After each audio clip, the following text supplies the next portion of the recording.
else I might go crazy. I have been rereading my favorite novels for the past 2 days, but I can't be satisfied. I badly need new books to read. One night, my heart broke when I saw my mom crying inside her room. The first and last time when I saw her crying was when Anna, her partner and my other mom, died 10 years ago when I was just 8. And now she's crying again. So it means that she's miserable. Mom, I called her. She turned away to wipe her tears as I entered her room. Are you crying? No, I'm not, silly girl. She chuckled a little. I just chopped some onions. In your bedroom? I sarcastically replied as I lovingly hugged her. Go get back to sleep, she said. I promise I'll find another job as soon as possible so I can buy you a new book already. I should be looking forward to what she said, but I felt terrible instead. I realized that I had been insensitive about the situation. I kept asking for the books when her savings were just enough for our food and bills. She didn't even get her last paycheck. I just realized how stressful it was on her part. I'm worried about our unpaid loans and bills. I've applied for 10 jobs and was unsuccessful, and I'm just really tired, Erica. Tired of what, Mom? I felt some warmth building up in my chest when I looked at her face. The lines and wrinkles have become more prominent, making her look older than she really is. I'm tired of being alone in this. I just wanted you to always be happy. She sighed and blinked the tears away again. Forget about the books, Mom. I can go to the library and read for free. How can I help you? I offered. I couldn't stand seeing her like this. She's the only treasure I have. I can't just sit here and watch my mom in misery. I have to help her. I have to be strong. I have to find a way to make her smile again. But first I have to read a real book again. I needed to recharge, so I went to the local library the next day. So many books, so many stories, I gasped as I looked around. My moment of wonder was broken by the noise of the people around, followed by the old librarian enforcing the rule of silence. In all the commotion, my gaze was drawn to one woman sitting among the piles of books. She was just typing on her laptop, seemingly unbothered by the chaos around her. I spent my whole day reading and marveling around the library, and I couldn't help but worry about my mom. Even the stories couldn't help me with the peace of mind. If only I could do something to help. An idea came to my mind. I wanted to ask her if there were any vacant jobs here so I could apply, but I didn't know how to approach the librarian. She looked very strict and scary, like she was always ready to hit me with a stick. She reminded me of Edna Mode from The Incredibles. What if she'll turn me down or shut me up even before I could say something? I needed more time to gather up some courage for this. I came back to the library for the next 3 days and experienced the same scenario, but with a different set of people, except for that beautiful lady who was nonstop typing on her laptop. Every time I looked at her, she was always typing with her eyes seemingly glued on her laptop screen. I was reading my 5th book of the day, which was written by Rainbow Girl, my favorite author of teen fiction.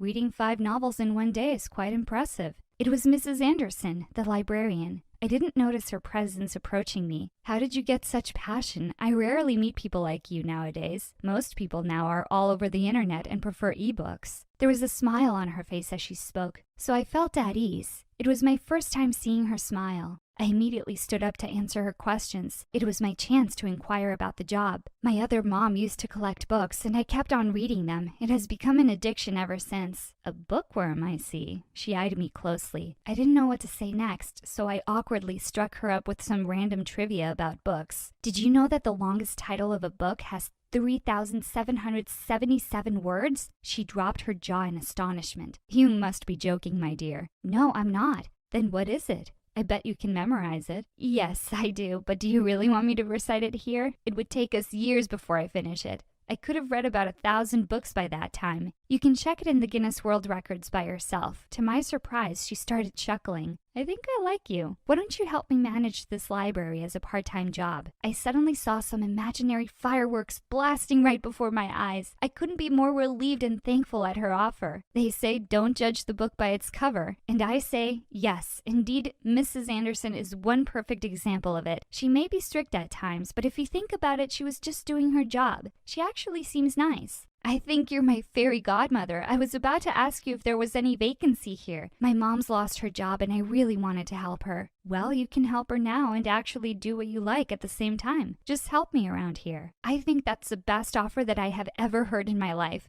I wanted to surprise my mom with my first salary at the end of the month, so I decided to keep this as a secret first. It was like heaven for me. This is actually what I wanted. to become a librarian or a book editor. Mrs. Anderson just made my dream come true. I have another dream that I wish to happen, and that is for my mom to be genuinely happy again. She hasn't been in the dating game for a long while now. The world is not all about money anyway. It's about following your passion and finding your happiness. Mrs. Anderson then started orienting me about my job responsibilities as her assistant. All I have to do is help her with some paperwork, assist the readers here, and make sure that they are following the rules of the library. On my first day of work, a guy came in with a blender and started doing his banana smoothie. Excuse me. I cleared my throat as I approached him. This is a library, not a kitchen. Yeah, I could tell by the books, he casually replied while he continued doing it. The loud whirring sound of the machine was scraping in our eardrums. Do you mind stopping it? Some people are studying, while others want to read in peace and solitude. Thank you. Do you want some? To my surprise, he offered me a glass of smoothie and a cheeseburger. I suppressed the urge to give in as they looked delectable. My mom cut down my school allowance and the budget for our food, so we'd been eating less for a week now. Please read the rules about food consumption inside the library. I pointed to the board with a list of rules with a serious face, but my stomach betrayed me. It growled so loudly in anticipation, and everyone must have heard it. The guy just started munching the cheeseburger in front of me, obviously teasing me. I was about to give in when Mrs. Anderson suddenly interrupted us. What is this all about? She asked sharply. The guy stood up and bowed apologetically. I'm sorry for the disturbance, ma'am. We were just doing a prank video for our YouTube channel. He turned to me again. Do you mind if you're in it? There was another guy at one corner secretly taking a video of us the whole time. So it means that everyone will get to see my face on YouTube? No. I don't want anyone to see me online, especially my mom. My job here will remain a secret until my first salary. I politely declined the vlogger's offer. As soon as they left, Mrs. Anderson then pulled me to her office and gave me her breakfast. I'll handle the library for the next hour. Just have a rest and eat. You need it. Thank you, Mrs. Anderson. You're the best. I couldn't resist her offer now after what had happened a while ago. She just smiled at me before closing the door. While I was eating, I thought about how wonderful it would be to have her as my grandmother. Both of mine were dead already. Days rolled so fast, and it was Friday already. It was the day before the weekend, so I expected to see less people in the library today. Mrs. Anderson didn't come, so she left all the responsibility to me. The library was totally empty when I arrived, except for the laptop of that beautiful woman on the table, where she always sits. Did she forget this here? I walked up to the table and started cleaning it. A part of me wanted to open her laptop and check what was making her busy all the time, but it's not good to touch other people's things without their permission and spying on them. While I was wiping the table, my elbow accidentally touched her mouse, and her screen suddenly lit up. It was just in sleeping mode earlier. Out of curiosity, I leaned down to see what was on the screen. It was like a manuscript. So she was a writer after all? I have been dying to meet one. I read a few paragraphs and just then found myself digging into the story. It was very fascinating, and her writing style is quite familiar. Do you like the story? I fell on the floor and hurt my butt when the beautiful lady suddenly appeared in front of me with a couple of books pressed against her chest. Oh my God, I'm so sorry for frightening you. Are you all right? She offered her hand and helped me get back to my feet. Sorry for sneaking into your laptop. I was cleaning the tables when your manuscript caught my attention. That's one nice story right there. I'm Denise, by the way. Denise and I became the best of friends in an instant. She was a 35-year-old aspiring author living in the city alone and was working at a publishing company. Over the next few days, I would help her out by giving her some books that could help her improve her story, and then review every chapter. I was enjoying this at the same time. Oh, and your mom died? I thought she just lost her job, she asked when I told her about my mom, Anna. Oh, I mean my other mom, I clarified. So you have two moms? She seemed confused by the setup. Yes, they were partners. I cleared it out for her. Oh. She looked down and I noticed the blush that crept across her face. Her reaction made me wonder for a moment, but I just brushed it off. I'm sorry about what happened to your mom. She must have noticed the sadness on my face and hurried to change the topic. So how was it, your early childhood? Well, whenever I had to ask something to one of them, she'd always be like, go ask your mom. And when I'd ask the other mom, she'd say again, go ask your mom. They'd keep at it until I gave up. It was hilarious, but it was a long time ago. But now I think we are okay. Life's not fiction where you can manipulate things according to your desires and create your world, like awakening the dead or changing your mom's life in an instant, I bitterly said. We can always turn fiction into reality, Erica. only if we believe that we can do it. Always remember that. Denise's words stunned me. A month had passed and I finally got my first ever salary. Mom got a job as a babysitter next door last week, but what she was getting was really low. I surprised her with a very delicious dinner that night. Surprise! I handed her an envelope with money inside. What's this? What are you up to lately, sweetie? My mom asked me with surprise and curiosity all over her face. I've been helping Mrs. Anderson in the library. I have been working as her assistant for the past month, and that's my first salary. Erica, this is huge!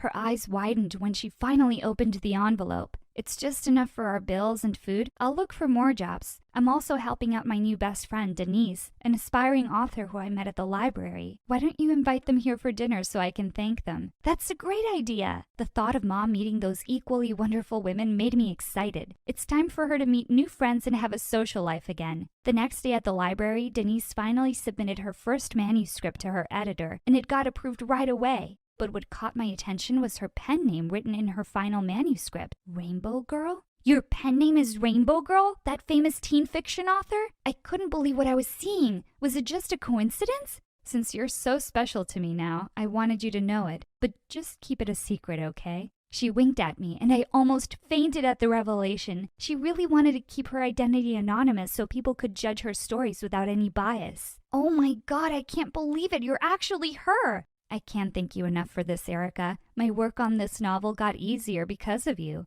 What can I do to make it up to you? I acted like I was thinking for a moment before finally inviting her. Just have dinner with my mom and Mrs. Anderson later at our house. She looked like a snake had bitten her neck for a moment. With your mom? She's blushing again, and it gave me the impression that she's a generally shy person. I went home early to prepare for our dinner date. Mom had already prepared all the delicious food on the table, and she was currently doing her makeup. Wow, I barely recognize you. You look so beautiful, Mom. She stood up and twirled around to show off her pretty dress. The look of excitement on her face was overwhelming. They will be here any minute now. Minutes later, the doorbell finally rang, and both women were now waiting at our front porch. Denise was wearing a beautiful black dress and makeup tonight, and her beauty made me speechless. She looked even more stunning now. I hugged them both and happily introduced them to my mom. I elbowed my mom when I noticed that she was not speaking. She was just staring at them, specifically at Denise, and so was Denise at her. I smirked when I realized something. How could I be this slow? Sorry, I was just... My mom stuttered, but I was able to get a grip right away. I'm just thrilled to finally meet you two. Erica has been talking endlessly about you. My heart leapt with joy when I saw the sparkle in her eyes as we chit-chatted with both women over dinner. I was so happy to see that Denise and Mom were like best friends right away. Mrs. Anderson was also cheerful all night, and I was delighted that I got to know her even more. Things got more interesting when Mrs. Anderson revealed that she'd actually brought some wine. It was one of the best nights of our lives. My mom looked happier ever since she'd met them. Denise offered her an essential position at her publishing company, which was actually the biggest one in the country, while I continued to work as Mrs. Anderson's assistant at the library after school. When I arrived home one night, I heard some voices from the kitchen. I discreetly headed there to check who was Mom's visitor. It was Denise. Why was I not surprised? My mom was cooking food for dinner while Denise kept on tickling her. As revenge, my mom smeared mayonnaise on her nose, and they ended up in fits and giggles. It eventually faded when they stared at each other with some sort of tension. They took about 10 steps apart, as if they were allergic to each other upon seeing me. "Sweetie, what are you doing here?" I laughed upon seeing how my mom's face became red as the ripest tomato in town. Denise just turned to her laptop on the table and pretended to be busy typing. "Don't mind me. Pretend that I'm invisible," I said with a wide grin before leaving them. The smile never left my face until I reached my room. The look of happiness on my mother's face felt so satisfying. Well, I guess fiction and reality aren't that different after all. Hey beautiful people, I'm Taylor from Beverly Hills. Please like and subscribe.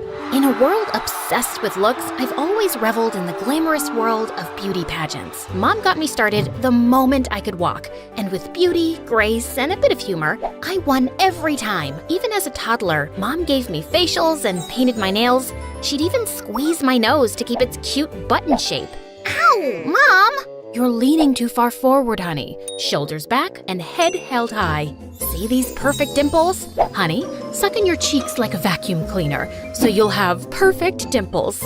She'd do anything to ensure I kept my sweet features that won all the pageants. It was all about being perfect. Walk perfect, smile perfect, sleep perfect, perfect, perfect, perfect. And those fancy gowns I'd don on stage, 2 sizes too small. I'd have to wear shapewear to keep a perfect waist when I was only a teenager. Even in school, everyone looked up to me thinking I was perfect. I took pride in making people feel seen and appreciated. And I also tried to be a good friend and mentor. Once, I even fished a phone out of the school toilet for my best friend, Renee. Did you just? Let's not mention this to anyone, okay? I don't want people to know I stick my hands in public toilets. You're so perfect, Taylor. I wish I could be like you. Yeah, but she didn't know that along with perfection comes stress. I couldn't chew gum, gossip, laugh like a hyena, or dress funky. And I felt the stress growing every day. When I turned 17, I had had enough. So I finally told my mom how unhappy I was with beauty pageants. You don't want to do this anymore? I need a break, Mom. And let's be honest, the pageant world needs a break from me after my last epic faceplant on stage. I never thought I'd see the day. Well, we can always find a new outlet for you. How about synchronized swimming with inflatable flamingos? Or maybe ballroom dancing? Singing? All this hardly leaves me time for normal teenage things. I want to live a happy life. She didn't understand, and for the next few days, she hardly talked to me. But I still tried. Mom, what do you think of this Eras Tour outfit? You think it's Tay-Swift approved? Huh? Whatever you like. We'd always been close, but I think I broke her dreams with my pageant withdrawal. School wasn't any better. Whispers about my huge loss at the pageant ran through the halls. I had to pick my head up and put on my it girl facade. As if that wasn't enough, a few days later, rumors echoed through the hall that Liam Bennett returned. They expelled Liam from school when we were kids for being a bully. And guess who he liked to pick on the most? Me. He was relentless, making me the butt of his jokes and playing horrible pranks on me until I'd cry. And now he was here, older and hotter, staring at me from across the hall. Ew, did I just say hotter? Anyway, I did what I could to avoid him until 5th period, when he sat next to me in class with a stupid smirk on his face. Oh great, it's the prodigal bully, Liam Bennett. What'd you do? Pay the school to bring you back? Aw, come on, Taylor. You've got to admit, my pranks were legendary, but I'm a changed man now. No more pranks. I'll believe it when I see it. Whatever, beauty queen. Don't be surprised, but I just want to see a smile on that pretty face of yours. Did he just call me pretty? Ew. Really, the day you make me smile, I'll personally crown you king of comedy. I just wanted him to buzz off and stay out of my life. And with all the hostility built up from his endless pranks as a kid, there was no way the guy was gonna get me to crack. With pageant life behind me, I had time for dating. One weekend, I checked my online dating profile. Hey, don't judge. None of the guys in school fit the bill for Prince Charming. As I was browsing, I saw a message pop up. Hey, beautiful. I came across your dating profile and thought we'd make a good match. My heart swelled when I clicked on his profile, and he looked like a real-life Harry Styles, only more obtainable. I messaged him back, and we spent nights texting one another. My heart was full of hope that I'd finally found a guy who met all my requirements. You know, perfectly imperfect. He was the kind of guy who loved tacos, but didn't worry if his jeans didn't fit. Who was brave, but never afraid to admit that lizards made him quiver. Who loved sports, but never had the knack to catch the ball. And the more I got to know him, the more I fell for him. He knew how it felt to feel pressure from a parent and want to be your own person. It felt great to be understood. And a few weeks later, when I woke up, I finally got the message I was waiting for. Hey, beautiful. I think we'd be a match made in heaven. How about I take you out for a day you'll never forget? I wasn't gonna let this opportunity pass me by. A weekend away from Mom's melodrama was what I needed, and a date with a hot stranger sounded like the cure. Yeah, I chose this dress. Not perfect at all, but considering skipping makeup, no way. My dark circles would make Draven run for the hills, so I gotta keep it light. Draven showed up on a motorcycle, and I swear I saw Mom's eyes bug out of her head. He was so sweet to hand me a bouquet of... Are those flowers from our front yard? Yeah, sorry. I had a nicer bouquet, but it got ruined on the back of my bike. It's a few neighborhoods back now. He was even cuter in real life, and he smelled amazing. You ready to be swept off your feet, beautiful? I hopped onto his vintage ride, which was so old, I had my doubts about it even working. But the way he grabbed my arm and pulled me to him sent waves of warmth through my body. Oh no! Hold on tight, Taylor. Draven parked at the local fairgrounds and held my hand as he guided me through the crowds. He was so gentle. We ate all the greasy junk food and even played carnival games. Just as Draven turned to face me, the clouds rolled in with a huge storm. Everyone went running for cover, but he kept me there in the rain. Without warning, I kicked up a puddle, splashing him. What was that for? Are you afraid of a little rain? Care for a little dance party, Draven? I don't know what came over me, but I started dancing. You've got some skills, Taylor. Where'd you learn to dance like that? I've got years of dance skills under my belt, thanks to pageants. I felt so free, and Draven even joined in. He couldn't dance to save his soul, but he tried, and I had a blast showing him all the moves. I don't think I've ever laughed so much. After the rain cleared, he took me to a gazebo adorned with twinkling lights. There was a basket of fries waiting for us at the table. It was honestly adorable, and I was starving. He really opened up, talking about all the pressure he felt from his dad, and I related to everything he said, and he sounded sincere. But that wasn't all. He was hilarious. You've got a little something on your face. Oh my god, where? Nope, still there. And maybe a little worse, but have no fear. As my cheeks turned redder than the ketchup smeared all over my face, Draven took a glob from his plate and spread it under his nose like a ketchup mustache. We'll really turn heads now. I let out a belly laugh as we both helped each other clean the mess off our faces. After dinner, Draven was about to take me somewhere, and I was looking forward to it, but my mom called. Taylor, I'm so sick. Can you come home and make me some soup, honey? My mom. I didn't listen to her, so now she comes up with this. As far as I understand, she's worked hard doing 2 jobs and still took the time to make sure you looked your best for pageants. That's because she loved you a lot and wanted to give you the best future. I think you have to understand her too. Draven was right, and he was so sweet about the whole thing and took me right home. When he dropped me off, he seemed hesitant to leave. So, I guess this is the end of our date. Thank you for a fun day, Draven. I hate to say goodnight, but it's getting late. How about we end the night with a movie-worthy kid? Just then, Mom came to the door in her robe and a box of tissues. What took you so long? I swear I'm dying, Taylor. Mom, seriously? With the theatrics? I'll be right in. With Mom back inside, I grabbed Draven by his jacket. He leaned closer to me, but as I gazed into his deep eyes, I felt my breath catching my throat. Is that Taylor? Gotta go. He sprinted off, and I stood there, confused at all the emotions rolling through me. Liam Bennett, you little jerk! He'd even disguised his voice. If he thinks he can prank me and make a fool out of me after all these years, he's got another thing coming. Knowing that Liam went out of his way to do this, I was fuming. But then I decided I'd go along with his plan and call him out when the time felt right. 2 can play at this game. I went back to school Monday. I was livid, but somehow I had fallen for him. And then I was thinking of my plan to knock him out. If it isn't my favorite beauty queen. Oh, please. Beauty pageants are so yesterday. I've moved on to dating hot guys. Is that so? He looked so proud of himself, pulling off his little stunt this weekend, but I had my own plans. I wish more guys were like Draven. He was perfect. It's like we were a match made in heaven. Oh, is that so? Yeah, honestly, I've fallen in love with him. He's all I thought about all weekend. In love? Absolutely. Draven is a total dreamboat. He's picking me up after school today. Do you have a jacket I could borrow? No. Before Liam could stop me, I opened his locker where he had Draven's jacket and wig all ready to go. Time to use my acting skills. Is that Draven's jacket and wig? Liam's eyes bugged out as he tried to shove his locker door closed. I don't know what came over me, but I grabbed Liam by his shirt and shoved him into the locker. Tell me why you disguised yourself as Draven. Was this all some huge prank to embarrass me in front of the whole school? I knew the whole time, you moron.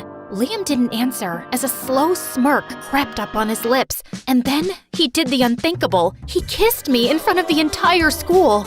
And just when it ended, ow, what was that for?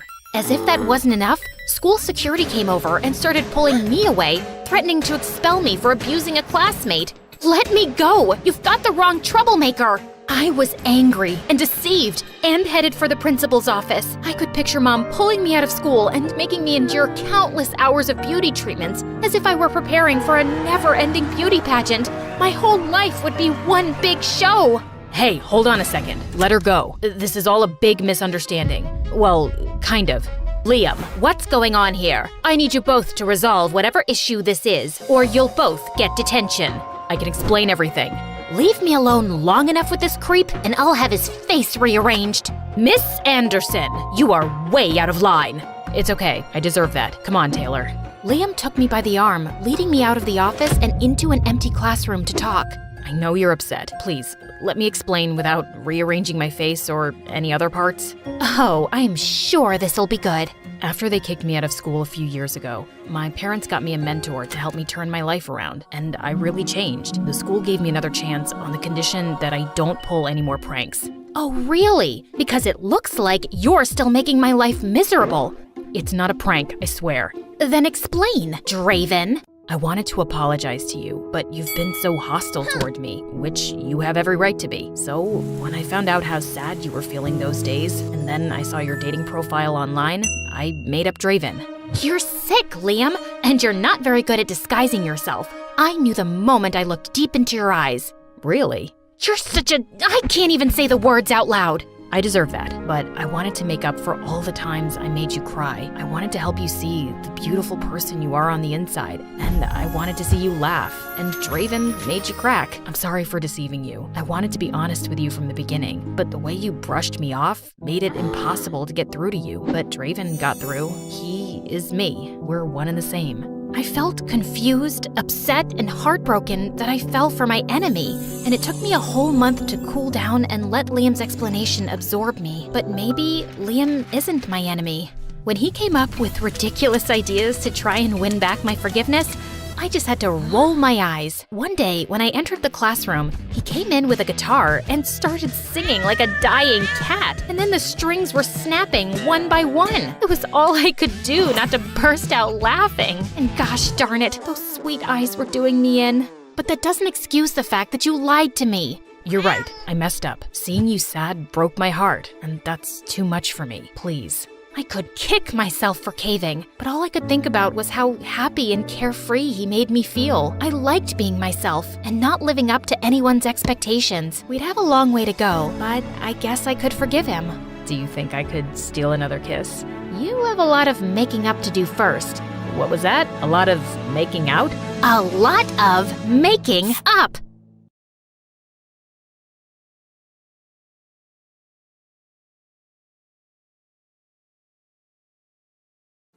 Hi, I'm Kelly. Since Dad left soon after I was born, it's just always been me and my mom. And I realized quite early on that she wasn't quite normal. On my 3rd birthday, Mom suddenly started running around like crazy and pulling the curtains shut. Then she blew out the candles on my cake and pulled me under the table. They're coming, Kelly. Who's coming, Mommy? Aliens, of course. We giggled quietly as we ate cake in our hiding spot. I thought she was pretty cool to make up funny games for me. Once when I was 5, we were at the park when suddenly she pointed excitedly at a man on a bench. Oh my God! See that guy, Kelly?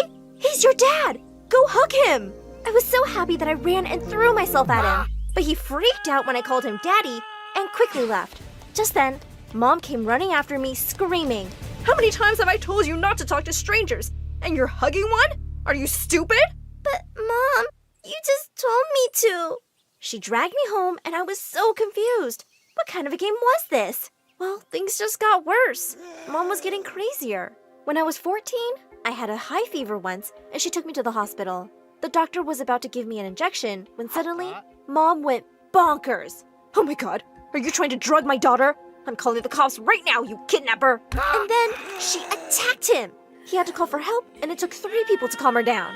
The doctor told me Mom might have a condition called schizophrenia, and I'd have to keep an eye on her as much as possible. I knew I couldn't look after her while I was at school. Since Mom had a teaching degree, I asked her to apply as a teacher at my school, and thankfully she was hired. But to be honest, I didn't want anyone to find out we were related. The next day at school, I was running off for a big baseball match when I bumped into Mom. "You're gonna be great, honey. I love you." "Thanks, Mom." And I ran off before anyone saw us. But 5 minutes later on the field, I heard someone on the megaphone, and I turned around in horror. "I said I love you, and you said thanks? That's all I get? I was in labor for 20 hours with you, you ungrateful jerk." Who's that crazy lady talking to? No idea. Come on, let's start the game. I need to hear those words, Kelly! Everyone stared at me, and I wanted to disappear. Fine! I love you too, Mom! As everyone laughed, I felt really flustered, and I played my worst game ever. Later at home, I was so mad at Mom. How could you embarrass me like that in front of the whole school? And now everyone hates me for losing the game. Kelly, I don't know what you're saying. What did I even do? Are you embarrassed of me? Do you want me to quit? Fine, I'll quit! And she burst into tears. I sighed. No, Mom, I don't want you to quit. I'm sorry, okay? Sometimes I felt like my mom's mom, and it was exhausting. The next day, as I was having lunch alone, the meanest girl in class, Linda, came over. Wow, your mom's quite the freak show. My uncle runs a circus. Want me to ask him if he's got a spot for her? Shut up, Linda. Don't test me. Jeez, can't you take a joke? Looks like crazy runs in the family.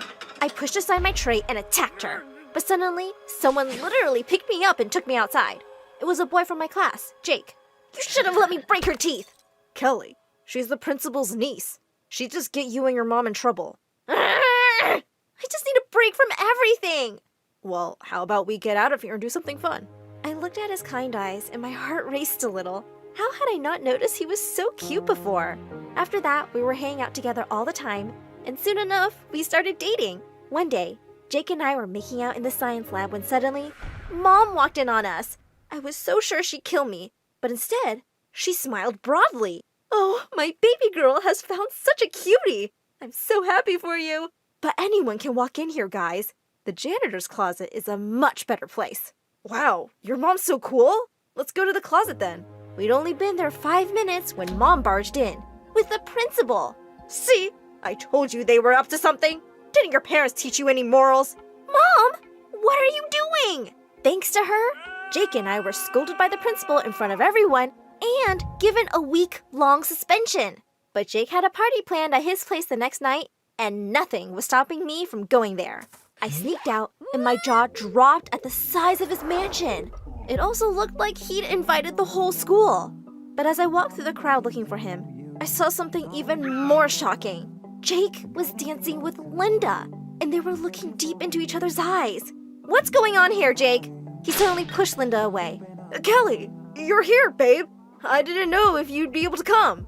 So what? You thought you'd just have some fun behind my back? What a jerk move! Keep it down, Kelly. You're embarrassing me. And we were just dancing. Why are you acting crazy like your mom? I can't believe you said that. We're done, Jake. Kelly, I didn't mean... But I didn't let him finish his sentence. As I walked out the gate, suddenly my shoe's heel broke. As I flung it aside angrily, I heard someone behind me. Whoa, are you okay? Can I help you? I turned to see a boy who was my senior at school. I'm Ron, Jake's older brother. I've seen you two around. You're his girlfriend, right? Not anymore! Ron listened quietly as I told him everything and offered to drop me home. On the way, we stopped for ice cream and sat on the car's bonnet, talking and laughing. He was really easy to be around. When he walked me to my door, he suddenly took my hand. I had a good time, Kelly. And this may seem fast, but I've been really wanting to do this all evening. And he suddenly pulled me close and kissed me. It felt amazing, and I kissed him back. Later that night, I suddenly sat up in bed when I heard someone tap on my window, and I was shocked to see Jake outside. What are you doing here? Go away! I'm not leaving till you listen to me. I was afraid he might wake Mom, so I let him in. Listen, I'm really sorry. You're my girlfriend, and if Linda bothers you, I promise I won't go near her again. And I really shouldn't have said that about your mom. Please, give me another chance. He looked so sincere, and I just couldn't refuse. As we hugged and kissed, all I could think was, oh my God, I just kissed my boyfriend's brother an hour ago. The next day when I went to school, I saw Ron walking towards me, and my heart skipped a beat. Hey, Kelly, I was just thinking about... Just then, Jake turned up and slipped an arm around my waist. Oh, hey, bro. I see you finally met my girlfriend. I can't wait for you two to be buddies. Ron looked taken aback, but he quickly managed to smile and walk away. But one other person looked really unhappy to see me and Jake together. Linda. After that, Jake and I would hang out at his place often, and Ron always seemed to be around, which was driving me crazy. This one time, we were all playing video games, and Ron was sitting so close to me. He smelled so good. I could barely focus. Another afternoon, Jake and I went to their pool, and Ron had just stepped out of the water. I was so distracted when I saw him shirtless that I slipped. But Ron leapt forward and caught me just before I hit the ground. And I could swear there was electricity between us. If he felt the same, he didn't let it show. A week later, Jake and I had tickets to watch a big baseball game, but he felt really sick. I said I'd miss it too, but he insisted I go with Ron instead. And secretly, I didn't mind that at all. We were having a great time at the game. During the interval, we suddenly noticed people looking our way, and we realized that the kiss cam was on us. Guys, we're not together. But as the crowd chanted louder for us to kiss, Ron turned to me and smiled. This is for the crowd, right? I don't know about you, but it wouldn't mean anything to me. Yeah, me neither, duh. I'm not into you, like at all. Let's do this. I pulled him towards me and kissed him. The crowd's noise was drowned out for me because I was totally lost in this magical moment. All night, I kept feeling guilty about these feelings for Ron, but it was about to get a lot worse. As I walked to my locker the next day, I saw posters of me and Ron kissing stuck all over the walls with cheater written over my face. I saw Ron across the hall, and just then, Jake walked in. Oh, Jake, I'm so sorry you had to find out this way. It's not like it's even a secret. They were kissing publicly. Seriously, your girlfriend has no shame. Jake turned to Linda. Why would you do this? I know it happened at the game. Ron told me. It's just a baseball game thing. Take down these posters. I thought a major disaster had been avoided, but suddenly, Mom turned up. Well, that's not the only time she's kissed that boy. Mom, you're confused. No, I'm not. This boy dropped you home one night and you two kissed. Wait, I have it in my notebook. Ah, yes. 21st August. The night of my party? You kissed my brother? And then you kissed me? And said we were all good again? Jake, let me explain. But before I knew it, he turned straight at Ron, and the two were wrestling on the floor. As two teachers rushed forward and pulled them apart, Jake shouted at Ron, "You backstabber! I'm never, ever gonna forgive you!" As the two were taken off to detention, I ran out of there crying. I felt terrible. I had broken Jake's heart, and worse, I ruined the brothers' relationship. I didn't go to school for a few days, and Mom kept asking me what had happened, but I couldn't even be mad at her. It was my fault, and I had to fix it. The next day, I went to see Jake. He looked surprised to see me, but not angry. Jake, I'm here to say that I'm really sorry. I know I've hurt you, but I never meant to, and neither did Ron.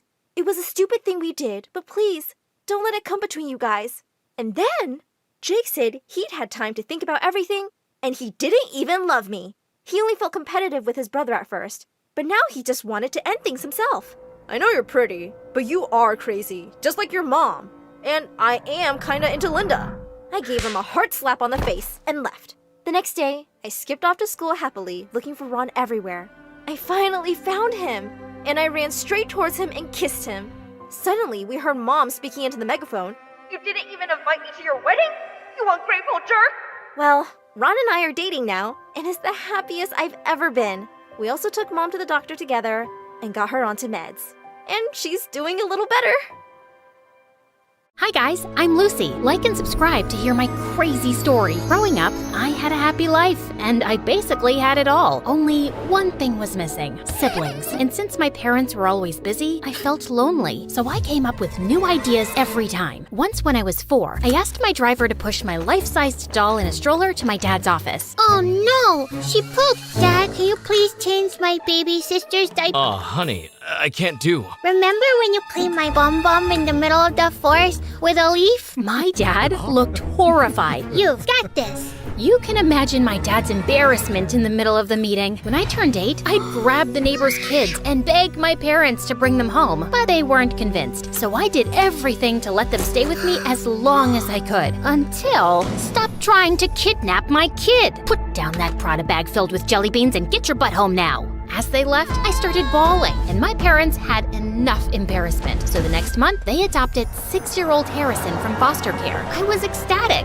Welcome to your new house. Whoa, it's so big. Is it an orphanage? He was so cute, but he didn't play with the toys our parents bought for him. Instead, he picked up the cans from the bin and played with those. He also kept wearing the same clothes until they got worn out. My heart just swelled. So I stepped up and decided everything for him since then. But outside the house, his innocence quickly made him a target for bullies. Like in primary school, this one kid, Finn, kept picking on him. Once, when he made Harrison wipe up his shoes dipped in dog poop, hey, gross! I went full demon mode on this kid and sent him packing. But the teacher caught me giving him a black eye. Lucy Godot Raffaelli, my office now. I was in deep trouble, and I got detention for 3 weeks, and Mom had me doing chores for twice as long. But it was all worth it. Finn never messed with Harrison again. But when Harrison turned 12, he bought ponies for all the pretty girls to get their attention. This one's for you. Her name is Chestnut, and she loves carrot-flavored ice cream. Gosh, oh my gosh, thank you! As a responsible sister, I'd have to go around to all those girls' houses later to fix the damage. Chestnut's coming back with me. Hey, is that scarf cashmere? Give that to me. Stay away from Harrison, understood? I was genuinely worried that if a girl bats her eyelids at him, he'd buy her Prada bags and skirts from Miu Miu. In high school, the stakes got higher. There were more bullies who'd trick him, but the biggest threat was the hotties trying to charm him. Thankfully, my boyfriend Justin was 100% genuine. He was handsome and the best basketball player. Harrison is totally gonna get his butt whooped. And you're going to follow him around with the baseball bat beating up anyone who tries? I wish, but I have my own stuff going on too. But maybe, if you could... Nuh-uh, no way. You can hire someone like Nathan. It's not like you don't have the cash for it. I was kidding, Lucy. I sprinted off looking for Nathan. Oh, meet Nathan, the editor of our school paper. He's your typical dork, but don't underestimate him. This guy knows his work best. I remember in middle school, someone was smearing boogers on all the walls, and it turned out it was our cruelest teacher, Mr. Wobblebottom, and Nathan caught him in the act. Say cheese! So that meant if I wanted the inside scoop on any girls digging their claws into Harrison, he was the guy to ask. But when I went to the school newspaper office to find him, I didn't see him. I saw this muscled blonde guy with a nose piercing. Then I realized that it was Nathan. Wow, talk about a glow up. Puberty did him wonders. If it isn't the Queen Bee, what are you doing I here? wanted you to keep me updated on any girls getting close to Harrison, and I'm willing to pay anything. I slid an envelope bursting with cash across the table, but Nathan just laughed. An info for an info. Tell me more about Justin. Justin, why? Guys want to be him, girls want to be with him, so you feed me the info on his lifestyle, and I'll help spy on your little brother. Deal? I wanted to smack Nathan so bad, but now I'm stuck. Spilling the tea about Justin isn't a big deal, and it might even get him more fans. For the next month, I got the inside track on any girls who had their eyes on Harrison and shut him down early. And all I had to do was listen to Justin a bit more when he started gushing about his new protein powder or whatever. But things got messy when the first article on Justin came out. Gains come my ways. He stopped me at my locker and shoved his phone in my face. Do you know anything about this? Your special no-carb meal plan? In the school paper. How'd they find out about that? I eat my lunch in the gym storeroom just to keep it a secret. Only 2 people know about it. My trainer and you. Don't get so worked up. It's just a diet. Meal plan. This is what determines if you're Olympic level or a local league scrub. You just don't get it. You never did. He stormed off, and before I could say anything, out of nowhere, Nathan peeked from behind. Don't worry about it. I heard something else that's going to blow your mind. He told me that Harrison and this girl, Natalie, have been secretly meeting up after school. And just today, she got a new iPhone. Okay, what's the big deal? Nathan said Natalie was on a scholarship, and there was no way she could afford the latest iPhone. That leech! This would be a huge scoop if we can prove that she's using Harrison for his money. Oh, she definitely is. And since you're Harrison's sister, I thought you could get in close and help me expose Natalie. Deal. The first step was to figure out just what Natalie had been scamming my brother out of. Nathan got Natalie's locker code, so I snuck into the locker room during my free period and took a look inside. Books, gym clothes, stationery, nothing I could pin on her. On the back of the locker door was a picture of her and Harrison with a big love heart drawn around it. Blech. And then, what really stood out was a folder called Operation Moolah. Bang! Just then, the door slammed shut in my face. It was Natalie. Find anything you like, thief? funny you say that when you're the one who's been eyeing up my brother's wallet. Oh yeah? And what did I take from him? And then, as I looked at her hand on the locker door, I saw Natalie was wearing a glittering diamond ring. Ah, get off me! How'd you get this then? Dumpster diving? The crowd started murmuring, and I waited to see Natalie crumble, but she didn't. She looked more confident than ever. Harrison did give it to me as a promise ring. He gave this to me because he wants to go steady from now on. And before I could react, a couple of girls squealed, running out of the crowd to cheer for Natalie. I went back to Nathan to tell him what happened.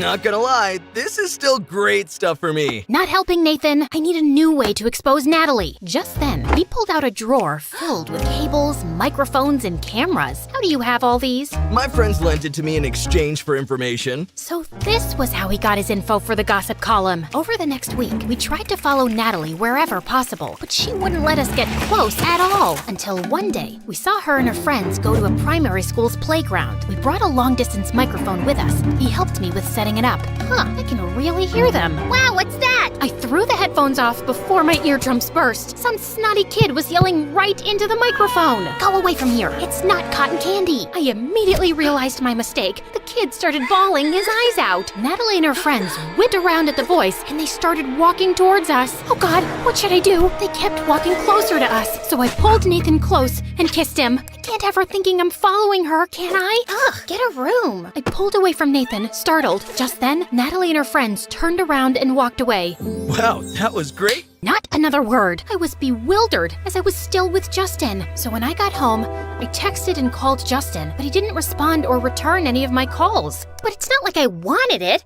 I just did it to show Natalie that we have better things to do than stalk her. I hesitantly shoved the feelings away and moved on to the next plan. Harrison was taking Natalie on a date to a street festival. Nathan had an interview with some of the staff there and scored us a mascot costume. Unfortunately, they only had one spare, a Chinese dragon made for 2 people. I called dibs on the front because, let's be real, I didn't want to be stuck staring at his butt all the time. We followed them around for 2 hours, but the most he bought her was some cotton candy and a hot dog. What a waste of time. This is pointless. She's not gonna scam him with so many people around. Come on, another hour. She's about to crack. Look, they're sneaking behind the fire breather stage. We sidled up next to the stage, and I peered my giant dragon head slowly around the corner. Oh my God, no! What? What's happening? I think they're going to... Well, duh. They are dating. Ew, I won't watch. You have to. She'll give him a big smooch, then ask him to buy her something. I'm sure. I looked again, but Harrison and Natalie were staring at each other with stars in their eyes. I thought I might throw up.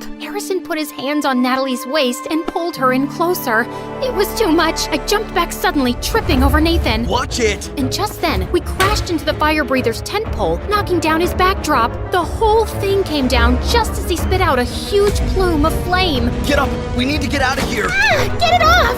I threw the costume off and realized things weren't quite as crazy as I thought. There was a small stage fire, but it was quickly put out with nearby fire extinguishers. The only people panicking were us, and everyone had noticed. Lucy, what are you doing here? See, I told you. They've been following me around everywhere. No, we were just here enjoying the festival. You and that gossipy writer Nathan from the paper? I have other friends too. I hope you're not counting me as one of them. What? I'm your brother, but I don't think I can be your friend anymore. You don't even trust me. Trust? You shouldn't have trusted her. Ask her about Operation Moolah. OMG, that was about those rich kids I used to tutor. I told Harrison about this already. Harrison looked so betrayed. He stormed off, taking Natalie with him, and she dared to shoot a smug smile my way. She'd won. Don't worry about it, Lucy. Once Harrison sees the evidence, he'll understand why. Stop it. It's over. I felt terrible. I ran away and found myself in the corner shop at school where Harrison and I used to go as kids. His face would light up when I bought him gummy worms, like they were the most precious thing in the world. I couldn't help it. I started crying. I've never seen you break a sweat before. Justin was towering over me in his basketball clothes. Just when I thought this day couldn't get any worse. What's going on? Harrison hates me. He thinks I'm overprotective. I mean, you are though? Not see, I'm upset. I meant it in a nice way. You'd do anything for your brother. Even sell out my secret meal plan. You knew? I figured it out later, and that's when I realized you haven't got room in your heart for another guy at the moment. Not while you're still looking out for Harrison. I thought you'd be angrier. I'm so sorry. I'm a terrible person. Not at all. I knew you had to have a good reason. You're a good person. but it's not possible for us to move ahead. Justin pulled his bag over his shoulder and started to walk away. You know, if you had more faith in Natalie too, you'd probably find something worth looking for. And with that, he was gone. But he'd given me an idea. I headed across town to the one place I'd find out who Natalie really was, her house. Natalie's mom opened the door and invited me in. The place was falling apart. We got to chatting about Natalie's home life, and then I realized how wrong I was about Natalie. I left calling Nathan. Hello? Yeah, I'm fine.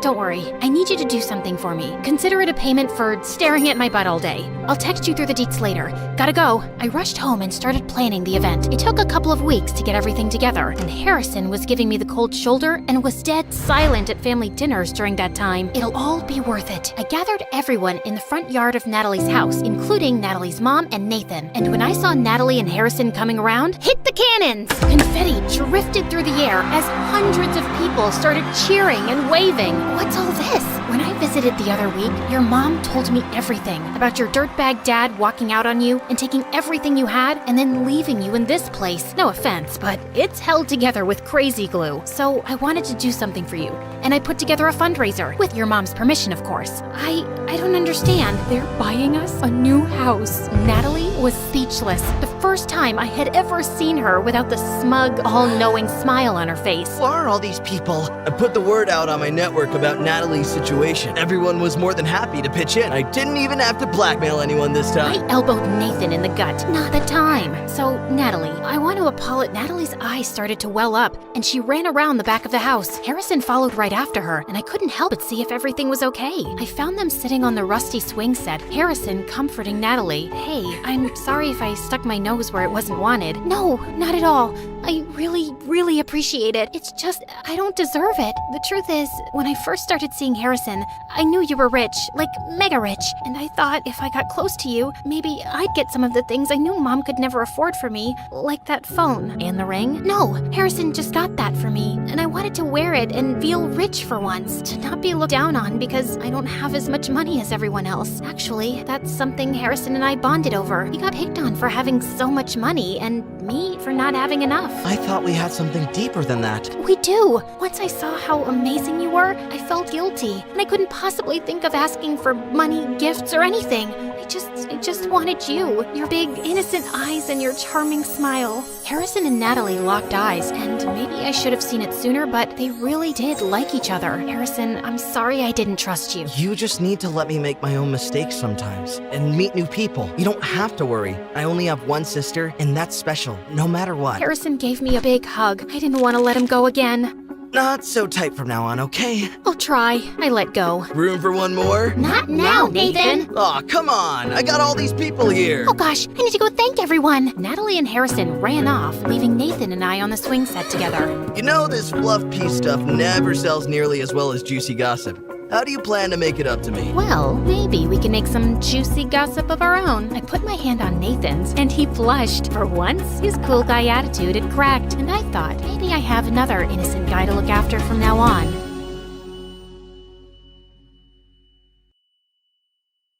Hey there, I'm Christina. Hit that like button and smash subscribe to MSA for stories that'll make your head spin. But first, show your love for MSA with our awesome bottles and notebooks. Peek at the collection in the description and pick your favorites. Life used to be all fun and games with my twin Nadia. We did everything together. Watched cartoons, played games, and even wore identical clothes. We were so alike, even our parents got mixed up. But as we grew older, things changed. We started liking different things, and by the time we were in 5th grade, everyone saw that Nadia was way smarter than me. Mom was a university teacher, and she was always talking about Nadia's good grades to everyone and giving her extra lessons. She tried with me once, but when I didn't understand quickly, she just sighed. Some kids shine, others don't. It made me feel bad. Nadia's study sessions grew longer, and our playtime disappeared, like our matching outfits. How about a cartoon break? For old time's sake. Can't. Mom thinks they're just a distraction now. And then, Mom started giving me more and more house chores. At first, I didn't mind helping, but then I noticed she was doing it on purpose to keep me away from my sister. Leave your sister alone. She's studying. Go wash the dishes. But I just wanted a little help with my math. Ask your teacher for help. Nadia's busy, and those dishes aren't going to wash themselves. And after that, you can organize your closet. If you can't manage that mess, you're not going to get very far ahead in life. You don't always have to be like that. It's all right, Christina, honey. Let's go do the dishes together. Nadia and I were growing distant. Mom paid me no attention, and she and Dad fought a lot, mostly about the way she treated me. And I couldn't help feeling that I was the reason our family was tearing apart. Eventually, Mom and Dad split up, and I ended up moving out with Dad to a really dingy apartment. Look on the bright side, honey. Adventures await us. Adventures, huh? More like nightly mouse marathons and indoor rain. This place just needs a little love, and you can choose the decor. Pink for your room? Maybe black, just like my future. Surprisingly, I came home to find one wall in my room painted black. Dark moments show us how the little things can shine. He put bright flowers against the black wall. Notice how the colors stand out now? It's pretty, I guess. You'll understand someday. Always look for the bright spots. Positive thinking was tough, especially with school growing weirder by the day. Everyone at school thought of me as the other dumb sister. Even my teachers seemed to feel sorry for me. Christina, maybe put in some extra effort? You might surprise yourself. Sure, I'll ask Mom for help. Oh wait, she's too busy with her star student. I left the classroom upset when I heard Nadia's voice behind me in the hallway. What's wrong now? Just another day of me growing tired of being compared to you. It's not my fault. I just keep to myself. It must be nice not worrying about anyone else. I was walking off, but Nadia grabbed my arm. Hey, listen, I know you're upset, but there's something I can't tell you right now.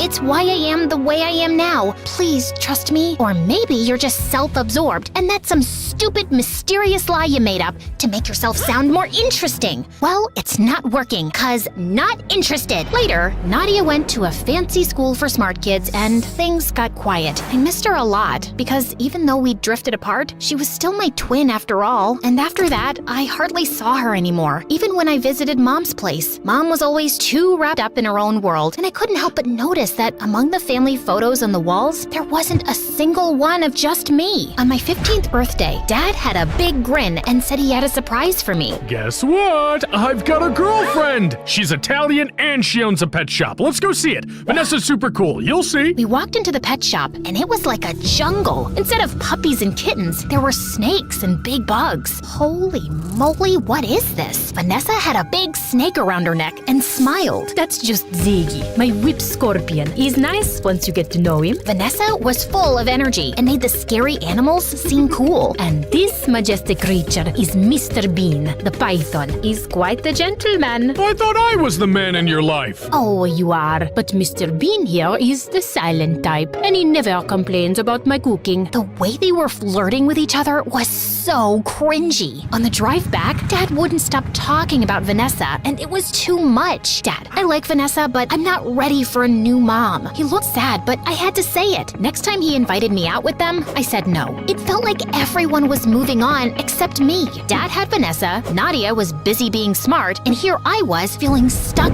and unnoticed. Vanessa, the snake lady, started hanging out at our place a lot. One afternoon, she was trying to bake a pumpkin pie, and she dumped a whole bag of flour on the floor and then tripped over the cat. I couldn't help laughing, even though I was trying to ignore her. After some time, Vanessa plopped a piece of pie in front of me, raising an eyebrow. Truce? She asked, and honestly, it smelled too good to ignore. Look, I know you don't like having me in your dad's life, and honestly, I never saw myself as a stepmom. I'm more like a free spirit, you know? But hey, your dad's got my heart doing cartwheels, so let's try to be friends, huh? I'm not like your typical stepmom witch type. Does that mean you won't give me a hard time for eating junk food? I'm the one offering pie for lunch, aren't I? Okay, she was quirky, and she had a point. Later on, I found myself helping her cook, and Dad got all teary seeing us getting along. Turns out, Vanessa was kinda cool to have around, but I still felt a bit like I was on the sidelines of everyone else's game. One day in my room, I noticed the flowers next to the black wall looking sad, their petals falling. Time for new flowers. Fresh flowers had become my thing. They cheered up the room. At the flower shop, I met Mrs. Garcia for the first time. She was super cool, zipping around in her wheelchair, arranging bouquets with the biggest smile. Pick whatever makes you smile, Christina, she said, handing me the brightest bunch. I walked out of the flower shop, super happy with my new flowers. I wasn't looking where I was going and didn't see a bike coming. coming. It knocked me over, and I blacked out. I woke up in a hospital bed, and Nadia was there looking super worried. She ran off to find Dad as soon as I opened my eyes. The doctor said I'd hit my head pretty badly and was out for 3 whole days, but they checked me over and said I could go home. Back in my room, something about my flowers caught my eye. They seemed cooler somehow. I grabbed a pen and paper and started drawing, really getting into all the shapes and patterns I could see. What's up with you? Did you know flowers are kind of like math? They've got these patterns that are all just cool. Nadia looked at my drawings and turned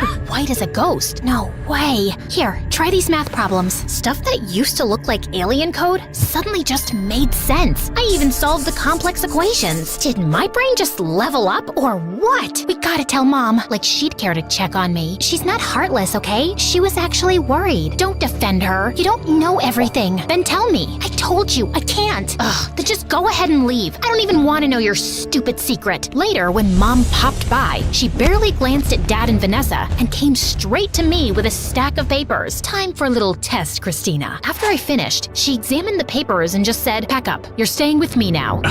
What? Can we talk about this first? No need. She's got a gift, and I'm going to make sure it doesn't go to waste. Wait, you can't just show up and decide to take her. Where were you before, and why are you suddenly loving her now? My God, I can't believe I'm even standing here listening to you, a nobody. I'm her mother. But if you must know, Christina might have acquired savant syndrome, and it's not something either of you can deal with. I can help her. She explained that sometimes a head bump can switch on a talent for things like art or math. She thought that's what had happened to me, and I couldn't help feeling excited. Could this be my shot to shine and get Mom's attention? I begged Dad, and finally, he said yes. Better watch out, Christina. My cousin in Rome got that acquire servant syndrome. He became arrogant and a real pain. Then he bumped his head again and went back to being stupid. Not that you're stupid, but you know what I mean. What kind of dumb syndrome is that, Vanessa? Did you come up with it while watching cartoons? I ignored Mom and ran to hug Vanessa before leaving. Mom enrolled me in Nadia's school, and on my first day, I felt nervous, but I noticed Nadia was popular and people were also interested in me. When they wondered why I just started there, Nadia jumped in. She was sick and overseas for treatment. Come on, Christina. Later, I asked her why she lied. Mom's orders. Just play along, okay? That sounded weird, but I brushed it off because I had lots to do. Before long, I caught up with all the schoolwork and even started getting better grades than Nadia. That's when Mom finally said she was proud of me for the first time in my life. And late one night, I overheard Mom screaming at Nadia in the living room. You call this a report card? Pathetic. All the years I spent working so hard with you, down the drain. I'm trying my best. Your best? Your best is a joke. You're nothing like your sister. If you don't smarten up, you'll be a nobody, just like your father. Hearing this, I felt stunned. Why was Mom being so harsh with Nadia? And calling Dad a loser? That was just mean. I snuck into Nadia's room later and told her I heard the argument. Great, now what? Mom's on my case, expecting the best, and you're making it harder. You're doing all this for her? Yes, she's always pushing me, being super strict. If I don't do well, she gets really mean, and I can't deal with that. I didn't say anything before about how mean she is, because I thought I wanted to be the best too, and she was helping me. Now, it just feels like she's making me miserable. Mom was even tougher on Nadia than I thought, and hearing that shook me. And now, Mom was dragging me to these math contests too that usually Nadia competed in. I didn't want to stress out Nadia more, but I also wanted to shine. Was that so bad? And soon, I was winning the math contests with record-breaking results. People started calling me a genius. Reporters interviewed me, I got my pictures taken, and I even spoke at Mom's university. All that praise and validation should have felt good, but somehow I still felt empty inside. This isn't what I wanted. Ugh! That weekend, I needed to clear my head, so I visited Dad. On the way, I stopped by the old flower shop. Mrs. Garcia was there. Hey, Christina, what's new? How are you feeling now after the accident? And catching up with her, I spilled out my whole story. She was putting together a bouquet as she listened. Then she looked up and said, "You know, Christina, a flower doesn't worry about being the tallest or the brightest in the bunch. It just grows at its own pace. That's It's kind of like us too. Suddenly, it made sense. Being myself was enough, whether I was winning math contests or not. Dad, Vanessa, and my friends didn't care about any trophies. They just liked me for me. They always had. Mom was the one caught up in who was the tallest, brightest flower. But Mrs. Garcia saw something else. A garden where every flower mattered. Seeing Nadia so unhappy, just trying to please Mom, made me sad. I used to be jealous, but not anymore. And I decided that something had to change. I got Dad and Vanessa on board and we cooked up a plan. We just needed the perfect time to kick it off. That chance came during a live TV interview with me and Mom. The host asked me what it was like growing up with a ton of books. She loved it. Actually, that was Nadia. She always had her head in a book and never got to have any fun. The crowd was shocked and Mom got stiff. I wasn't the bookworm. My smarts came after a head bump. You mean the illness you had? That's just Mom's story. She didn't want to acknowledge she had a dumb kid, I guess. Be quiet. I won't. And I don't care about winning math contests. Nadia doesn't either. We're done trying to please you. With that, I walked off and went backstage to find Nadia. Why'd you do that? Mom didn't bat an eye when she separated us,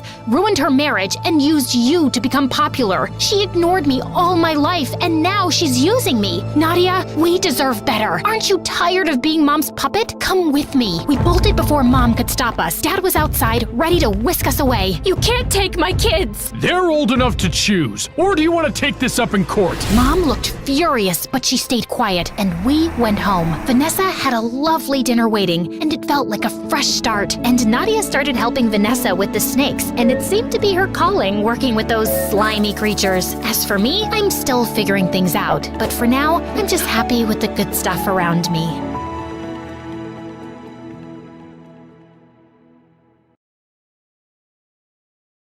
I was just minding my own business in the convenience store when suddenly a hooded guy jumped at the cashier and pulled out a gun. "Give me some cash. All of it. Now." Everyone started to panic, except me. I'd actually been waiting for this moment. "Hey, idiot." Everyone gasped as the robber turned to me. I then walked up to him while slowly removing my jacket. It's so hot in here, don't you think?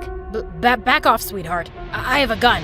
Not anymore. He tried to dive for it, but I immediately locked him in a tight grip and pinned him to the ground. It's jail time, baby. And that's how you catch a criminal. Hi, my name is Artemis, and I've always wanted to become a detective, just like my dad. Before I continue, MSA will give $1,000 to one lucky person who subscribes in the next 7 days. Tell your friends, your sister, brother, and mom to subscribe now. As the robber was being arrested, someone approached me with a proud smile on his face. My favorite police detective, Lewis. I'd met him during a Future Detective summer program for high school students last year, and we'd kept in touch. "You're really something else, kid." Kid? He was just 5 years older than me, but he kept treating me as his little sister. And it was so annoying because I actually liked him. I learned from the best. "If you're free tonight, do you want to have dinner with me?" Would he finally confess his feelings for me? The anticipation was killing me. He took me to a romantic restaurant and my heart was racing. "I'll get to the point, Artemis. I know that you've been waiting for this moment too." You bet I have. "We're having a big and difficult case right now, and we need your help." Oh, I suddenly felt stupid. Tell me about it. It's a gold smuggling case, and the suspect's name is Mr. Anderson. We need some hard evidence against him. And how can I help exactly? He has a son, and his name is Chase. He's a senior high school student, reckless, clumsy, and spoiled. He's looking for a female bodyguard, and she should be very attractive. So, you want me to pose as his bodyguard while spying on Mr. Anderson, right? Exactly. I need you to find where he's keeping all those gold bars. Mission accepted, officer. Dad had trained me in martial arts since I was 2, and now I could finally put it to good use. Lewis prepared my fake documents for the application, and luckily, I was chosen. I was so excited about this mission, but little did I know that I was about to get involved in the biggest mess ever. I tried so hard to keep my cool when I finally met Mr. Anderson. His face literally screamed danger. I was secretly scanning my eyes around his office as we discussed the job. There were surveillance cameras everywhere. It was gonna be harder than I thought. I love my son more than anything, so do your best to protect him. I'll make sure you won't regret hiring me, sir. He gave me a very thick portfolio of Chase, and the first thing I noticed was his face. It was very attractive. Mr. Anderson told me that Chase was waiting for me in this room, and the moment I opened it, I was caught off guard when someone suddenly jumped on me. It was him, and he looked like a scared little puppy. Is everything okay? Take that disgusting little creature away from me. I looked around and noticed a cockroach crawling toward us. I immediately stepped on it and crushed it to death. Don't worry, it's gone. He finally opened his eyes, and I almost dropped my jaw when we both stared at each other. He was the most handsome man that I had ever seen, and I wasn't exaggerating. Just then, he jumped away from me and cleared his throat. I just find it really dirty, that's all. Anyway, you must be the new bodyguard. Artemis, at your service. Dad surely knows my type. Do you want to make out? Do you want to die? Playing hard to get. I like that. I was hired to be your bodyguard, not your girlfriend, sir. You'll still end up being one, so why waste time? He was about to touch me, but I gave him a powerful blow that sent him flying to the wall. Are you crazy? You're being paid to protect me, not kill me. Sorry, it's just a reflex. Fix your stupid reflex or I'll tell Dad to fire you. Loud and clear, sir. I'll officially start my duty tomorrow. Have a nice night. Later that night, while everyone was sleeping, I tiptoed around the mansion and installed some spy cameras to watch Mr. Anderson's every move. I had to catch him soon and get this job over and done with. The next day at Chase's school, boys immediately flocked around me like I was a celebrity, and Chase didn't look too happy about it.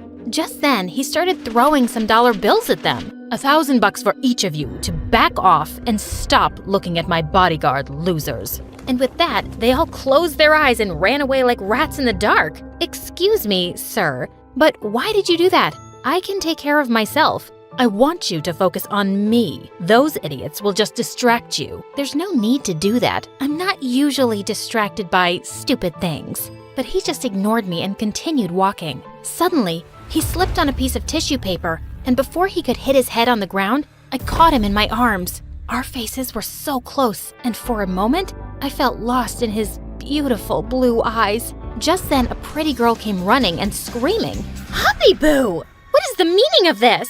Are you cheating on me?" Based on his file, it must be Vanessa, his girlfriend. On reflex, I dropped Chase to the ground. This girl is my bodyguard. She was just protecting me. Oh, what a relief. I'm your one and only, always and forever. Right, Hubby Boo? She then jumped on him and started kissing him like a vacuum cleaner. Vanessa was clinging onto Chase all day and kept sticking her tongue out at me. What was her problem? Later that day, Chase suddenly dragged me into the janitor's closet. I actually don't like Vanessa. I just dated her because she's just so obsessed with me. I felt bad for her. And why are you telling me this, sir?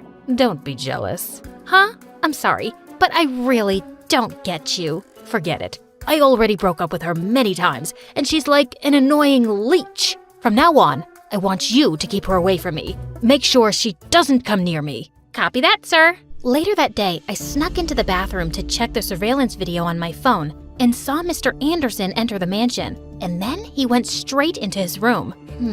I needed to have access there too. On my way out, I bumped into someone, Vanessa. Listen, girlie, you may look tough and all, but I'm not scared of you. I need you to stay away from my future husband, my hubby boo. Sorry, I can't do that. I'm being paid to be by his side 24/7. And besides, you have nothing to worry about. I'm not attracted to him. She burst out laughing. Chase is the most beautiful guy in the entire universe. There's no way you're not attracted to him. Unless you're a lesbian. OMG, are you? Do you like me instead? Maybe. I can't blame you. I'm perfect. But I'm sorry, you're not my type. That's too bad because I think I'm obsessed with you. I leaned in closer and pouted my lips for a kiss. Ew!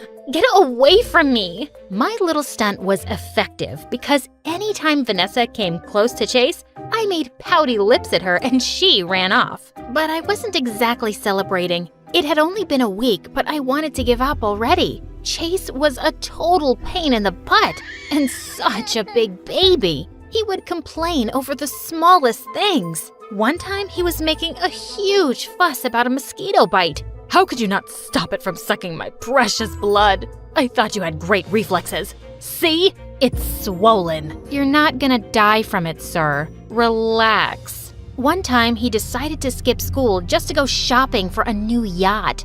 As we were walking towards the port, we bumped into some guys who looked like gangsters, and he actually knew them.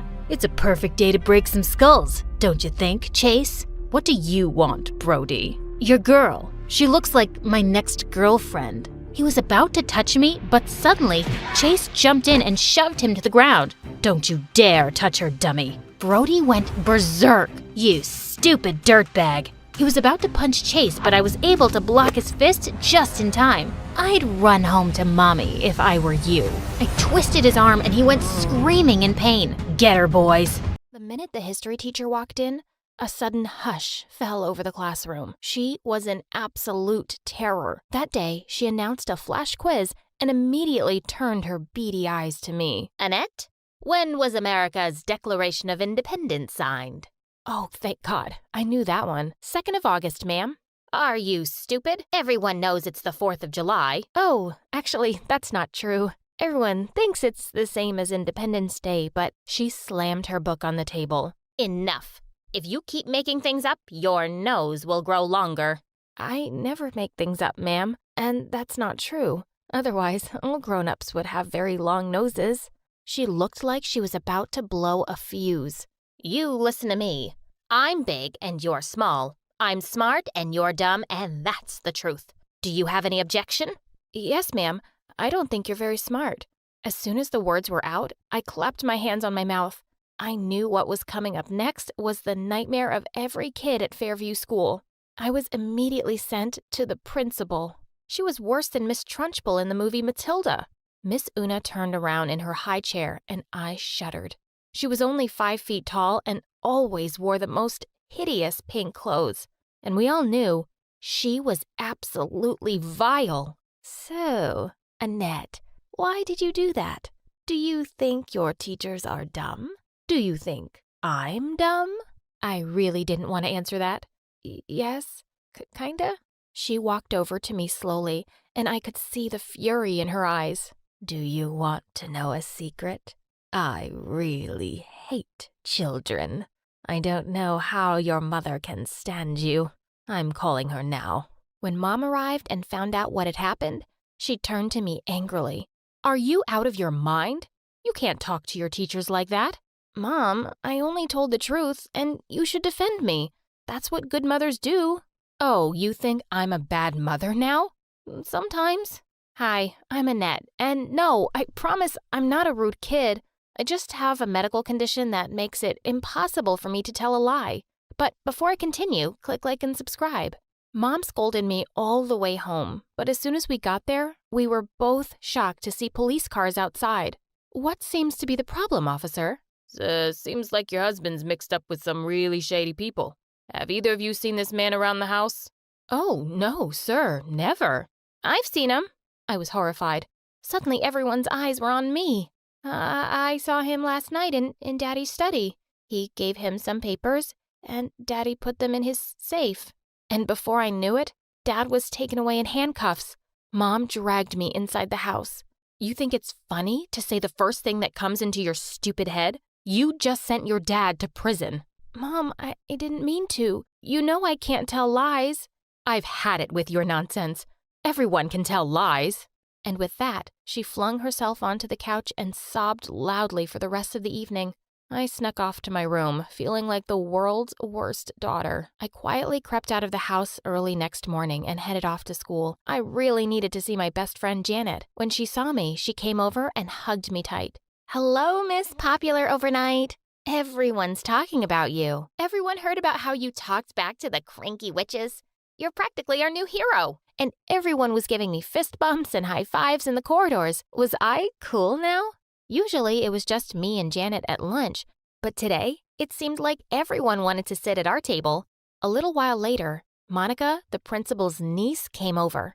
Oh, hasn't anyone read the morning paper today? Here you go. With that, she threw it on the table for everyone to see, and my eyes widened in horror. Splashed all across the front page were pictures of Dad being taken away by the police. Are you a little criminal too, Annette? Do you get the highest marks in class by cheating? Like daddy, like daughter. I felt so mad. Putting people down doesn't make you cool, Monica. It just makes you a jerk. And I don't need to cheat to get good grades. Try opening a book sometimes. It's not that hard to be smart. There was a stunned silence, and then suddenly everyone started cheering and clapping. Monica looked livid as she stormed off. Someone quickly threw the paper away, and Janet pressed my hand. Dude, I wish I could be like you. No one dares talk to Monica like that. You're so brave and cool. Teach me. Oh, I don't think I can. It's just the way I was born. I bet your mom is so proud to have a daughter like you. Oh, yeah, really proud. When I got home that day, there were police officers swarming all over the place again. The minute Mom saw me, she screamed angrily, "We're getting evicted, and they're taking everything!"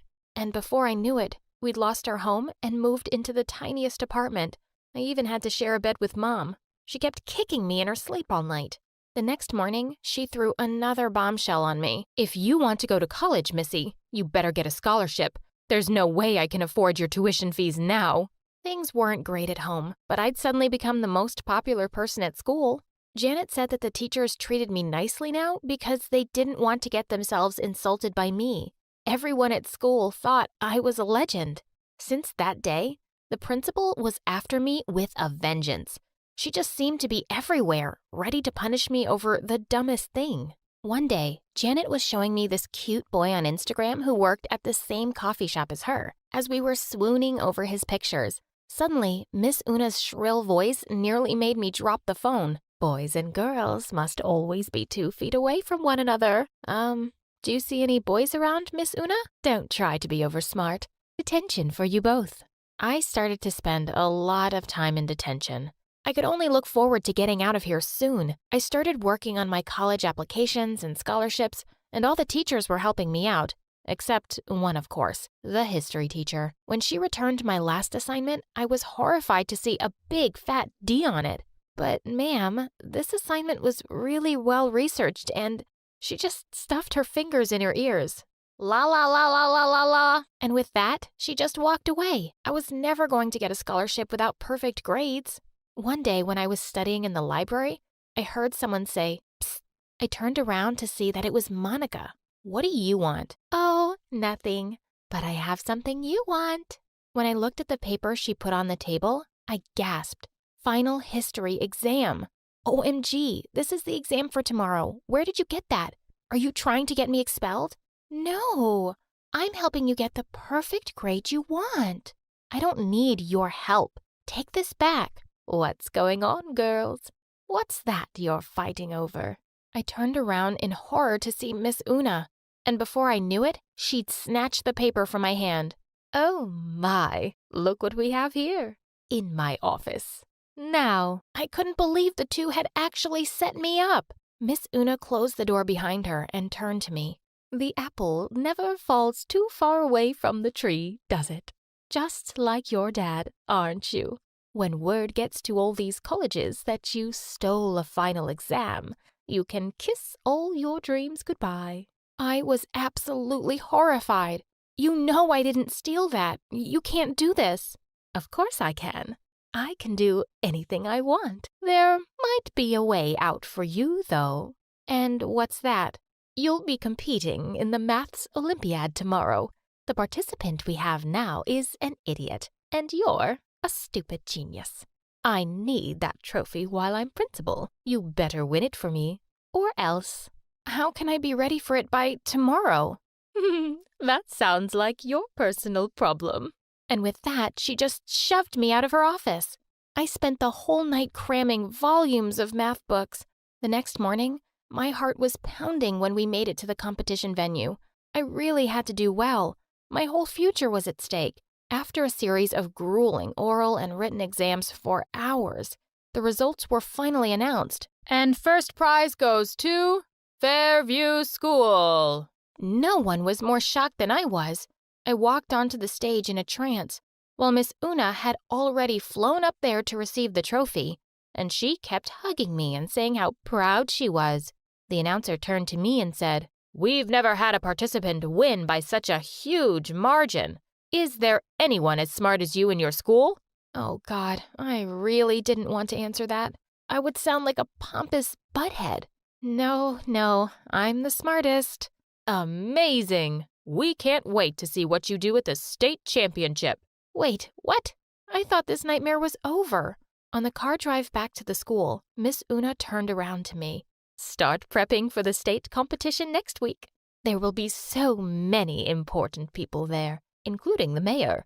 I'm probably going to be awarded Best Educator. Her face turned really menacing.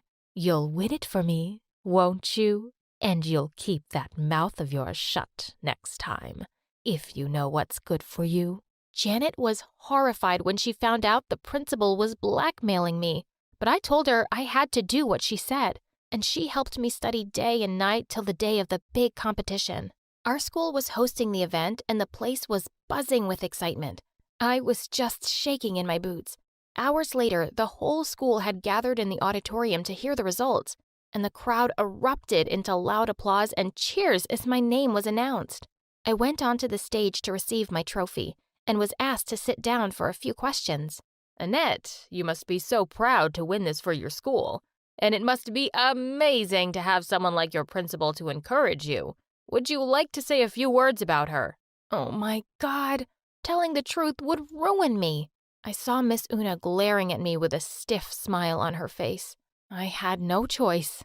The only thing I can say about her is that she's the most evil principal on the planet. She bullies everyone. The only reason I'm in these competitions is because she told me she'd ruin my chances of going to college if I didn't participate. She shouldn't be allowed anywhere near kids. The auditorium was suddenly filled with pin-drop silence. Just then, Janet rose from the crowd and shouted, "Yeah, she's a jerk." Another student got up and said, "I hate coming to school because of her." And before I knew it, hundreds of kids were chanting, "We want her out of here." Miss Una's eyes were about to pop right out, and she suddenly fled from the scene. Janet had made a video of my interview and the whole scene after, and it went viral. For the next few days, it was trending like crazy on Snapchat and Twitter. I couldn't believe it. We'd literally started a movement. The school board immediately looked into the matter and fired Miss Una. Fast forward a few months, and I've graduated high school with honors. I'm off to one of the best universities on a scholarship with my best friend Janet. Hi, I'm Olivia. I grew up in a small town where everyone knows everyone, but I felt like the odd one out. Things weren't any different at school. In elementary school, I didn't feel confident enough to talk, but Nick was the only one who ever spoke to me. But he was always up to no good and known for his infamous tricks. I thought he would stop in middle school, but it only got worse. Hey, Olivia! I got you a cupcake! That's really nice. Yeah, I stole it from that loser over there. Oh, no. You didn't want a cupcake? Hang on, I'll go steal his whole lunch. Come here, nerd! I knew I should have stood up for that kid, but like always, I ran away instead. High school wasn't any better. You know how students get awards for cutest couple, best dress, and stuff at the end of the year? At the end of my junior year, I finally got one. The award for the shyest student goes to Olivia! Who's Olivia? I was the girl who was too shy to accept the award for being too shy. I felt devastated. That day, I decided it was finally time to grow a spine and learn to be confident. Hey, you! No. Oi, you there, mate! Australian? Ugh, come on, Olivia. I practiced for days, but nothing could have prepared me for what was about to happen. We're off to Las Vegas for the week, honey. You're going on a trip without me?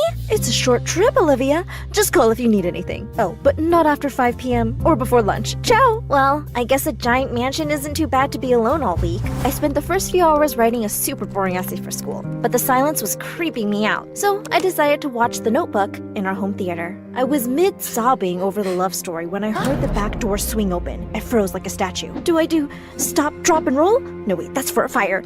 I'll just call 911. Shoot, my phone's upstairs. Time for plan B. It's too cold. Okay, plan C. Cramp. Suddenly, there was a crash upstairs. It sounded like my laptop. I would rather fight to the death than write that essay all over again. I tiptoed upstairs and saw someone in the kitchen, but it was too dark to see their face. With a burst of confidence, I jumped on their back like a spider monkey, but my victory didn't last long. Hey! They threw me to the floor and everything went black. I woke up with a flashlight in my face and all my memories flooded back. Intruder! I panicked and kicked so hard, sending them crashing to the floor. Not intruder. Ouch. I know that voice. I snatched the flashlight and shined it at him. Bailey?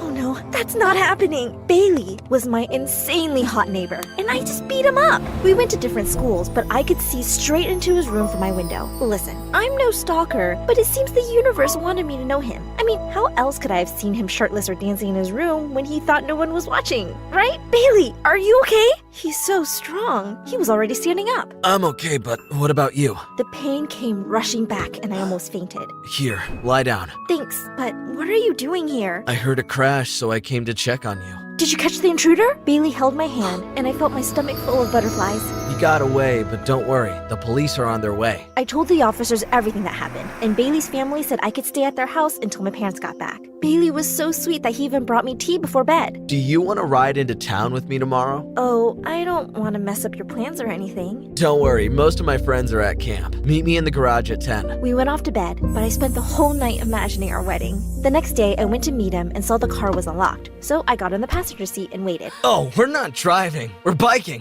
Yeah, I was just warming up in a car before cycling. It helps the wheels spin faster. It's psychological bike oliviodynamics. Oh, I never heard this. Yeah, it's a new evolution. Wow, you're serious about biking. I was way too embarrassed to admit that I didn't even know how to ride a bike. But if little kids can do it, how hard could it be? Do you always wear your helmet backward? Yeah, it's the latest style in Paris. Huh, okay. Well, follow me. Easy, you can do this. I stayed balanced for about 2 seconds before I toppled over into a pile of garden gnomes. You made up all that stuff about the car and the helmet, didn't you? Maybe. I was humiliated, but Bailey was so nice. He spent the rest of the day teaching me to ride. My parents came back that night, and I assumed I'd never see him again. But to my surprise, he knocked on my door the next day, and the next day, and the day after. We were inseparable the whole summer, and it made me sad to think about how everything was going to change when school started. On the first day of school, I was walking to my locker with my head down when I saw one of the popular girls drop her fancy earring. How was I supposed to get her attention over all this noise? As I picked it up, I realized something. I'm the girl who tackled an intruder, and I'm the girl who spent all summer with her super hot crush. Hey, you dropped this. My favorite earring. Oh, you're a lifesaver. After that, she waved to me every time she saw me. I decided to challenge myself to say hi to new people. To my surprise, people were nice back, even cute boys. But one day, I was walking to the bathroom when I noticed the school bad boy, Nick, and one of his friends graffitiing a wall. Nick spun around to tell me off, but then he froze. Graffiti is so uncool, but I was mesmerized by his piercing blue eyes. He was so focused on me, he didn't realize he was spray painting his friend's face. I rushed down the hallway toward the bathroom, but I could feel his eyes on me the whole time. The old me would have ignored it, but the new, confident me decided to confront him in the study hall. You know you'll never get into college if you graffiti the school, right? I'm going to be an artist. You mean a criminal? I'll post your first mugshot on Instagram. I held up my phone to snap a picture, but the teacher spotted me. No phones in the study hall, Olivia. It wasn't her fault. I asked her to take a picture of me. Great, then you can join your girlfriend in detention too. Detention? Girlfriend? I don't know which part was worse. In detention, I tried to sneak past Nick so he wouldn't sit next to me. But someone bumped into me and I spilled hot tea all over him. He jumped up and ripped his shirt off. Ow, hot! I am so sorry. It's okay. I deserve it for getting you in trouble. I was about to respond when I noticed his insane abs, and right above them was a really cool tattoo of a dragon on his chest. I hated myself for thinking he looked so hot. I tried to look away, but Nick was smirking at me. I moved as far from him as I could, but I couldn't stop thinking about him. That night, Bailey and I met up for the first time in weeks because of our busy routine. I wish we went to the same school. That would be nice, but it might be kind of awkward since I'm, homecoming king and stuff, and you're like the quiet girl. Did he just admit I wasn't cool enough for him? What do you think? Tell me your thoughts in the comments below. And hey, you've hit that like and subscribe already, right? Well, I felt pretty annoyed, so I pretended to get a call from my mom and went home early. That weekend, I was walking through the park when I noticed Nick was creeping up behind some lady sitting on a bench. Was he about to rob her? I didn't want to find out. I couldn't stand it, so I tackled him from behind before he got too close. Get off me, psycho! Wait, Olivia? You're the psycho! You were going to attack that woman! Attack her? That's what you think of me? Nick's face was inches from mine, and his blue eyes looked really hurt. I felt so guilty and embarrassed that I was wrong, so I just ran off without saying a word. After school that Monday, Nick was waiting by my locker. Come to the park with me. Why would I do that? Just trust me. At the park, I saw the same lady from the other day, and as soon as she saw me, she turned red and started hitting me with her purse. Ah! Mom, stop! Mom? She attacked you! It was a misunderstanding. This is Olivia. Oh, why didn't you say so? She's even prettier in person. What's going on? My son paints with me every week. I paint birds, but he always paints you. She reached into her bag and pulled out a beautiful painting of me. These are creepy, but amazing. I'm bad at school, but I'm good at art. Teachers think I'm stupid and I'm sick of it. That's why I always ditch. You're a genius, but why me? Because no one appreciates you either. Wow. All these years, I thought no one could see me, but Nick did. After that, I started spending a ton of time with Nick. He was surprisingly sweet behind his tough guy act. Once we were strolling, and he spotted the injured baby bird and saved it, but he made me promise not to tell anybody. Shh. You're a big softie. Shut up. We quickly grew close and eventually started to have lunch together near the school's eateries. Oh, hold up, don't call it a date. Can I ask you a question? Why do you have that dragon tattoo? It matches the dragon on my mom's necklace. I'm surprised you haven't noticed. She never takes it off. That's the sweetest thing I've ever heard. Yeah. My turn now. What's going on with that guy you text sometimes? Brian? Bailey. We were really close last summer, but he's not who I thought he was. Okay, that's good. That means I could finally do this. Next thing I knew, Nick was leaning across the table to kiss me, and I couldn't resist and kissed him back. All right, call it whatever you want. Jeez, I'm just a bit shy, okay? The whole way home, I couldn't stop blushing. But just a few days later, things went south. Nick wasn't at school that day, and he wasn't answering my texts, so I assumed he was sick and went straight home after school. When I walked in, my parents were sitting in the living room with the police officers from the night of the intruder, and in the middle of all of them was Bailey. Bailey has some really important information about the intruder. I totally forgot something I saw that night. It was dark, but the intruder had a dragon on his chest. No, it couldn't be. There's a local troublemaker named Nick Costello who has a tattoo of a dragon on his chest. We arrested him before school today. Nick would never do something like that. Mom, I told you about Nick. He had you fooled, Olivia. He was probably just waiting to break in again. Bailey walked up to me with his arms open, and I crashed into him in a puddle of tears. The days went by in a blur. My parents tried making me feel better, but I felt so lonely. Even when I was going through something this upsetting, Bailey only came over once to cheer me up. I know you miss him, but he's a loser. Now you can hang out with me instead. You know, when I don't have better plans. Actually, Bailey, Nick is 10 times better than you are. He actually likes spending time with me for who I am. And he's not a criminal or a loser. Are you sure you saw a dragon tattoo? It was definitely a dragon. I could see it because it was so shiny. Like one of those tattoos with glitter in it or something. Shiny? That doesn't sound like a tattoo. That sounds like jewelry. I have to go now! I biked to the police station faster than a race car. All the practice on my self-confidence led up to this moment. You're going to let me talk to Nick right now! Visitors get 10 minutes. I'll bring him out. How did Nick still look hot in one of those orange jumpsuits? Your mom was the real intruder, wasn't she? Bailey didn't see your tattoo. He saw her dragon necklace. Please, don't tell anyone. But we have to get you out of here. No, my mom is sick, okay? At night, it's like she becomes a different person. She has no idea who she is or where she is, and she gets into all sorts of trouble. I go to the park with her so that she doesn't get lost on her way home and go into the wrong house. Why didn't you tell the police? Because it's still all my fault. The night she got into your house, I was supposed to walk her home, but I went to the arcade with my friends and lost track of time. If the police find out, they'll send her to a mental facility. Hang on. Did you say the arcade? Nick, this is amazing! There are cameras everywhere so kids don't cheat when they play. We don't have to tell the police anything about your mom. All we have to do is prove you couldn't have been the intruder. I sprinted to the arcade and basically threw a tantrum until the manager gave me the security tapes from that night. They totally proved that Nick was there the entire time. I took the tape back to the cops and they had no choice but to let him go. We bought Nick's mom a new necklace to replace the dragon so that no one would ever figure out who the intruder was. And whenever Nick was busy, I spent time with his mom to make sure she didn't scare any other poor families by accident. Once everything was settled, Nick told me to meet him at some abandoned building in town. Nick, I thought you said this was romantic, but it's totally creepy. Just trust me. Remember when you caught me doing graffiti in the school? Well, I never got to show you what I was painting. He took me around the corner, and my jaw hit the floor. It was a beautiful painting of me. I love you, Olivia. I always have. It's beautiful. I love you too. But, I definitely didn't always love you. awkward. Nick burst out laughing and pulled me in for a kiss. At that moment, I learned that you can find love in the craziest circumstances ever.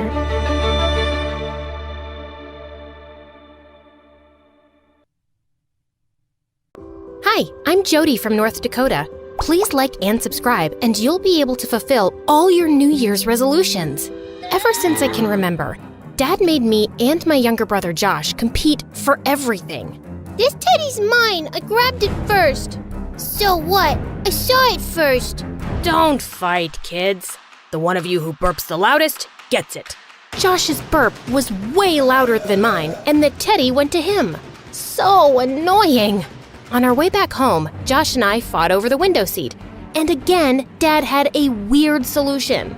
Let's see who can stick their head out of the window and spit the farthest. Josh won again.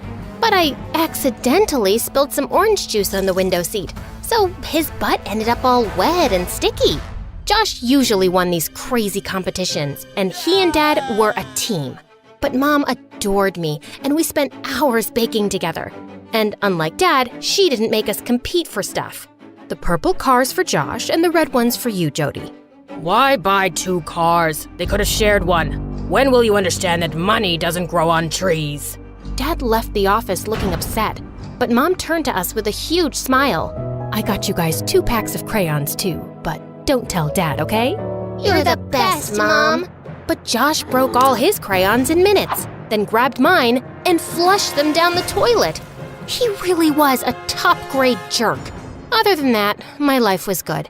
But then one day, everything came crashing down. Mom had ordered pizza for Josh and me, and we were fighting over the last slice when Dad came back from work early. You ordered pizza again? Why can't you cook, lazy woman? I'm not some millionaire.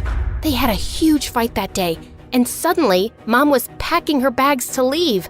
I cried and tried to stop her, but she said she'd come and see us soon and just left. Then, Dad gave me the last slice of pizza, and I immediately stopped crying and stuck my tongue out at Josh. Don't judge me for not being sadder, guys. I was only 7 then. A few weeks later, our parents got divorced, and since Mom wasn't financially stable, we stayed with Dad. Mom only visited us on weekends and special occasions. Years passed, and Josh and I finally reached high school. One day, we came back from school to find Mom getting out of a flashy car. Jody, Josh, come quickly. I'm taking you to my new home for the weekend. Her new home was a freaking palace. It turned out that Mom's fiancé Steve was a real estate mogul, and this was one of his houses. Later after lunch, Mom said she had something important to discuss. I haven't been able to offer you a home before, but thanks to Steve's support, I can now. I'd love for you guys to come live here with me. What do you think? We were both taken aback, but then Josh said he wouldn't leave Dad and walked out of the room. Mom looked heartbroken. What about you, Jody? To be honest, I'd missed being close to Mom, and it wouldn't be too bad getting away from Josh and not fighting for everything. I think I'd like to stay with you, but what about Dad? I'll talk to him, don't worry, and you can still see him whenever you want. Oh, this is just such wonderful news. After the weekend, Josh went back to Dad and I moved in with Mom. She let me have the biggest bedroom. I love it here, Mom, and I love you. I've been waiting to hear that for so long. In the coming days, Mom got me anything I wanted. New clothes, new shoes, new handbags, new bedroom furniture. I even had 3 maids waiting on me hand and foot. One day, I decided to bake a cake for Mom, but I just couldn't figure out the fancy oven settings. Before I knew it, there was a small blast. Just then, a girl my age came running in. Are you trying to burn the kitchen down? I'm sorry, I was just trying to bake a cake. Well, it looks more like a volcano now. No wonder it caused so much destruction. She looked at me, and then we both burst out laughing. The girl introduced herself as Darcy, our butler's daughter. We got to talking, and I found out that Darcy loved baking too. We exchanged a few recipes and decided to try them soon. The next day, Mom got me enrolled into a fancy private school, but it looked more like a 5-star hotel. And the students looked like they'd walked off a modeling ramp. Feeling kind of nervous, I was trying to find my classroom when a group of the most gorgeous girls suddenly blocked my way. New admission. We like your Gucci's and Chanel, girl. You can join our pack. And just like that, I became a part of the most popular group in school, the Wildcats. And boy, these cats were wild. They partied like crazy, blew thousands of dollars on useless stuff, and got tattoos in the weirdest places. But for the first time in my life, I was among the popular kids in school, and I was loving it. A few weeks later, I was hanging out with my cool group outside school, and to my shock, they started smoking. One of them pushed me to try it too, and I didn't want to look uncool, so I did. But I started coughing like crazy. Jody, what are you doing? OMG, Jody, who's this peasant talking to you? What are you doing here, Darcy? I study at the school 2 blocks down. I was just walking home. Ew, are you talking about that gross public school? That confirms you're poor. Jody, you're a wildcat. You can't be talking to people like her. Yeah. Darcy, please go away. I'll talk to you later if I have time. Darcy gave me a disgusted look and left. I felt terrible, but I had a reputation to maintain now. When I got back home, I found Steve and Mom waiting for me, and I knew there was trouble. So, you're smoking now? Is that why I'm paying your sky-high school fees? Jody, I'm so disappointed in you. What? I didn't. There must be some mistake. Don't you dare lie to me. You were smoking, and the butler's daughter saw you. Steve was always so calm, and seeing him like that was kinda scary. He shouted at Darcy to come in. Tell me what you told us earlier, girl. Did you see Jody smoking or not? Darcy looked at me, then turned nervously to him. Sir, I think I made a mistake because that girl was wearing a different dress. I'm so sorry for the confusion. Steve sent her away angrily, and soon after I followed her. What were you thinking, being a snitch? I was trying to save you from falling into bad habits, but I wasn't expecting Mr. Steve to react so badly, so I changed my statement. You should be thanking me. Well, no thank you. Just mind your own business. Yeah, I'll do that now. You're just a rich brat. I don't know why I thought you were different. I felt so mad at her, but I forgot about the fight soon because the following weeks, I had a crazy schedule. I went to school, attended salsa and French classes Mom enrolled me in, and then went out partying with my friends. I was so busy with my new life that I almost completely forgot about Dad and Josh, too. Then one day, I got a call from Josh. Can you come home this evening? I want to plan a surprise party for Dad. I promised Josh I'd be there, and that I'd also bake a special cake for Dad. But when I came back from school that day, Mom was already waiting for me. Jody, there's an important event tonight, and Steve says I need to look my best. So I was thinking we'll go shopping first, and then maybe we'll both get makeovers.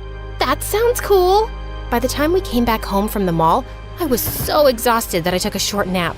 And when I woke up, it was already so late. When I got to Dad's place, Josh was done with all the preparations. I am so sorry.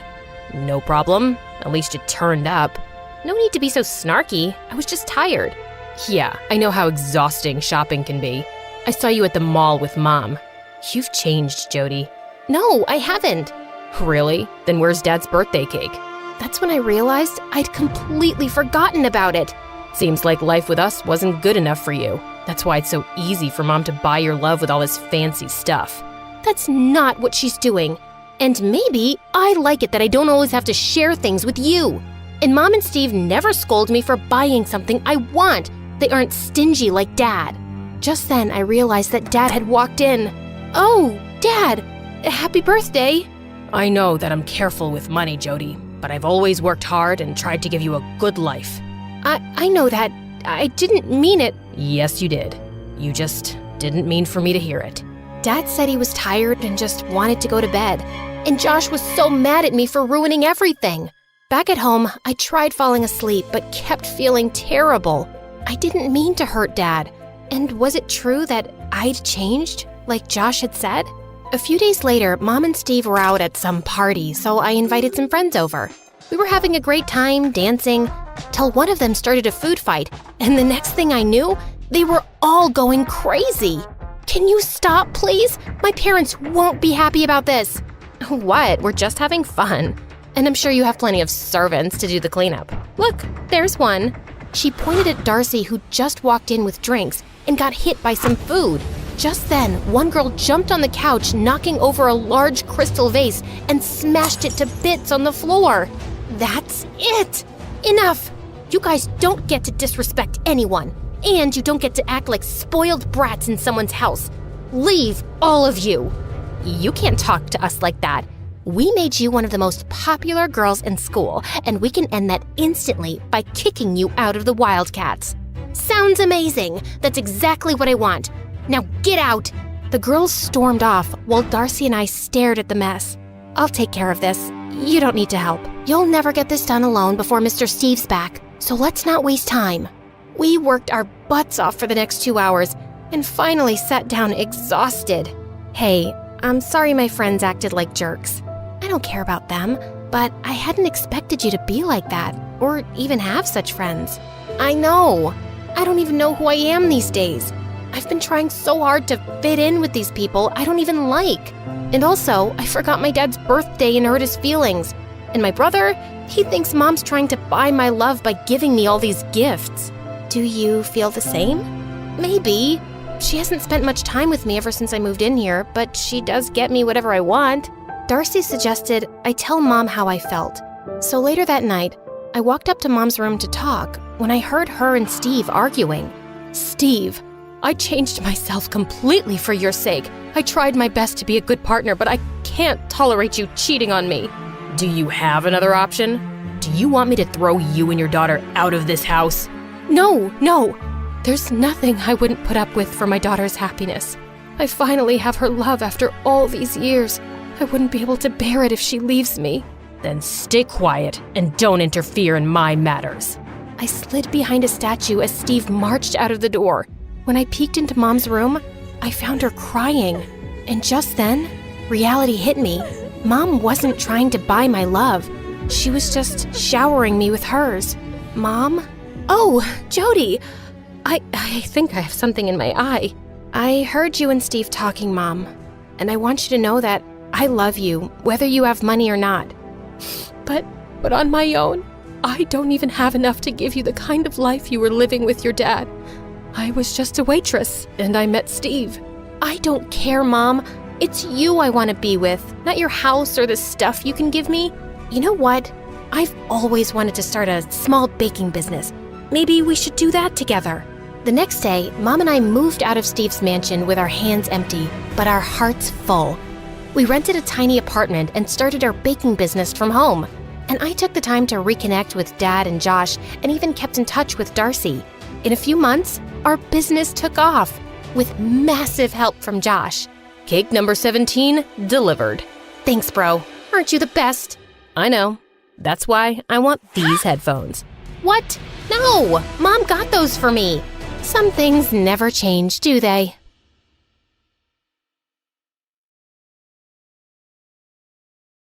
Think about your favorite spot. It's probably a tree in the woods, a couch in your sitting room, or maybe your parents' car. For me, it's always been the kitchen. In fact, this kitchen saved me from becoming a raging monster with a thirst for vengeance, destruction, devastation, and sorry.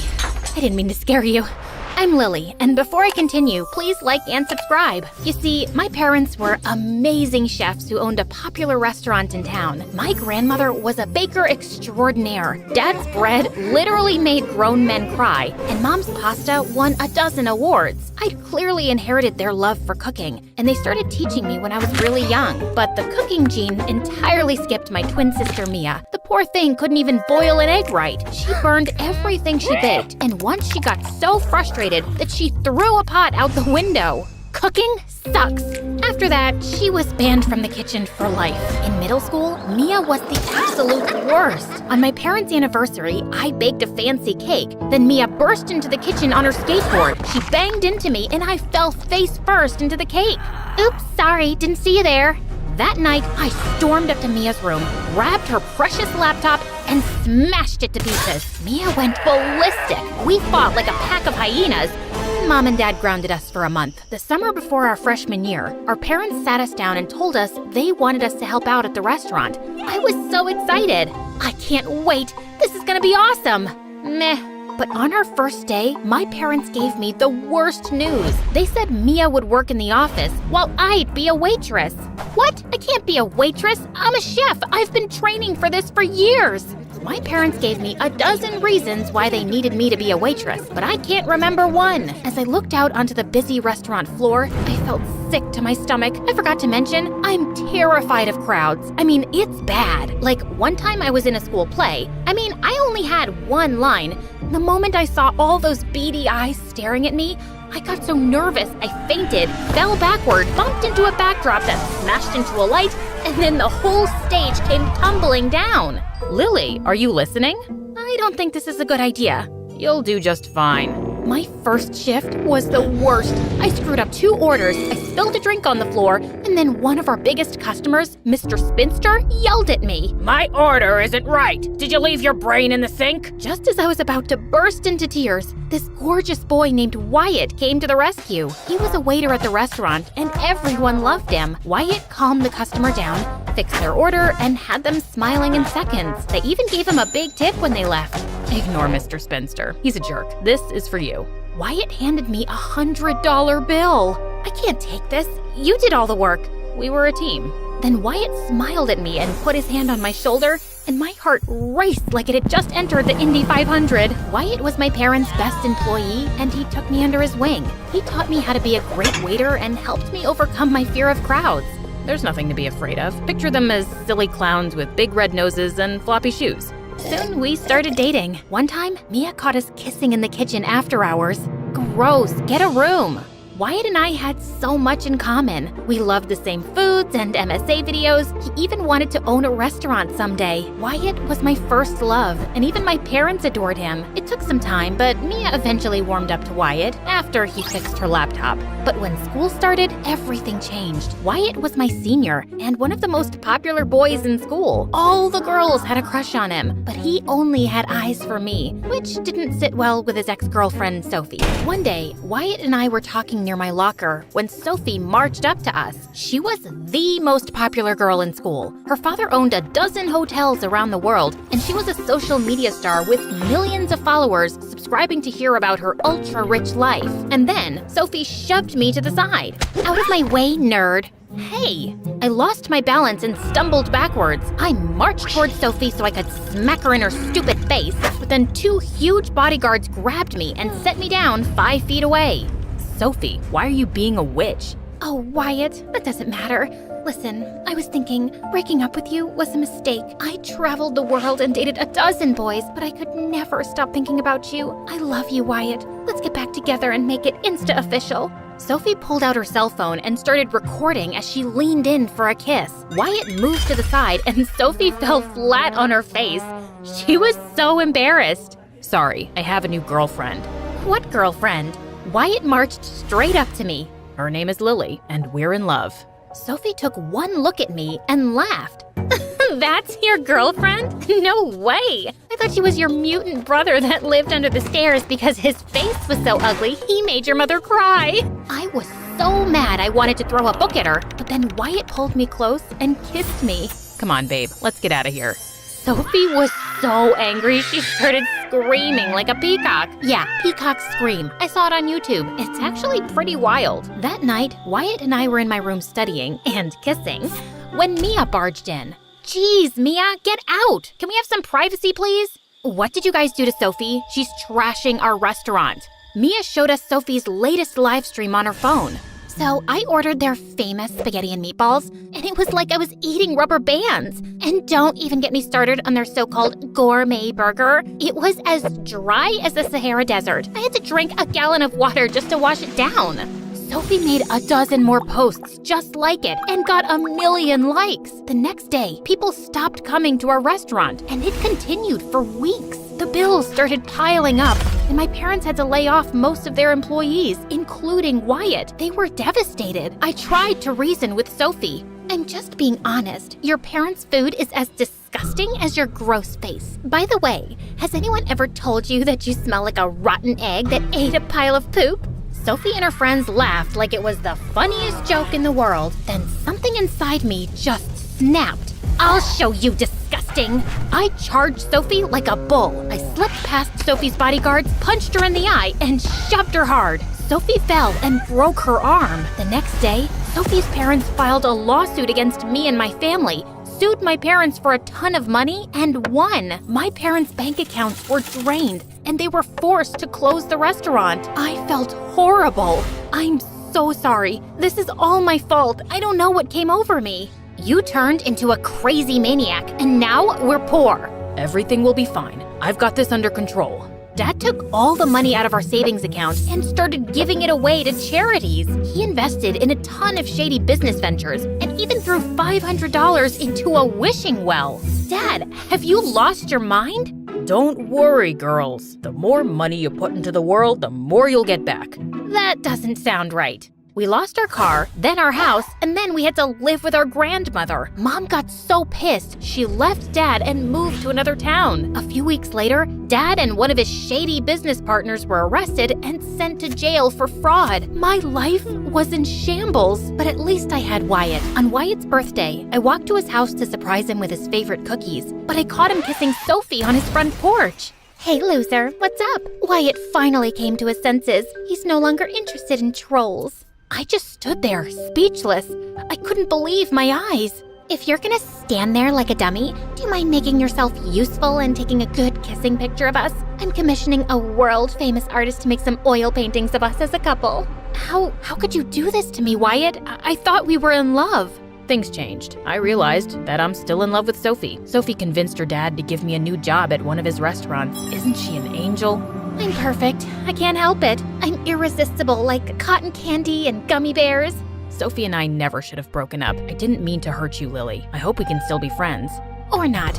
I'm allergic to losers, and every time Lily's around, she makes me want to puke. At school, Sophie and Wyatt were all over each other. Every time I saw them, I got angrier and angrier. Mia tried to be the voice of reason.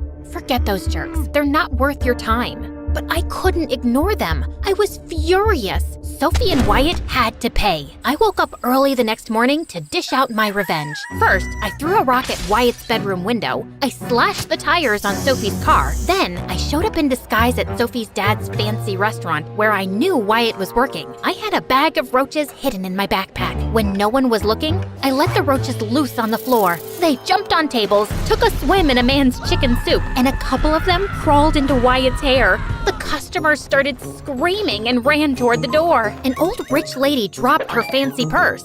Hey lady, you forgot your purse!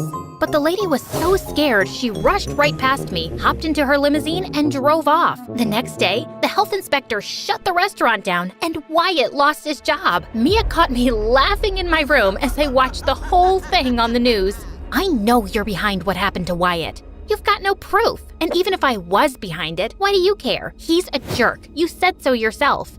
Who are you? And what have you done with my sister? I shoved Mia out of my room and slammed the door shut. I didn't have time for any distractions. I had one thing on my mind, getting back at Sophie. I kept following her around, ready to attack her with a paintball gun or rotten eggs. But ever since I'd hurt her earlier, the bodyguards stayed even closer to her. But Sophie was such a witch, she fired at least one of them daily and had a replacement by the next morning. Like one time, one of her new bodyguards named Simon accidentally photobombed Sophia's selfie, and she lost her mind.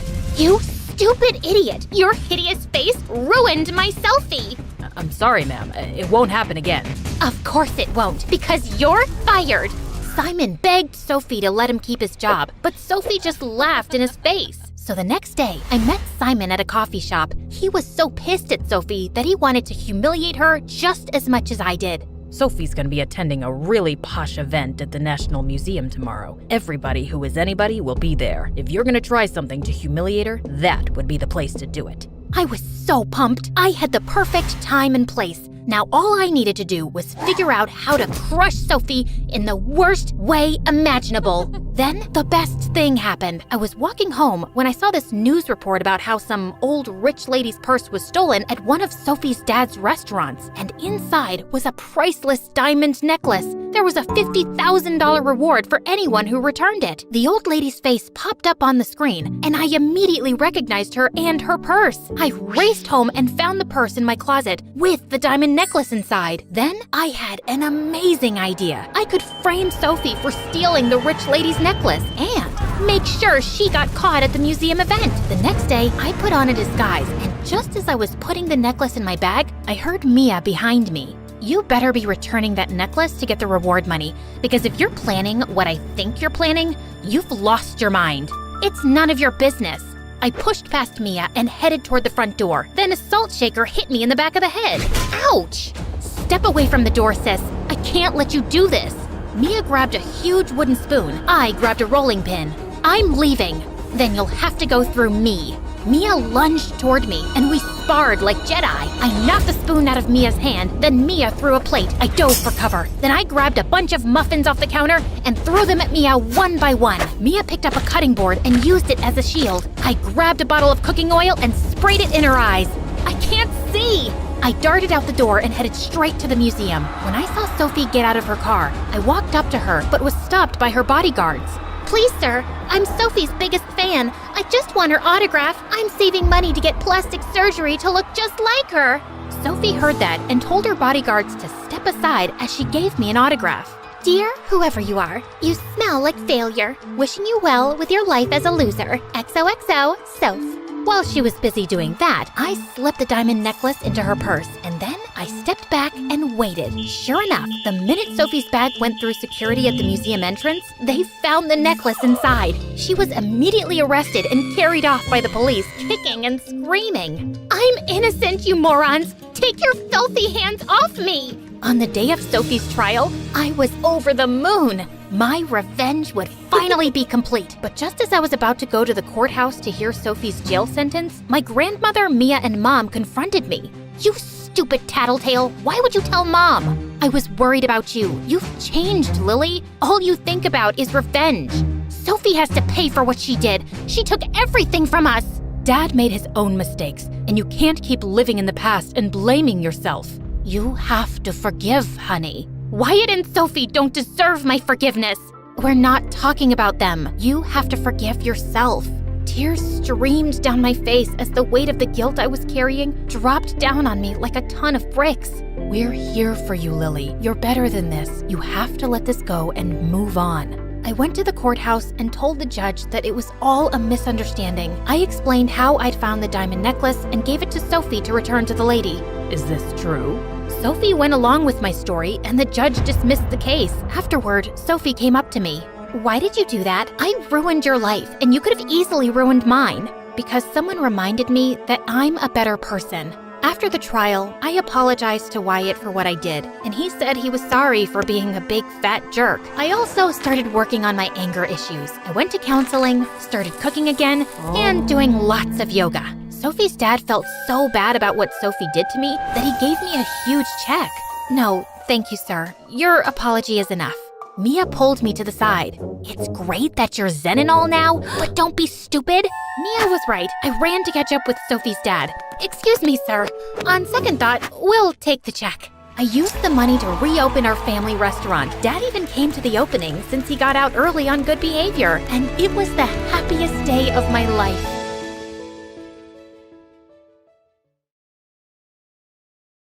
I woke up as the maids drew the curtains and I could hear the sound of birds singing. I slipped into my shimmering gown, just like Elsa's, placed delicate heels on my feet like Cinderella, and styled my hair like Rapunzel's. I looked awesome. Why wouldn't I? It was my 7th birthday after all. Whoa, I want to pinch myself. Is it for real? You look stunning, my princess. Thanks, Dad. But you remember your promise? You will rescue me. If I need you to, right? Of course, sweetheart. Hi, I'm Olivia, the princess of a small country in Europe. Dad threw a grand party for my birthday, and everyone was stunned to see how pretty I looked. Oh my God, the princess came straight from heaven. You light up the room with your beauty. The party was great, but then the son of a duke started boring me with how awesome his new school was. He went on, and all I wanted to do was return to my baggy jeans and hoodie and continue playing Minecraft. So, I gave Dad a signal, our secret signal. I coughed once and then rubbed my nose, and just like that, Dad came to my rescue. The princess needs her rest, don't you, darling? Yeah, I do need it. Real bad. Yep, my dad was the best. He spoiled me rotten, and for him, my happiness was everything. My aunt asked him why he spoiled me, and he had the best reply. I'm her father, not just her king. Olivia is strong and wise, and her life is her own to decide. I only want her to be happy. Growing up, I felt like I was different from other princesses. I mean, how many princesses do you know who got to go to a normal school, stay up late playing video games, feed their pets, and give them baths? I could go out and play with kids and just be myself. I loved to live a simple life, just like everyone else. I remember one time I begged Dad to take me to the circus in town. Oh, honey, I could bring them to the palace. You don't need to go there. No, Dad. You know I want to go like everyone else. And I want you to come with me. Dad wasn't too sure about it, so I suggested we get a little creative and disguise ourselves to throw off the paparazzi. It was so worth it. Oh, girl, that's really fun. Yeah, I told you so. Okay, now say hooray! All of a sudden, I had terrible hiccups, which worried Dad. So I told him I was fine and went outside for some fresh air. As I walked around, I heard cries and rushed towards the tent to find people trying to train a monkey. Hey, you just stop it. How cruel. You can't do this to this poor baby. Ho ho ho. Ordering us? Who do you think you are? Some princess? Show off, kid. I ran away not because I was scared, but because I wanted Dad to know about it. And later, he dealt with it. But I remained upset for days, just imagining how that poor animal must have felt. One day, I heard some kids playing in my garden. When I went to check, I learned they were twins, Sophia and Ted. Their parents were friends of Dad's, and he promised to take care of them now that they had lost everything. The twins and I got along great. Ted was so much like me. We had all the same interests, and he was so gentle with animals, which I loved. Sophia was also sweet, and when we first met, we started talking like old friends. But gosh, she had this royal attitude that I just couldn't get with. Guys, I'm going on a tree planting campaign. Would you join me? It's gonna be so much fun. No thank you. I don't want to get my hands dirty. I've never done it before, but since you're doing it, it'll be interesting. I'm coming. Ted was the sweetest. My life was perfect, but when I turned 8, my hiccups became awful. And to make things worse, my eyes started to twitch. Dad was worried and took me to a doctor, and it turned out that I had Tourette's syndrome. Even though I tried my best to control the tics, sometimes I just couldn't. One time in class, I was reading a poem that felt like I was on a bumpy road. This poem, seeing how all the kids just stared at me and then some giggled, my ears turned red. It was so awkward, and I ran from the class and just wanted to hide my face. But Ted followed me. Olivia, don't sweat it. Don't let this little thing put you down. Show the world you're not scared to take on whatever comes your way. Nobody's perfect, and that's okay. He was right, and because of him, I never felt bad about myself ever again, even though the paparazzi once made a meme video of me. It did hurt me sometimes, but it's part of life. Being a princess would never be that easy. On the other hand, Ted always tried to make me happy. He gave me cards every day. That's the weirdest thing he always did. That's so cute, Ted. But nowadays, no one makes cards. But I always have time for you. You know I care about you the most. Oh, come on. That's a little overdramatic. Just because I don't make Olivia one card every day means I care less about her? And then the twins started to fight, like always. I immediately came between them and stopped them from bickering because it could easily turn into a war. When we graduated from high school, he asked what I wanted to do. I told him I wanted to go camping and explore the wild. And to my surprise, he agreed. A couple of days later, I set off on a cruise to reach a forest camping site. I went to my room to freshen up, but when I came out after taking a bath, I screamed in horror when I saw a guy lying on my bed. Who are you, and what are you doing in my room? I'm gonna call security right now. Actually, that's my line. This is my room, 206. Why don't you check it again? I marched to the door and cringed when I saw that the jerk was actually right. I'm so sorry for that. No problem. Do you need help with that? Yes, thanks a lot, jerk. I grabbed my stuff and walked to my room as everyone stared at me. I went out to the ship's deck to take a couple of pics for Instagram, but I slipped and was about to fall. Thank God someone grabbed me. It was Mark. Oh, you okay? Oh God, you're hurt. It's just a scratch. It's okay. He looked so worried and instantly pulled out his handkerchief to tie it around my arm. That was kinda cute of him. The next day we reached the campsite, and I was totally mesmerized by it. I loved the greenery and the peaceful atmosphere. Everyone had split up into pairs, and guess what? Mark ended up with me. I saw a pond and decided to refill my bottle, but then all of a sudden, Mark snatched the bottle from me. Are you crazy? No, but I'm not sure about you. Didn't you see that water snake? I was stunned. He saved me for a second time, but he kept bossing me around like he was some kind of camping and forest expert or something. It was really annoying. You packed this many clothes for a camping trip? Are you serious? Perfect. You don't have a sleeping bag? Were you thinking we'd get beds here? You can't go out of the tent without a mosquito repellent spray. You know what? I can't wrap my head around how a princess could give up all luxuries and live in the wild. You know I'm a princess? For how long have you been stalking me? Are you from the paparazzi? You some spy? Some mafia guy? Look, I know karate and I'm not afraid to kick your butt. Hey, hold on. How difficult could it be to know about a princess? You are world famous, you know. So why are you here? I sat with Mark by the fire and told him how I had always wanted to see where animals lived freely. I talked about my love for animals and how I hated those who hurt them, how I even turned vegetarian. And it made me happy when he said he thought the same way. We stayed at the camp for 2 days, and I have to admit, Mark wasn't that bad. Yeah, he was still talkative, but I actually had an amazing time with him. But when the trip ended, we went our separate ways. After some time, I went to college, and right on the first day, I saw a familiar face.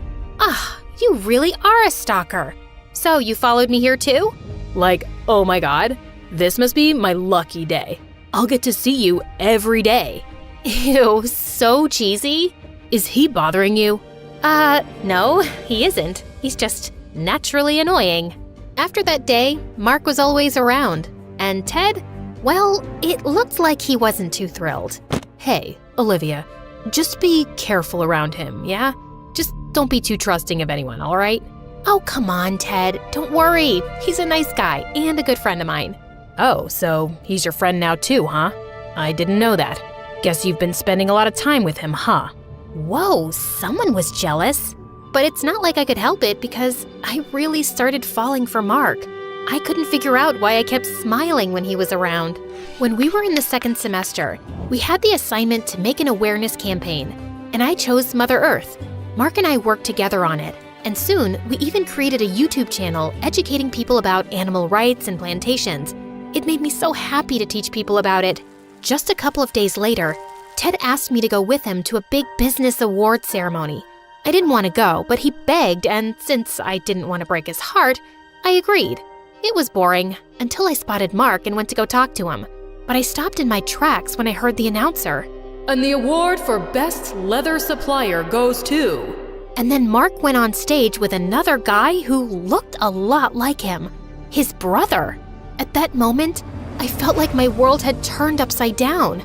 It was then that Ted told me how Mark's family owned a leather company that used animal skins and wood that was cut down from trees in the forest. And right then, Mark spotted me. Ted, I want to get out of here. Now. Look, Olivia, I'm sorry.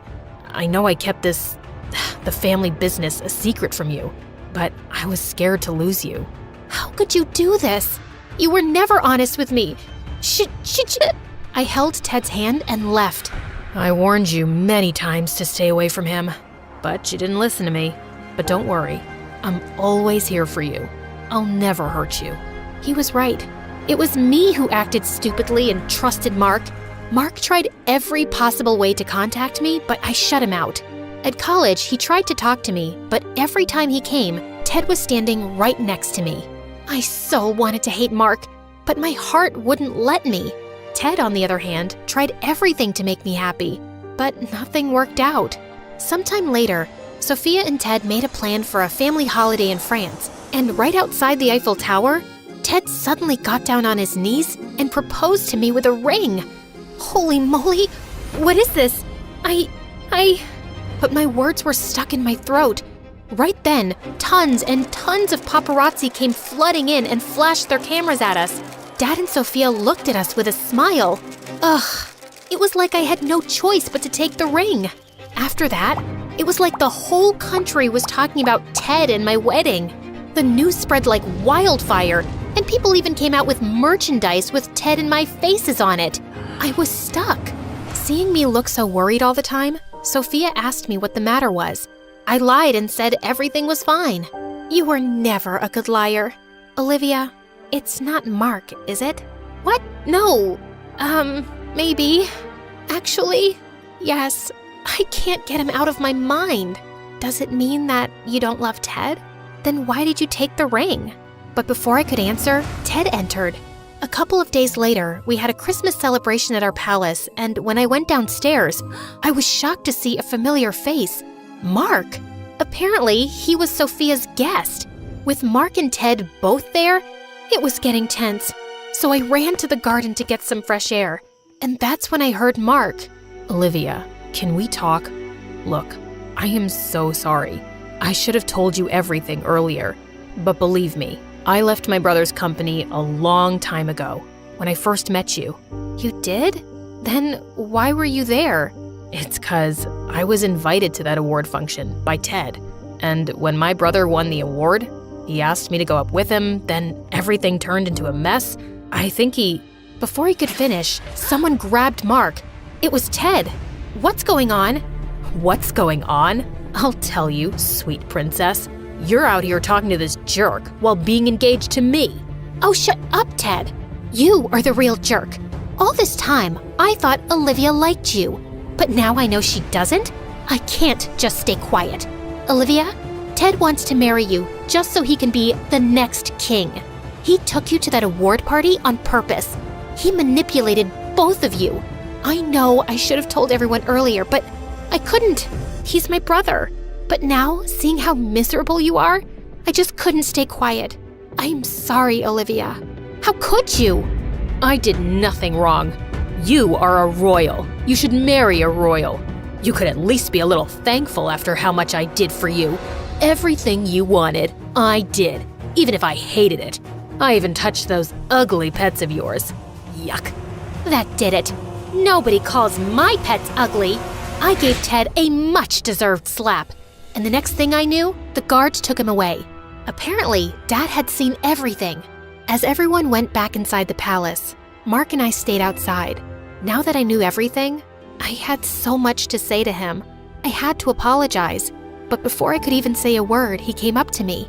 So, princess, we are standing under a mistletoe. You know what that means? Yeah. He kissed me, and I knew in my heart that I would get my happily ever after with Mark.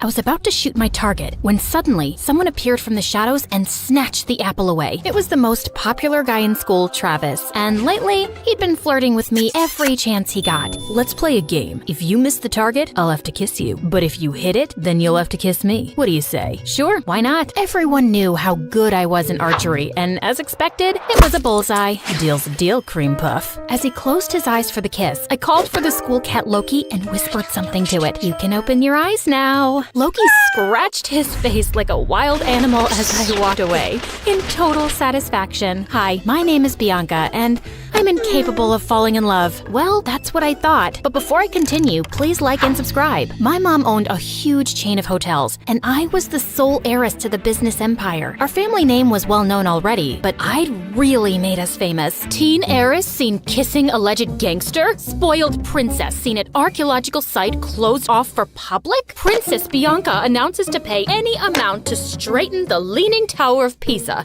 Oh, each headline is worse than the one before. Alleged gangster, Mom. We broke up. And you know my keen interest in history. I had to see that site. And come on, am I the only one annoyed by that Leaning Tower? When will you ever get serious, Bianca? I have a private jet to catch, but we're not done with this conversation. Yes, go to your meeting, Mom. You didn't even remember to wish me a happy birthday, but I was still celebrating in style. I was having a huge birthday party at the newest club in town, but my night was ruined when I saw an uninvited guest, Travis, and he was approaching me and my BFF Carmen, as if he was God's gift to women, despite that scary face. Hey, sugar lips, wanna dance? Aren't you supposed to hate me for making you look like Frankenstein? What's love without a little pain? And I adore your feistiness. He was all over me the whole night. Eventually, I had to make Carmen distract him and try to escape, but he noticed and followed me like a madman. I'm not done with you, my love. I turned around a corner and opened a VIP door at the end of the hallway. There were some men in suits playing poker, and they all turned to me like I was an alien. Oopsie, wrong room. Thought it was the toilet. But may I say, sir, your jacket is really cool. Very vintage 90s. Michael Jackson kind of vibe. Okay, I won't bother you guys. May the best man win. Bye. Travis was nowhere to be seen, so I took the chance to finally leave the club. But of course, I couldn't avoid him at school, and he was being such a nuisance that eventually I got a restraining order against him. My life was finally peaceful, till a few days later when Carmen told me that her cousin from the village would be joining our school. Since when do you have a cousin? Ever since he was born? You never told me about him. I love to collect snake skins and samurai swords in my basement. I didn't tell you about those either. What? Friends should share everything. I think some secrets are good. Oh my god, my cousin's here. I turned to this guy who was walking towards us like he was the king of the underworld. Judging by his walk, he knew he was a fine specimen of the male species. But suddenly, he tripped over nothing and fell into the fountain nearby. And then he immediately got up like nothing happened. I felt like I was watching a comic cartoon strip. Are you sure he's not some hot model you paid to act as your clumsy cousin? Nice way to say that he's hot and adorable. He then spun her around like she was a cotton ball. Carmen, my favorite girl. I missed you so much. The guy turned to me and I was stunned. He was even more handsome up close and also really familiar. You must be Bianca, Carmen's best friend. I'm Slater. Nice to finally meet you. Did you just curtsy? And have we met before? No. Is this how city people greet each other? Excuse us a moment. Carmen pulled me out of Slater's earshot. What you doing? Talking to my best friend's cousin? Why does that require you to bring your face so close to his? I just thought he looked really familiar. What's your problem? I just think you're finding an excuse to flirt with him. Now listen up, Bianca. You're never serious about any boy, and you just play with their feelings and dump them.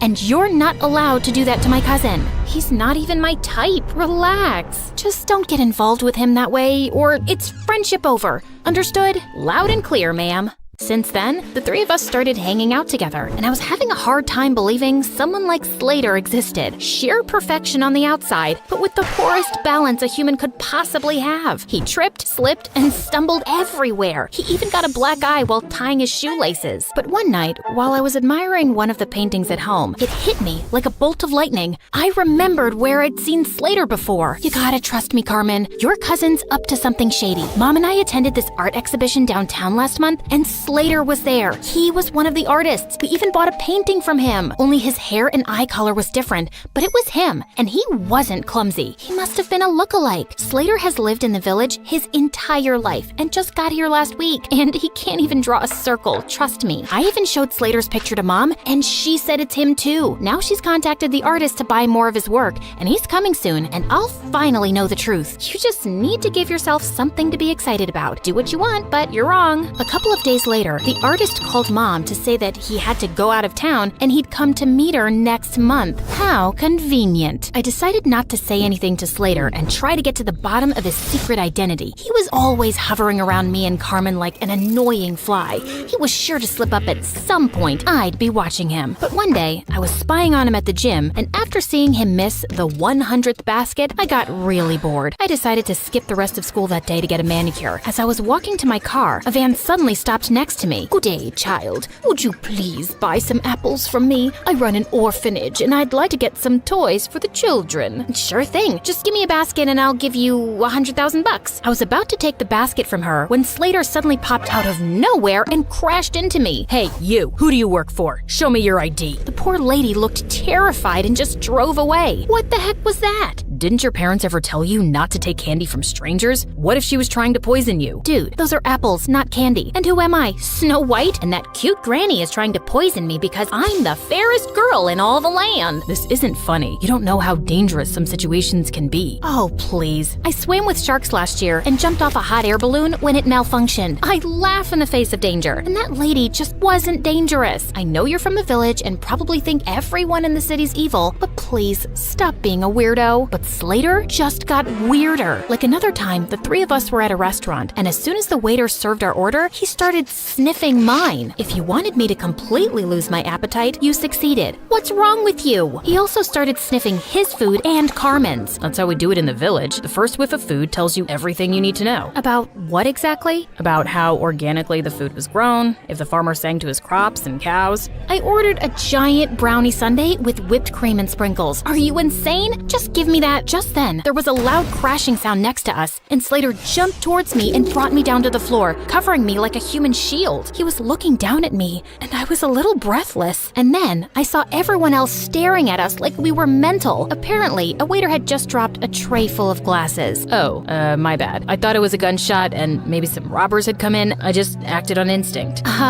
Wait, let me get this straight. So you thought it was a dangerous situation, and your first instinct was to save Bianca? Hello? What about me? Your own flesh and blood? Slater muttered some apologies while Carmen kept scolding him. Even if he was crazy, it was really sweet how he tried to protect me. One weekend, Carmen told me that the cheer captain was throwing a party, just for the cheerleaders and all the boys. I felt curious to see how Slater would act at parties with other girls, so I dashed over to the venue and spied from the bushes. But I couldn't spot him anywhere. I knew how girls looked at him. He was probably surrounded by the cheerleaders. Well, what did I care? I took this opportunity to practice my amazing singing. I can buy myself flowers, write my name in the sand, talk to myself for hours, say things you don't understand. Suddenly, I heard a sound right behind me.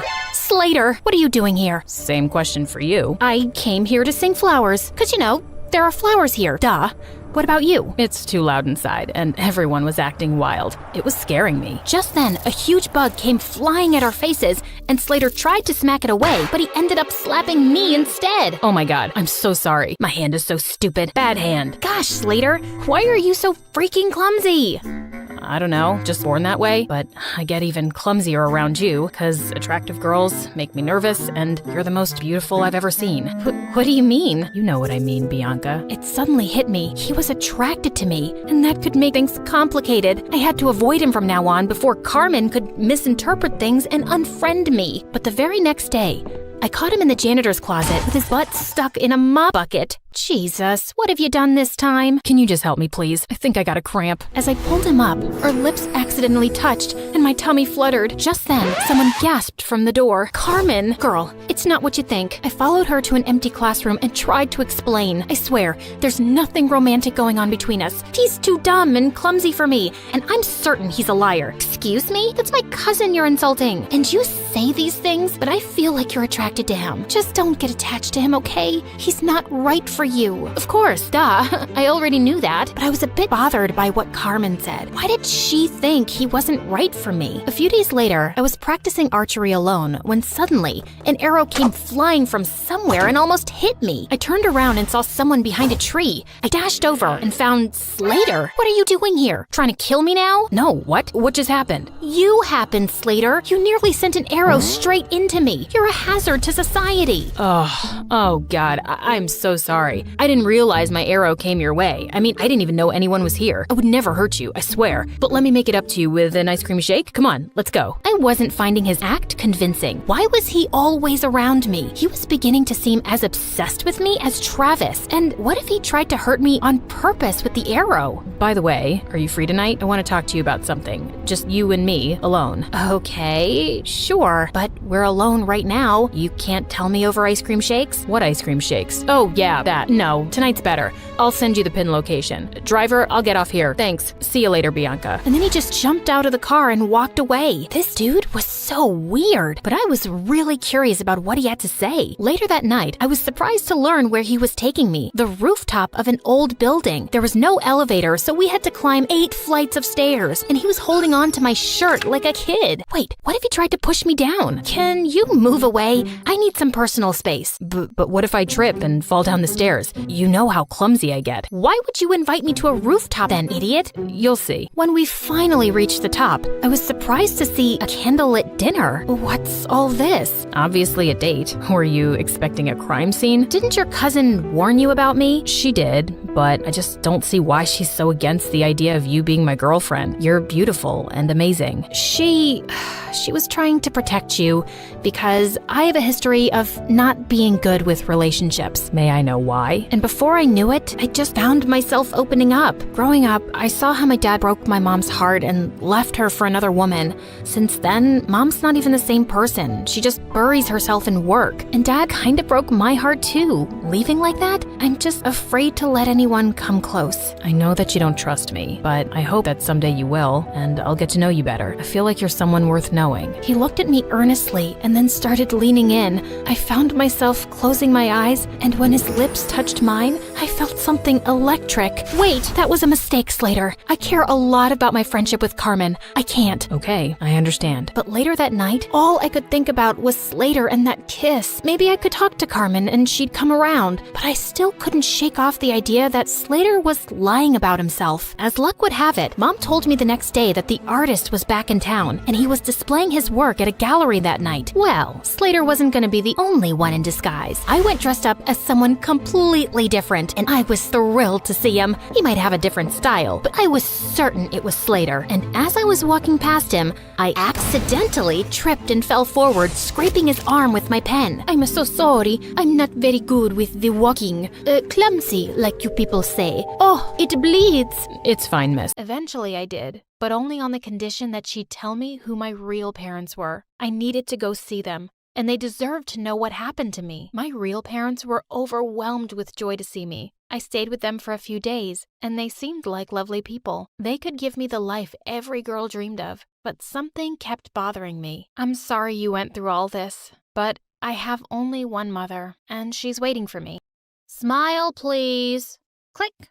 You should be on the cover of a family magazine. So perfect. I fake a smile and walk past the photographer. To the outside world, we have it all. A big house, cars, money, and my parents' perfect marriage. But what goes on inside the house is another story. Hi, I'm Fatima from Afghanistan, and this is how I made my jerk dad regret having me as a daughter. But before I continue, click like and subscribe. Mom and Dad were high school sweethearts, but their parents were dead set against the match from the start.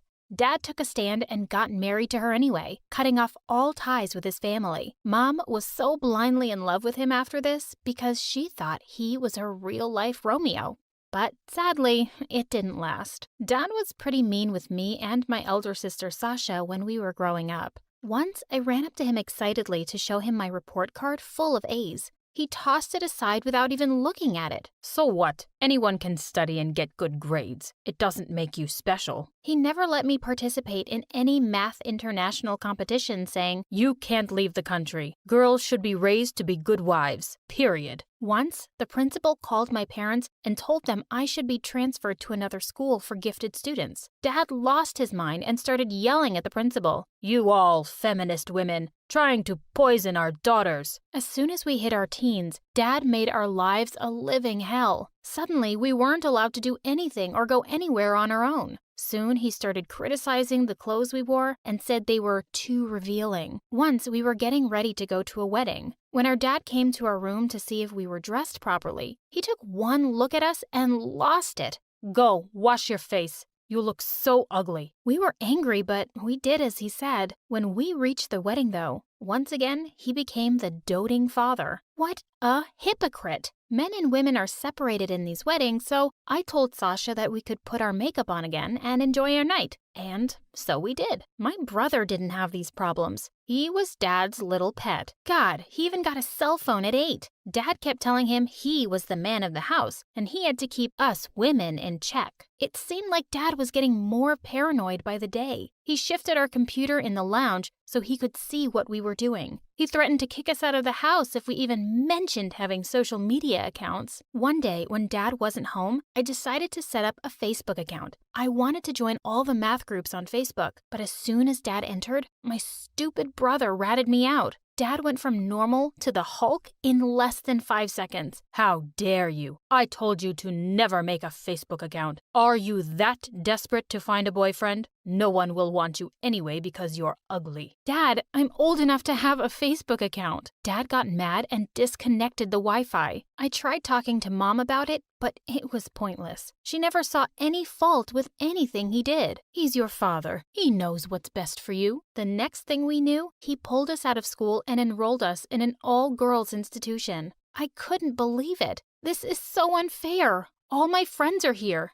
You can't do this. "I can. And I have. If you want to live under my roof, you will do as I say." I couldn't let him get away with it. If he wanted to play hardball, then I'd learn from the best. He invited his friends over for dinner a week later, and it was the perfect opportunity to get a little revenge. When Sasha and I came down to greet the guests, Dad almost choked on his tea. "What are you wearing?" "You said we should dress to impress your rich friends." Dad shot Mom an angry stare, and she hurriedly dragged us out of the room. Strike one, and Dad was livid. For our stunt, he cut off our allowance and refused to give either of us any money. It was worth it. And it was okay because I was one of the best students in the class and kids were always asking me to tutor them. I lied to Dad and said my math teacher was forcing me to take extra classes because I was really dumb, and he easily bought it. So I started tutoring a bunch of kids after hours in school, and I was making good money. A month went by, and one afternoon at school,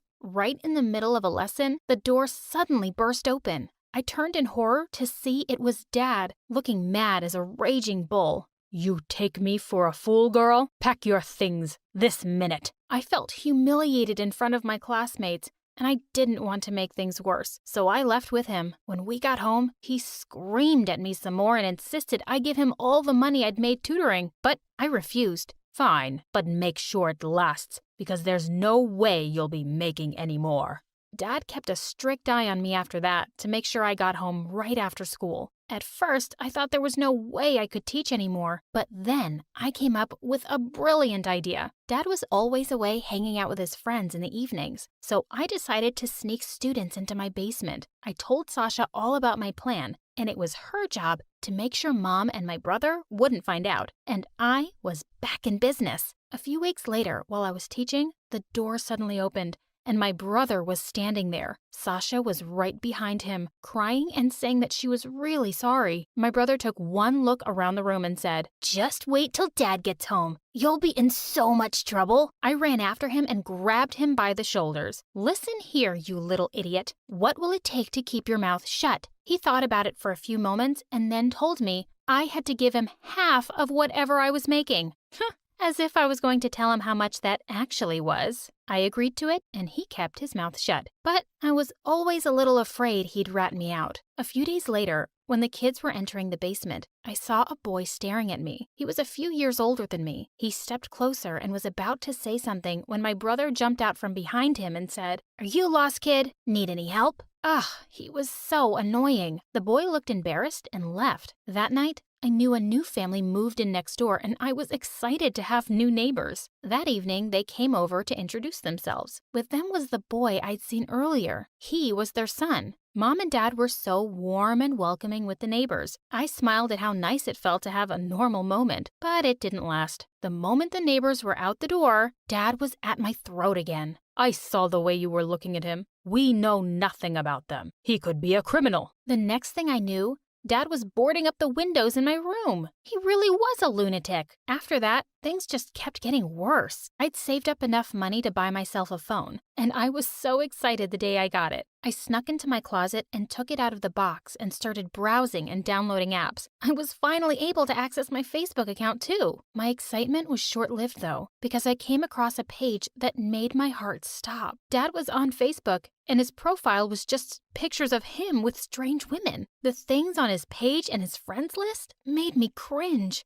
I had no idea he was such a cheater. What would Mom say? I quickly ran to Sasha's room to show her what I'd found. She scrolled through the pages and sank down on the bed in disbelief. He wasn't trying to keep us safe from the cruel world. He was only trying to save himself from being exposed and make sure we never found out the truth about him. It's disgusting. Come on, we have to tell Mom. We ran to Mom's room where she was busy fixing her hair in front of the mirror. Mom, I need you to look at something. I don't have time. Your dad will be here to pick me up soon. But Mom, it's about Dad. She looked at the phone and then back at us. I was expecting her to be angry with him, but instead, she started yelling at us. How dare you talk about your dad like this after everything he's done for you? And with that, she stormed out of the room. We were in shock. Was she really that stupid? Or just in denial? The next morning, when Sasha and I reached school, her friend came up to her and said, "Sash, isn't this your dad?" I wanted the ground to swallow me up. Dad was trying to befriend girls from my school? The man was disgusting. It must be a fake account. Sasha walked quickly away to her class. Mom was still in denial. It was so annoying to see her make his favorite dishes every day and do his laundry. Ugh, I just need to get her to open her eyes somehow. When Dad left on another overnight trip, we tried to talk to Mom again. We showed her Dad's Facebook page along with his friend requests to the girls at my school. But her reply shocked us. "You girls are ungrateful. Making a fake account just to get me to agree with you? You should be ashamed." Mom, you've got to be kidding. You can't still think he's innocent. We were trying to convince her when we saw a shadow block the doorway. The blood drained from my face. Dad was standing right behind us. You're back early, honey." Dad looked like he was gonna erupt. He walked up to me and wrenched my phone out of my hand. "You wretched creatures, openly going against me, feeding lies to my wife? And where did you get this phone?" I stared at him silently, and my brother popped up behind him. "She teaches kids in your basement, Dad." Dad let out an angry snarl and smashed my phone against the wall. After that, Sasha and I were grounded and weren't allowed to leave our rooms. Then a few days later, my mom came in holding a fancy dress. "Get dressed, Sasha, and come downstairs." We looked at each other without moving. "Now." There were a lot of people in our living room. "Ah, there's my sunshine. Come, sit with me." I felt like throwing up. My heart was pounding, and all eyes followed Sasha as she walked across the room. I recognized the guy next to Dad as his business partner, but I had no idea who everyone else was. "Ron has always been interested in marrying you to his son." What? She was only 18. Sasha tried to get up, but Dad grabbed her hand and kept her from doing so. I was boiling inside. I wanted to tell them to get lost, but I knew that wouldn't end well. Mom and Dad were on their best behavior, and you'd think there couldn't be more loving parents in the world. It was an Oscar-worthy performance. After they left, Sasha stormed into my parents' room. "How could you even think about marrying me off? And to that nincompoop? His family is really rich. He's a high school dropout. I plan on going to college, and I want a career. You can't do this to me. Watch me." I stood rooted in the corner. I couldn't let this happen. I had to do something to save my sister from this monster, our dad. That night, when I went to throw out the trash, the boy next door was in his yard. He smiled when he saw me. I walked straight to the trash cans, too afraid that Dad would see me. When I was walking back, I saw something on the fence that wasn't there before. I picked it up and ran up to my room. Over the next few days, he started leaving little swans for me to find. It was the sweetest thing. No matter how horrible my day had been, the swans would make me smile. Maybe one day I'd be able to talk to him. As the day of the wedding got closer, tensions rose higher. Dad got crazier, Sasha got angrier, and Mom just went about being a robot as usual. The day of the wedding arrived, and Dad was running around frantically, making sure everything was perfect. I walked into Sasha's room and gave her a tight hug. Listen to me carefully. I have a plan. The guests had arrived, and the groom and his family took their places. I knew everything was going according to plan when Mom came running in. Why are you acting like a fool? Sasha. What happened to Sasha? She's gone. She's run away. What? The groom and his family were livid. Ron grabbed my dad by the collar. We've never been this humiliated in our life. You will pay for this. Please, Ron, we can work this out. As I ran up to my room, I saw not 1, but 8 swans, and my heart swelled. I didn't know how I'd ever thank the boy next door for helping me with my plan. I could hear Dad trashing the house downstairs. I needed to make Sasha run away on the wedding day, so Dad would be too ashamed to look for her and get her back. Just then, the door to my room opened. Pack your things now. We're leaving. What do you mean, leaving?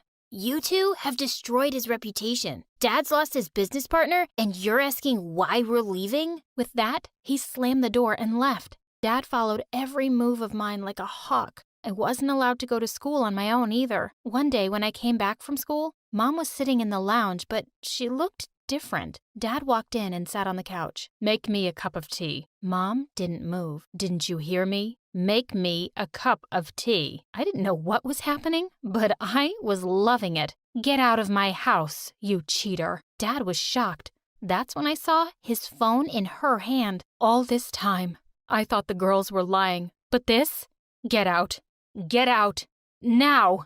I thought Mom was going to pop a vein. I secretly hoped she'd kick my brother out too, but you can't get everything you want in life. Dad tried to fight back and feed her lies as usual, but she wasn't listening this time. When he realized there was no way out, he yelled, "If I didn't need your money, I'd have left you a long time ago. You were always useless, and don't think you're going to get much from these ungrateful kids." With that, he left, and that was the last I saw of him. Things started to get back on track. I had a life, friends, and a Facebook page. I started up my tutoring gig again, too. I was also able to track down Sasha eventually. I sent her a message on Facebook. I told her how Mom finally woke up and kicked Dad out, and how our brother was finding it difficult to adjust to life where he had to do his own chores. Even though Mom had finally done something brave, I could tell that she was depressed and heartbroken. I asked Sasha to come and see us. She had worked multiple jobs to put herself through college and was about to graduate. I was so happy for her. A few weeks later, the doorbell rang and I ran to the door. I let out a cry of joy when I saw it was Sasha. Mom heard the noise and came running to us too, crying happy tears as she took Sasha in her arms. As she wiped her tears, Sasha turned to me with a smile. "There's someone waiting for you outside." I stepped out onto the porch to see. It was the boy from next door. He was holding a paper swan. I smiled at him and held out my hand where he gently set it. "Let's go for a walk. I'd love to finally get to know you."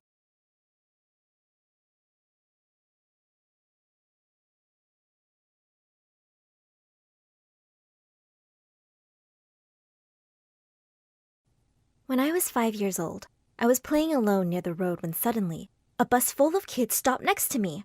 A tall man with a bushy beard came down. He knelt down next to me. "Where are you off to, little missy? Would you like an ice cream?" "Do you have blueberry popsicle and orange icy creams?" "Oh yes, I have those. I have everything." "But I don't have money. I'll get it from Mama." "It's for free. Just come with me, princess." "Free? Why? Are you trying to kidnap me?" Suddenly, he tried to grab my hand and pull me towards his truck. I was terrified. "Let go! I don't want to go with you!" "Get away from my girl, you monster!" Mama rushed forward and grabbed me while the man turned and ran away. "Mama, how did you know I was here?" "I saw the monster's face through my baby's eyes." "My eyes? How?" "See, mi amor? Mama sees everything you see. She's got the doctor to put a special camera behind your eye so she can always come help her baby." My eyes widened in shock as she carried me home. Mama was the coolest, or so I thought. "Hi, my name is Isabella, and I'm a Tico. That means I'm from Costa Rica. I was born in one of its smallest villages. When I was 7, I found a book outside the village doctor's house one day. It was full of lovely pictures. I took it to Mama and asked her to help me read it. Mama snatched the book from me and threw it into the fire. Then she said if she ever saw me reading, She'd make me do all the house chores, alone. Fine, I'd just do it where she couldn't see me. The next day, I snuck out to the village doctor and said, "If you teach me how to read, I'll make sure no one bullies your kids for being snobby brats." But before he could even say a word, Mama showed up. "I told you, I know everything. Whenever you try to disobey me, I will make you regret it." It was obvious she could see whatever I did, all the time. But what if I did it in the dark so she couldn't see? So every night after everyone went to bed, I would light the tiniest candle in the house and teach myself to read some words. By the time I was 15, I was sure I wanted to go to school in the city. But Mama obviously decided it was time for me to get married. You're lucky he agreed to marry you because, darling, you're ugly. But the day before the wedding, the volcano close to our village erupted. Within hours, we had to leave everything behind and run to San Jose to our Uncle Pablo. On our way, someone told us that my groom had run away with another girl, with all the dowry my parents had given him. When we reached his house, Uncle Pablo immediately pulled Papi to his study, while his daughters, Daphne and Carla, rushed out to see me. Just as I was about to say hello, Carla slapped Daphne and came to me. I jumped back, scared she was going to hurt me. "Oh, don't worry, we had a bet. If you're pretty, she would slap me, and if you're ugly, I would slap her." And yeah, I slapped her hard. "You are ugly." Then Daphne came and gave me a quick kiss on my nose. What was happening? "Aren't you a little cutie? But you look innocent. How can I get you a boyfriend then?" "A what? What's a boyfriend?" "It's a guy whose life you'll ruin." "I don't want to ruin anyone's life. I don't want a boyfriend." Well, too late. I've already made my decision.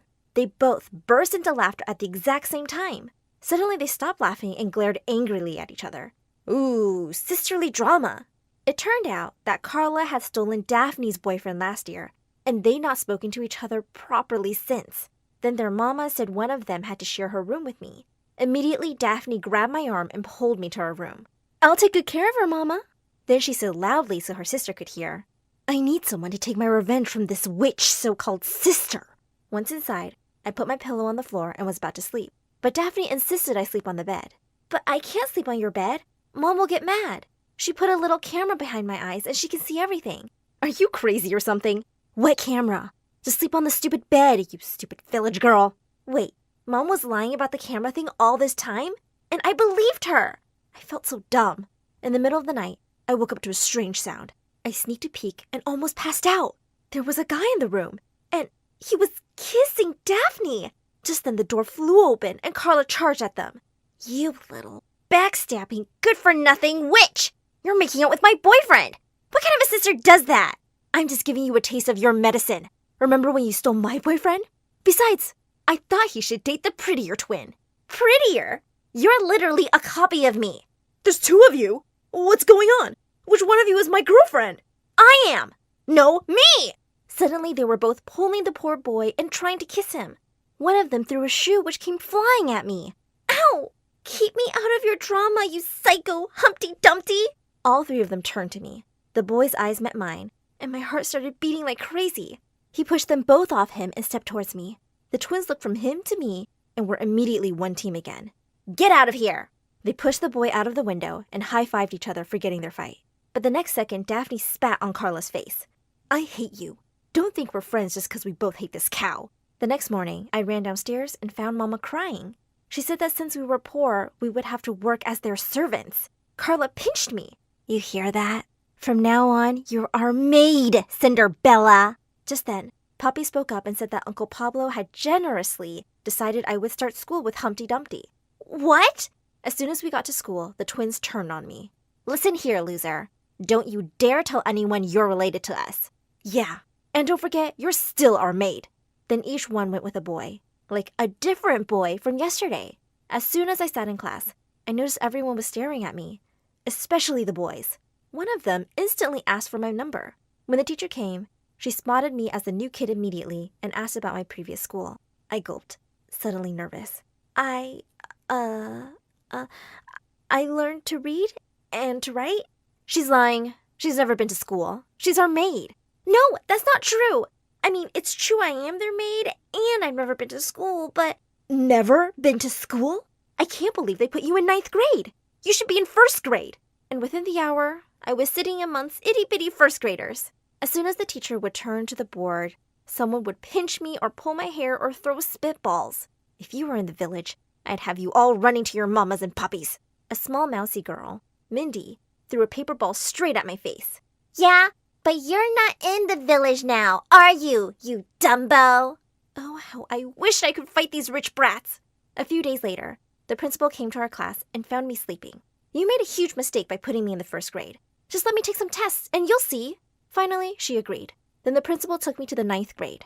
This girl here is a true genius. She's smarter than all of you without ever going to school. The guy who asked my number winked at me. Beauty with brains? Me likey. Maybe you can help me study privately. I grinned as I caught the look on the twins' faces. They looked like they'd smelt dirty diapers. At lunch, a group of kids gathered around me. One of them said he'd pay me $100 if I tutored him. Another yelled, "My family is 10 times richer. I'll pay you $500. Before the end of the week, I was the official school tutor. Obviously, this meant I was one of the most popular kids at school.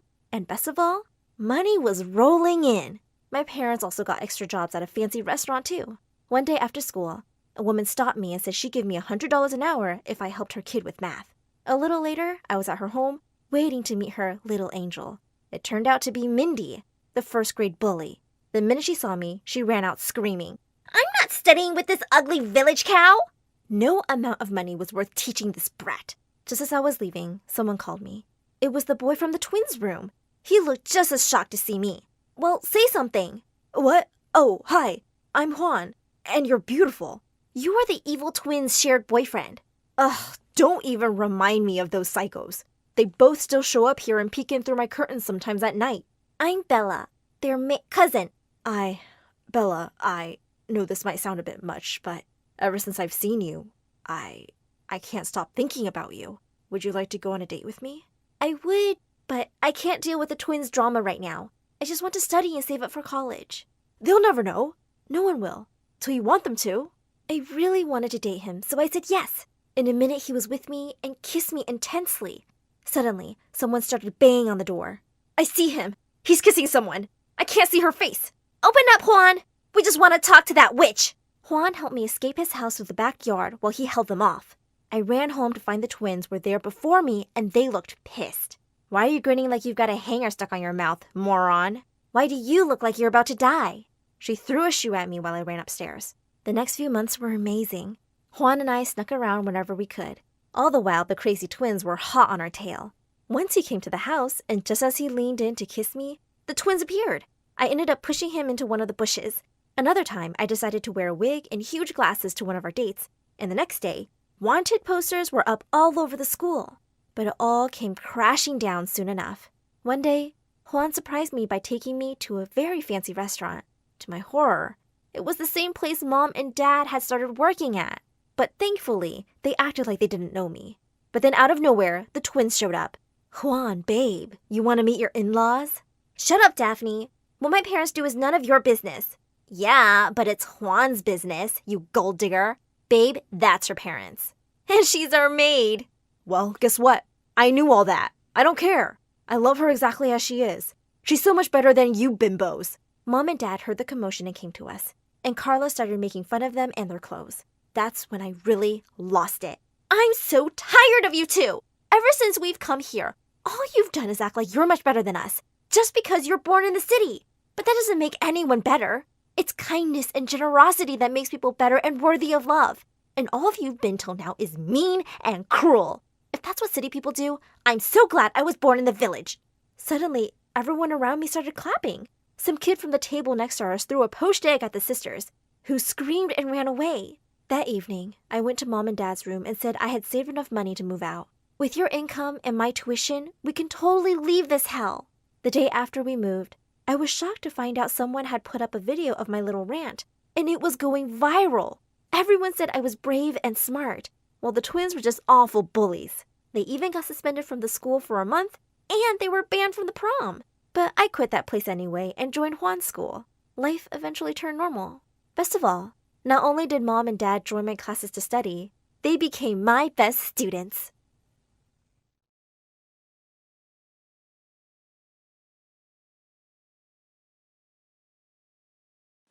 Hi, my name is Julie, and my story animated will give $1,000 to one lucky person who subscribes in the next 7 days. Tell your friends, your sister, brother, and mom to subscribe now! I have no idea where I was born or who my parents really were. All I ever knew was my orphanage and the kids there. But once when I was 5, I saw a magazine in a trash bin and I fished it out. As I flipped the pages, I came across a picture of a beautiful couple. They looked perfect! I was certain my parents looked like that. I cut out the picture and tucked it under my pillow. The next day, a couple came to the orphanage and the head mother took me to meet them. I looked at their faces and then at the picture in my hand. Nah, I'm not going with them. And with that, I ran off to hide. Basically, after that, I refused to get adopted till I met the couple of my dreams. By the time I was in 1st grade, most of my friends had left. One night, as I was looking out the window at the stars, I spotted some paint cans and brushes by a wall. I climbed down and started painting on the side of the building. I thought it looked really good, but the next morning, I woke up to the head mother's screams. I want everyone downstairs, now! As I joined the rest outside, she pointed at my painting. Which one of you brats made this nonsense? Speak up! Just then, a car drove up to the orphanage, and I was shook! It was a beautiful couple, exactly like the one in my picture. Okay, not exactly, but close enough. Suddenly the woman said, "Oh, wow! Who painted this wall mural?" Me! It was me! The head mother turned purple while the couple told me I was so talented. And then they adopted me. When we reached their house, my jaw dropped. It looked more like a palace. They took me to my beautiful room, and a maid walked in with paints and brushes. You can paint the walls however you like, sweetheart. Go crazy! For the next 2 years, I lived my best life. Grand birthdays, party on yachts, exotic vacations. My parents kept me by their side and were always boasting to their friends about how talented I was. I felt truly loved. Then one day, in 3rd grade, I went downstairs to find them crying. "Mom? Dad? What's wrong?" "Oh, darling, these are happy tears. I'm pregnant. After trying for 10 years, I can't believe this is happening." I ran forward and hugged them. It would be awesome to have a sibling. I fell in love with baby Polly at first sight. While she and Mom were resting in the hospital room, I went to the vending machine to get candy. But when I returned, the room was empty. I ran to the reception, and the lady there said that my family had just checked out. Wait, what? I felt panic rise in my chest. Just then, a kind-looking doctor approached me. "Sweetheart, is everything okay?" I got lost. Can you take me home, please?" The lady dropped me home, and I stormed off inside. I found my parents in my room, and all my stuff was outside. Some men were slapping on pink paint all over my wall art. "Mom, Dad, I'm here!" Good to know. Why are you announcing it? Hello? You guys forgot me at the hospital? No, I didn't.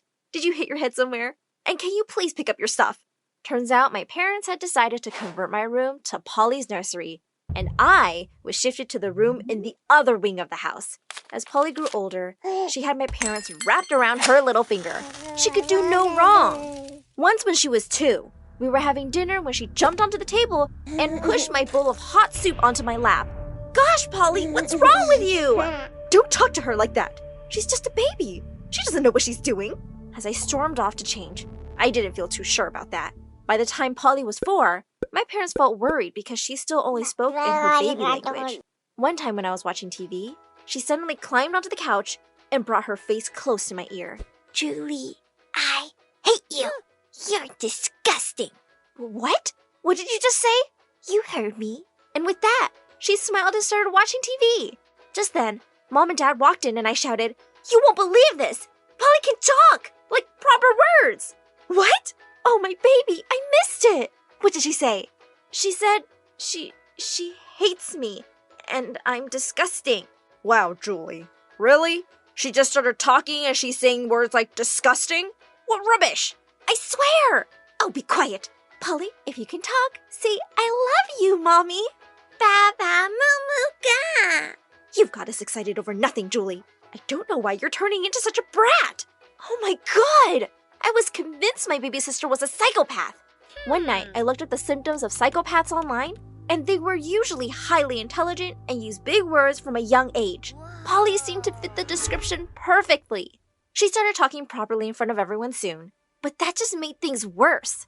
When I was in 11th grade, and Polly was 8, my parents decided to host a grand New Year's party. As I was getting dressed, I looked up in the mirror to see Polly standing behind me. holding a pair of scissors. Hey, that's dangerous. Give it to me. She gave me a look that sent shivers down my spine. You didn't say please. And then she grabbed her long blonde curls and snipped them off. Oh my God, why'd you do that? Oh, you'll see. And suddenly, her bottom lip started to quiver and tears welled up in her eyes. Mom! Dad! Look what Julie did! My beautiful curls! This is such a tragedy! Mom and Dad came running and they were beyond furious. They wouldn't even listen to me. We know you're jealous of Polly, but we never thought you'd go this far. Sometimes I wonder if we made a mistake adopting you. Sometimes I think I made a mistake too, thinking you were the perfect parents. With that, I ran off to the park across the street. I was sitting on the swings when someone joined me. Hey, is everything okay? Why are you here by yourself at night? I live right across the street, and I'm fine. Why are you here? Oh, I just moved here with my aunt, in the house next to that huge mansion. I felt myself warming up to his kind face, but just then, my tummy let out a loud growl. God, how embarrassing! But he didn't laugh. He just leapt off the swing and said, I gotta head home for dinner. Would you like to join me and my aunt? When I got to his house, I was in for a surprise. His aunt was that doctor who dropped me from the hospital years ago, and she actually recognized me. As Lucas walked me back home, a clock somewhere struck midnight, and fireworks exploded all over the sky. Happy New Year! He suddenly took my hand, and my heart raced a little. Everyone should have someone to kiss on New Year's Eve. Happy New Year, Julie. He pulled me closer, and I leaned in for a kiss. My parents decided to give me the silent treatment for the next few weeks, but I didn't care. I'd spend all my time after school painting in my room or hanging out at Lucas's place. We'd started dating, and I was loving every second of it. One night, I let Lucas in through my window, and we were making out when suddenly we heard the lock on the door click, and someone flung it open. It was Polly! Oh my God! How did you open the door? I have keys to all the rooms. Duh! I come here all the time. So, why are you keeping your boyfriend a secret from me? You're seriously asking why? Maybe because you're a complete psycho and you'll find a way to ruin anything good in my life? Jeez, you're so melodramatic. So, Lucas, how soon can you marry Julie and take her away? What? I can't marry her right now, but... Wrong answer! And with that, she fled the room. 2 minutes later, my parents burst in to find me sleeping peacefully. Where's the boy? What? What boy? Polly said you had a boy in your room.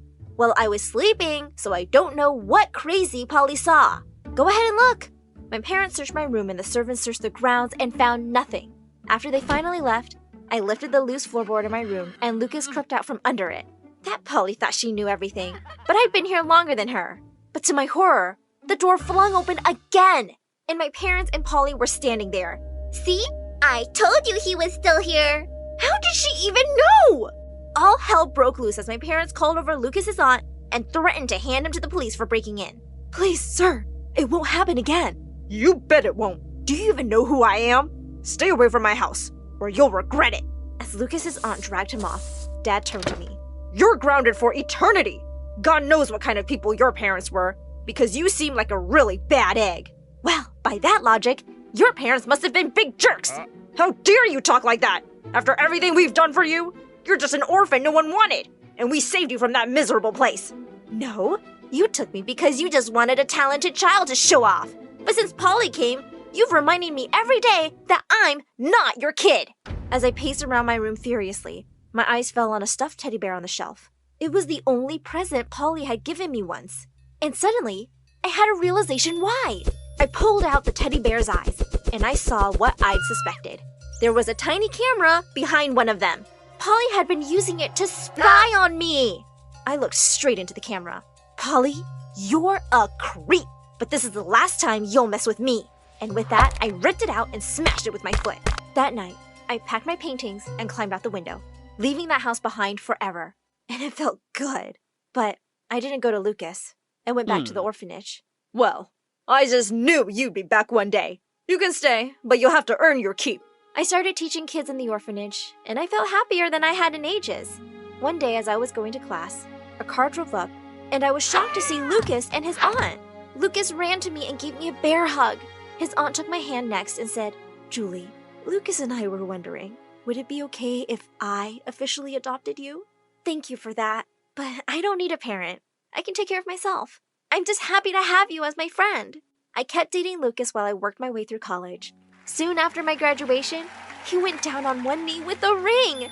And of course I said yes. We got married in a small ceremony, but I made sure to invite all the kids from the orphanage. We had the sweetest wedding day ever. A year later, I gave birth to a beautiful baby boy, and my heart soared with joy. I'll work hard to give you the best life possible, and I'll make you always know that you're truly, truly loved.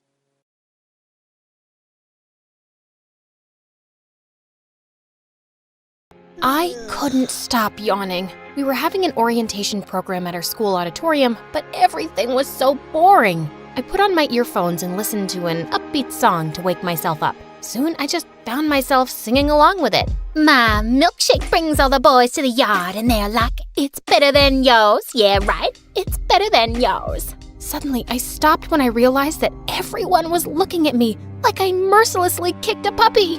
Whoa, what did I do now? Just then, my sister Nova pointed to my earphones, and that's when I realized that my voice was louder than intended, and unfortunately, it was the prayer time. Oopsie. Hi, my name is Heather, and I'm your awkward main character who always ends up doing the most embarrassing things ever. Before I continue, please like and subscribe. I was walking down the hallway when I noticed a guy smiling at me. He was holding a banner which said that he was asking me to the prom. Holy crispy biscuits! Someone actually liked me? I dramatically ran towards him and said, "Oh, my Romeo, yes, yes, yes! I'm going to the prom with you!" But to my surprise, he pushed me away. Ew, not you, weirdo. He was actually asking the girl behind me. Well, that was a little awkward. The girl was Shannon, the principal's daughter who acted like she was the queen of the world. She snatched the banner away from him and tore it in half. "How dare you ask me out with that ugly face of yours?" The poor guy dashed away with tears. Shannon had been plastering her stupid face all over the school the whole day, trying to get everyone's votes for the prom queen. I even heard her bad-mouthing my sister Nova, her ultimate rival. They had been competing in terms of fame and beauty, while here I was, just trying my best to act as normal as I could. Nova was a year younger than me, but we were in the same grade because, aside from being a goddess, she was also a genius and everyone was just obsessed with her. When I went to the school gym to see her, I was surprised to see all the boys lining up in front of her. Please, Nova, I will do anything. Just go to the prom with me and I'll kiss the ground you walk on. I'll pay you $1 million and give you my private island. But Nova was too busy to care. On the other hand, no one had asked me out yet. Maybe I needed to step up my game this time. Later that night, I decided to practice my social interactions. So I chose my bookshelf to pretend as my boyfriend. While I was kissing it, I caught someone watching me through the bedroom window across mine. Wait a minute, was that Enzo? He used to be my grumpy neighbor when we were kids, but they moved out 10 years ago, and no one had lived in their house since then. I was about to say hi to him, but he raised a banner to give me a message before closing off his window. Rude. During dinner, Mom told us that Enzo's dad decided to continue their business here, so they were staying here permanently. She also added that Enzo was joining our school too, and it made me excited for some reason. Later that night, while I was putting out the garbage bag outside, I saw him doing the same. I almost passed out when he turned to face me. He looked more handsome up close. Wow, look at you, growing up so fine. Miracles do happen indeed. And you're still a waste of oxygen. Look, I'm sorry for pushing you on an anthill and stepping on your flowers in your yard. I was just a kid back then. Can we forget the beef and start all over again? As friends, you know, and nothing else. I mean, you're cute, but sorry, you're not my type. But he just gave me a look like I was a lost turd in the street and walked back inside. What a jerk! I just focused on my current goal, getting myself a prom date. But first, I had to get a boy's attention. Most boys loved soccer, so I studied about it all night, and the next day, I walked up to the field where the hottest jocks were practicing and tried to join them. Soccer is the best. I love to kick balls real hard. Nice kick, homie! But everyone was acting like I was invisible. Maybe I should try harder. I grabbed a megaphone and walked up to the middle of the field. Did you know that soccer's modern origins began in England in 1863, but not sure about the exact month and day though. I'll dig into that later. And oh, my favorite player is Lionel Messiah. Finally, someone turned to me, and it was Jacob of all people, the most popular guy in school. Jackpot. As he walked up to me, I gave him my sweetest smile. Excuse me, but can you move? We're practicing. Oh, let me join you then. I snatched the ball from him and kicked it, but I ended up kicking him instead. Uh-oh. I dashed away from the field before he could kill me. Just then, I tripped and fell face first into some dog poop. When I looked up, I saw a familiar face walking up to me. It was Enzo. I thought he was going to help me, but to my surprise, he skipped over me and went to pick up a random sunflower on the grass. What a terrible human being! I went to the toilet to clean up and hyped myself up in the mirror to calm down. You're not a potato, you're the ripest strawberry, a queen, a rock star. You don't need to change yourself for someone's validation. Don't chase them. They should be the ones chasing you. But then, you're not running. You're literally standing right now, so how could they chase you? Maybe you should start running. Ah, you're so smart, you little strawberry. As I was blowing myself a kiss and posing like a constipated duck, I noticed someone's reflection behind me. It was Jacob. How long have you been standing there? Long enough to fall in love with you? Wow, did someone blackmail you or something? What are you doing here? I'm here to punish you for kicking me. But it was a harmless little kick. Or was it an assault? Oh no, I'm going to jail. Do you think they have Wi-Fi there? You're amusing. Want to be my girlfriend? Pinch me, punch me, shake me, throw me away to Mars. I might be dreaming. But no, Jacob, the cutest guy in school, just asked me out, so of course, I said yes. We finally started dating, and everyone couldn't believe it, especially Shannon. I'm sure Jacob's just using you for some little entertainment because you're literally a joke and an embarrassment. Remember? He's mine. He's yours, but he's dating me. Weird. Go lick some soap, please. How dare you talk to me like that? Don't you know who I am? You're Shannon, right? Before she could eat me alive, Nova suddenly came and snatched me away from her. What are you doing? What? I didn't do anything. I just told her to go lick some soap. Please, Heather, just stay out of trouble. You'll never win against her. She's the principal's daughter. If we continue to piss her off, we'll be doomed. I still need to be the prom queen and graduate as the top student. Just relax, okay? I got you. I knew Nova wasn't convinced, so I promised myself to behave. I ignored Shannon's death glares at school and focused on the perks of dating Jacob. But for some reason, I wasn't feeling the sparks. One night, he insisted on having dinner with us at home, and Mom couldn't believe it when I introduced him as my boyfriend. Are you sure you're not blind or something? Mom! Jacob just laughed while Nova went ahead to her room. As soon as Jacob left, she suddenly barged into mine. Of all the boys, why him? Don't you find it suspicious that he noticed you all of a sudden after all of these years? Why?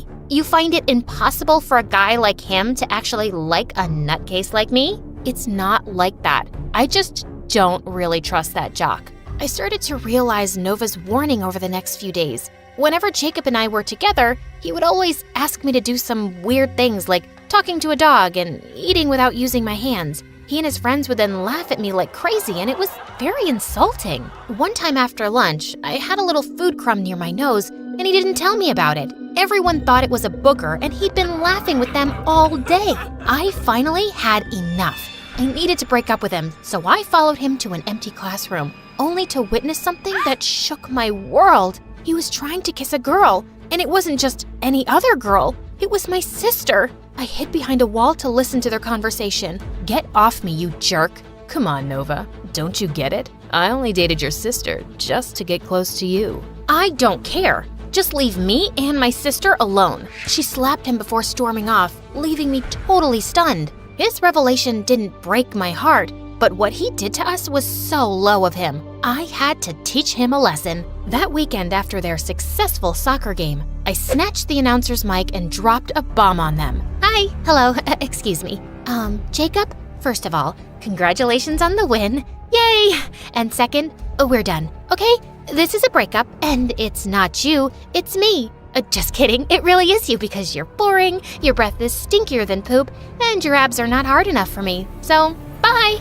Everyone erupted into laughter as I walked away like a boss. Nova couldn't stop squealing about it when we got home. Of all the embarrassing things that you did, that was my favorite. We then decided to go to prom together, and to be honest, that sounded better. As Nova left, I caught myself glancing at my window straight to Enzo's. He was walking back and forth in front of his window while reading a book, and it was making me dizzy. Well, if he wasn't so grumpy and arrogant, that would have been attractive. It had only been a few weeks since he joined our school, but he had already formed his own fan club, and I wasn't surprised. Suddenly, he stopped and looked straight at me. I slowly and pointedly pulled out my chair, sat, leaned on my study table, and opened the book in front of me while making eye contact. Then I wrote something on a piece of paper and showed it to him. He looked amused for a second, but then he rolled his eyes at me before pulling his blinds closed. Wait a minute, why was I smiling? The next day at school, I found out that Shannon got mad because Nova accidentally ruined one of her posters.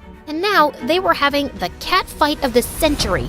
I threw myself between them and pushed Shannon away. Oh, please, Shannon. No matter how hard you try, my sister's gonna win that crown. You're just a plain pancake with 1,000 layers of makeup. My sister is way prettier than you. She's a natural. Natural? Let's make it artificial then. She grabbed a bucket of dirty water from the janitor's cart and splashed it on Nova's face. To get back at her, I grabbed the dirty mop and slapped it on her stupid face, taking everyone by surprise. Hurt my sister again, and I'll slap you with a cactus next time, you filthy creature. You're gonna pay for this.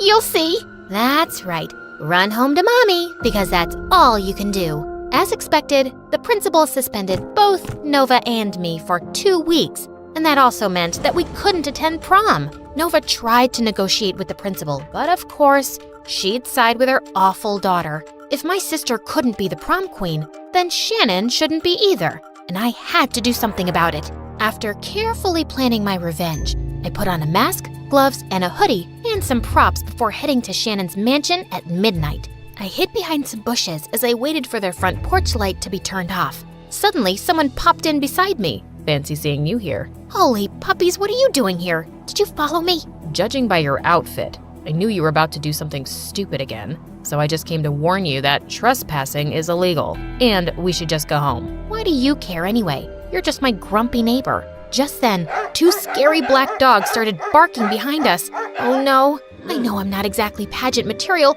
but do I look like a bone? Please, don't answer that. Just then, the dogs started chasing us. Enzo grabbed my hand and led me to the back of the house. We then entered an open window and ended up in the kitchen. We can't stay here. We're gonna get caught. Don't you think I know that? Remove your shoes. We can't leave marks. They can trace us through shoe marks. I've watched that one episode of CSI where the serial killer was caught because of his Adidas. Can you believe it? Suddenly, someone walked in. Enzo was quick to cover my mouth and pushed me against the wall to hide. As he was on high alert, I couldn't help but think how close we were right now. I could even feel his heartbeat racing. Or was it mine? She's gone. Now tell me, what exactly do you plan to do for revenge? Watch me. As we finally reached Shannon's bedroom, I took out my fake crocodile balloon, and while I was blowing it up, I noticed Enzo staring at me. What? Nothing. You're cute. Wow, I didn't expect that from you.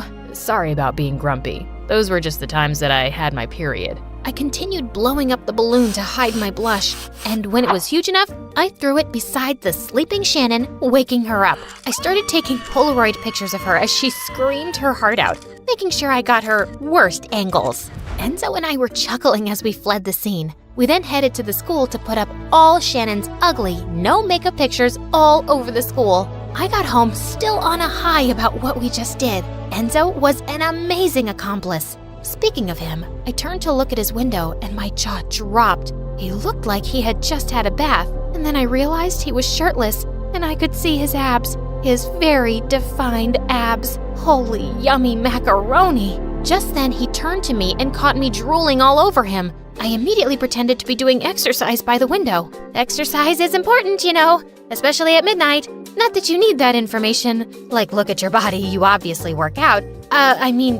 You look healthy. You look healthy too. He then gave me a smile and shut his window. Ugh, that was awkward. The next day at school, the whole building was filled with Shannon's screams. Enzo and I couldn't help but laugh as we watched her tear off her pictures like an idiot. We became closer since then, and soon I just found myself falling for him. One day when I came down, I saw him in our living room. What was he doing here? Hey, Heather, I want to ask you something. Oh my gosh, was he finally gonna ask me out on a date? Is Nova home? I came to return her notes. Oh, so they were close too. Nova? Yeah, she's here, definitely. This is her house too. Let me get her. I went upstairs and told Nova that Enzo was waiting for her. She went down and they kept talking. I even heard them laughing, and for some reason, it sounded annoying. Enzo and Nova continued hanging out with each other. Of course, if he likes someone, that would be her. I shouldn't be surprised at this point. I decided to distance myself from him. I would act busy whenever he approached me at school. I didn't want another Jacob situation. I had to get over my crush before it was too late. But it wasn't easy, especially since every time I spoke to Nova the past week, she would be like, Enzo this and Enzo that. Did you know that Enzo is excellent at math? Oh, Enzo prefers salty food too. So that weekend, when Nova asked me to hang out with her and Enzo as a favor, I told her I was busy planning on stalking them. They went to the park to feed some ducks, and I was extremely jealous. Suddenly, it looked like he was about to kiss Nova. I jumped out of the bushes and screamed, "Stop! Don't kiss!" What? There's an insect. There, it's gone now. Well, hey, you two. Such a coincidence to see you both here. Are you spying on us? I'm no spy, you dork. I thought you were busy. I was. Anyway, I just realized that I need to go home. I left something in the kitchen when we went out, and I needed to make sure it didn't burn or something. That's why I've been acting anxious. That's right, I need to go home. But I hope you guys enjoy the rest of the day. Bye! Ugh, that was a disaster. But when Nova got home, she kept insisting that I was jealous. Fine, I was jealous, okay? But it was just a crush. You don't have to worry about it. I'll get over it soon enough. Just, can you please try to not bring him up every time? Heather, there's nothing going on between us. Every time we hang out, we talk about you. I asked you to come with us today because he said that you've been avoiding him. What? The guy is in love with you, you fool. Her revelation almost made me pee my pants. Thank God I was able to reach the bathroom just in time. I was expecting Enzo to talk to me about it, but to my disappointment, all he did was shut his window and avoid me at school. Weird. The day of the prom finally came, and Nova and I decided to crash the event, and everyone was so hyped up when we came with our iconic outfits. Shannon was about to throw some fit, but then the announcer came up on stage to finally announce the winners. As expected, Jacob won the prom king, and Nova as the queen. Deserved. This is unacceptable. She was disqualified because of her suspension. Shannon tried to snatch the crown from Nova, but some people picked her up and threw her out. Serves her right. I was about to look for Enzo among the crowd when I suddenly crashed into the table of drinks. Everyone turned to me as I bathed in orange juice. Just then, someone approached me and started wiping the juice off my face. Enzo! You silly girl. What are you doing? Taking care of you. Why? Because I like you. I like how weird and awkward you are, and how loud your personality can be. I'm drawn to how real you are. I'm in love with you, Heather. Everything about you. Well, I guess I like your abs. He chuckled and finally asked me the ultimate question. Will you be my prom queen? I thought you'd never ask. Everyone then cheered for us as we finally kissed.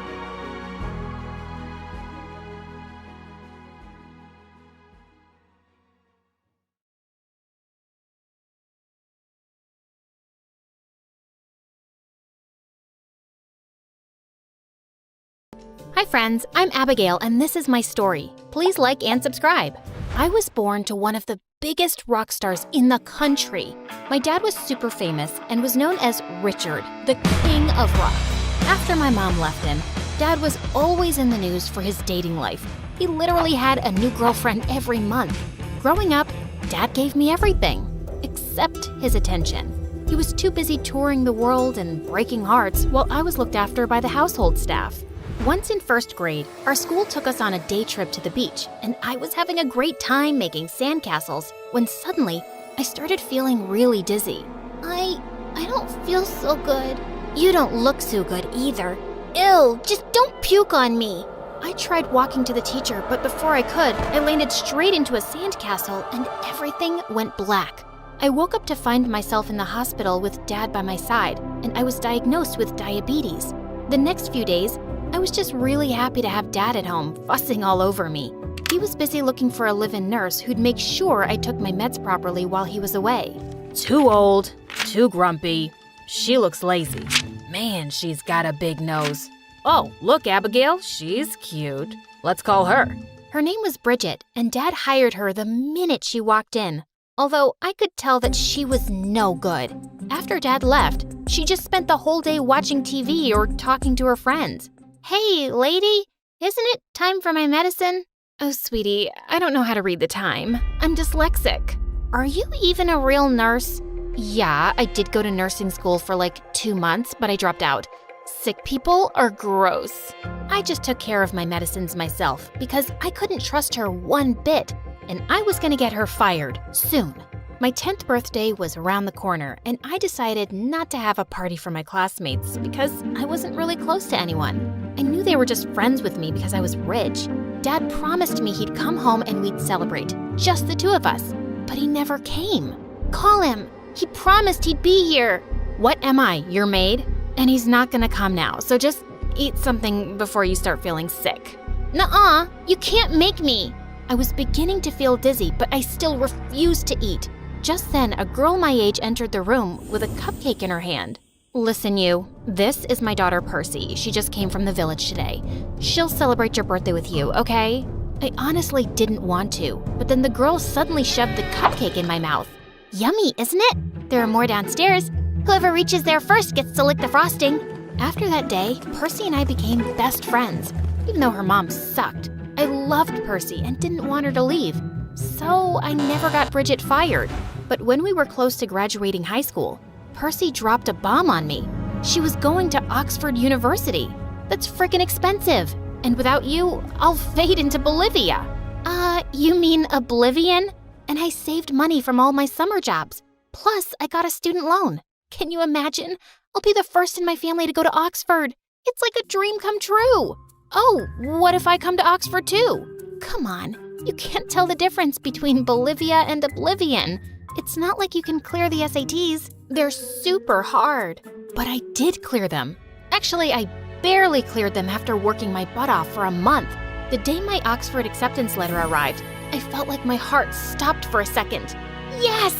When I looked at Percy, I could see she looked really surprised. How? Is this a fake letter or a real one? Did your dad make a donation or something? How is this even possible? Percy, it wasn't that hard. Come on, let's go shopping!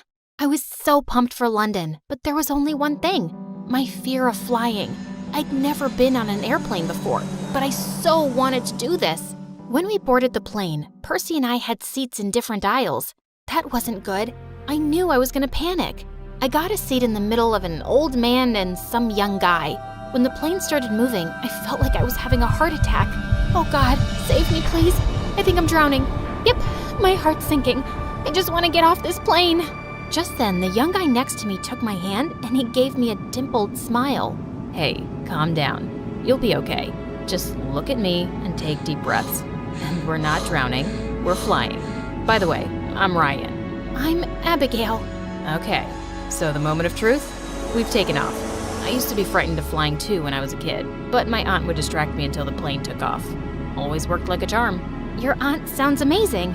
She sure is. Now, if you don't mind, you can loosen your grip on my hand. Oh, I'm so sorry. I didn't even realize. It's okay, as long as it worked for you. Gorgeous. Throughout the flight, Ryan and I talked. He told me about how his aunt had raised him after his parents had passed away, and it was her dream to see him succeed in life. When we landed at the airport, I told Percy everything, and she asked me why I didn't get his number. Oh, bummer. When I entered the class on my first day at college and took a seat, the girl next to me gasped. OMG, I know who you are. Hi, I'm Sophia. And oh God, can you get me access to your dad's wedding? What is it, his 3rd or 4th? My Insta followers will go wild if I post pictures from the wedding. 6th, and I'll see what I can do. Just then, Percy came and sat next to me, and Sophia made a constipated face. The class is about to start. Just mop quickly and go. Excuse me? Mop? I'm in this class just like you. Really? And out of all the clothes in the world, you decided to wear these gray overalls? The same as the janitor's uniform? Epic! Okay, this girl was a jerk. I grabbed Percy's hand and we both sat far away from her. Percy was fuming and I told her she looked wonderful. Just then, I saw a familiar face enter the class. It was Ryan. Hello, class. I'm Ryan, and I'll be teaching you archaeology. Let's start off with the attendance. OMG? Ryan? My professor? Apparently, he was some kind of child genius and had graduated at a very young age. But when I tried to talk to him after class, he just walked away. Later, I told Percy who he was, but she didn't believe me. Oh, really? Then why didn't he say hi? I don't know. Maybe he had anemia or something. Amnesia, not anemia. It happened in every class. He always acted like I didn't exist. And after a while, I gave up trying to talk to him. But one time, I was in the cafeteria, and just as I opened a can of soda, it exploded on the person in front of me. On Ryan. Oh no, I'm so sorry. It was a mistake. Oh, I guess it just runs in the family. You guys just make mistakes and never mean any harm, right? Just leave it. Huh? What was that about? He walked away before I could ask, and I decided not to bother with it. I was here to study, and for the first time in my life, I was really enjoying it. Learning about prehistory captivated me, and I really wanted to become an archaeologist. A few weeks later, Percy got some bad news. Her mom was sick and she had to go back for a few weeks. Give my love to Auntie and don't worry, she'll be all right, promise. With Percy gone, I felt rather alone. But luckily, I made a few friends, and a week later attended a Halloween party with them, dressed as a vampire. I was having a great time, till I went to the bathroom and took off my mask. And Sophia turned up out of nowhere and started taking selfies with me. Wonderful. My followers are gonna go crazy. So, how are you, girl? Worse than I was a minute ago, because you're here now. Whoa, snappy. Is it because I showed your friend the mirror? Come on, she did look like a janitor that day. How do you even know her?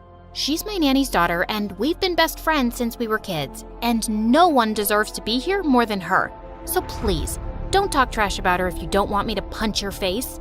When I got back to the main hall, an upbeat song came on, and a guy who was dressed as the Phantom of the Opera offered me his hand to dance. I was having a great time. And then the music turned to a slow number, and the guy pulled me close. He had his hand on my back. Just then I realized my zip was coming down, and he fixed it. Oh, thank you. Wait, is that you, Abigail? Ryan? Yeah, sorry. I didn't know it was you. I gotta go. He was about to walk away when I stopped him. Hey, what's the matter with you? Why do you keep acting like you have some problem with me? And what did you mean that day when you said it runs in the family? Why don't you ask your dad? My dad? What does he have to do with anything? He has a lot to do with me and my aunt. Ask him how he betrayed the woman who made him what he is today. He made my aunt fall for him, stole her music tunes, and then just dumped her one day like she meant nothing.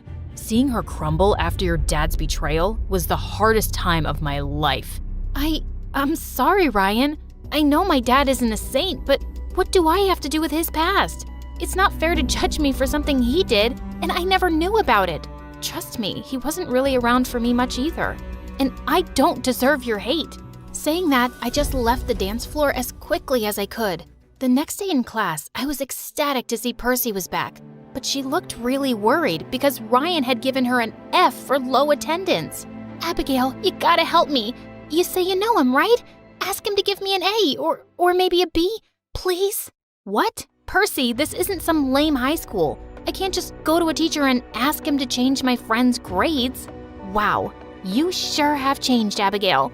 I saw your selfies with that witch Sophia, and now you're refusing to help me out? Don't act like you got into Oxford on your own. I'm 100% sure your dad had something to do with getting you in. What the heck? Before I could even reply, Percy just stormed off and stopped talking to me. A week later, we had to submit an assignment for extra credits, and when the results came in, I had aced it. I was so happy. But now, I had to be Ryan's assistant for a month. One afternoon, I was sitting in the library filing papers for Ryan when I realized someone was next to me. It was him. I was startled and ended up spilling the coffee mug next to me. Ouch! This is the second time you spilled something on me. Sorry, you kind of sneaked up on me. As Ryan wiped the coffee off his clothes, I just looked at his face, thinking about the first time we'd met. What are you smiling for? I was just thinking about how you would make the perfect boyfriend. The older your girlfriend gets, the more interested you'd be in her. 'Cause you're a historian. Finally, I saw the slightest smile and that gorgeous dimple. Abigail, about the other night, I'm sorry. I know it wasn't your fault.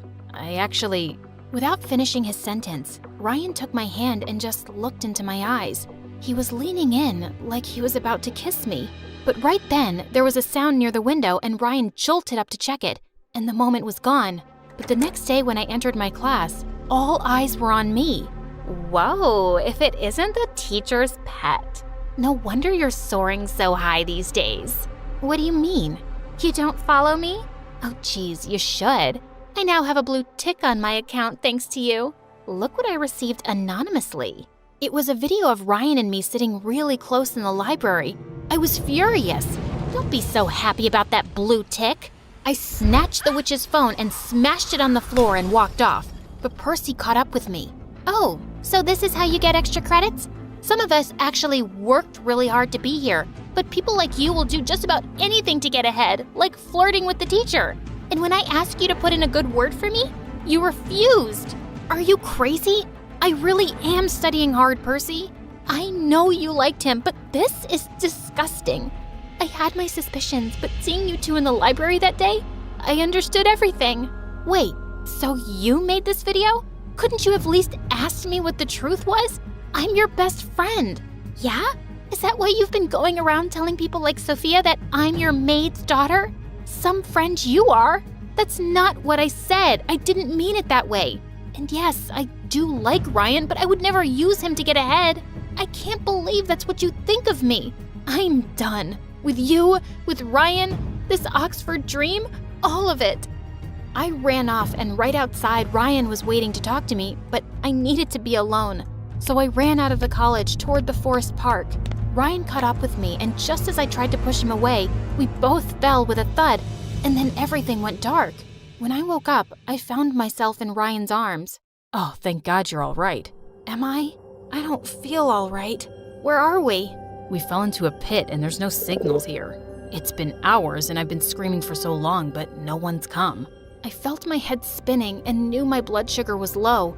Ryan hugged me to keep warm. What were you saying that day at the library? Tell me. I was gonna say how much What? I like you. I like you too. A lot. Saying that, I turned to kiss him and it was so perfect. Abigail, we have to get out of here. I know you can do it. You need your meds and we can't wait. Finally, with Ryan's support, I was able to climb out of the pit. As we were trying to make our way out of the forest, I saw all these people with flashlights in their hands and crashed into one of them. It was Percy. And then I blacked out again. When I woke up again, I was in the hospital and Ryan was sitting next to me. Hey, gorgeous. You had me worried. I know we have all the time in the world to talk, but there's someone who's been waiting eagerly for you to wake up. Ryan kissed me and left the room. And just then, Percy entered with tears in her eyes and begged for forgiveness. Percy, you've been my friend for as long as I can remember. I want to forgive you, but I'll need some time. Take as much time as you need. I am so sorry. My own insecurities got the better of me. You've been nothing but a great friend, and now I've ruined everything. Maybe you haven't.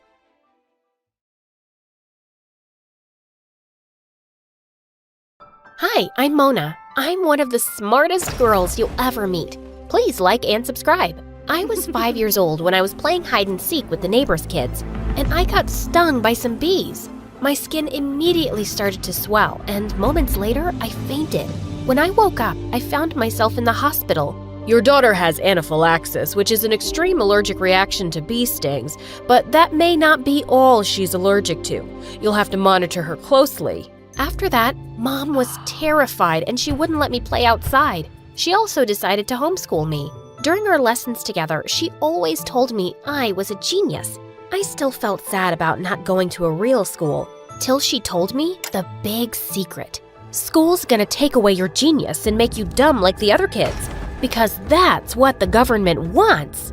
I wasn't sure why the government wanted that, but I didn't want it happening to me. While Mom was away working, I started making videos on YouTube to stay busy, and soon had some subscribers. Hello guys, it's your stay-at-home genius. Today, let's talk about the amazing periodic table. Who knew there were so many elements? Sometimes the comments on my video were quite mean. Literally every 11-year-old knows about the periodic table. Do us a favor and go to school. When I told Mom about the comments, she always said those kids were just jealous. Once when I was 14, I saw a really pretty bird on my window frame and I tried to touch it, but I ended up falling out the window into a bush. Oh my God, I was outside! Just as I was about to run back in, my arms and face started to itch like crazy. I called out to Mom, who rushed me to the hospital. After the medicine, I was half asleep when I heard the doctor and Mom talking. Your daughter's reaction happened because she's been indoors so much. Her immune system didn't develop properly. You have to let her join a school. But what about her condition? I've told you before, that's not how this works. What? The doctor told you to put me in school before, Mom? Honey, I did it to protect you. All these doctors, what do they really know? I was so upset. All these years, I'd been living like Rapunzel when I didn't need to.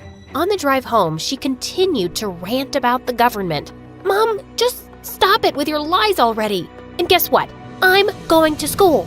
For days, Mom tried to apologize, but I completely ignored her. Then she gave up and put me in school. On my first day, I struggled to hide my excitement. Just as I was about to jump out of the car, Mom stopped me. You have every right to be angry, but you still have to be careful. Please, you need to wear this. It was a box of masks.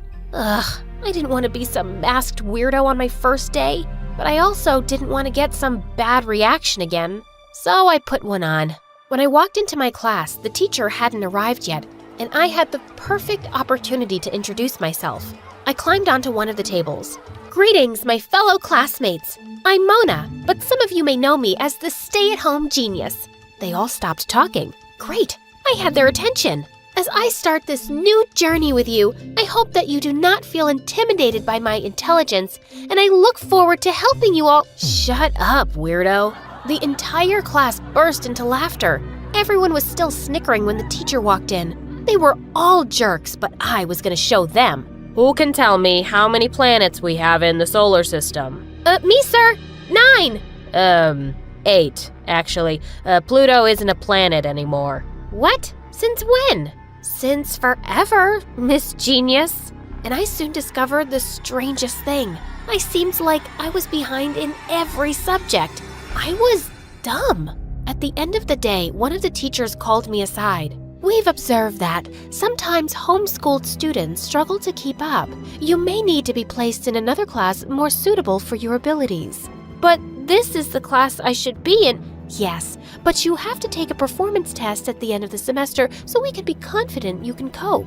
She handed me some study materials and I headed home. I couldn't get over the fact that my whole life had been a lie. I'm not really a genius, am I? Oh, baby, you'll always be my little genius.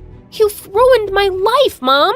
I stormed off to my room and cried myself to sleep. The next day at school, I was heading towards the library when I felt something hit me with force, and I fell down. I saw a boy named Ken from my class on a skateboard. Are you crazy?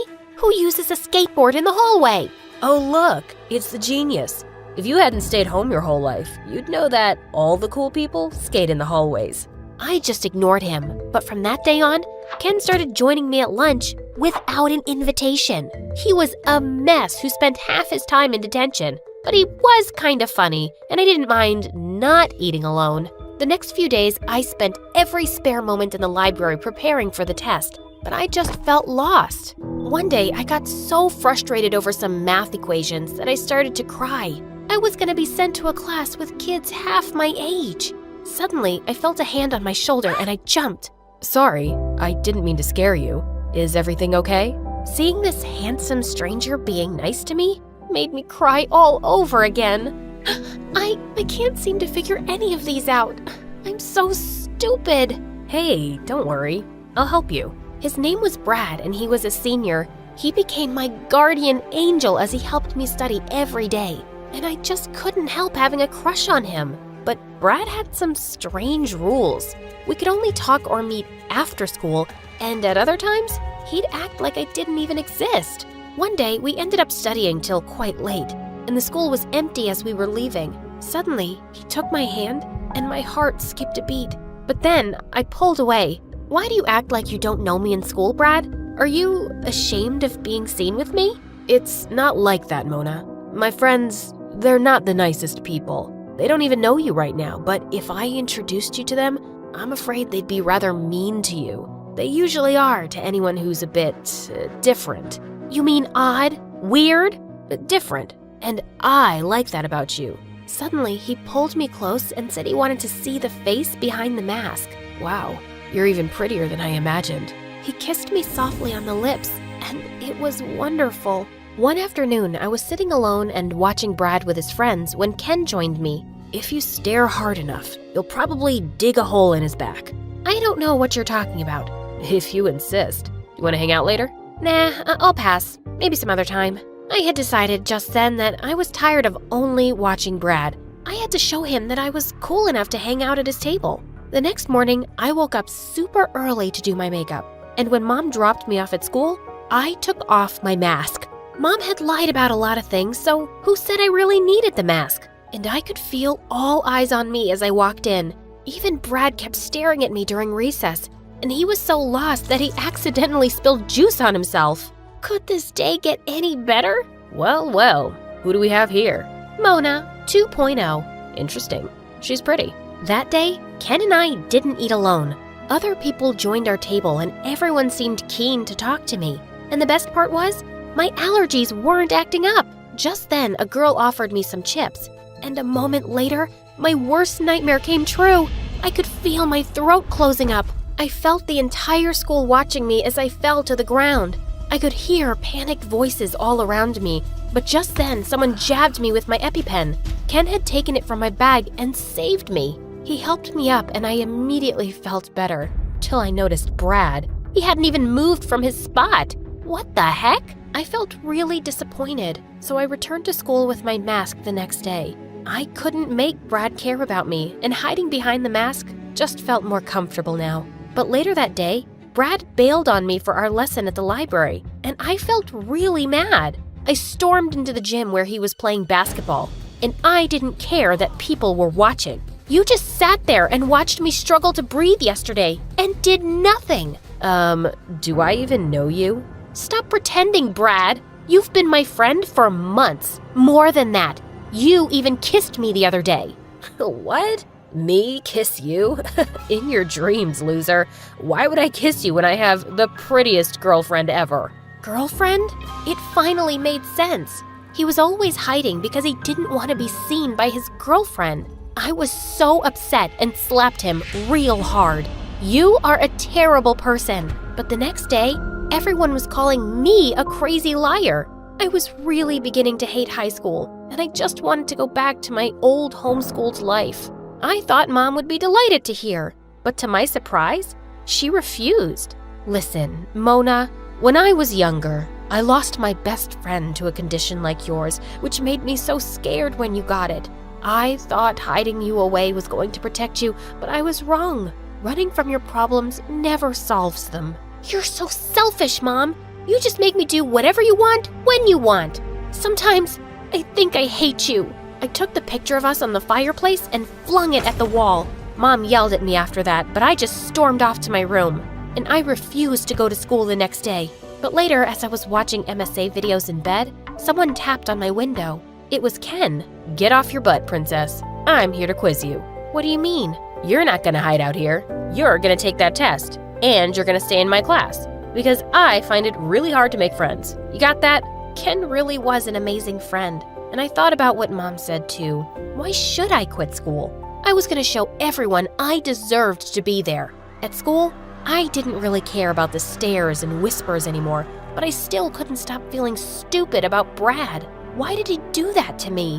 One day I walked into the science lab and found him there, and I just couldn't stop myself from confronting him.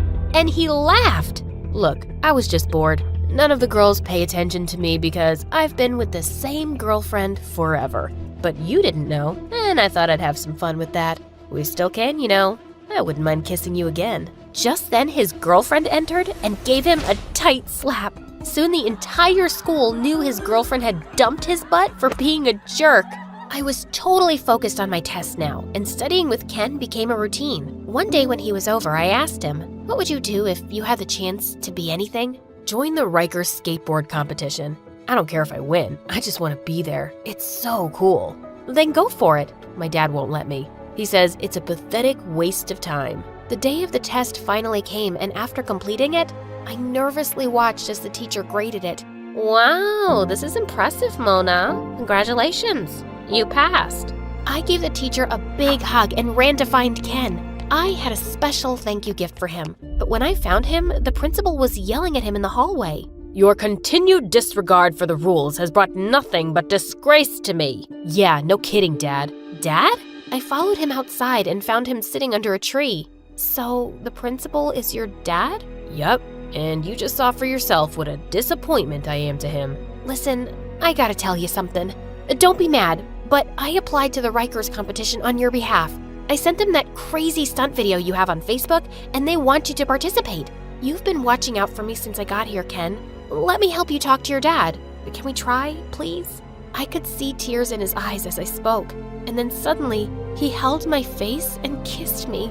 I felt a million butterflies erupt in my tummy. That day when I got home, I found Mom sitting in the kitchen and I hugged her from behind. "I owe you an apology, Mom.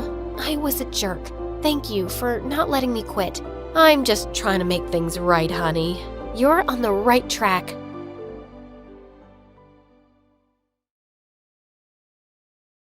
Hi, I'm Kat from Texas. Please like and subscribe because MSA will give $1,000 to one lucky person who subscribes in the next 7 days. For as long as I can remember, I've wanted to be an artist. When Mom would get me paint, I decorated the walls.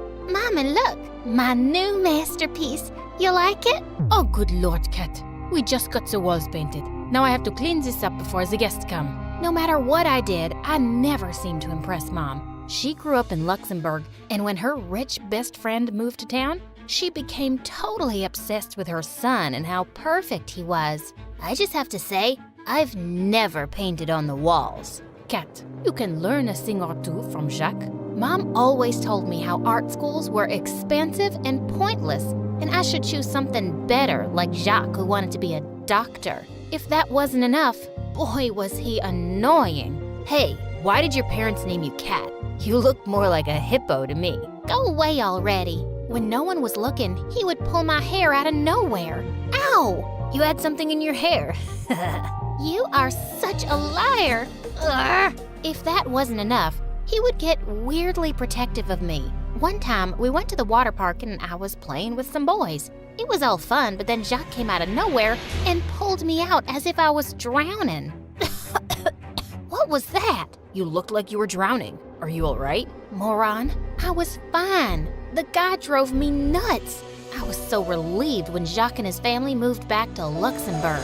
One time when I was 15, Mom told us how Grandma would be visiting us. I had never even met her or even heard of her before. So, my mom is coming. It would only be a day or two. Dad got so mad he walked right out. I was shocked. Mom and Dad never fought. Turns out, Dad hated Mom's family, and they hated him right back. That's why we never saw them. Dad cooled down and told us he would not be there for the visit, but he supported the need for us to reunite. The weird reaction made me super nervous for the visit, but when Grandma came, she looked like a queen.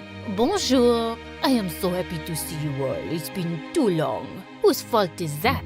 Mon chéri, I want to put all that behind us. Although we disapprove of you marrying a poor man, it's clear you are happy. She had dinner with us in private jet.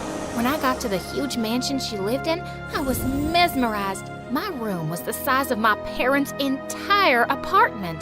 Then I met my aunt, who, for some reason, reminded me of the Wicked Witch of the West.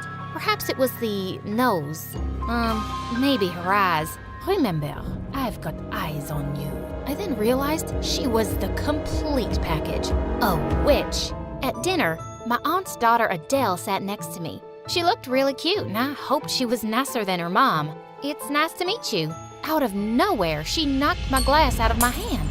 Then she screamed loud enough for Grandma to hear. Look at what Katrina did. That glass is worth more than she is. I did not. Why are you lying? Adele leaned in closer, whispering. Oh, why are you lying, huh? Whoa, I had to take my words back.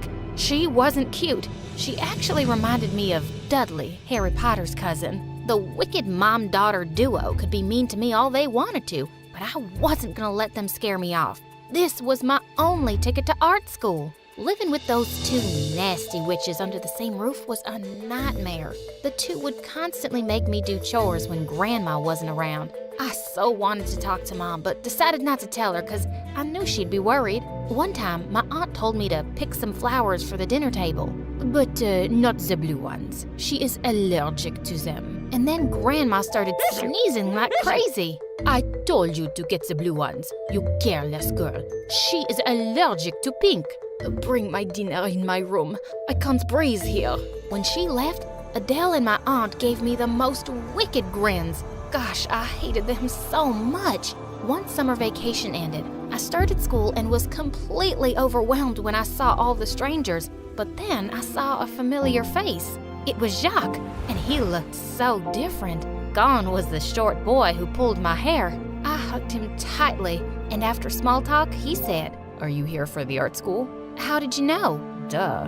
Our moms are best friends. I know everything. Come, let me show you around." Having Jacques around calmed me down a lot. During lunch, I sat with him, but suddenly Adele joined us. "Jacques, why are you talking to her?" "My mom told me that her dad is so poor, he smells like garbage." "My dad smells great." "You wish your dad was as cool as cats." Adele looked like she'd been slapped, and now it was my turn to give her a wicked grin.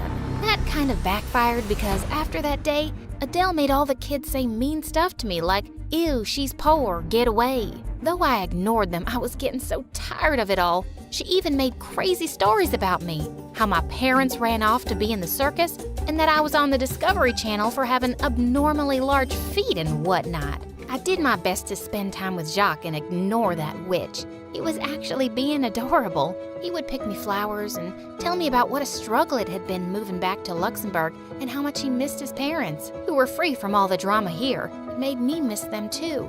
One day as I entered school, Adele and her minions started mimicking me. "Ew, I am Cat. I wanna be an artist." Newsflash, you are nothing but trash. Go back to where you came from. Oh, I was so done with Adele now. Why are you trying to bully me into leaving? Mom told me why you are here. You want Grandma to like you more, so she gives all her money to you. I just want to go to art school. Liar. Either you leave, or I will make your life miserable. I had no idea why it was all about the money for Adele and her mom. I shook my head and left. She was a lost cause. One day as I walked by the park, I saw the strangest scene. Adele kissing a boy who looked familiar. I waited for her in her room that night so I could talk to her when she got home. "Who was that boy you were kissing?" Suddenly, she turned white as a sheet. She begged me not to tell Aunt and even offered me money. "I just want to know why you're keeping this a secret. Don't you even know what happened to your mom? Your dad was our family's cleaner. Your mom fell in love with him and he stole from the family, and your mom actually left with him. Since then, this family doesn't trust poor people. My boyfriend, he is a gardener. Mom will kill me if she finds out." I had never heard that story before.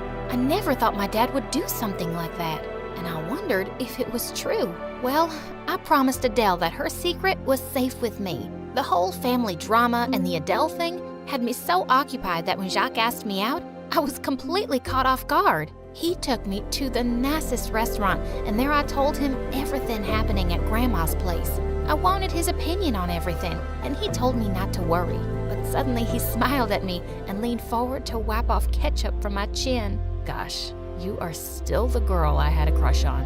You had a crush on me? Why do you think I always teased you? I went about it terribly. I was embarrassed back then.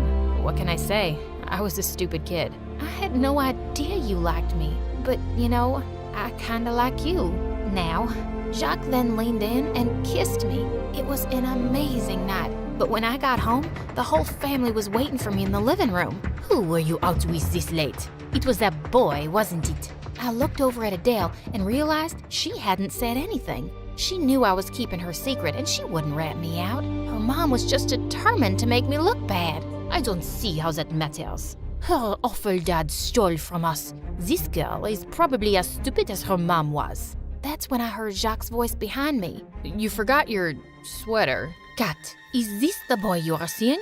Mother, we are going to repeat history if you do not send her back right away. I know this boy. He may not be as bad as Katrina's father, but he is not on our level. Look at her, just 15 and going out making boyfriends? I am pretty sure Adele is also 15, but she has a boyfriend. She is allowed and Kat isn't. How convenient. Or with her friends. Apurva? Come on, I'll drop you at home. Walking is what poor people do. No, it's okay. Actually, I just had a very heavy lunch today, so I'm just trying to digest it. But she insisted that I get in the car. My heart was pounding as Sitara was asking me the way, and I was randomly telling her to turn left and right. Just then, I picked out a big house and shouted, Stop the car. This one's mine.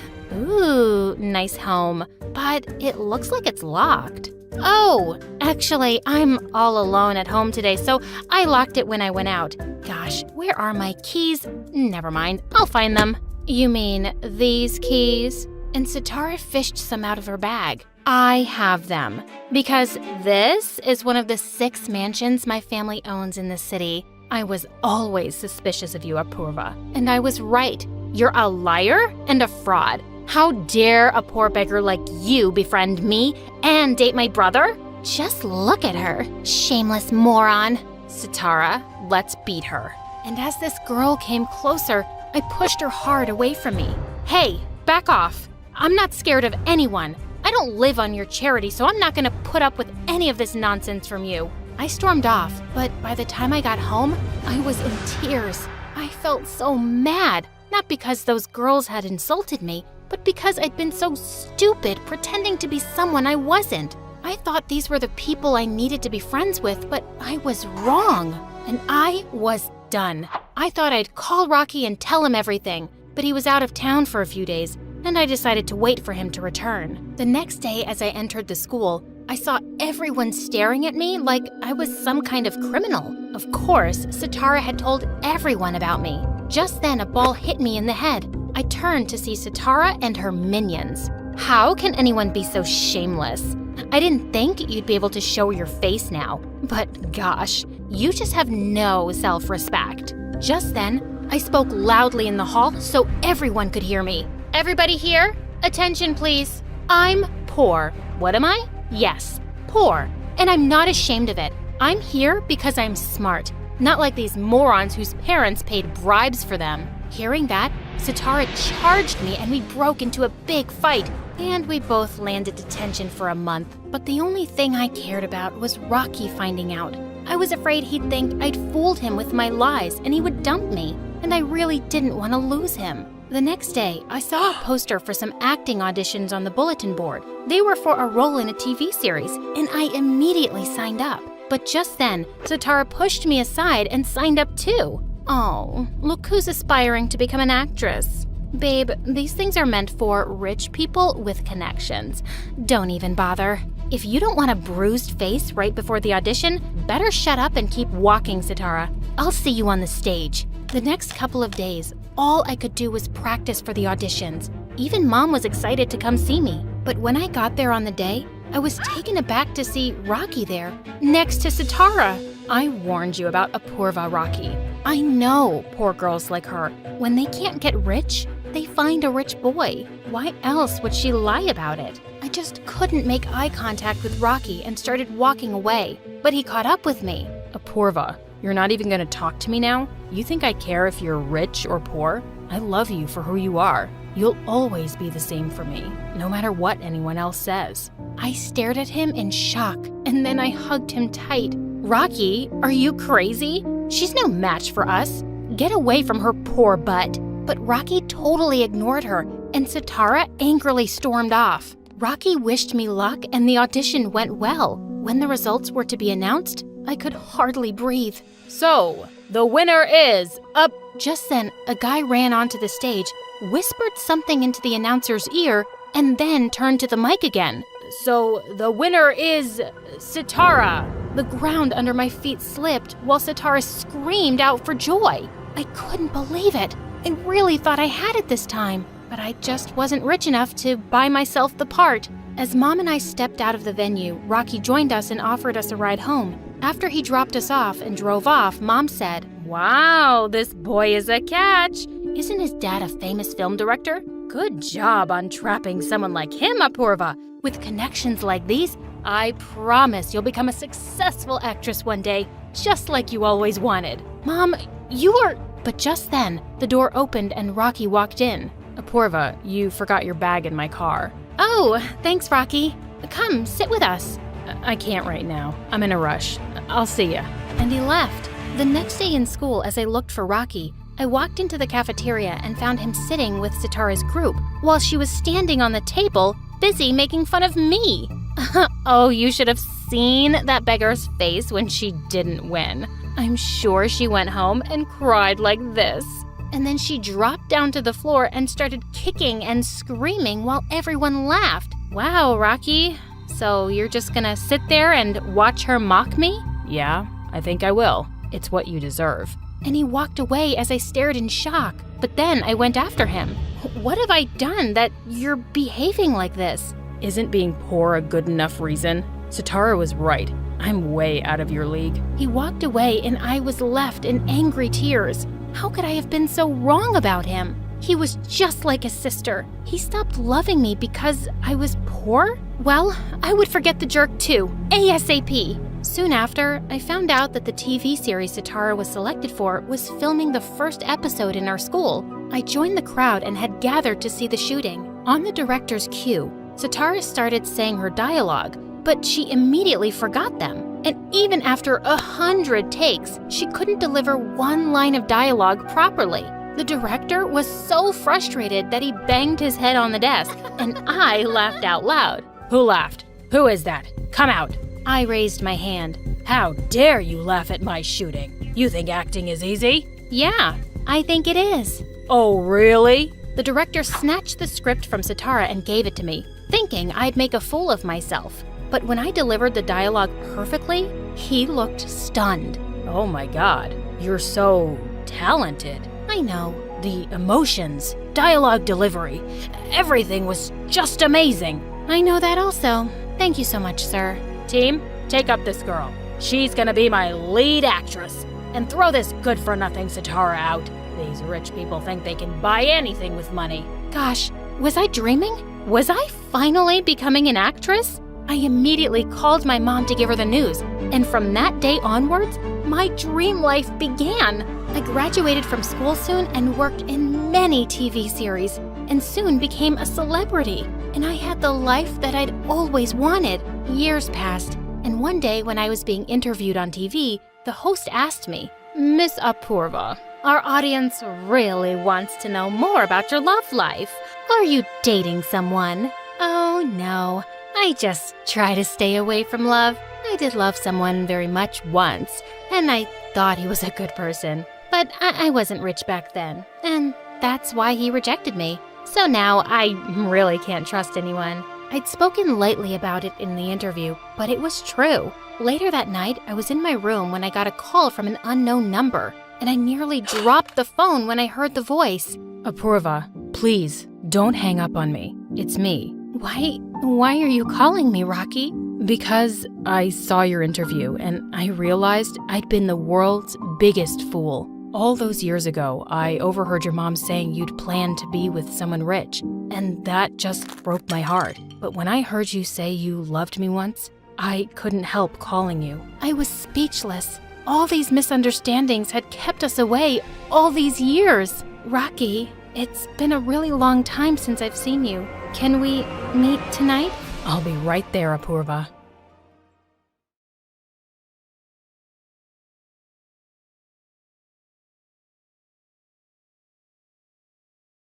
I was only 10 when my next-door neighbor asked me out. I want you to be my girlfriend, Dylan. Ew, gross. Jack. Ow! Hi guys, I'm Dylan from Portland. Before I continue, please hit like and subscribe. I rushed back and told my mom, and she just laughed.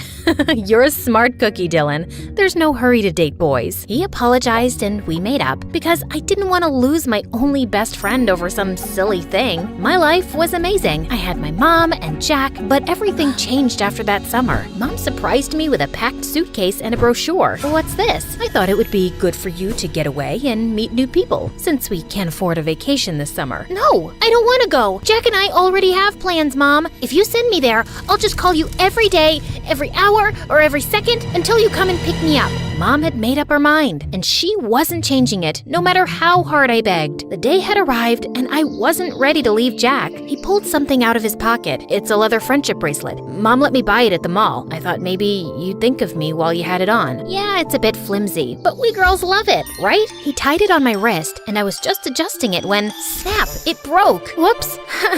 Good thing you didn't buy the pearl one. I'll fix it, and I won't ever take it off. I was crushed. I'd have to leave my best friend for an entire summer. As if that wasn't enough, when I arrived at camp, all the kids seemed to know everyone there already, and I felt like an outcast. So I was tossing rocks into the lake, lost in thought, when I felt a tap on my shoulder. Let's see who can skip rocks the farthest.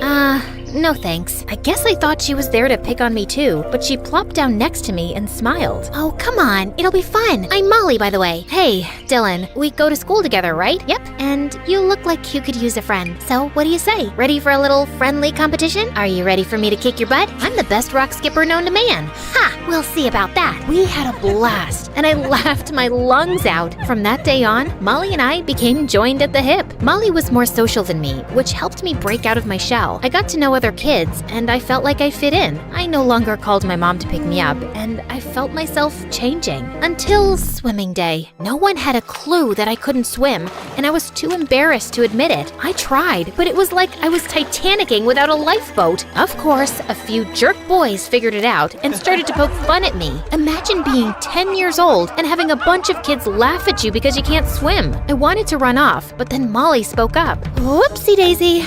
It looks like I just peed in the pool a little. Of course she didn't, but the way those guys scrambled away was enough to give me a good laugh, and I felt my confidence creep back in, thanks to her. The rest of camp wasn't so bad after we put those boys in their place. Camp ended, and I got Molly's number to stay in touch. The first thing I did was go to Jack's. I was excited to give him a bracelet. I had made it in camp, but no one was home. Even his porch swing was gone. Mom, where's Jack? I'm sorry, Dylan, but Jack and his family moved away to California. He left you this. I was feeling devastated, but at least I could keep in touch with him, even though he was miles away. We started chatting and calling, and over the years, I started to like him more and more. As we got older, things changed, and he talked less and less until one day his calls just stopped. He even blocked his Instagram account. He totally ghosted me. I guess he found himself a girlfriend. Talk about a broken heart, but I still had Molly.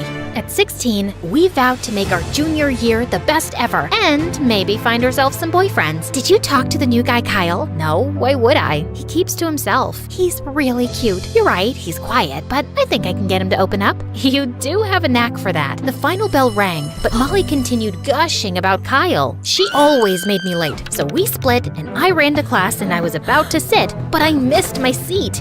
And butt planted on the floor in front of Towns Miller, the most popular guy in school, and my dream crush. My hopes and dreams of impressing him were ruined. I looked over, unaware that Kyle had been staring at me.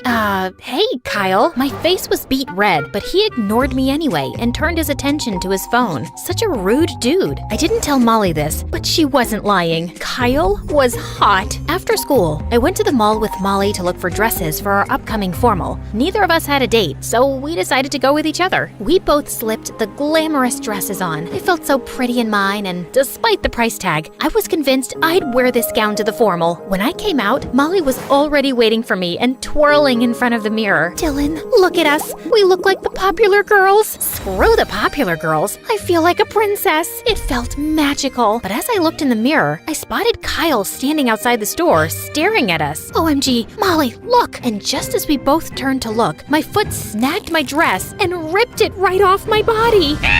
We need to make a run for it, or else you're gonna be paying for a $3,000 pile of rags. No, wait. OMG. What is this? This big shop filled with pitiful things? I could even sue you for this. We are very sorry. It's our fault. It was from a defective batch. I'll give you both a 50% discount on any dress you choose from the store. This day couldn't get any better. Despite flashing Kyle and the entire dress shop, we were still laughing at my mortifying moment right before we ran into Kyle. Kyle, hey, what are you doing here? I waved, trying to play it cool, but knowing Kyle had seen me embarrass myself a few times now, I felt like sinking through the floor into the pits of hell. But why did I care anyway? Molly was so into Kyle that it was nauseating. It's a mall, so I'm shopping. Kyle blushed when he looked at me. I hoped Molly didn't notice, but when I looked over at her, she was practically drooling over him. Get a grip, girl! Molly looked like a psycho Cheshire cat. I'm having a party this weekend. Wanna come over? Yeah, sure, I guess. Molly gave Kyle her number, and that's all she talked about on the ride home. And the next day at school wasn't any better. I was walking down the hall when Towns yelled, "Looks like Aunt Flo came for a visit." I spun around, totally puzzled, as everyone was laughing. Out of nowhere, Kyle came running over and wrapped his flannel shirt around my waist. "You can borrow this." I stood there and gawked at him, but then I realized I must have gotten my period. Of course, that would have happened in front of Towns of all people.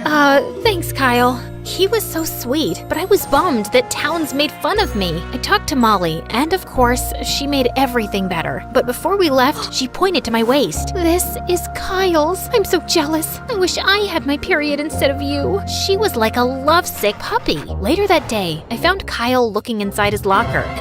Why didn't he notice? Try again, Dylan.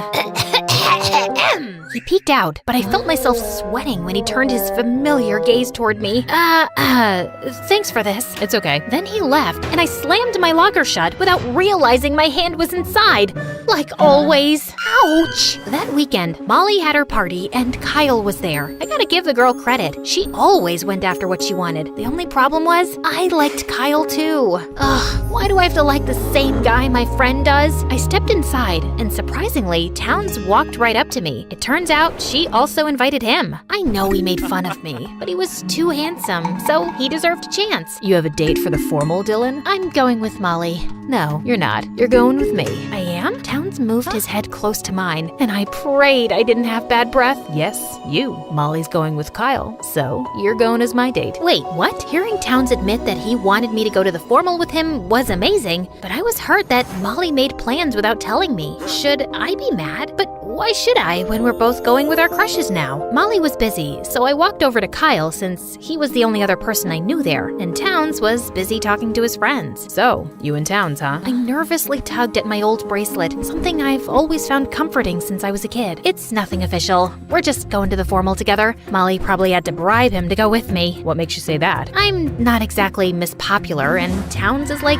the school heartthrob, in case you haven't noticed. Maybe he sees more in you than those popular girls. You're funny, kinda clumsy in a cute way, and a really good friend to Molly. You've got great qualities, Dylan. Excuse me? What? Is he flirting? The rest of the party went well. Molly and Kyle spent a lot of time together, and I got to know Towns a little better. Now, let's jump to the night of homecoming. I went arm in arm with Towns. He looked amazing, and I felt like I was on cloud 9, standing next to him when everyone had their eyes on me and looking like royalty in my gown. I immediately spotted Kyle, but to my surprise, Molly wasn't with him. Towns immediately found his friends and left. I was kind of pissed, but I wouldn't let him get me down. This was my night to have fun. Hey, you made it. You look beautiful tonight, Dylan. My heart skipped a beat when Kyle said those words, especially since Towns didn't even compliment me. My face got hot when he gave me a once-over. Everything about him that night screamed flirting. He couldn't possibly be into me, right? That would be bad. You're wearing that bracelet again. His fingers brushed my wrist. Kyle, if this is you flirting with me, don't bother. Just then, Towns swooped in and dragged me to the dance floor, and unfortunately, I smashed his toes as I tried to keep up with him. You're brutal, Dylan. You need dance lessons. You don't have to be such a jerk about it. I was leaving when he spun me around, lifted my chin, and moved his face close to mine. He was gonna kiss me, and I didn't feel ready at all. I panicked and ended up bumping my head on his chin. Oh, I'm sorry. I didn't mean it. Ouch, my lips. I brought you here as my date, and now I'm gonna go home with broken feet because of you. The least you could do is kiss me. Just then, Kyle stepped up to us. They both glared at each other, and Kyle looked so territorial. I have to to admit, it was kind of hot the way Kyle looked like he wanted to strangle Towns. And I just realized that Towns had been the biggest blunder of my life. Whoa, calm down, guys. You better stay away, Towns. Just then, Molly walked up and pulled me away. Talk to her, Kyle. You promised, or should I say, Molly, that's enough. Hey guys, are you guessing the same? Is it like Molly left Kyle for me? Talk to me about what? Dylan, I'm not who you think I am, and I'm sorry I hid it from you. It's Jackie Kyle, or you know me as Jack. No, you must be kidding. He held my wrist, probably afraid I'd run away, and now I knew why his eyes felt so comforting all this time. It's me, Dylan. I moved back here with my mom so she could be closer to my aunt. You're Jack? All this time? Why would you lie to me, Kyle? Or should I call you Jack? I can explain, please. After we moved, things fell apart. My dad got mixed up in bad business, and my mom had to find another job when the police finally arrested my father. We moved to New York to be closer to family, and that's around the time you and I lost touch. I was embarrassed about my father and kinda shut everyone out. My mom even let me change my name so people wouldn't connect me to my con artist father. You didn't have to shut me out, Jack. You used to tell me everything. I know. I'm sorry. I didn't want to have to explain that my father was in jail. I figured no one would recognize me after all these years. I just wanted a fresh start, but hiding who I was from you was too hard. But who cares what people think? I don't care that your dad is in jail. You're still Jack, the boy who stole my heart all those years ago. Will you forgive me? I suppose I could consider forgiving you, but what about Molly? Molly knows my feelings for you and urged me to talk to you. What can I do to make you not hate me? I suppose if you kiss me, I could forgive you. You won't slap me and run away this time? Try it and find out. He kissed me softly, and it felt perfect, just as I thought it would. I felt like I was floating in the clouds. So, Jack and I reconnected, and we've been dating ever since. Molly eventually started seeing a super nice guy too, and I ended up having the best junior year ever.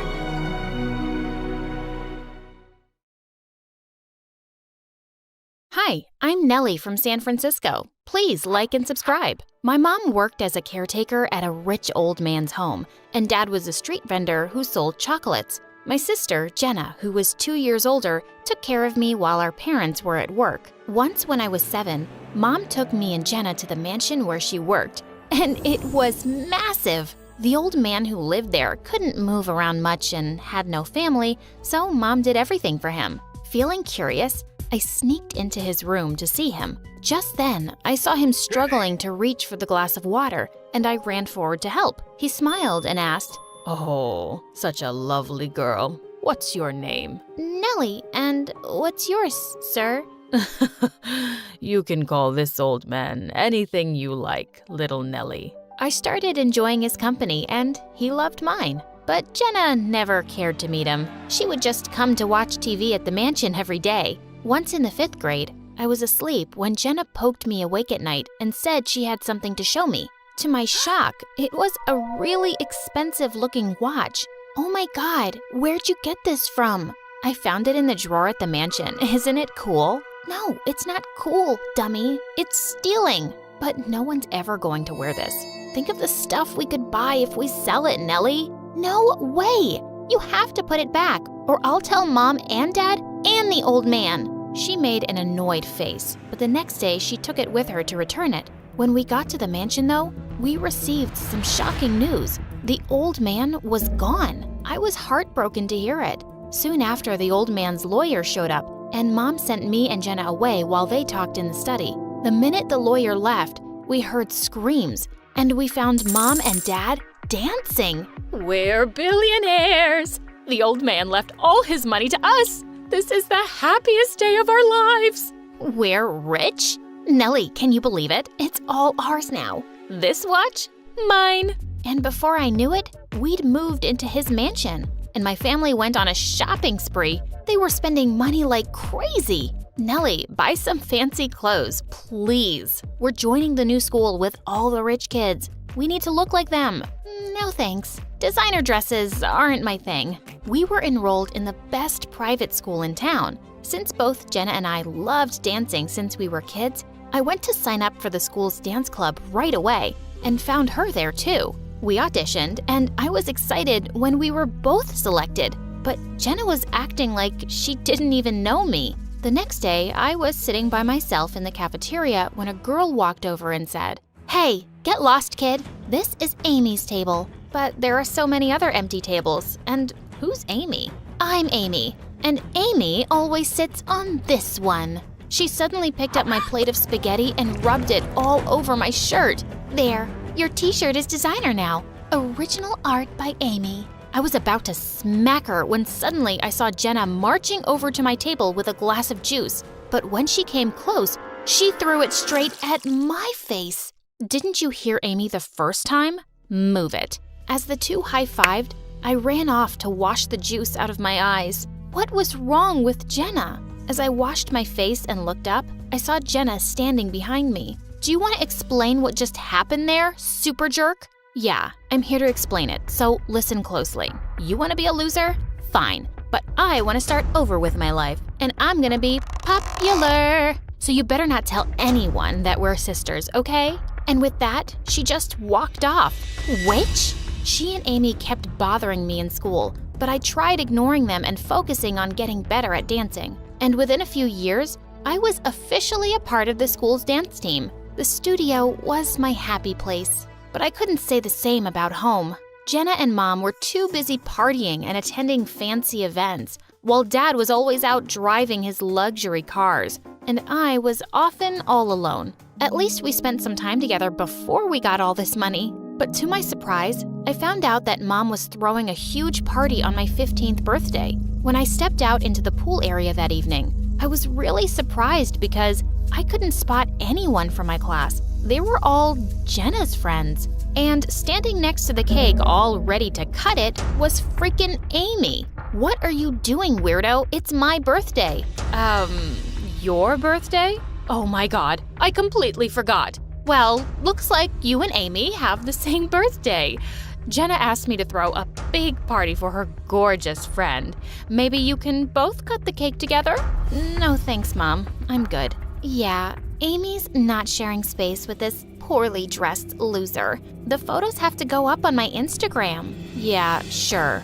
I'm the loser. But so are you. It's pretty lame that someone else's mother had to throw you a birthday party. Where's your own mom? Amy leapt forward to attack me, but I pushed her off and she landed straight in the cake.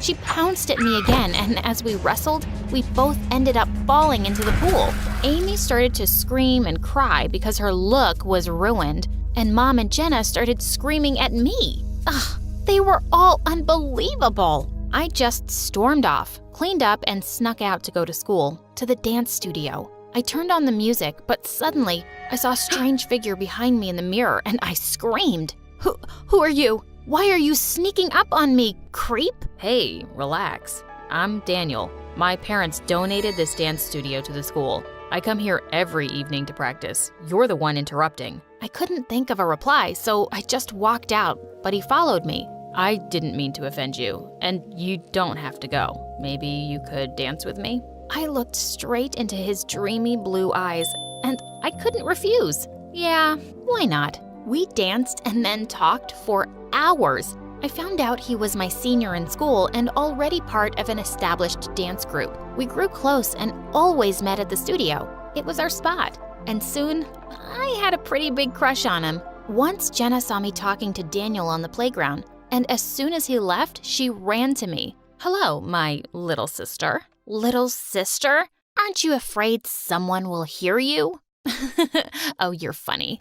BT Dubs, how do you know Daniel? He's so cute, and I've had a crush on him since the first day. Are you guys friends? Please introduce me to him. Wait, what? Jenna liked Daniel? My heart just sank hearing that. I liked him too, but I couldn't hurt my sister. The same evening, I met Daniel and decided to talk to him. Daniel, I need to tell you something. My sister, Jenna, I think she likes you. She's super cute, and you both will be great together. I can introduce her to you sometime. Jenna. Oh, yeah, I've met her, but she isn't really my type. And besides, there's someone else. And with that, he took my hand and my heart was racing. It's you. I like you, Nellie. And suddenly he leaned in for a kiss. Just as our lips touched, the door burst open and Jenna barged in with Amy right behind her. Oh my God. Good thing I told you to follow her, Jenna.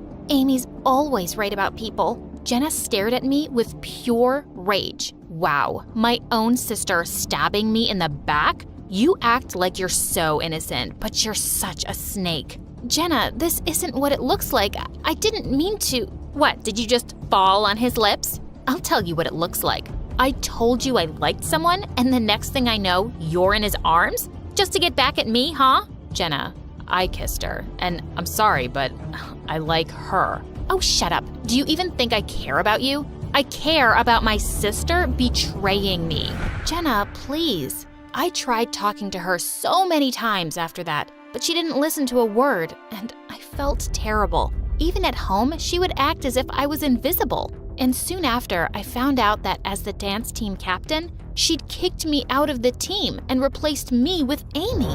What? We were participating in a national level competition soon. When I told everything to Daniel, he came up with an idea. Why don't we enter the competition as a separate act? You don't need to be part of the school team to do that. I agreed, and on the day of the competition, Jenna had no idea we were participating. When our names were announced, Jenna's jaw just dropped open. We danced really well, and the whole audience got on their feet to applaud us. Jenna's act was right after ours, and it started off smoothly. But right in the middle, Amy forgot all her steps. As she fumbled around on the stage, she went crashing straight into Jenna, and the two landed on their butts. The entire crowd burst out laughing as Jenna screamed at Amy. "You've ruined everything, clumsy idiot. Just get off of me." Amy and the whole team just stormed off the stage. At the end of the competition, I was shocked when Daniel and I won. As we were handed out trophies, Jenna climbed onto the stage and attacked me. "This belongs to me, you witch. You just keep stealing things that belong to me." "I didn't take anything that was yours. If this trophy makes you happy, have it. Here, I dedicate this to Jenna, the loser who can't accept defeat." And I just left the stage. She was crazy. A few days later, our school was hosting a charity event, and all the parents were a part of it. Mom donated a huge amount of money, and later she was called onto the stage and given an award. Just then, I saw Amy climb onto the stage too, and she snatched the mic from the host. "Thanks to Jenna's mom for donating such a huge amount to the poor. You came from the same background, so you understand them completely, of course. Jenna told me how you guys were so poor. You were cleaning toilets at a rich man's house, and now look at you. Wow." Mom's jaw dropped, and so did Jenna's. Everyone started whispering, "Really? She used to be a maid? But she tells everyone she was born a billionaire." Mom ran through the crowd until she found Jenna and pulled her aside. "That little brat, Amy, what did you tell her?" I'm sorry, Mom. I didn't know she was going to publicly announce that. My reputation is ruined because you couldn't keep your mouth shut. What will they think of me now? That I was poor? Yes. What's wrong with that? I didn't know we had to be ashamed of our past. And if money is all your friends care about, you should get new friends. It's not a secret that Jenna had to hide. Jenna just stood there silently, and I turned to her. "Jenna, I know you hate me, but I swear, I met Daniel way before I knew you liked him. I would never hurt you intentionally. You're my sister, and I miss the old you who used to take care of me and dance with me." Jenna suddenly started to cry and hugged me. "Nellie, I'm sorry for being such a jerk. I just wanted nice things and to be treated nicely. And all the money, it just got to my head. I started behaving badly just to fit in with the rich kids. And I knew Daniel didn't like me, but I still acted like a fool. I've missed you too." I was so glad to have my sister back. But Mom suddenly leapt towards me. "You're such a stupid girl." But Dad stopped her. "How dare you? Have you forgotten all this money is Nellie's?" "Wait, what?" Dad then told me the old man had left everything to me, and once I turned 16, I was the only one who could decide how it would be used. Seriously? You've just been misusing my money all these years? And I bet you were never gonna tell me, Mom. I'll make sure you don't spend a penny on another stupid thing again. Hi, I'm Luna. I'm 16, and while most people see me as just another shy girl, my life is anything but ordinary. I keep to myself, lost in books and daydreams, trying to navigate a world that doesn't quite seem to fit me. But my life is a delicate balance of hiding and longing, and a secret I guard with everything I have. My family and I recently moved to a small town called Whispering Pines, nestled in a deep forest. My mom, Celine, said it was for a fresh start, but I knew better. She was always anxious, her eyes darting around as if expecting something to jump out at her. She constantly reminded me to stay hidden and keep your secret. Okay, back to my secret. Each night as the moon rose, I slipped into the woods and transformed into a unicorn. It's a magnificent form with a shimmering white coat and a horn that glowed like moonlight. In the forest, under the cover of night, I was free, a creature of magic, running wild and unbound. But by day, I was Luna, the girl who avoided mirrors and hid under a hood. I was isolated, not quite fitting in with any group at school. I didn't seek out friends or companionship because getting close to anyone could have put me in danger. So I remained on the fringes, living a double life that was both exhilarating and exhausting. Then there was Jasper. He's an artist with a sketchbook perpetually in hand, always drawing and observing. There was something different about him. His eyes seemed to see beyond the surface, and he had been curiously watching me ever since I arrived. His presence was a mix of intrigue and unease for me. One day, after school, he cornered me by my locker. Hey Luna, I've noticed you always wear that hood. Is there a reason? I shrugged, attempting to sound nonchalant. Just like it, keeps me warm. He raised an eyebrow, unconvinced. There's something more, isn't there? You're always hiding. I laughed nervously, trying to deflect. What about you? Always drawing? Jasper flipped open his sketchbook to reveal a detailed drawing of a unicorn. My heart skipped a beat. The other night, while I was walking through the woods, I found these strange tracks in the snow. So I did a little research, and maybe, just maybe, there are unicorns out there. I tried to maintain a casual demeanor, though anxiety bubbled beneath the surface. Unicorns aren't real, Jasper. He looked at me, his eyes sparkled with curiosity. What if they are? What if there's something magical out there that we don't know about? I forced a smile, feeling a sense of dread. Maybe.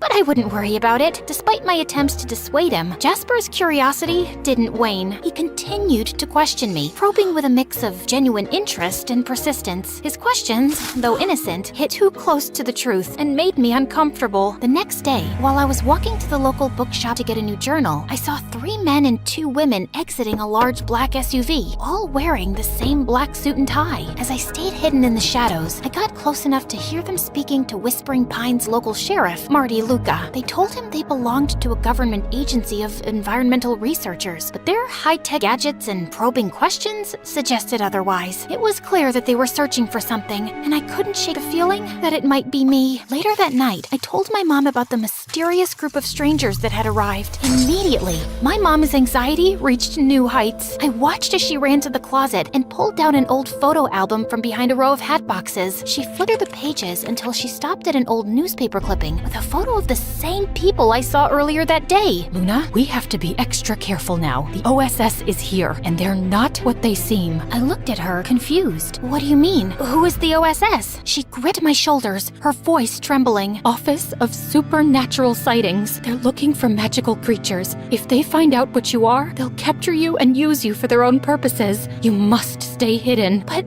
I need to go out at night. It's the only time I truly feel alive. My mom's eyes filled with tears. I know, sweetheart, but it's too dangerous. Please, promise me you'll be careful. I nodded, but in my heart, I knew it was a promise I may not be able to keep. The allure of the forest and the freedom it represented was too strong. That night, I snuck out as usual, but the OSS's presence was palpable. Their advanced sensors and patrols made it clear they were on the lookout for something. My heart raced as I navigated the forest. I was careful to stay out of sight, but in my panic, I accidentally left behind a few strands of my magical mane caught on a branch. The next day, Jasper found the strands while sketching in the woods. He was intrigued, examining them closely. Later, he approached me in the school hallway, holding the strands out with a mixture of curiosity and excitement. Luna, look what I found! He held them up to the light. They sparkled with cosmic energy. They're different, almost magical. I tried to dismiss his concerns with a laugh, but Jasper's gaze was unwavering. Magic? Are you sure? He nodded, his eyes serious. Then he looked deeply into my eyes, like he could see right through me. There's something about you, Luna, and you've been acting so strange lately. I felt a rush of anxiety. I don't know what you're talking about. Jasper's frustration was evident. Come on, Luna, I'm not trying to pry. I just want to understand.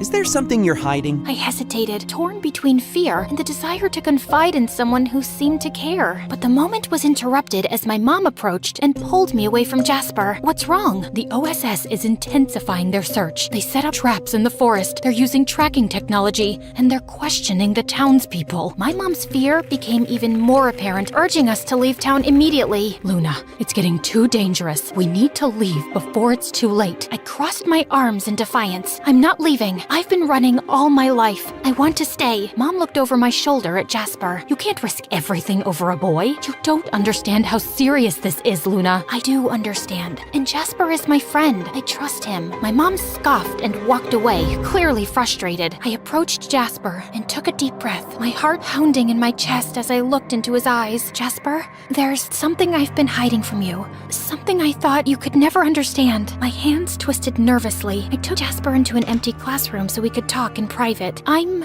not like everyone else. I'm a unicorn. As the words left my lips, a soft, ethereal glow surrounded me, and a single shimmering horn slowly appeared on my forehead, illuminating the night with a radiant, magical light. I watched his face, waiting for his reaction, fearing he would turn away, but hoping beyond hope that he would stay. Jasper's face softened, and a smile slowly spread across his lips. He reached out and gently touched the glowing horn, his fingers trembling with awe. I always knew there was something magical about you. Thank you for trusting me enough to share this. He let out a soft laugh, his eyes bright. You're beautiful, Luna. All of you. In the following days, Jasper and I spent countless hours together, working on a plan to outsmart the OSS. His artistic talents became crucial. We created detailed maps and tracks to mislead them, and in the hours we spent together, the bond between us grew stronger. Jasper's presence was a source of comfort. For the first time, I felt that I wasn't alone, that there was someone who truly understood and cared for me. One afternoon, Jasper voiced a troubling thought. What if they catch you, despite our efforts? What if they find out everything? I took a deep breath, trying to stay calm. They want to control me, to use me for their own gain. But having you help me is everything. I've never had someone stand by me like this before. Jasper reached out and gently touched my arm. I won't let them catch you. I'll do everything I can to keep you safe. His words brought me a sense of relief and hope, but also a growing fear. The OSS's search was becoming more relentless, and time was running out. The night of the final confrontation arrived. The OSS's search had become more intense, with advanced tracking technology and sophisticated traps. My mom was even more frantic, and her anxiety made it difficult for her to focus. Jasper arrived with a determined expression. We have one last chance. If we can make them believe the unicorn has left town, they'll stop searching. He worked tirelessly through the night, setting up a series of diversions and false evidence. Jasper used his artistic skills to create elaborate fake tracks, leading the OSS in circles. I used my unicorn magic to add an extra layer of deception, making it appear as though I had been everywhere at once. The process was exhausting. We were both drained, but driven by hope and the desire to protect my secret. As dawn approached, the OSS's frustration was evident. They started to pack up, convinced they were following a false trail. Jasper turned to me, his eyes filled with concern. Are you okay? I nodded as tears welled up in my eyes. I'm just grateful.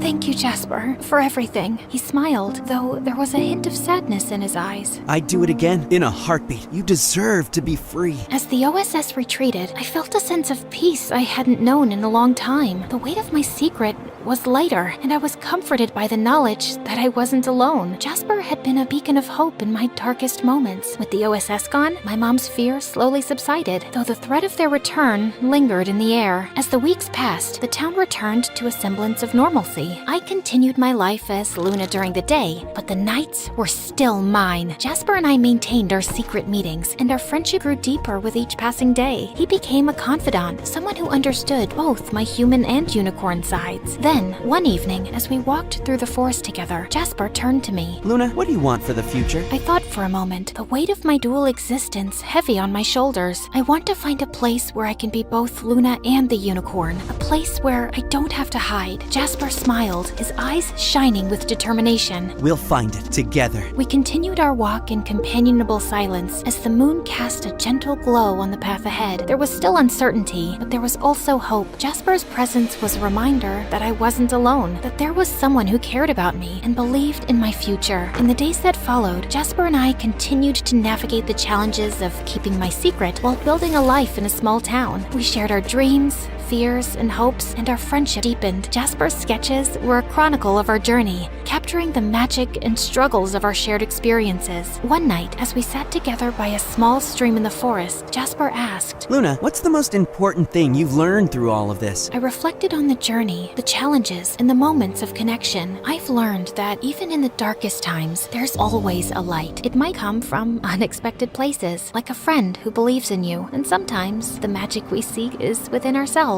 Jasper nodded, his gaze thoughtful. I think you're right, and I believe that with your strength and our friendship, we can face whatever comes our way. We sat together in the moonlight, the stream's gentle murmur, a soothing backdrop to our conversation. The future remained uncertain, but with Jasper by my side, I was ready to face whatever challenges lay ahead.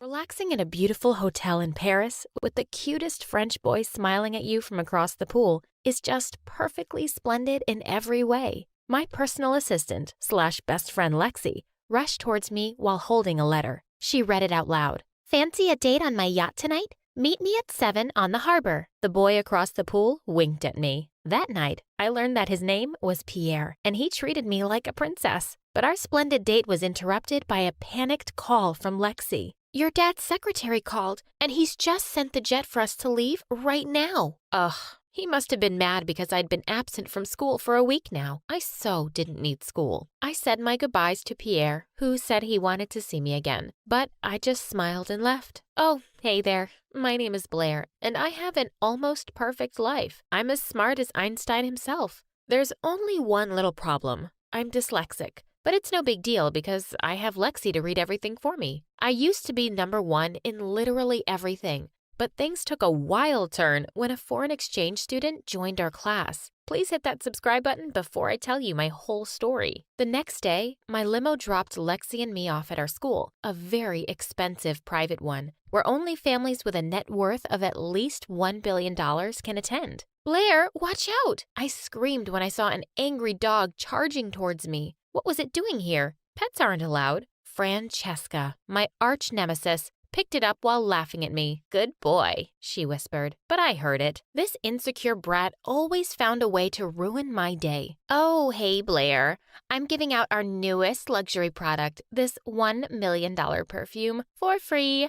I thought you might need one. Thanks, Francesca, but I'd rather donate it to charity. The principal appeared and got angry when she saw her dog. Our dog mansion with 10 floors is currently being renovated, so my baby needs to roll with me. Ugh, what a show-off. The principal shut her mouth when Francesca gave her a stupid perfume, too. In the middle of class, I suddenly forgot how to breathe when the most gorgeous boy that I'd ever seen walked in. Everyone, I would like you all to meet Terrence, a foreign exchange student from Korea, and he will be with us for this school year. We were all speechless as we looked at him. Francesca immediately offered her seat, but Terrence just headed quietly to the back. Our math teacher then started the discussion and suddenly asked us to solve the area of a stadium on our tables. Such a no-brainer. The answer is, it's 69,963 square meters. We all turned to Terrence like we'd seen a ghost. He'd answered before me. Like, how? After class, all the girls flocked around him, including Lexi. I tried to smile at him too, but he didn't smile back. What a snob. I snatched Lexi away from him and told her to cut it out. Do that again and I'll fire you. Oh, come on, Blair. He's literally perfect. He's like Lee Min-ho. He's not my type.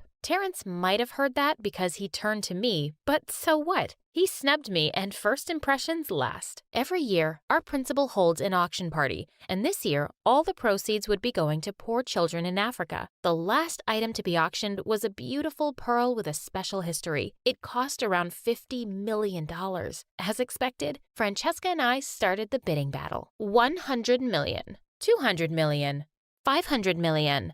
1 billion. Then the principal asked if anyone wanted to go any higher. Lexi leaned closer to me and tried to stop me, but I couldn't let Francesca win. 2 billion. 10 billion. Silence filled the room when a male voice joined in and said, $100 billion.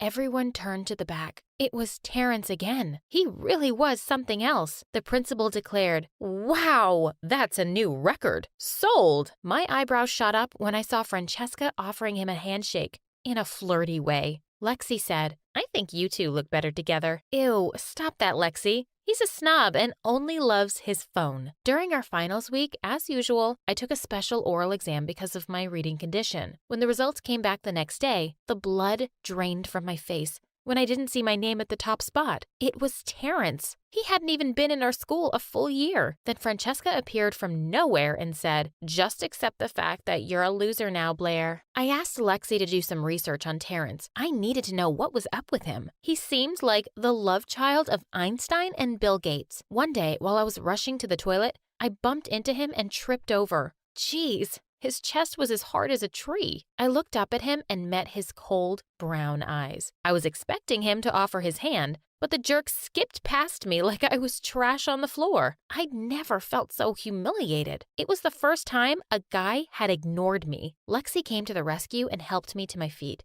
He helped me when I tripped out of my helicopter yesterday. Sorry, girl, but you're not his type. Francesca's comment made me furious. Thank God Lexi calmed me down, or else. During lunch, Lexi told me that she'd finally finished her research on Terrence. He was a young CEO in Korea, and his company develops games and software. That's why he's always on his phone. So, he's a self-made billionaire. Interesting. I was on my way to our campus's art center one time, and I stopped when I saw a board ahead. It had some words on it. Francesca and her friends were right behind me, but I didn't want to ask her for help, so I tried to read it myself. It seemed to be saying something about a vacation. I ignored the sign and continued walking. Suddenly, the ground under me collapsed. Someone caught me right on time before I was buried alive. I looked up to see my savior. It was Terrence. He let me go and dusted his uniform off. "Don't you know how to read? It says deep excavation ahead." I have dyslexia. Anyway, thanks for saving my life. Just be careful next time. My heartbeat was still going fast as I watched him walk away. A few days later, the principal announced the annual competition between private schools called the Battle of the Brains. I was so ecstatic when I was picked again to represent our school. I always aced it. The problem was, the competition would be all about teamwork, so I needed a partner. And Terrence was picked. Lexi came up to me and said, "Oh my God, I ship you both. This is going to be fun." I ignored Lexi's stupid comment and told Terrence to meet me in the music room. We needed to talk about the competition. While I was waiting for him, I started playing the piano. I couldn't finish the song because I forgot the keys. Just in time, he arrived and continued for me. We were so close to each other and it felt really weird. I was about to move, but the way he played was hypnotizing. I flinched when I felt a spark as our fingers touched. He looked down at me after he finished playing. "That's how you do it. I don't need piano lessons right now. We need to plan a strategy. Just focus on the spelling. Memorize the letters of the longest words, and we'll be fine. Don't underestimate me, Terrence. How about you? Are you going to study?" The dummy answered me with a poker face and left the room. Sometimes I really hated his guts and his gorgeous face. And seriously, he was so confusing. The competition day finally came and we were totally silent during the ride. He later fell asleep on my shoulder and I went stiff as a board. Should I move my shoulder or should I let him sleep in peace? The limo passed over a rough road which woke him up. He looked up at me and I immediately looked away. "Can you, scoot over? You're in my personal space." My heartbeat went back to normal when he moved. I was so nervous during the game, But as expected, we made it to the final round. Terrence won the versus round against another boy, and then it was my turn. I needed to win this so we would be the winners already. I was shocked when the announcer said that it was a spelling round. Oh no. Spell supercalifragilisticexpialidocious. Terrence gave me an encouraging look. I focused and wrote down all the letters according to my memory. I felt like passing out from nervousness when I slowly raised my answer. Correct. I jumped around in happiness and found myself hugging Terrence. When I realized what I was doing, I immediately pulled away. He then patted my head and smiled at me for the first time. And I must admit, he looked even more gorgeous. You did great. Well, thanks for your advice. Lexi showed up to congratulate us. Oh my gosh, you guys were so good. You two should get married already. Ugh, Lexi and her random fangirling. Terrence smiled at me in the hallway the next day, and it made me feel something in my stomach. What a miracle that he wasn't wearing his headphones and holding his phone in front of his face. Suddenly, the girls started screaming. I went to see what was happening and was shocked to see Pierre in our school uniform. He was showing everyone my pictures that he took on his phone. Oh, finally. There's my girl. Pierre immediately walked up to me and kissed me on the cheek. What are you doing here? I told you. I wanted to see you again. I enrolled in your school just to be with you. I didn't know what to say. Pierre kept following me around, and it bothered me. I wanted to turn him down, but I felt bad for breaking a nice guy's heart. Mademoiselle, come. I have a surprise for you. I told Pierre that I still had a class, but he grabbed my arm and was about to pull me outside when someone grabbed my other arm. It was Terrence. Come on,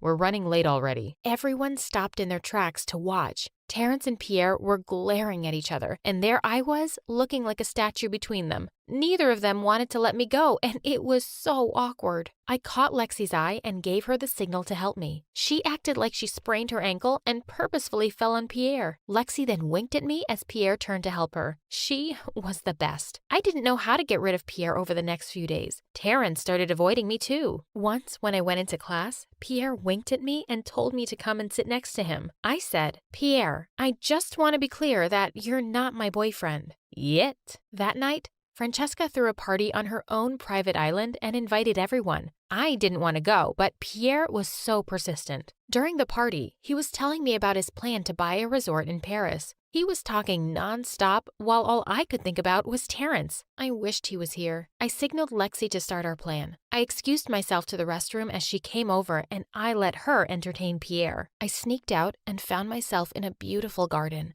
While I was smelling some flowers, I suddenly felt someone's presence beside me. I turned to see Terrence.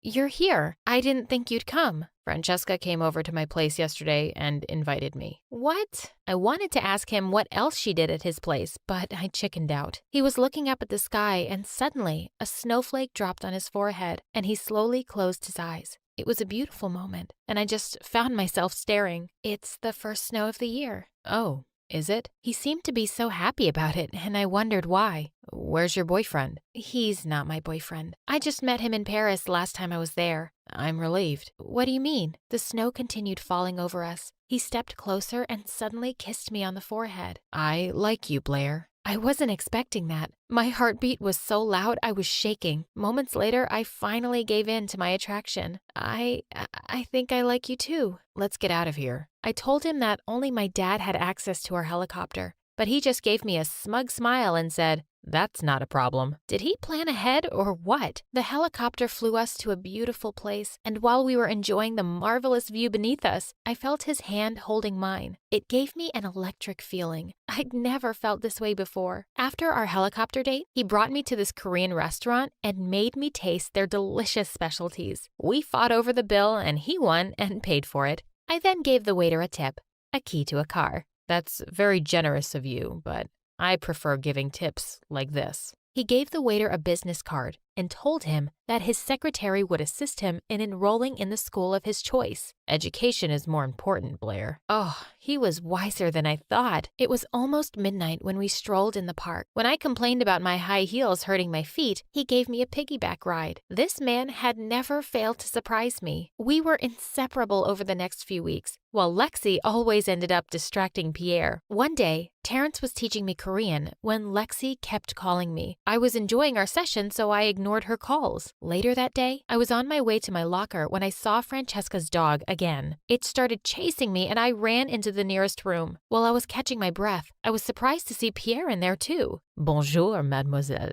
Miss me? Before I could react, he suddenly kissed me. I was so shocked that I couldn't move. I slapped him and walked out to look for Lexi, but I couldn't find her anywhere. She wasn't answering my calls either. Where was she when I needed her? The next day, everyone was looking at me like I'd done something terrible, which I apparently did because an anonymous account had posted a picture of me kissing Pierre on Instagram. No, it was all a mistake. I asked Lexi about it, but she was so mad at me. What did I do? That pervert made a move on me. You weren't there when I needed you because you only care about Terrence now.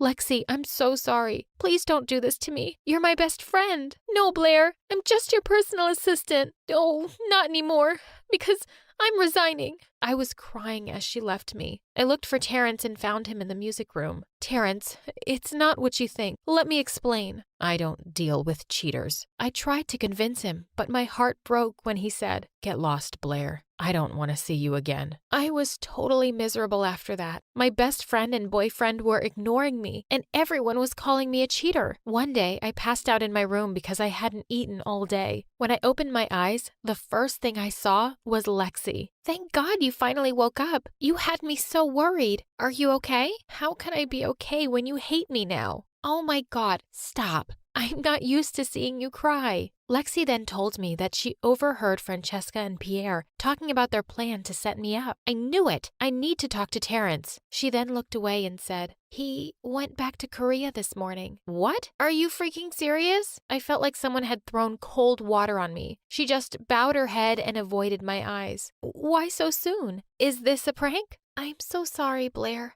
I already told him the truth and he believed me, but he still left. No, this can't be happening. I tried to get up, but Lexi told me that my doctor had advised that I shouldn't leave bed yet. I called Terrence, but his phone wasn't on. I checked his social media accounts and confirmed that he was already back in Korea. I just wanted to sleep and hope that it was all a dream. The next day, I woke up to Lexi's scream. She pulled me out of bed and dragged me outside. There was an unfamiliar jet landing outside. A handsome boy then stepped out, and I swear, my heart jumped with joy when I realized who it was. I ran up to him and hugged him. He apologized for doubting me and for not telling me about him leaving. I just needed to finish my surprise for you. He then showed me an app on his phone. You can download this from the App Store. I've specially developed this for dyslexics. Oh my God, this is amazing. I love you, Terrence. I love you more, my Blair. I was so over the moon when he finally kissed me. Another cute Korean guy came out and Lexi looked like she just peed her pants. Terrence introduced him as Andrew, his brother, and Lexi started jumping in excitement. Thank God you have a brother. Terrence and I just laughed as we held each other's hands.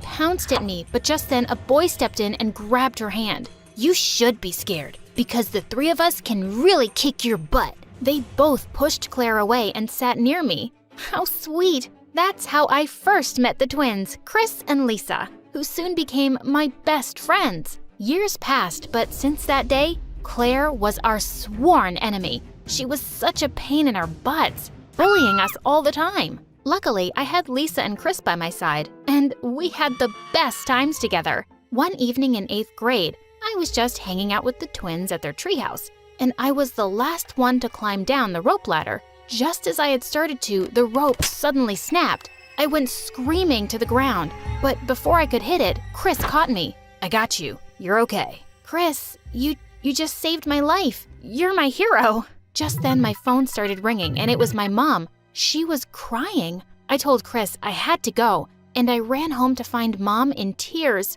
She'd lost both her jobs and she hadn't paid rent for months. I had no idea things were that bad. There's only one thing I can think of now. I'll have to call Mom. Mom? You mean I have a grandma? Mom then told me that Grandma had never wanted her to marry Dad, and when she did anyway, Grandma cut all ties with Mom. She probably hates me, and I don't know if she'll help, but I have to try. The next morning, when we took a cab to Grandma's place, I was amazed to see the size of it. It was a huge mansion. Grandma looked like she was a millionaire. We were led inside to an elegant, strict-looking woman who seemed shocked to see us. I thought she was going to start shouting, but instead she pulled me close and gave me a tight hug.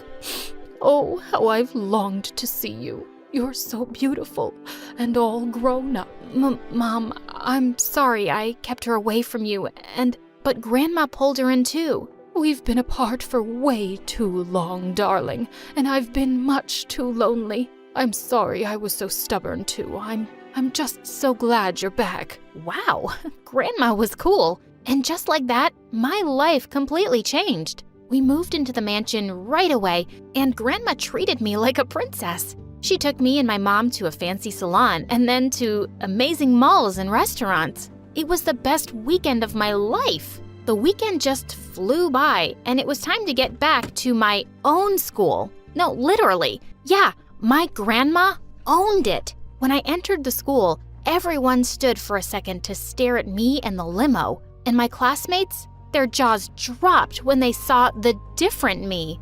OMG, Dora, what have you done to your face and your hair? You look stunning. Yeah, right? It's all my grandma's doing, but I love it too. What do you think, Chris? Yeah, you look nice, but you always do. But just then, Claire walked past me and threw a whole bottle of ink on my new dress. Ugh, I lost it. I attacked her and pulled her hair really hard. Just then the teacher walked in and pushed Claire away, helping me up. Dora, are you all right? I'm sorry for this misbehavior. I'll have the principal suspend the girl immediately. And class, let this be a warning to everyone. Don't mess with Dora. Her family owns the school. Everyone went, ooh, as the teacher took Claire to the principal. That felt awesome. Of course, the first thing I did was invite Chris and Lisa to my new home, and they were awestruck. We had the most amazing time in the pool and an in-house movie theater. But soon enough, my popularity in school started rising too. I was suddenly being invited to all the cool kids' parties. People wanted to sit next to me at lunch, especially the boys. And I had to admit, I was enjoying it. A few weeks later on a school trip, I got onto the bus and looked around for Lisa, but she wasn't there. Just then, Claire called out to me, "Hey girl, I saved you a seat." I reluctantly sat down next to her. Look, I know we haven't always gotten along, but maybe it's time to change that. I've seen you in gym class, and you have some natural cheerleading talents, so just come and audition tomorrow, okay? I knew she was only being nice to me now because I was rich, but I'd always wanted to try out for cheerleading. I told her I'd audition, and just then, Lisa walked onto the bus. Seriously? You're sitting with the witch? You could have saved me a spot. Thanks for nothing. Hey, come on, that's kind of rude. Oh, was I rude to your new friend? Sorry. And with that, Lisa got off to sit in the other bus.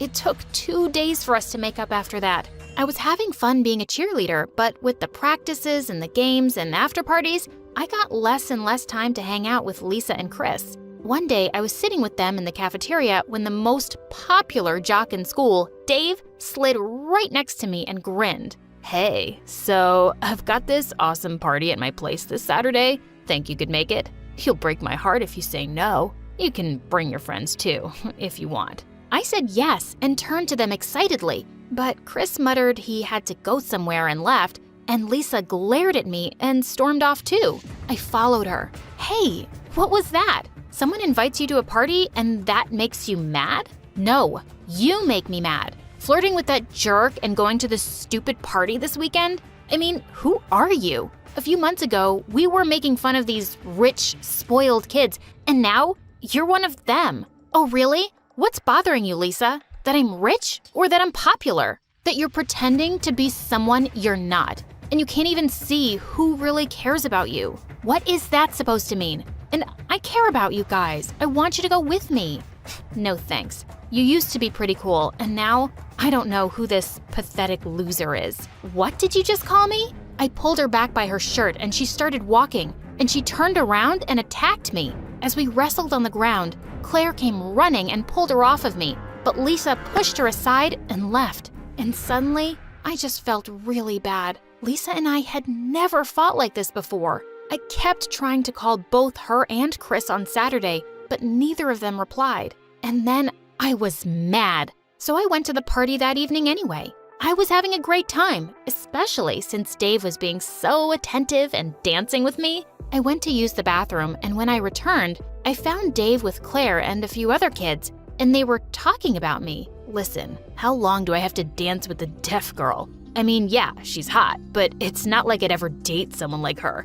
I'd rather spend time with some other chick. Don't be a moron and ruin everything. I texted you the whole plan this morning. You dance with her, then you take her out for a walk, and then we'll come in masks pretending to attack you both. And we'll blindfold her, take her to the school, and lock her in the janitor's closet. It's not that hard.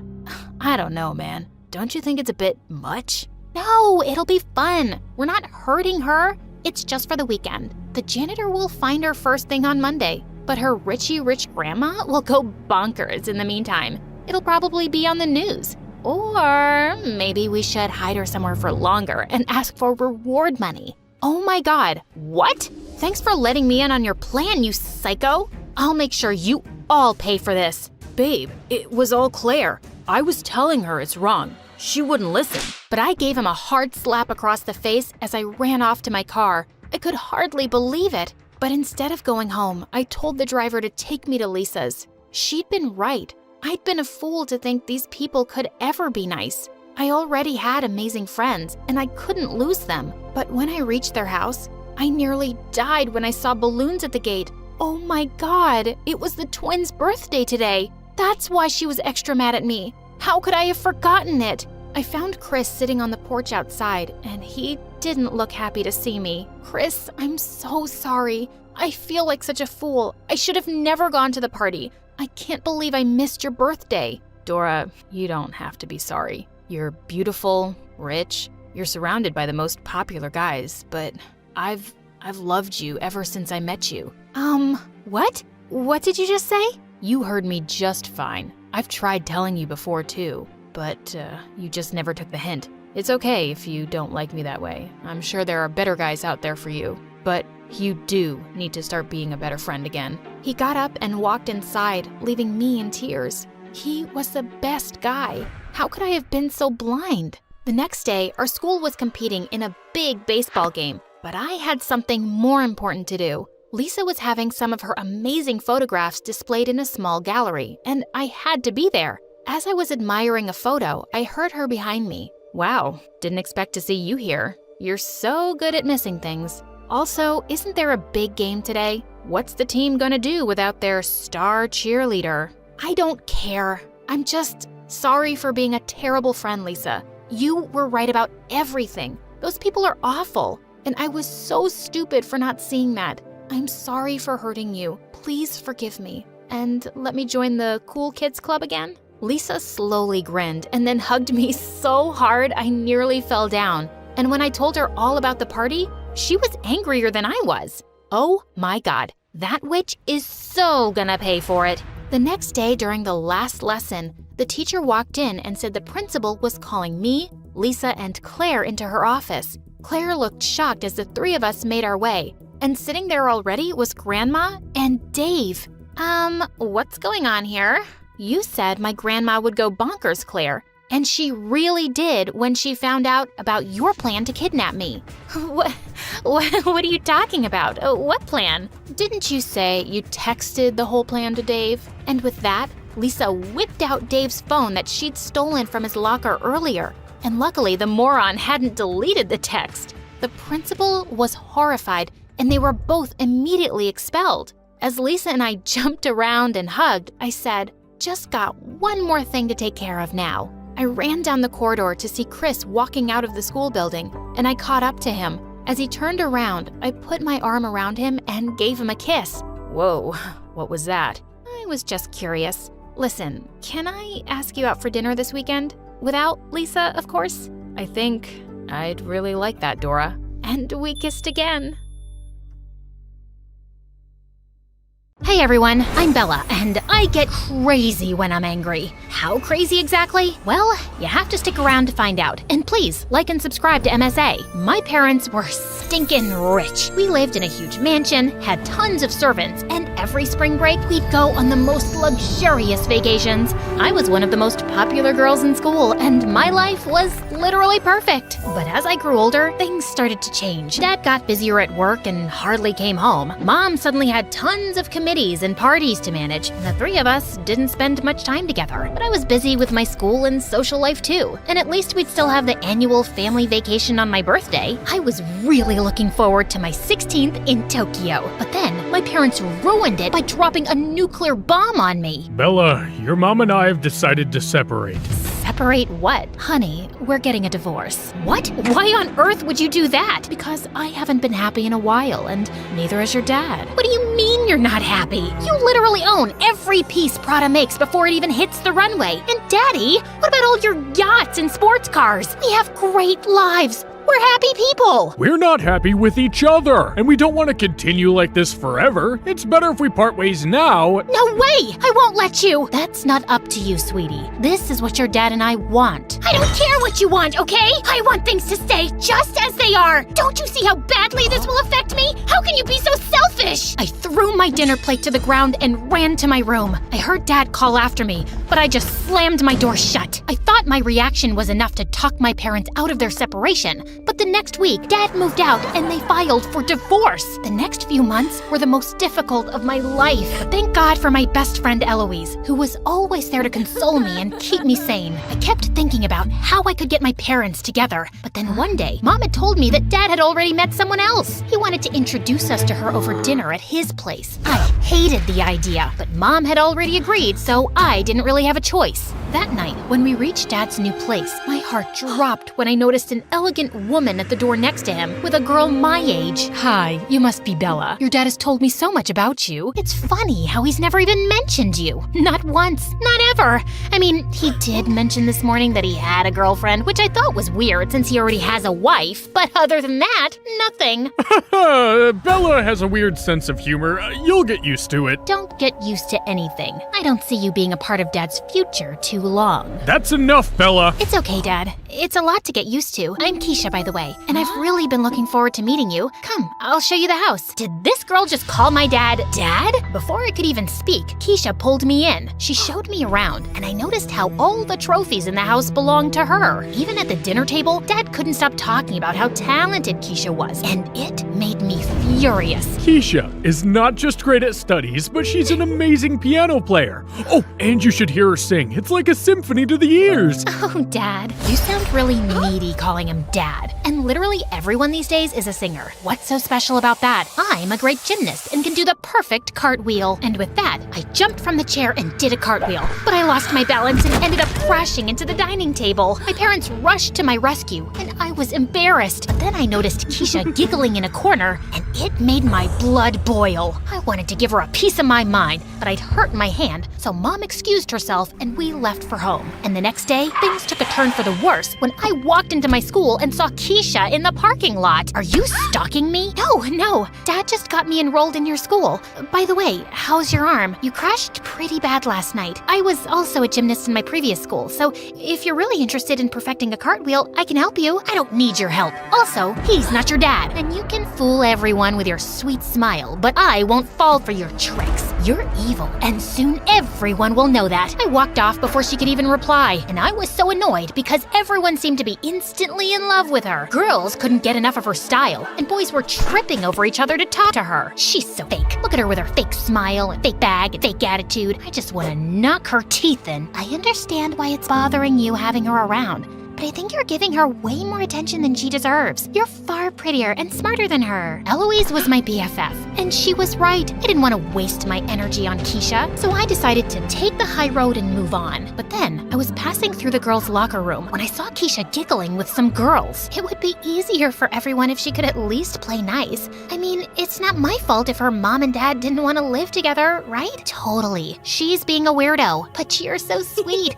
And girl, I need your hairdresser's number. her. Keisha laughed again, and that's when I decided that I was gonna show Keisha her place. The next morning, as we all sat down for the biology class, I flashed Keisha the brightest smile. She looked a bit confused until she opened her bag and found a bunch of dead cockroaches inside. Keisha jumped up in horror before banging into the guy next to her. Both of them fell on a shelf, and all the beakers came tumbling down, and I couldn't stop giggling. Another time after gym class, I swapped Keisha's shampoo with blue dye, and she got out looking like a Smurf. Everyone rushed to her in concern, while I stood in a corner laughing my butt off. Suddenly, Eloise pulled me to the side. You did this, didn't you? Of course. Keisha looked like someone pulled her out of a flask. Genius move, right? No, it's called bullying. I get that you're annoyed with your dad, but Keisha doesn't deserve this. Stop being a jerk. I'm not being a jerk. I'm just showing Keisha that she can't mess with me. I just want her and her dumb mom to leave our lives so my parents and I can be a family again. That's not gonna happen, Bella. Just face the truth. Their marriage is over. Oh, shut up. My parents aren't a lost cause like your parents. Instead of telling me to face the truth, when are you planning to tell your mom that you caught your dad cheating on her months ago? The minute those words Eloise had told me in confidence left my lips, I felt regret, and even more so when I noticed a bunch of girls behind us had overheard the conversation. Eloise looked shocked, her eyes tearing up. Listen, Don't even bother, you witch! Eloise just walked away before I could apologize. I was feeling really bummed out that evening, so I thought I'd try to catch Dad at his office and spend some time with him. But as I was about to enter his room, I saw stupid Hillary inside, pacing back and forth and talking to someone in a low, urgent tone. As I tried leaning in closer to make out what she was hearing, I suddenly lost my balance and fell right in. Hillary turned around in shock and cut the call immediately. Hey, sweetie, are you okay? Let me help you up. Ew, no, don't touch me. Where's my dad? I'm here to see him, alone. He's in a meeting. He should be done soon. I was just leaving. As she reached for her handbag on the table, she accidentally knocked it over, and thick wads of cash fell out. She looked panicked as she shoved them back in and quickly left. What was going on with her? Later, as I hung out with Dad, I couldn't help voicing my suspicions. Does Hillary know the combination to your safe, Dad? Does she have access to your accounts? Why are you asking me these strange questions? Don't you feel worried that she might be with you for money? I mean, I tried Googling her and I couldn't find anything about her or what she does. What if she's a con artist of some kind? She isn't, and she loves me, and I love her. She makes me really happy, Bella. The words cut through my heart like a knife. I wasn't exactly in the best headspace when I walked into class the next day and found Eloise sitting next to Keisha. It physically hurt. I walked up to them and slammed my books on the table. So what? Now you're just gonna try to make me jealous by hanging out with this moron? I thought you hated her. No, Bella, you hate her. The only person I hate right now is you. I'm sure you don't mean that. Bella, why don't you join us at recess, and I'm sure you guys can sort things out. Stop acting like you're some freaking angel. You're so fake. Just forget it, Keisha. Talking sense into Bella is like asking a donkey to solve a complicated math equation. Was that an attempt at humor? Because it pretty much sucked. Still sucks less than your stupid face. I'll show you, stupid. I pushed Eloise and she landed on her butt as Keisha rushed to help her. Just then, the teacher walked in and everyone around her told her that I'd pushed Eloise, and I landed in detention. It wasn't even the first time, because after that, I was often being rude to my classmates and teachers, and then I also failed a few tests. Mom and Dad tried to get me into therapy to help me cope with our family situation, but after several failed sessions, they gave up.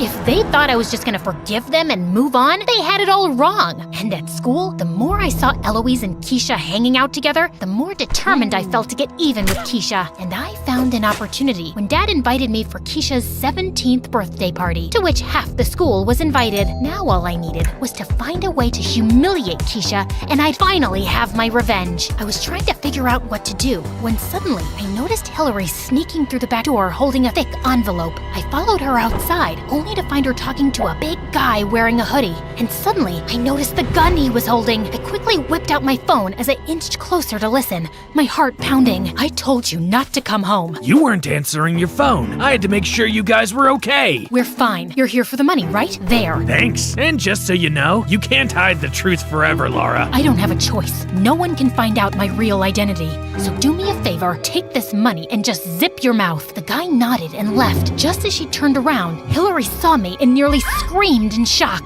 I knew it! I knew there was something shady about you and your daughter. What else are you hiding besides your real name? Bella, it's not what it looks like. Of course it's not. You know what? Maybe you'll confess in front of the whole crowd. I've recorded everything, and now my dad will know what big imposters you and Keisha are. Hillary tried to stop me, but I ran inside and went straight to the huge TV screen placed in the middle of the room. I stopped the music and plugged in my phone. Everyone fell silent as the video played, and Keisha looked like she'd seen a ghost. Just then Dad jumped in, unplugged my phone, and threw it on the floor. Dad, why'd you do that? Because I had enough of your nonsense, Bella. My nonsense? These two lied to you. Her name's not Hillary, it's Laura, and she's paying someone your hard-earned money to keep some big secret.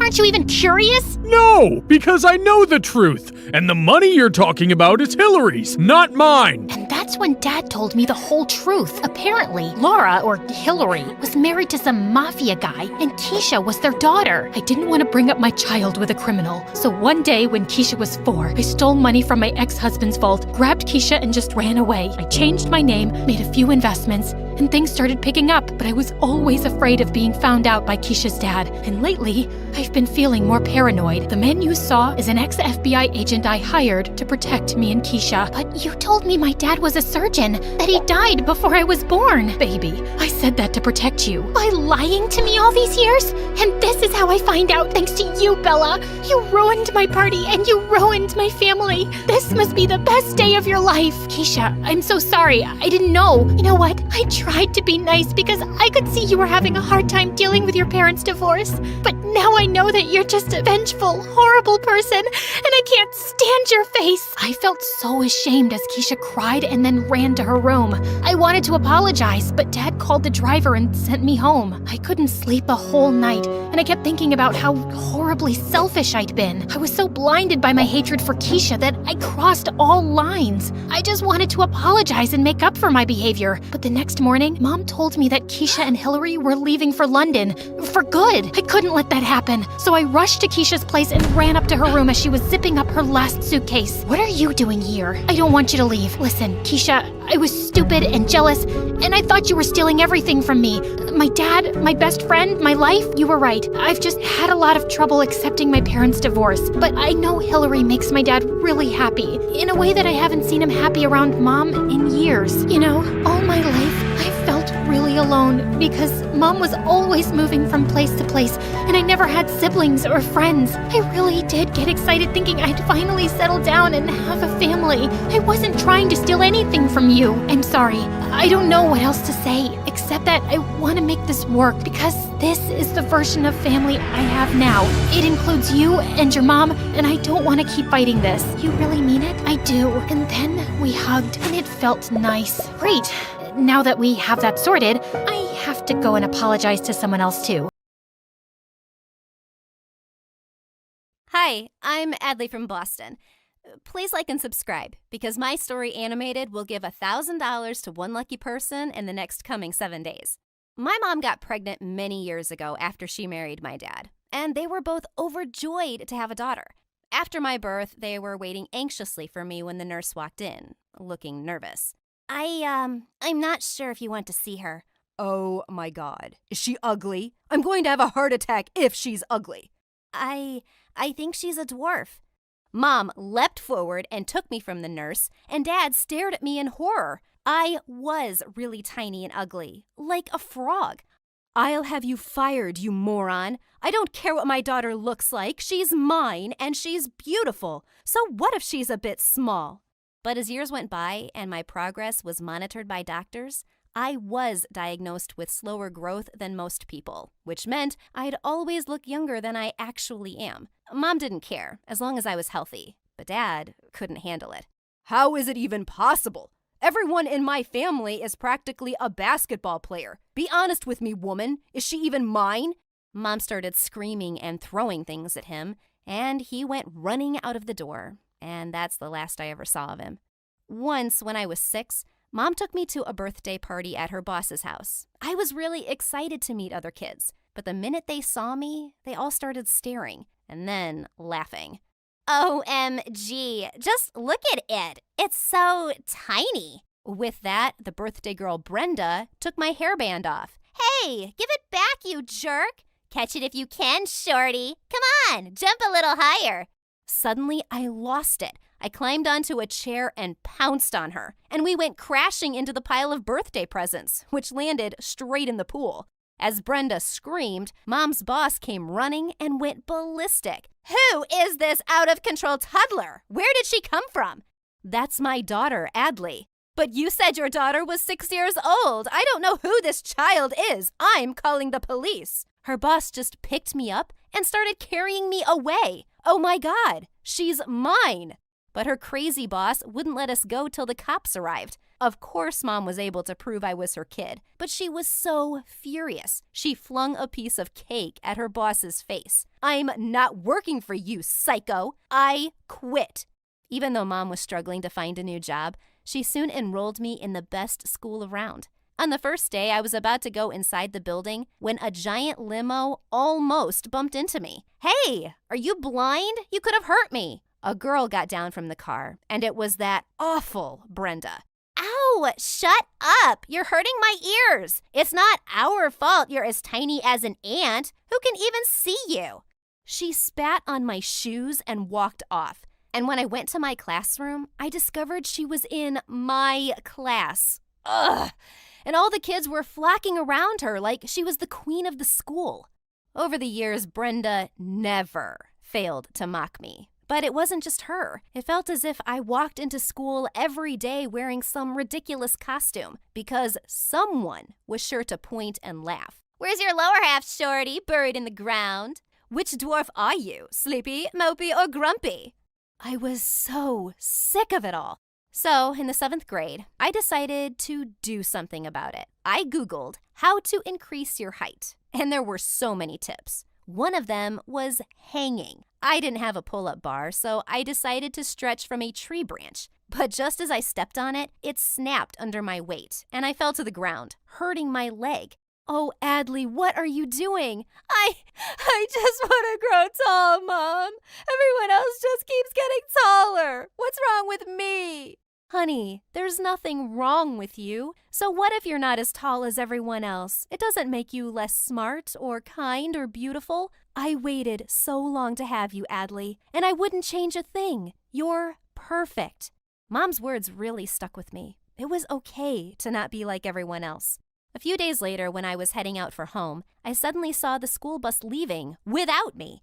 I ran and waved and shouted, but it just went faster. The driver probably couldn't even see me. Just then, I tripped over something and fell face first into a muddy puddle. As I got up, I saw some kids on the side staring at me, and I snapped. What? What are you looking at? Didn't your parents ever tell you it's rude to stare? Is it so weird that I'm short, or do I have something on my face? To make things even worse, Brenda walked out just then, and she started cackling when she saw me. Ew, are you covered in poop, Adley? Because something sure stinks. I think it's your mouth, you awful witch. I attacked her, and she screamed. She managed to push me off and jumped onto a bench, but I bit her leg really hard. We were both sent to the principal's office, and our moms were called in. They were not happy to see each other. But worse, the principal said I would be expelled. What? You're going to expel my daughter? Well, ma'am, biting other students is unacceptable. And bullying is acceptable? Because my daughter's been getting bullied under your nose every day, and you've done nothing. I know why you're punishing Adley. It's because that woman is much richer than I am, isn't it? You wait and see. I'm going to sue you. Mom wasn't kidding. She did sue the school for not protecting kids from bullying, and the school board actually settled. They fired the principal, suspended Brenda for a month, and we got $100,000 as compensation. I had the best month of my life in school without Brenda. And then Mom and I took a fantastic trip to Europe over summer break. A few days before school was about to start, I came home from the library one evening and found a boy sleeping on my bed. Thief! There's a thief in my room! The boy suddenly jumped up and I saw he was very tall and really cute. Just then, Mom came running and told me he was her friend's son Andrew from France. He'd be staying with us for a few months because he was here as an exchange student in my school. But why is he sleeping in my bed? I guess I got the wrong room. Take a chill pill, tiny loser. I hated him already. And for good reason. Andrew was so annoying. He left his giant shoes everywhere that I kept tripping over. He put all my snacks in the highest kitchen cupboard. And the worst, he hogged the TV remote all evening. One day, Mom had gone out, and it was just the two of us at home. We decided to order food, and he took over everything. Yes, hello, McDonald's. I'd like one cheeseburger, extra large fries, and Coke.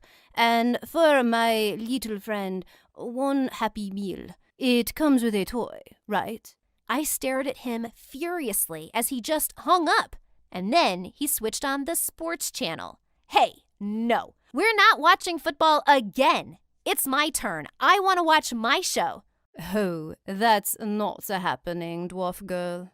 I wasn't having it this time. I ran to the TV screen and hugged it, blocking his view. He kept yelling at me, and then suddenly leapt off the sofa and just picked me up. I kicked and screamed, but he just dropped me in my room and locked me in. Oh my God. How was I gonna stand him at home and at school?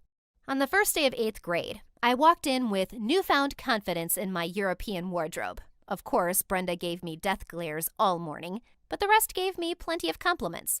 As I sat down in the cafeteria later, some kid who looked like a 5th grader joined me at my table and put a red rose next to me. What are you doing? Oh, it's my first day here, and I'm already in love with you. You're so beautiful. I'm a little older than you, but that doesn't bother you, right? I'm marrying you as soon as I graduate high school. What? This idiot thought I was younger than him? Just then, I spotted Brenda and her minions howling with laughter. OMG, this is epic. You guys look so cute together. You'll surely be the hottest new couple in school. But suddenly, Andrew pushed the kid aside and sat really close to me, kissing me on the cheek. Hey, babe, I was looking everywhere for you. Oh, you got some mustard on your nose. What are you doing? Helping you just play along. And well, I had to admit, the boy was a genius. I turned to look at Brenda, and her jaw was practically on the floor. What the? I mean, how do you two know each other? Oh, we met in Paris during summer break. She had me at hello. Who wouldn't love this cute little cream puff? Brenda stormed off angrily, and I immediately pushed Andrew away. Barf! But we decided to stick to this plan for a while, and my popularity was rising fast. I was the girlfriend of the hottest new jock in school. Suddenly, I was invited to all the cool parties. I had front row seats at all of Andrew's games. And when his team won the final football match, he picked me up and ran all over the stadium with me on his shoulders. Gosh, he was such a nut. But I was actually having a really good time with him. Sometimes I even felt butterflies. On Valentine's Day, Andrew put a heart-shaped chocolate box next to me on the table at breakfast. No one can see us here, so what's with the chocolates? They're just chocolates. Eat them, or whatever. They're heart-shaped chocolates on Valentine's Day. Is that supposed to mean anything? Do you want it to mean something? No, of course not. Yuck. Yeah, exactly. Forget it. I'll give them to someone else. He picked up my box and stormed off. What a jerk. And why did I have these weird feelings for Andrew? He was so annoying. The next day when I went to school, Brenda was standing by my locker with a huge grin.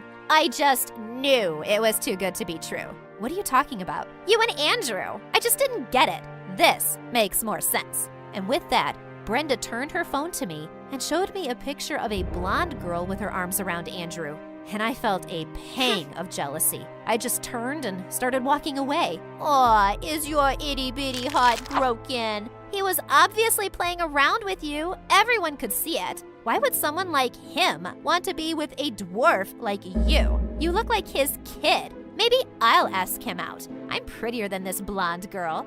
Do you really think calling me a dwarf hurts me now, Brenda? I've been hearing that stuff since the day I met you. I may not have grown much in inches since then, but I've certainly outgrown you. You don't bother me anymore, and I like myself just as I am. Go ahead, ask Andrew out, but trust me, he's gonna turn you down, because he knows what a small, petty, mean mommy's princess looks like. Suddenly, Brenda snarled and attacked me. As I was trying to push her off, I was pulled away by Andrew, and standing next to Brenda was the new principal. You were given a strict warning last time, and I saw you attack this girl for no reason with my very own eyes. You're expelled, Brenda. And with that, he angrily marched her away. That witch had it coming. Adley, are you okay? What are you two fighting about? Oh, just get lost. Go back to your dumb girlfriend. What dumb girlfriend? I don't have one, but I'm trying to get one. Yeah, go on then. Who's stopping you? You idiot. I want you to be my girlfriend. I like you. I stared at him in shock and then smiled. Oh, yeah, well, who wouldn't want a cute little cream puff like me? Andrew grinned, and I stepped onto a stool and pulled him in for a kiss. I bet some of you think that your parents are annoying or embarrassing, but mine are downright evil. It took me a long time to realize that my life wasn't normal, and it all started when I was little. My parents had very high expectations of me. We're talking about crazy stuff. You seriously won't believe what they did to me. See, my parents were both incredibly successful, and they expected me to be the same, and they certainly didn't know anything about how to deal with children or how to raise them correctly. Because of this, I never learned how to interact with other small children. Instead of giving me cake and ice cream, my parents convinced me that vegetables were a reward. I didn't get candy either, just vitamins. When I was 3, my parents had already started dressing me in fancy pantsuits. I never got them dirty or anything either. My parents encouraged me to develop my professional skills at a very young age. I only read textbooks or watched the news. The weirdest thing was that at the end of every week, I needed to make a report about what I had learned and how I could improve. Sometimes these reports were 10-page essays. Other times, they were full presentations. My parents told me I was going to grow up to be the best businesswoman of all time. They had my entire life planned out and had decided to train me towards it as young as possible. I didn't realize what was fun until I was about 4. I always felt jealous when I watched the neighbor kids playing with each other. Even though I'd never had a friend before, I felt so lonely. I decided to make a report about how a companion would increase my productivity. I got all dressed up in my little pantsuit and did a 45-minute presentation in the middle of our living room. They were impressed, and I really thought I'd won. My parents agreed to get me a companion, but it wasn't exactly what I expected. That's when my parents decided to hire a new nanny. At first, I was disappointed. I thought another adult just meant more fun evenings reading news articles and organizing files. Well, I'm happy to say I was wrong. My nanny was the only thing I had in my life growing up. She was my everything, and nothing at all like my parents. I was shocked when I first met her. I had only ever worn gray, white, or black for as long as I could remember. My nanny walked in on her first day wearing a bright, flowy dress. She danced and sang songs, and even taught me different ways to do my hair. She was actually the one who convinced my parents that letting me choose my own clothes could be good for fostering creativity. My parents didn't always agree with her, though. Thinking back, there were lots of times when she did things with me in private that my parents wouldn't have tolerated. She snuck me fun snacks and let me watch cartoons when my parents were away. I always thought of our activities as our little secret, as I didn't think my parents would react well if they found out what we were up to. Let's just say I wish I'd kept my mouth shut. It started with my 6th birthday party. That is, if you could even call it a party. No friends and no treats meant that my birthday celebration was pretty dull. My parents made a big salad with the 6 spelled out in tomatoes. Instead of fun hats, we all wore very fancy suits. Even my nanny was told she had to dress appropriately. We didn't play any fun games or sing any songs. We just took turns reading about famous publications that happened on my birthday. It was so boring. To be honest, it was even more boring than a regular day. And when it came to my present, it was a calculator. I started crying about how a doll was the only thing I'd ever asked for. My parents were incredibly annoyed by my tantrum. They sent me right up to my room for being a brat. I lay there sobbing into my pillow for about an hour when my nanny popped in. She handed me another rectangular box and told me to keep it a secret. I opened the box slowly, skeptically, and expecting another disappointment. Inside that box, though, was a Barbie. I was so excited and hugged her very tightly. She put her finger up to her lips and shushed me. She told me to stay quiet and to be sure to hide it. My parents left me in my room for the rest of the day. It was supposed to be a punishment, but being in my room playing with my doll all day, it was honestly the most fun birthday I'd ever had. One day, I guess I was having a little too much fun because I didn't even hear the footsteps approaching my room. Without even knocking, my mom burst in and asked what was so exciting about my being in my room. I quickly hid the Barbie behind my back, but it was too late. She ran over and ripped it from my hands. She accused me of stealing the doll and said I was in for a huge punishment. I cried so hard and explained that I didn't steal it at all. It was just a gift from my nanny, the gift I'd asked for. I really should have kept my mouth shut. She called my nanny in and fired her on the spot. She said that from now on, she would take me to her office with her so she could watch me study. She pulled off the doll's head before throwing the pieces in the trash. I was devastated. I don't think I laughed or smiled again for another year. That's when I started school. I know a lot of you think that school is boring and serious, but my upbringing made it feel like Disneyland. I got to play games and learn about the cool things that people my age enjoyed. The other kids thought I was weird. I was overly polite and never got dirty or played outside. One time, a classmate pointed at me and laughed because I ate my pizza with a knife and fork. When I was maybe 10, I started watching all the TV shows my classmates did. I waited until my parents were out or asleep, snuck to the TV, and flipped on cartoons and dramas. I was only allowed to watch the news when my parents were around.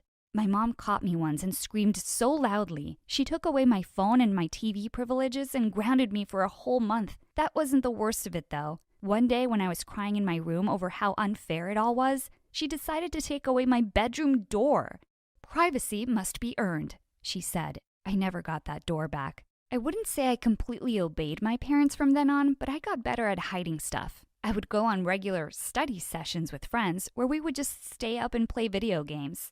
I had bigger secrets than my little private Pokemon sessions, though. The biggest secret of my entire life was Jackson. He was the love of my life. His parents owned a taco stand by the private school I went to. He was nice and attractive, but poor.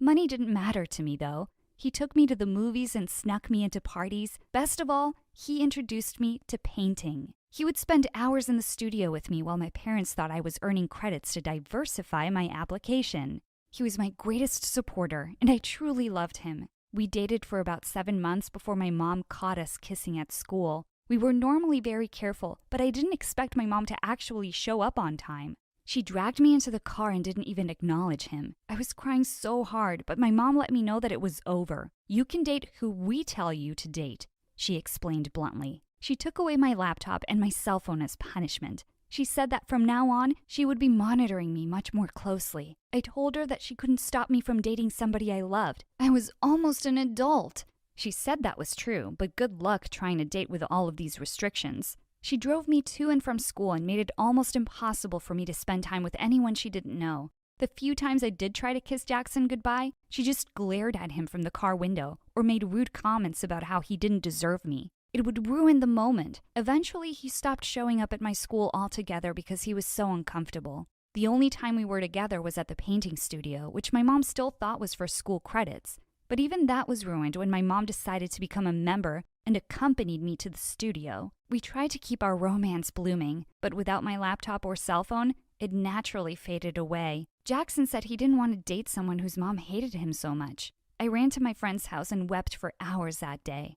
My mom was so smug about the whole thing and said that Jackson just wasn't right for me. My mom tried to set me up with a boy. I figured my mom wasn't that mean after all and that she'd seen how sad the breakup made me. She walked me into this very fancy restaurant. We met at a table with one of her colleagues and his gross son. Carl was a complete jerk. I was disgusted by him, but my mom and Carl's dad kept pushing me to talk to him. I tried to be polite, but he was so weird. He talked with his mouth full and was super mean. Everyone at the table was laughing about how he threw a soda on a homeless man and bought the last ice cream at a cafe and made a little girl cry. They just thought he was hilarious. All I saw was a nasty jerk I never wanted to see again. When we got to the car, I told my mom I wasn't interested in him at all. She told me my options were to date her friend's son or date no one at all. My mom told me that while I lived under her roof and used her money, She owned me and all of my decisions. So I stayed single. While all of my friends were off at dances and dating, I was stuck at home studying. I thought that was the worst of it, but I was wrong.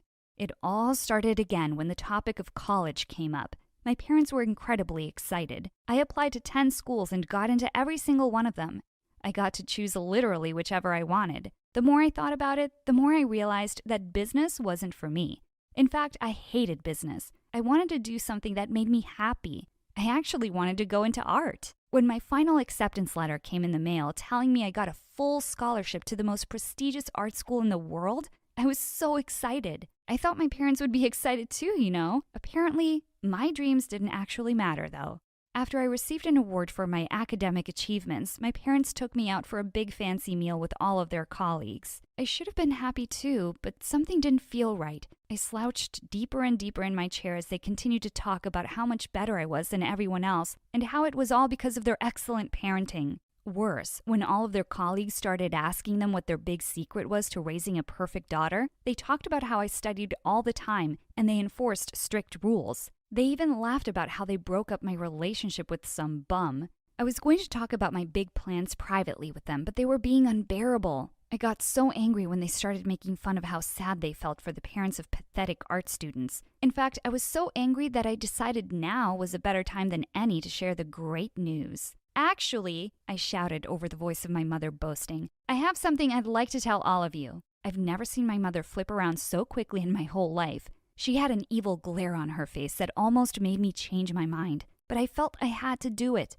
I gathered up all of my courage and let them know that I'd been accepted into a famous art school. Their colleagues seemed pretty impressed, but my parents were shocked and upset. They didn't talk to me for the rest of the dinner, but in the car, that was a whole other story. They screamed at me for embarrassing them and betraying them in front of their colleagues. They shouted about how I was never going to do something like art. They even tried to tell me that they'd never seen my art before, which wasn't true because my mom had gone to the studio with me. They just never paid attention to me at all. When we got home, I handed them my portfolio. It was full of the paintings and sketches I'd applied to the school with. These paintings had taken hours to create, and I was really proud of them. I thought it would convince them that I had real talent, but I was wrong again. My parents ripped it to shreds in front of me. They told me I wouldn't be going to any school but the one they chose. We are paying for everything after all. I was so angry and explained that I got a full scholarship to the art school so I wouldn't need them. They continued on about how they'd wasted their whole lives for me to betray them. My mother was crying and my father started smashing things.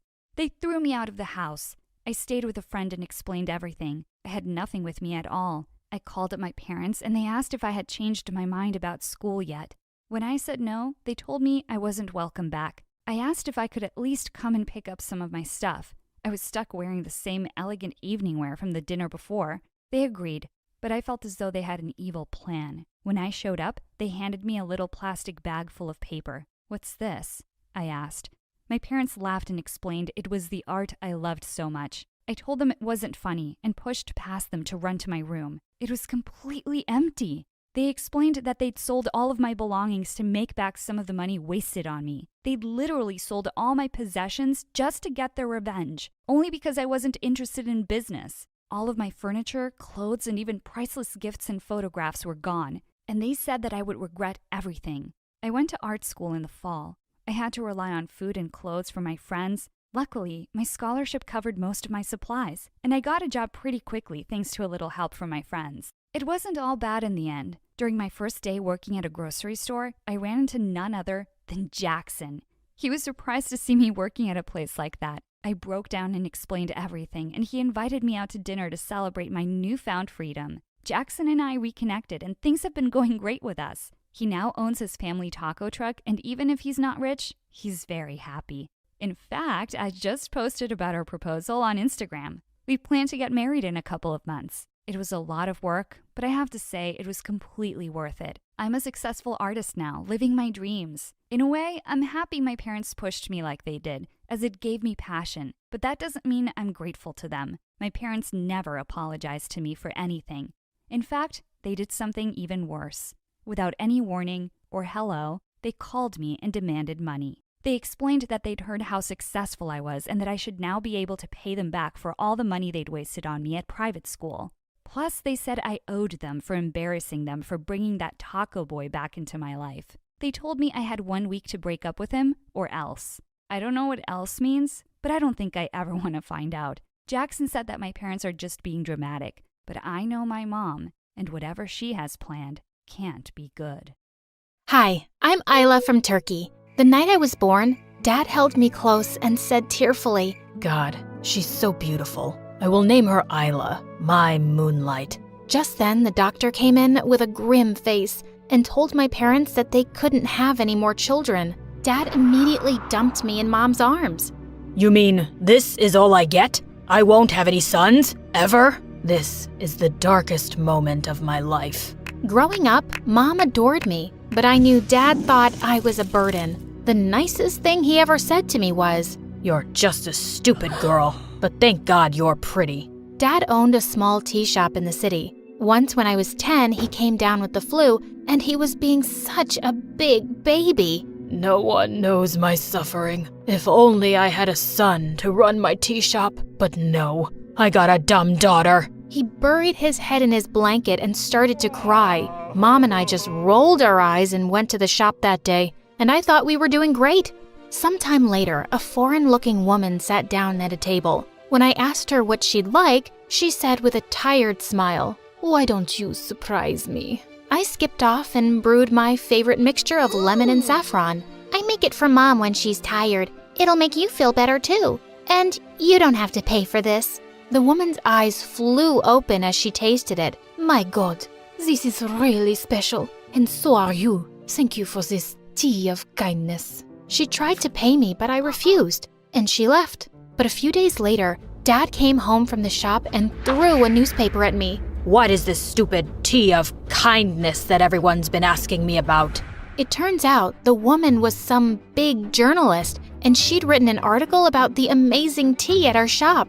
And now suddenly, tourists and locals were coming over asking for it. I'll teach you how to make it, Dad, if you say please. All I got was a flying shoe, but I did teach him, and he even let me help out more often. Once in the 8th grade, I was serving customers on a really sunny day when suddenly my back and arms started to itch horribly. I dropped my tray and started scratching like crazy as people stared at me, and I just ran home.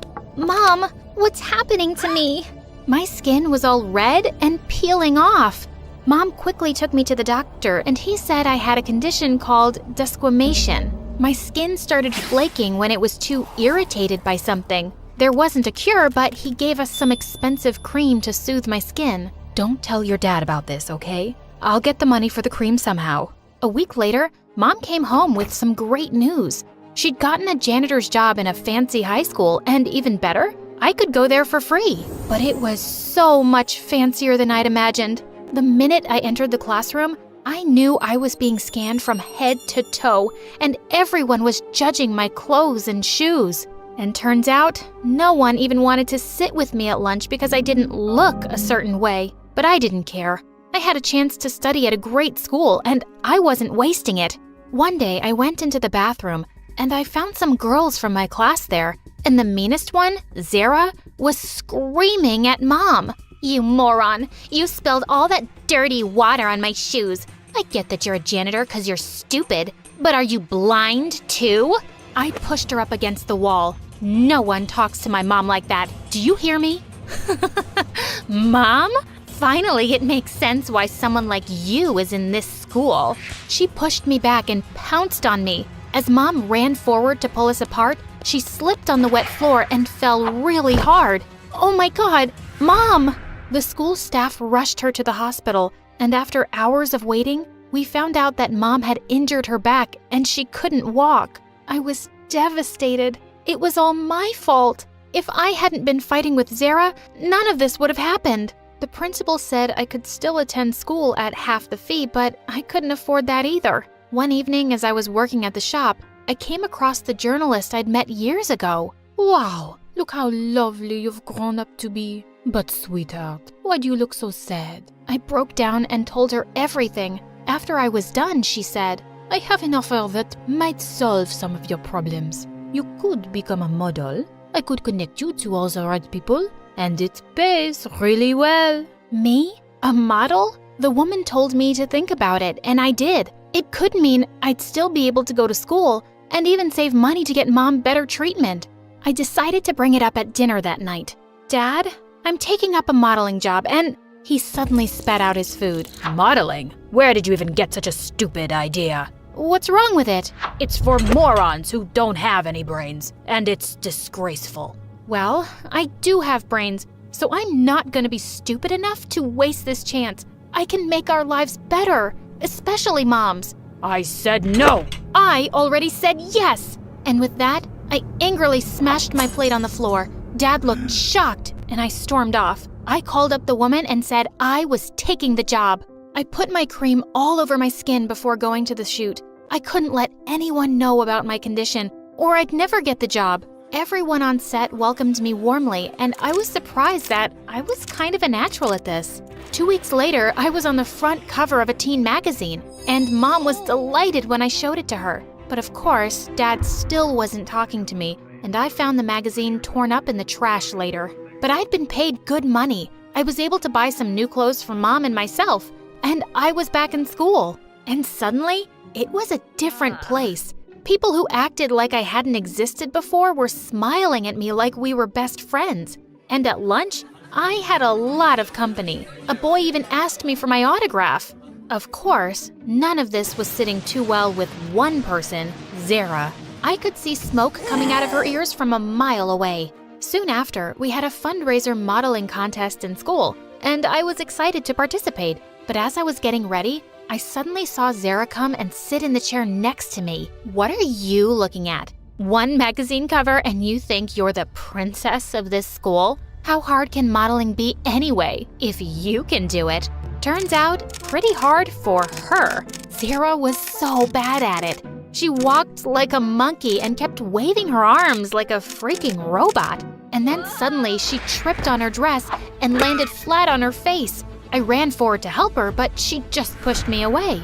Get away, you witch! You'll pay for this! How was it even my fault? She was crazy. But a few days later, I was shocked to find her at a shoot, and I was told we'd be working together. Why are you even here, Zara? You're really bad at this. Oh, I know. But when you're really rich, you don't have to be good at anything. You just throw money at stuff and get what you want. And let me tell you, it's amazing.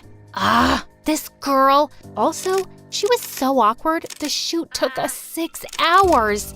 Later, as the makeup artist was removing foundation from my arms, I suddenly felt my skin sting terribly. OMG, your skin's coming off. What did I do? Oh, it's just allergies. It'll be okay. I quickly took the cream out of my bag and put it on, and then left as fast as I could. Thank God no one else was around. A few days later in the library, I was reading when someone pushed a note towards me. I looked up to see a cute, nerdy guy everyone knew as a math genius care to be my date at the spring dance. I didn't even know him, but just then I spotted Zara frowning at me like a creep. So I wrote yes and gave it back with a smile. I'd go out with a monkey if it annoyed her. But luckily, it turned out Omar was a sweet guy, and I was having a good time with him. Once he was over to help me with a math assignment, and suddenly he lifted my chin and looked into my eyes. Was he gonna kiss me? Just then my door flew open, and it was Dad. He leaped at Omar, who shrieked, and jumped out of the window faster than lightning. Dad, we were just studying. Do you think I'm a fool? I knew you'd be out of control once you became a model. You're grounded for a month. No school, no modeling. I slammed the door behind him. I had a really important show the next day, and he knew it. I had no choice but to sneak out with Omar's help. Backstage, he kissed me on the cheek and wished me luck. As I peeked out at the runway, I saw that the lights looked really intense. I quickly put some cream on my arms and legs before walking out. Suddenly, I felt crazy itching all over, like nothing I'd ever felt before. I tried to ignore it and go on, but it felt like the longest walk of my life. And then, I couldn't bear it any longer. I went wild, scratching myself and screaming as I looked at my skin, and I could feel hundreds of eyes on me. Then, I passed out.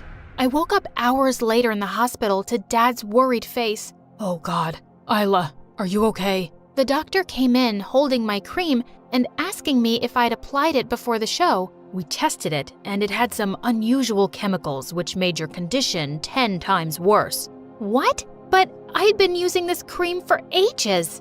That's the first time Dad heard about my condition, and he was shocked I'd kept it a secret from him. I guess I didn't want to make you even more disappointed, Dad. He was just silent and took me home. The next day, I woke up to find that my video of going bonkers on the ramp had gone viral. I could just see my modeling career going down the drain. I didn't even go to school. I decided to go to the tea shop that evening, and I got the shock of my life.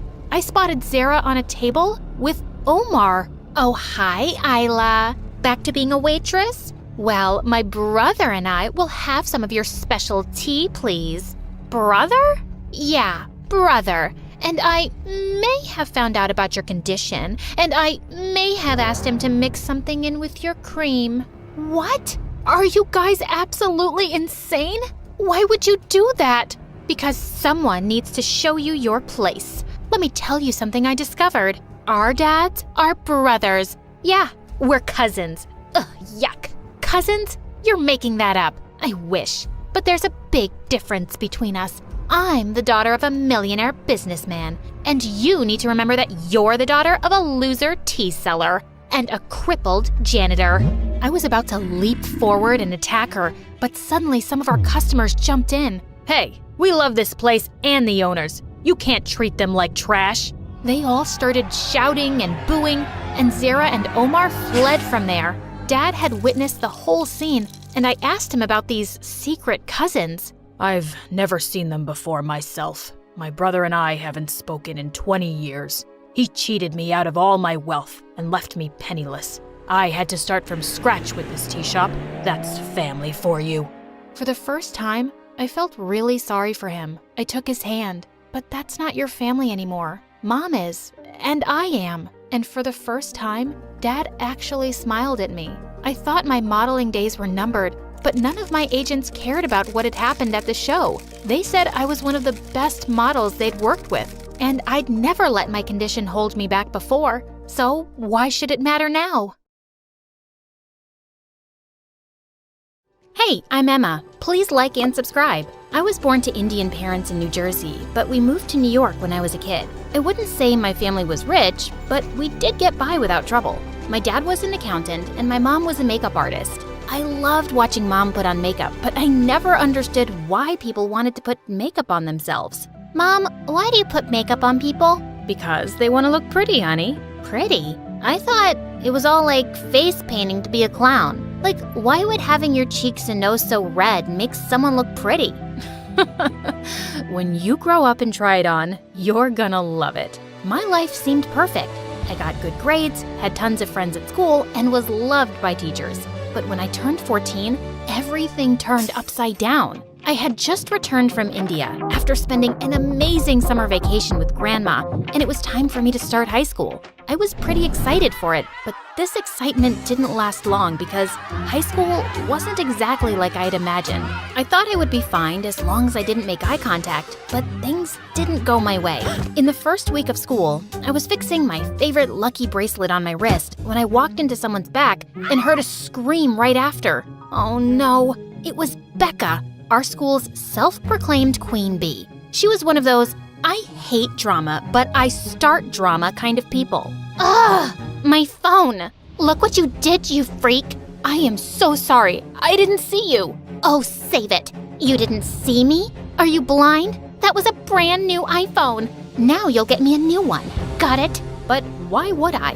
Last time I checked, phones weren't allowed inside school. So I guess it's your fault you brought it in the first place. But hey, we can both go talk to the principal if you want to. I can explain how I bumped into you, and you can explain why you have a phone. So what's it gonna be, Rebecca? Don't you dare act smart with me. You messed with the wrong girl. Heard that one before. Bye-bye. Just as I walked away, Becca pushed me. I wasn't gonna let the witch get away with it, so I turned and slapped Becca straight across the face. The next thing I knew, we got into a nasty fight, and in the process, Becca broke my bracelet. It was at that moment that I felt my heart stop like I swallowed a frog. I wanted to scream, cry, and throw up at the same time. I fell to the ground and started pulling my hair. No. This can't be happening. This is my favorite bracelet. Grandma made it for me. This is the last gift she gave me. Really? I did you a favor. Ugh, it was so ugly. I could feel everyone's eyes glued to me, but I couldn't care less or stop. Then suddenly, everything went black. I had woken up in the nurse's room and found out that I had a panic attack. My parents were informed about what happened and they were so worried about me. I took a week to enjoy the view, but then suddenly, someone kicked Robin out of her car. It was Anya. She had been hiding in the back seat. What are you doing? It's raining. Summer, let me in. I'm scared. This place, it's creepy. Oh no, you witch. You thought you could just steal my guy? Walking back home in this rain will teach you a lesson. Or maybe make some friends with some ghosts. What? No, she can't walk back. It's raining. Let's just drive around for 5 minutes and come back for her. No way. She tried to steal Calyx. I say punish her. Saying that, Anya took the steering wheel and they both drove off while Robin kept begging for her to stop. She even ran after the car, but exhausted, she fell to her knees. The next day, when Summer woke up, she was sure that Robin would be sick and tired from walking back home. But to her surprise, she saw Robin's mom all worried. Summer, did you see Robin last night? I've been waiting for her all night, but she didn't come home. What in the world? As her mom and Robin's mom called all their friends and then the cops, Summer felt her world shake. But before going to school, Summer saw a shadow enter Robin's room. Perfect, she's back. Got her mom worried for nothing. But upon entering Robin's room, she saw nothing except wet shoe marks on the floor and all the way up to the ceiling. Whatever you're up to, it won't work on me, Robin. Ugh. Saying that, Summer left for school. But when the announcement of Robin's disappearance was made, she felt confused. What? If Robin was still missing, who was that at home? During break time, Summer told Anya everything, only to be laughed at. So, you're saying Robin turned into a ghost who can climb walls? Or is she now Spider-Man? I don't know. I just think we should tell the police about last night. Police? Don't be crazy. She'll be back in no time. Don't be so dramatic. A few days later, Calyx visited her at night, and right then, an officer also came to speak to Robin's mom. But as she opened the door, Summer saw something behind them. A person. Robin. Oh my god. She's here. She's coming here. What? Who's here? Kid? You all right? Scared witless, Summer ran into her room and shut herself in there. The next day at school, Anya came to Summer. You're trying to blackmail me? I'll ruin you, Summer. What are you talking about? Don't play dumb. I got this note in my locker. I know you're trying to spook me. Seeing the note, Summer's heart leapt into her throat. It was Robin's handwriting. I am coming. Everyone will pay. I swear it's not me. It's Robin. It's actually Robin's ghost. She wants revenge, I think. OMG, what have I done? All because of you. You left her there and she isn't back. This was all your idea. Shut up. And my idea? You were the one who tricked her. Keep your mouth zipped, or else. Or else what? You're horrible. I wish I could have seen your real face earlier. Robin was the only true friend I had. Yeah, and she's gone. Boo-hoo. This was the point Summer realized what a jerk Anya was, and she hoped and prayed her real friend would return, alive. A week later, in the evening, her mom was out and Summer was alone, when all of a sudden the lights went off. Summer immediately lit a candle and looked out the window. She almost fell on her butt. She couldn't believe her eyes. It was Robin. Robin looked deathly pale, like a ghost. You betrayed me. Summer, you betrayed me. Why did you betray me? No, I didn't. It was a... And then there was a loud bang on the door. And in the split second where Summer looked at the door, Robin was gone from the window. But the banging kept going on, driving Summer mad. No, I won't open the door. Never. Just then the lock turned, and Summer screamed. But her mom entered and seeing her crying on the floor, hugged her. Mom, Robin was outside on the porch. Oh, Mom, I did a terrible thing. Anya suggested, but it was all me. I could have said no, but I was so blind in jealousy. What? What are you talking about? And then Summer told her mom the entire truth. Mom, I am so sorry. I miss Robin. I wish she could come back and none of this had ever happened. I now know that jealousy is a disease, and because of it, look what I did to my best friend. Oh, Mom. Well, I am glad you learned your lesson. Hearing Robin's voice, Summer's eyes widened and realized Robin was in fact alive. Summer was stunned. You're all right. Oh, thank God. Robin, please forgive me. I crossed the line, and I shouldn't have done this. You shouldn't have, but, oh, Summer, I'm just glad all of this could open your eyes. And then Robin explained how Calyx had followed her that night and picked her up. Even though Robin could press charges on Summer and Anya, she chose not to and decided to teach Summer a much-deserved lesson. So she hatched the whole plan with Calyx. Even Calyx's cousin, who was in the police force, was in on the plan, and even both of their moms. Okay, you really got me there. I was scared out of my mind, but your absence told me the worth of your presence. Come here.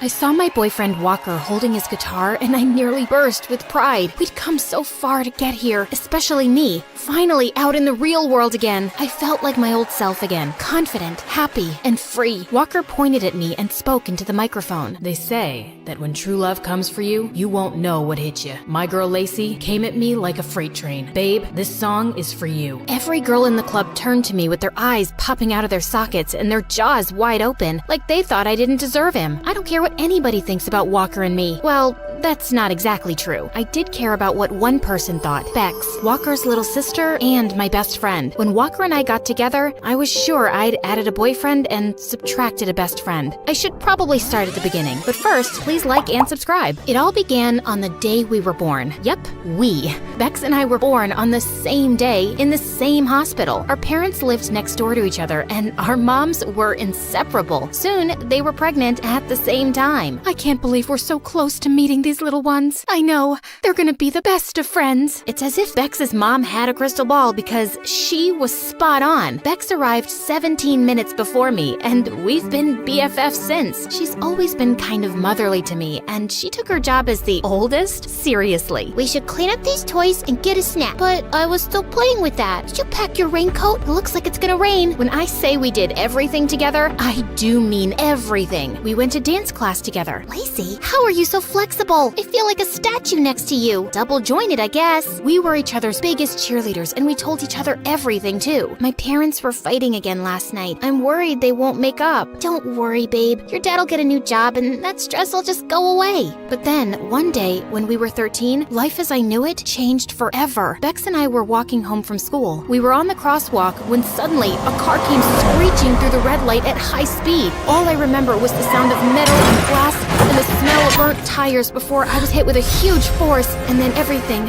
went black. When I woke up, I found myself in the hospital. Oh, honey, thank goodness you're okay. What if something had happened to you? I couldn't do life without you, bestie. Sweetheart, you just take everything easy now. You need to heal. And I did heal, kind of. My body was fine, but my brain was broken. For some reason, every time I left my house, I was terrified. When I stepped outside my door, I could hear that car and I could smell the burnt rubber. My world shrank in an instant. The only place I could make it without a panic attack was across the 5 cement pavers that separated Bex's front door from mine. Anything else brought me paralyzing fear, and I even stopped attending school. Bex, can we just stay at my house today? I don't think I can go out. Oh, sure. Yeah, that's fine. I'll just cancel with our friends. Bex, do you want to watch a movie at your house? I thought we might go to the mall. I really don't want to go anywhere. I think that's when Bex started to resent me, which made me feel guilty. I didn't mean to be this way. I didn't want to live the rest of my life inside a house, but everything just felt safer there. At least to me. To Bex, it must have felt like a prison. Ugh, we never do anything anymore. This is boring, Lacey.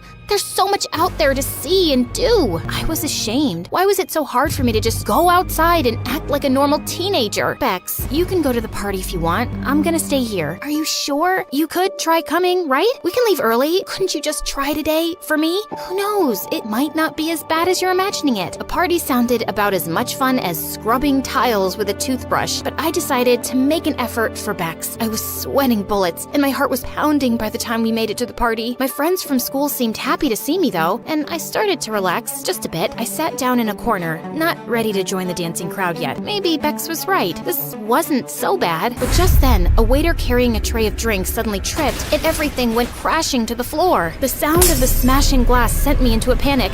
I dove under the table and buried my head in my arms, crying hysterically. Everything went completely silent, and Bex tried her best to make me come out, but I couldn't move an inch. Eventually, she had to call my parents to come and take me. Lacey, I'm sorry. I didn't know. I've been trying to tell you. I can't go out, and now things are even worse. Everyone probably thought I acted like a freak. I'm not trying to hold you back, Bex. You want to go to parties? You can go without me. I won't mind. Okay then, maybe I will. A few nights later, I went over to Bex's house, but I found her brother Walker instead. He smiled, and I was distracted by the dimples on his cheeks. Hey, Lace, Bex isn't here. Whoa, when did Walker get so hot? He was usually always in the garage practicing with his band. He had a major glow up. Right, I forgot she might be out. Is something the matter? You look a little glum. I'm just bored, I guess. Yeah, me too. Come on in. That's how it all began. That night, Walker and I talked. I told him I was scared I'd be hit by a car again. I said that I'd felt trapped in my own mind. I told him I felt guilty keeping Bex from living her life, and about what happened at the party. Don't be so hard on yourself. What happened to you was a huge trauma. Healing takes time. As for Bex, don't worry about her. She's your friend. She'll always be there for you. Hearing Walker say that felt good. You're right, Walker. I just can't help it. Sometimes I feel like a freak from another planet. I'm sure everyone at school now thinks I'm a total weirdo. That was when Walker picked up his guitar and started strumming it. Why does it matter what anyone thinks of you? It should only matter what you think of yourself. But for the record, I happen to think you're pretty great. My heart skipped a beat when he said that, and for the first time in a long time, I felt like I had someone to talk to, someone who cared about me, someone who saw me. The next time Bex came to see me, I tried to bring up Walker. I saw your brother playing his guitar on the porch the other day. He's gotten really good. Also, really cute. Yeah, he's good, but my parents think it's a waste of time and he should focus more on his studies. Wait a minute, you think he's cute? Just an observation. He didn't look too bad from my window. You know he's off limits, right? Because the last time he dated a friend of mine and broke up with her, she shut me out completely. I never want him going near any of my friends again. I know all that, Bex. Don't worry. But soon, I was waiting for Bex to leave her house so I could go and spend time with Walker. Part of me felt like I was betraying her, but I was hooked on a feeling. The feeling I had every time I looked into Walker's eyes. It didn't take long for Walker to get hooked too. All these years, and I didn't realize what a cool person you were. Bex kept you all to herself. Walker and I started spending more and more time together. He told me he wanted to be a famous singer, but he didn't feel like anyone in his family supported his dreams. I did, though. No one gets to tell you how big to dream, Walker. You can do anything you set your mind to. I know my sister might kill me for saying this, but I feel like you understand me. I feel connected to you somehow. He leaned in, and in one moment, his lips were on mine. All the tension I'd been feeling exploded, and I almost saw stars. My knees felt wobbly, and my head spun.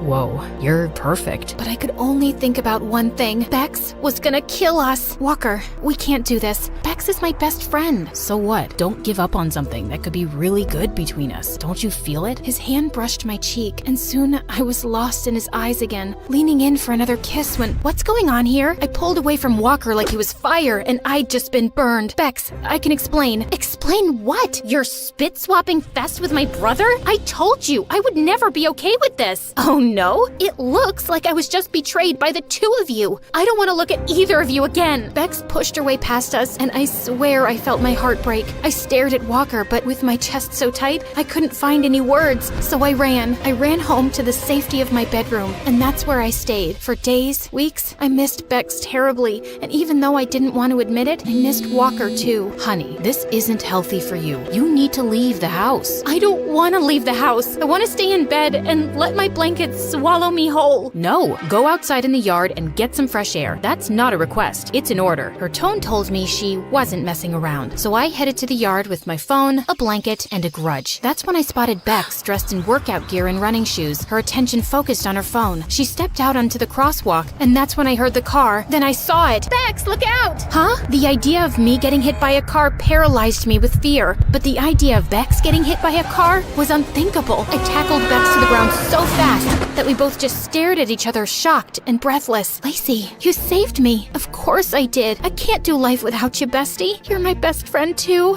I didn't mean to kiss Walker, Bex. He just made me feel less alone. Bex looked ashamed. Walker told me everything. He said you inspired him and supported his music. He said you were like a song to him. And I'm sorry. I haven't been a good friend. I should have wanted you to be happy. I do want you to be happy. Walker raced out of the house and came running to us. Stop fighting. You're friends. We're not fighting. We're making up. If being with each other makes you happy, I want you to be happy. Both of you. Bex, does that mean... It means that Lacey can be your song again. With that, Bex left us standing there. Walker, Be my girlfriend. No more secrets. No more hiding. Yes. 100% yes. You helped me believe in myself. You did the same thing for me, Walker. I feel stronger now. Like I can do anything. Anything? Anything. Walker stepped forward, taking my hands in his. Would you come to my first real gig? It's tomorrow, but only if you're ready. I hadn't left my house to go anywhere but school for such a long time. But when I saw the hope in Walker's eyes and the support I would give him by going, I felt I could do it. I think I'm ready, Walker. Walker wrapped his arms around me, pulling me close for a kiss. Bex squealed and gave me a big hug. This is it, babe. My brother is living his dream.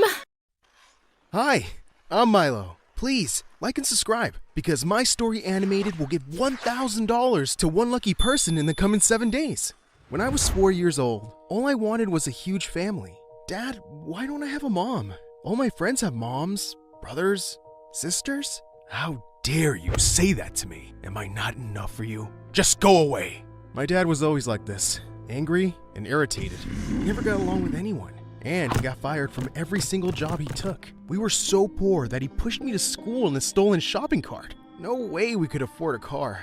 When I was in the 10th grade, Dad came home with a crazy surprise, a baby sister from one of his girlfriends. I was over the moon. He didn't even bother naming her, so I did it. I'll call you Annie. Isn't it a cute name, Dad? He didn't care. He was too worried about how we were gonna have enough money to raise a baby. Since he couldn't hold a job, he had to borrow money from a local billionaire. Only problem? My dad took the money and ran. He just left me and Annie alone.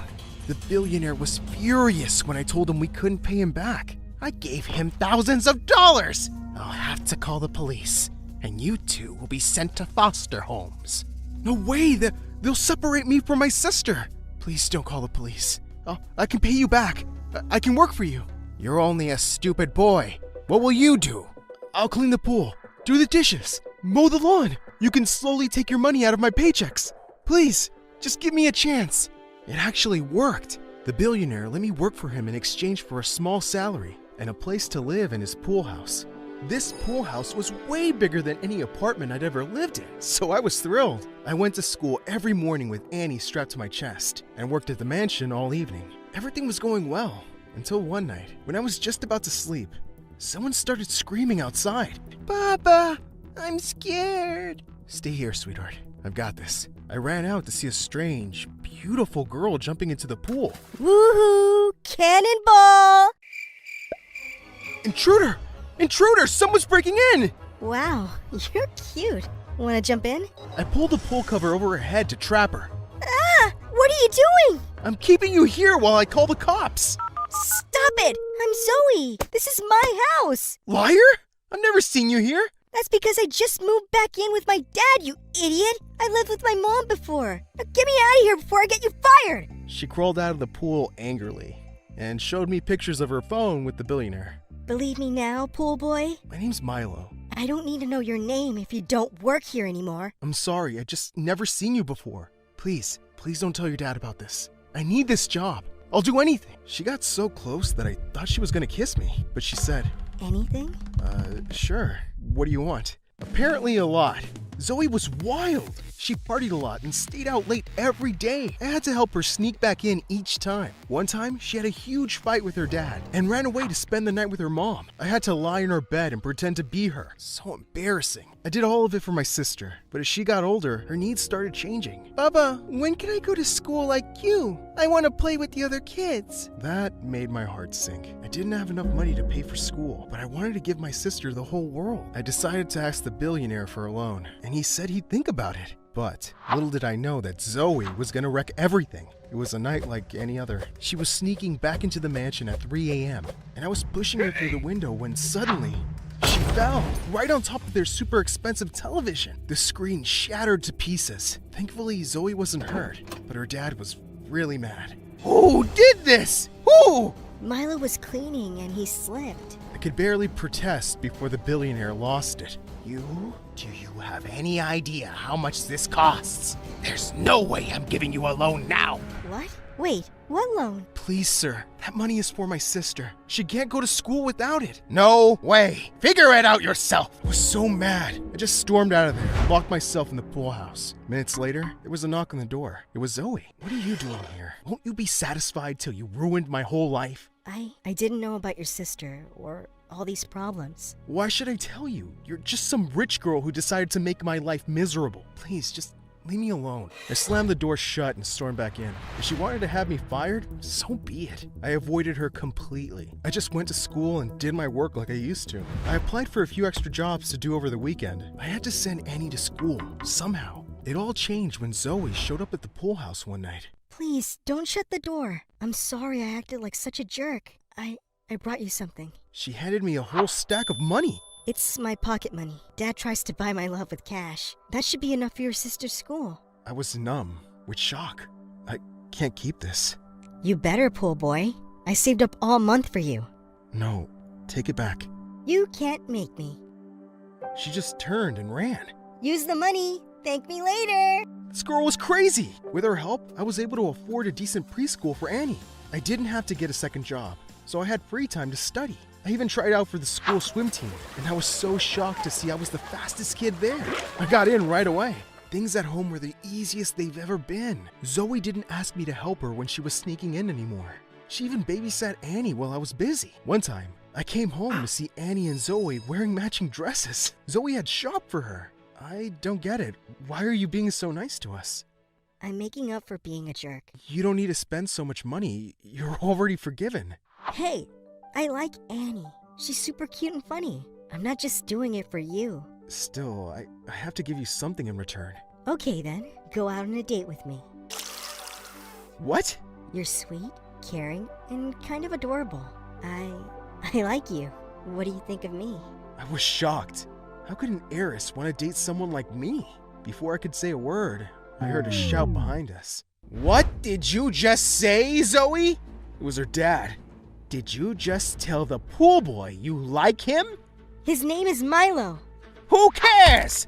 You're not dating some poor beggar. Wait, is this why you've been asking me for extra pocket money? Have you been spending it on these two? He turned purple with rage and marched into the pool house. He started throwing all my things around. Where's all the cash? Where did you hide it?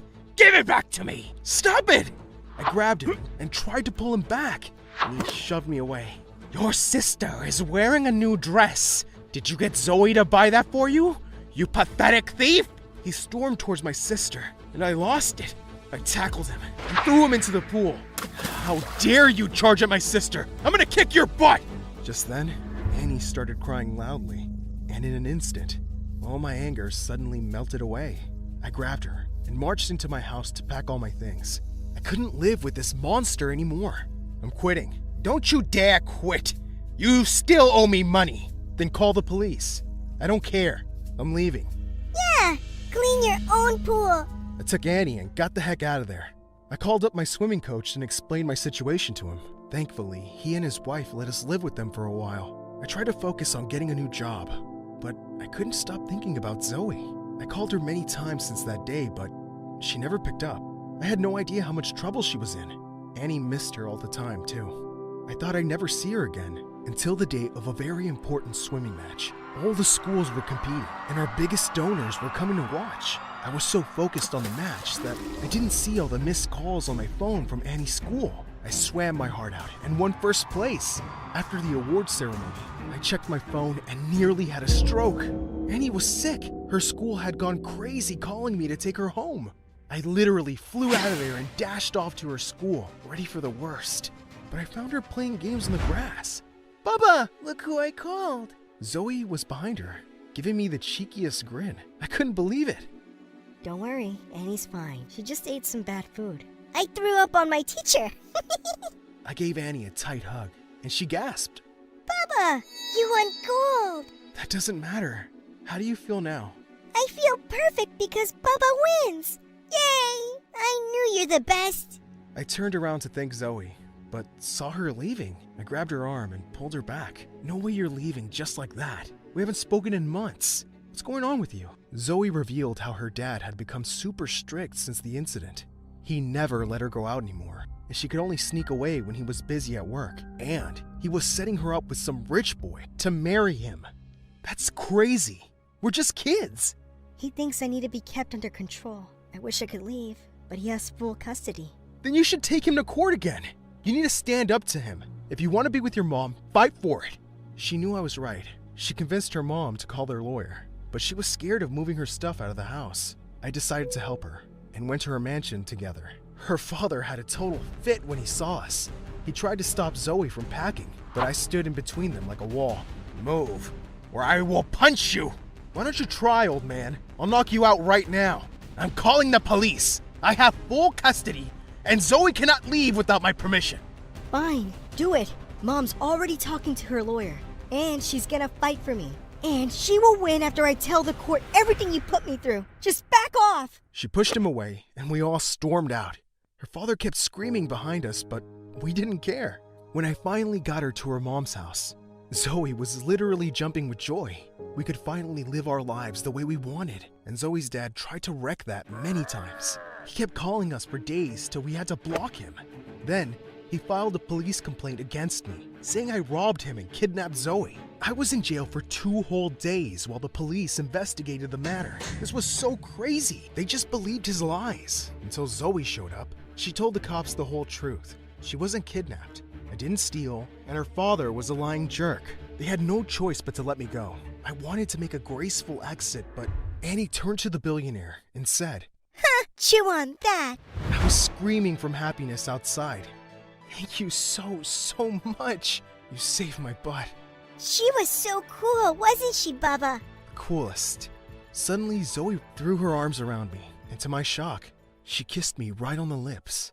I was so shocked. Aw, that was so cute.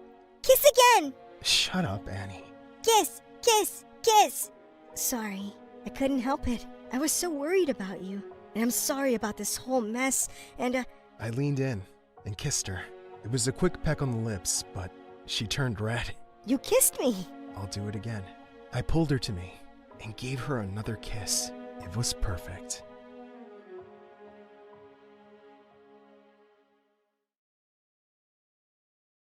Hi, I'm Elena, and I got stuck in a parking lot with my crush. Sounds juicy, right? It definitely was. It was the summer after 10th grade, and my very best friend Rachel and I were learning to drive. But she said that she had a great idea. As much as I loved Rach, the very idea of her great ideas horrified me. But before I could try to talk her out of whatever it was, she pulled into the dump. The dump is haunted, was all I managed to choke out. But Rachel just laughed and said, "I've got a great idea for TikTok. We'll be in and out before you know it." I sighed. I just started recording Rachel when I heard a loud rustle. Felt like someone was watching us. I looked around nervously, but Rachel kept demanding my attention. Suddenly, there was a loud crash through the entire building, and I screamed. Then I heard footsteps, loud, echoing footsteps, coming closer. Steven?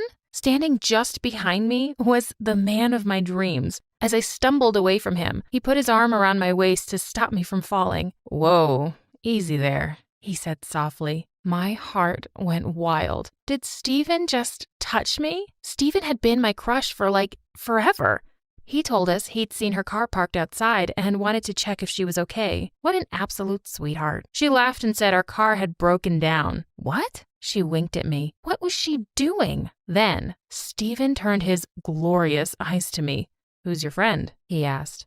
My heart broke at his words. He didn't even recognize me. "She's Elena, you idiot. She goes to our school. She's in our grade. Don't tell me you've never seen her." Rachel laughed, and I just wanted the ground to swallow me whole. Steven looked a bit embarrassed and smiled at me. He asked if we were done with the TikTok. "I'll drop you guys at home and have someone come for the car," he offered, like the gentleman he was. Rachel was thrilled. Clearly, she'd hoped he'd ask. We started towards his car when suddenly Rachel remembered she'd forgotten her wallet in the car. "I'll catch up with you," she said, and sprinted away before I could say anything. With butterflies in my stomach, I walked beside him toward the parking lot, which was below the mall. I shivered as we went below. It truly felt like a scene out of a horror movie, but I felt safe with Stephen. There was a buzzing throughout the entire parking lot, and then there was a loud crash. We dropped to the ground, afraid that it was an earthquake, but I quickly realized what it was. I ran upstairs to try and leave, but the door was closed and locked. We were trapped. I banged on the door as loud as I could, but I knew that it was no use. There was nobody to hear our screams for help. I checked my phone.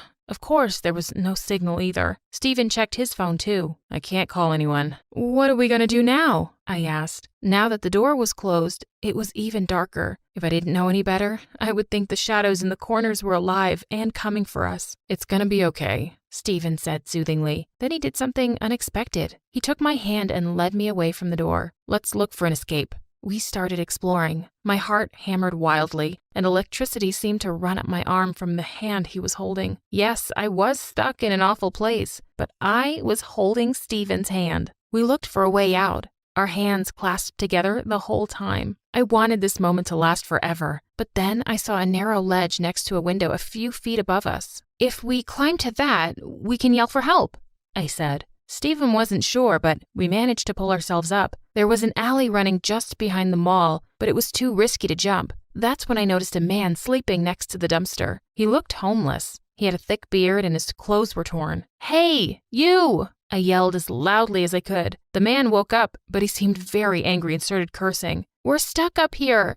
Can you please call somebody for help?" I said when he saw us. The homeless man said, "Give me some money and I'll let you out." What a selfish jerk. I didn't have any money, so I turned to Stephen. He shook his head. "No money, no help," the homeless guy said and walked off. I wanted to cry in frustration. Suddenly, the stool I was standing on shook, and my left foot slipped, making me fall off. I screamed. I fell into Stephen's arms, and he didn't let me go. When I looked up, his eyes stared into mine. He looked so strong and handsome. We stayed like that for a moment, and I almost thought he would kiss me. I wanted him to kiss me so bad, but the moment was interrupted by a loud horn. I looked at him in horror, but he looked like he hadn't even heard it. Was my imagination playing tricks on me? I looked around, shivering slightly in the cold. The place was getting really scary, and I couldn't wait to get out. I had the feeling of being watched again. To distract me, Stephen offered to play some songs on his phone. I recognized the first one right away. It was one of my favorite singers. Just then, the music turned to static, and scary voices came out.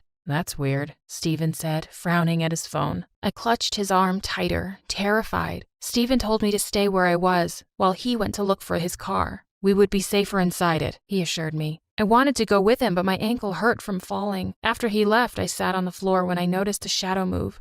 I froze. Then, all of a sudden, a huge black figure raced towards me. I turned around to run, but fell flat on my face. Panic welled up, and I started to scream and cry. "No, please," I begged out. What I heard next was the sound that terrified me worse than any ghost ever could. I heard loud laughter. I opened my eyes and saw that it was Rachel. She was clutching her stomach and had tears rolling down her cheeks. She was laughing so hard. Stephen stood next to her. He wasn't smiling, but of course, he'd been in on the joke the whole time. Worst of all, I saw one of Rachel's hands was in Stephen's pocket, and she was holding a video recorder in the other hand. "Rachel, why would you do something like this?" I cried. I couldn't believe it.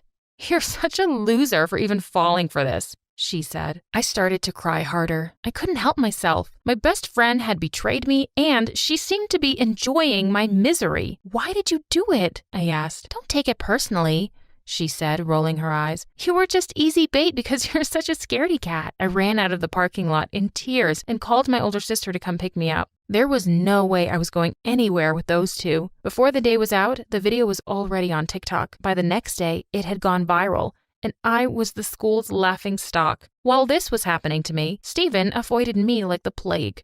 At least he looked guilty, but it was Rachel who truly hurt me. She pretended as if I didn't exist. So much for childhood best friends. When the sadness and shock faded, I was angry. So angry. I wanted revenge. I had done nothing to them, and they treated me like dirt. To top it all off, Rachel and Stephen were getting closer. They'd even started dating. This was something she'd done before. Whenever I had a crush on a guy, she would also start liking him, date him, and then dump him after a few weeks. This time, I decided enough was enough. I was going to take Steven away from her, and I knew how to do it. I made an Instagram account and hired a professional to take some pictures of me where my face wasn't visible. I wanted to make myself seem mysterious, and my plan began to work. Once my account took off, I followed Steven. After a week of suspense, he followed me back. I slid into his DMs. I flirted with him, and at first, he didn't flirt back. But over the next few days, we texted each other all the time, and I began to think he liked me. Back in school,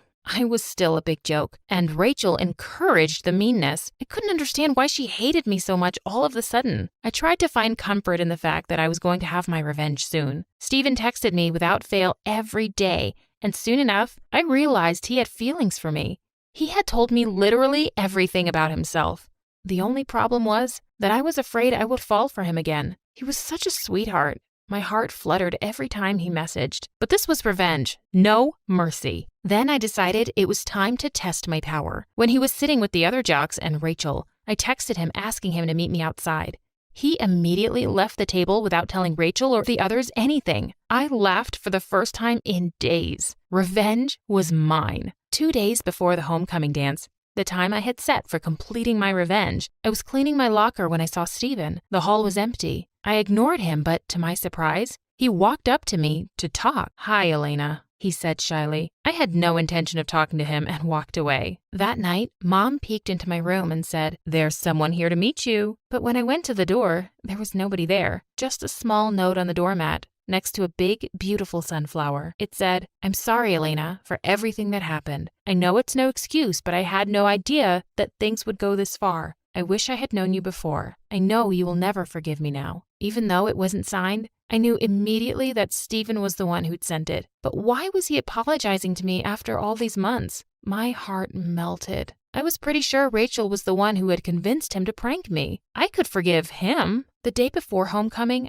I texted him from the anonymous account and confessed to liking him. He said he liked me too. I told him that if it was true, he would have to break up with his girlfriend and take me to the dance instead. He agreed immediately. It'd be so great when he saw I was behind the account and that I'd forgiven him, I thought to myself.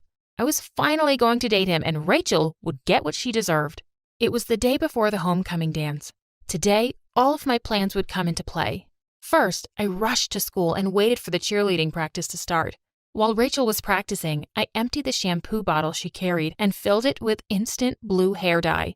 If anyone was super proud of their blonde hair, it was Rachel, and that was only the first thing she'd lose today. I waited outside the locker rooms. Soon enough, I heard a scream and lots of muffled laughter. I walked away to work on phase 2. I went to the biology lab and released all the frogs and cockroaches. Then I rushed out. I went to Mrs. Hawkins, the lab instructor, cried, and told her Rachel had been waiting for me in the lab. But when I got there, all the frogs and cockroaches were all over the place. She jumped up and rushed to the lab. I heard her cursing. Then she went straight to the principal's office. 10 minutes later, they called Rachel. I hung around the office till I saw her. Her hair looked a horrible shade of blue, and it was so patchy I almost felt sorry for her. Some of the dye had stained her face, too. People were laughing at her. When she saw me, she glared at me and went inside the office. Then I heard yelling and crying. 10 minutes later, Rachel rushed out crying. "You did this!" she yelled. She had been banned from the dance. Finally, it was lunchtime, time for the icing on the cake. As Rachel sat complaining and crying, Steven got up and tried to leave. Obviously, Rachel tried to throw a huge tantrum, but he just shook her off and loudly said, "We're over." Everyone heard. The next day was the homecoming dance, and Steven messaged that he had a huge game before it. He said scouts from huge colleges would be there. I told Steven that even though I wouldn't be able to come to see his game, I was definitely cheering for him. My plan was, he wouldn't see who I really was until the dance. On my way to the game, I saw 2 of the football players who were really close friends with Steven. They were talking about Rachel and Steven. I got closer to hear. "Damn shame that he broke up with Rachel like that," one of them said. "I'm not really surprised. Remember what he did to that freak Elena? His idea for that prank video was genius. He's planning to try out another epic idea on her." He what? I couldn't believe what I was hearing. It was Steven's idea all along, and he was planning to prank me again? I felt like someone had punched me in the stomach. He had almost tricked me again. Just then, my phone buzzed with Steven's text. "Can't wait to see you." I texted him a location and asked him to meet me there. I deleted my Instagram account as I walked out of the locker room. I knew exactly how I would come clean to Steven. I rushed home and grabbed a few cameras and my Wi-Fi device. On the way, I made a quick stop to the toy store. Then I rushed over to where it had all started, the dump. It was evening and the place looked as haunted as ever. But today, I wasn't scared at all. Before he got there, I fitted the cameras in the garage and connected them to my phone. Finally, he walked in, calling me to come out. As soon as he walked in the door, it crashed and locked behind him. On my phone, I heard him laughing. "You naughty girl," he said, looking around for me. I hit play and a recording began playing in the garage. I told Steven who I was. And suddenly I noticed his expression change. He got angry and started yelling for me to let him out. My recording kept playing. "Guess who you shouldn't have told about your fear of spiders?" it went on. Suddenly, Steven stopped yelling. By now, Steven was begging, but it was too late. I released the toy spiders. I'd gotten the biggest, hairiest ones I could find. I heard him screaming, begging, and apologizing to me. The spiders crawled towards him. I waited for him to realize before I pressed the button that would live stream everything to the big screen that had been set up for the big game tonight. That should make it easier for them to find him. I heard his scream as I started my car and drove away. Hi, I'm Isabel, but you can call me Izzy, and I have the craziest story to tell you. But before I do, please like and subscribe. I grew up with my single mom in a house close to the beach, and ever since I can remember, I've been obsessed with life in and around the ocean. In my head, I was meant to save the ocean from evil humans. Excuse me, sir. You can't just throw this here. Read the sign. Oh, just say yes so he can move and I can clean the mess that you guys have made. Oh my God, who is this annoying kid? Izzy, what are you doing? Sorry about that. Please, carry on. He's a handsome one, huh? But Mom, all this garbage is gonna go back to the ocean. I have to protect it. And that's good, but you can't talk to people like that. Tell you what, let's go to the beach and collect some seashells. We might even spot a starfish. Oh, yes! Growing up, my love for the ocean deepened. I started participating in beach cleaning drives, and at 17, I was the youngest, most decorated volunteer, and even had my own YouTube channel about ocean life. Things were great, but a month before my 18th birthday, everything changed. I was at the beach one day when I noticed a strange man staring at me. I ignored him, but when I was going home that evening, he jumped in my way. What the heck? Who are you? I may look small, but I can do some serious damage. The man smiled and gave me a brochure. Easy there, kid. I'm Henry, the head of the Marine Conservation Summer Camp in Costa Rica. I was here for a vacation when I noticed your work. I'd love for you to join us this year. Holy mother of cows, was this real? Only the best of the best volunteers in the world joined this program, but I was as broke as a street rat. Listen, dude, sir, whatever. I'm very honored, but I can't afford to pay for this. That's okay. We'll have you fully covered. But why me? I'm sure there's lots of kids who would die for this chance. But not everyone has your drive, Isabel. Now hurry up and say yes before I change my mind. I told him to give me some time to think. This opportunity could change my life, but I had to make sure this was legit. So later that night, Mom did some digging, and I was relieved to know that the man wasn't lying. The next day, I texted him a yes. A week later, I landed in Costa Rica and was blown away by the size of the camp. I had no idea so many people were as passionate as I was about the cause. Excuse me, you're standing in my way? I turned around to face a blonde girl frowning at me. Sorry, I was just watching. I didn't ask. Could you move now? I need to walk on these red tiles only, or something bad'll happen tonight. I wasn't sure if I heard the girl right, but before I could react, a boy came out of nowhere and swooped her up. You know the drill. Carry me to my room, now! Of course, my princess.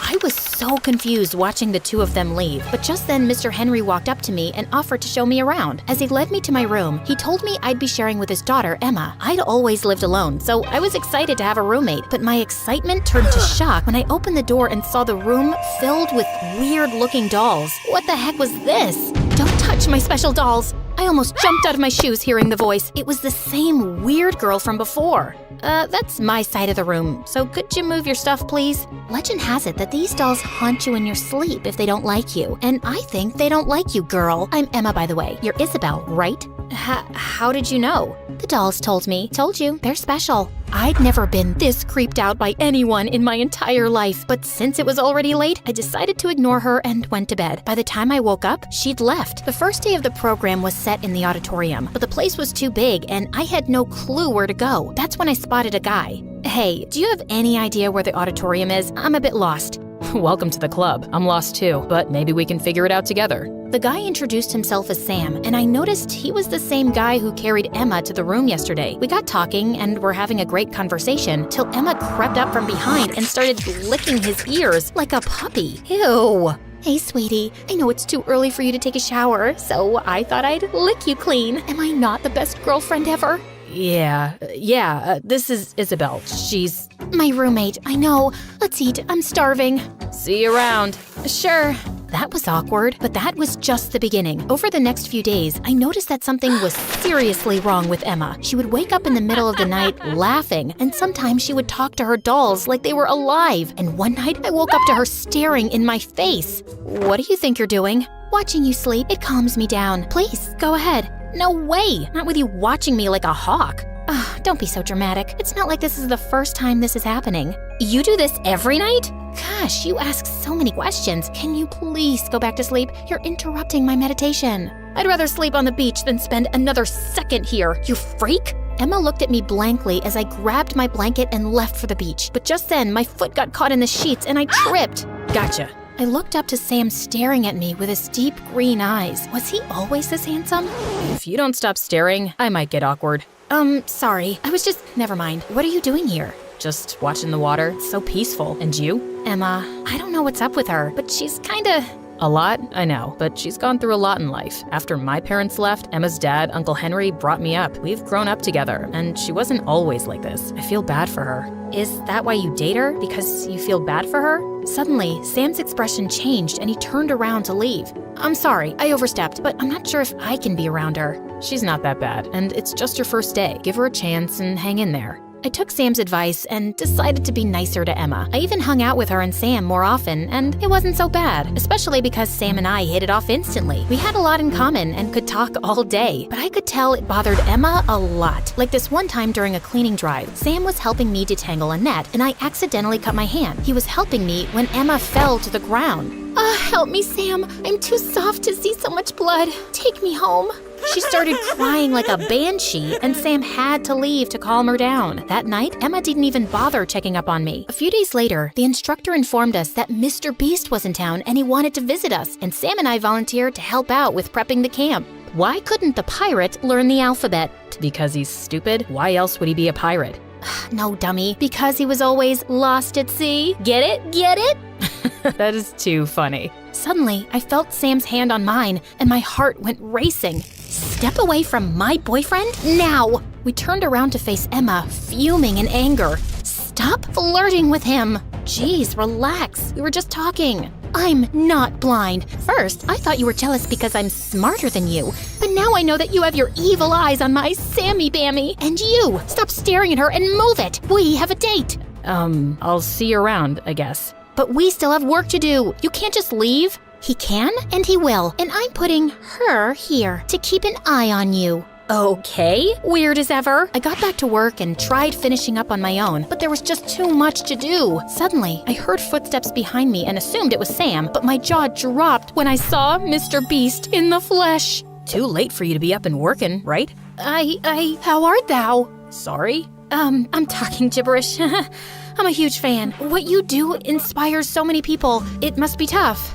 Yeah, but not as tough as what you guys do. I used to volunteer at this camp too. Best days of my life. Wish I could say the same. Anyway, I thought you were coming next week. I was, but then what's the fun in that? I like to give surprises. Oh my god, did I just have a conversation with the most followed celebrity on YouTube? This had to be the coolest thing ever. The next morning, the instructor announced that Mr. Beast wanted us to participate in his new challenge. The rules were simple. Volunteers would be divided into 4 teams, and each of us would be given one part of the beach to clean. The team that cleaned the fastest would win a chance to be in a video with him. As luck would have it, Sam and I were on the same team, while Emma was in a different one. You rigged this, didn't you? So you could be close to Sam. Shut up. I have better things in life to do. I know Mr. Beast personally. I will go and ask him. I'm sure he'd love to know what a lying cheater's butt you are. As long as you leave me alone. But minutes after Emma left, Sam walked up to me. Sorry about last night. I had to take care of her. Look, Sam, I don't want to get in the middle of your mess. Emma clearly wants me to stay away from you, and I want to concentrate on my work.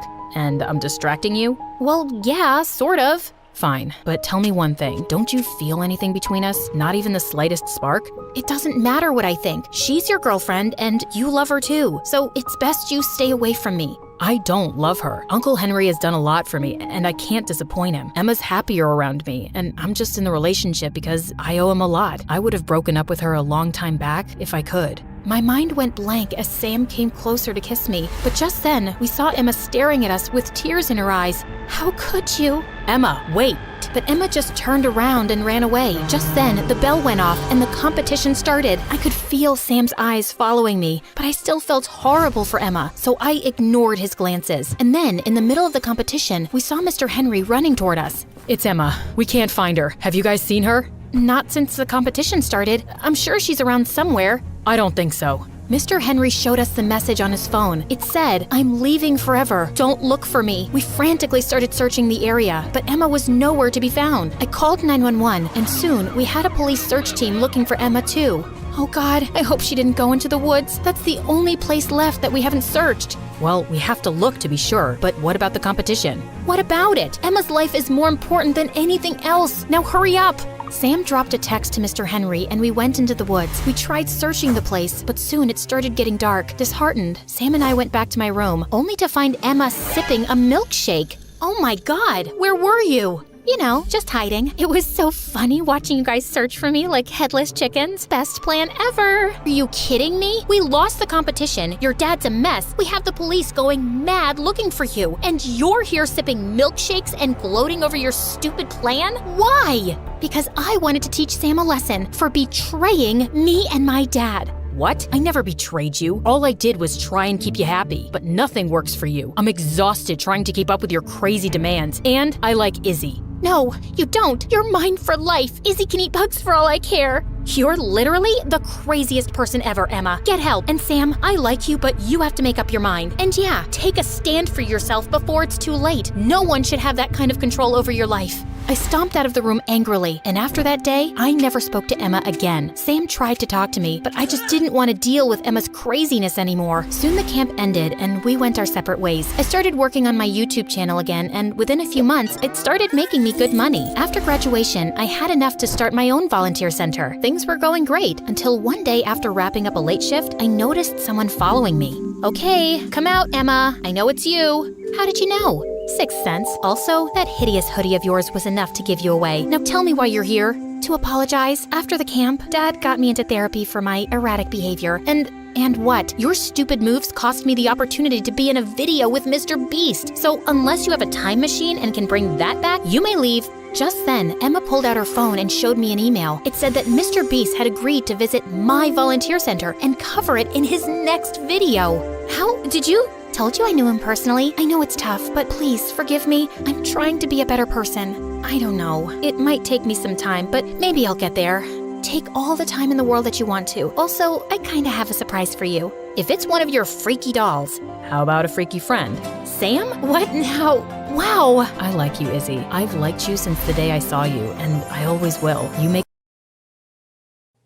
Hi, my name is Eliza, and I've always wanted to be a successful author, just like my dad. But I never thought this dream would turn my life upside down and make me question everything. The thing is, my dad hated it when I wrote stories. Every time I wrote something and showed it to him, he'd rip it up and say it was horrible. "Do something else, you idiot! You couldn't write a decent story to save your life," he said to me once.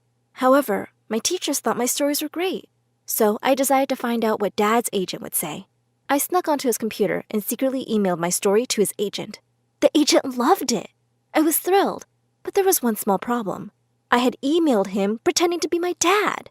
The agent asked my father to come by and do an official pitch for the story on Monday. I was in trouble now. There was no way I could tell my dad what I'd done without him getting really mad. So I decided to keep it a secret from my dad. I went over to his agent's office and made the pitch. I told him that my dad was ill, and he'd sent me instead. The agent wanted to make a whole series out of my story. But just as I was leaving, he said, "Tell your dad to come sign the contract tomorrow." Then he closed the door in my face. I was terrified. How was I ever going to tell my dad the truth? But I didn't have to. When I got home that day, Dad was already waiting for me in the living room and he looked mad. "I told you not to try writing," he growled at me. I asked why he thought I was a horrible writer when his agent clearly loved my work. He said he didn't have to explain anything to me and dragged me to my room. He snatched my computer and laptop and walked out of the room.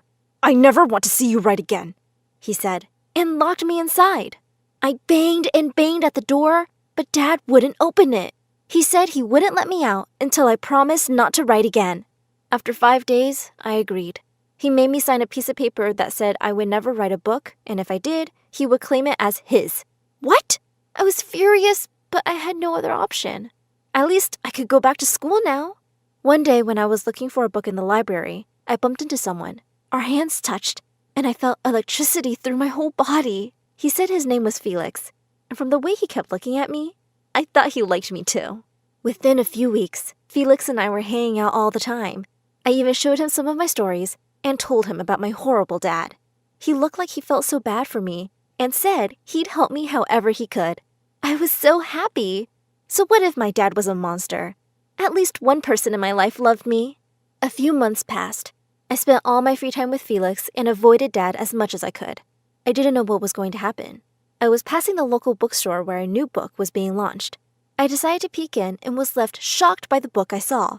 It was the same one I had written and pitched, but it had been published under my dad's name. I rushed home to confront my dad, but he wasn't there. I called Felix and he came over immediately. I told him what had happened, and he suggested that we wait for my dad to come home. But he didn't. Not that day, not the day after. Not even after a week. I tried calling him, but no luck. Felix said he thought Dad had run away with my money. I asked him if I should call the police or the agency, but he said that since I was only 17, calling them would be useless. "All they'll do is put you in foster care and call you crazy," he said sadly. I started to cry, and he said that the better thing to do would be to write the next part and pitch it to the agent. He said I'd turn 18 soon, so I could publish it under my name. Excitedly, I sat down and began working on my second book. I worked day and night, and a few months later, I told Felix I was close to completing it. He looked so happy and took me out on a date.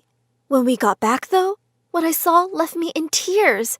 Someone had trashed the house. My computer was gone too. That meant my story was gone. I was devastated. If Felix hadn't been around to help me, I'd have been traumatized. But he told me it was okay and that I could always write other stories. I refused and said I needed a break. Another few months went by, and I saw my second book published under Dad's name. That was it. I was calling the cops now. I called Felix and he rushed home to me. He tried to convince me not to call the cops, but I was determined. There was no way I was going to let Dad get away with this. Not again. Just as I picked up the phone, Felix snatched it out of my hand. "You stupid, stupid girl!" he yelled. I was horrified and asked him what was wrong, but he didn't answer. Instead, he dragged me to the basement and locked the door. "What the hell, Felix?" I asked angrily. He laughed and said he was working for my dad. He said my dad had hired him to make sure I didn't try publishing any stories in my own name. Once he found the transcript of your first book, he had it published, and my job was to make sure you didn't try anything on your own again, Felix said. He said he was the one who had organized having the house trashed and getting my computer stolen. "It was so easy to trick you because you're so stupid." Then he said that I had to write more novels for my dad to sell. And if I don't, I challenged him. He laughed and said he wouldn't give me any food. "It's not like anyone will notice you're missing."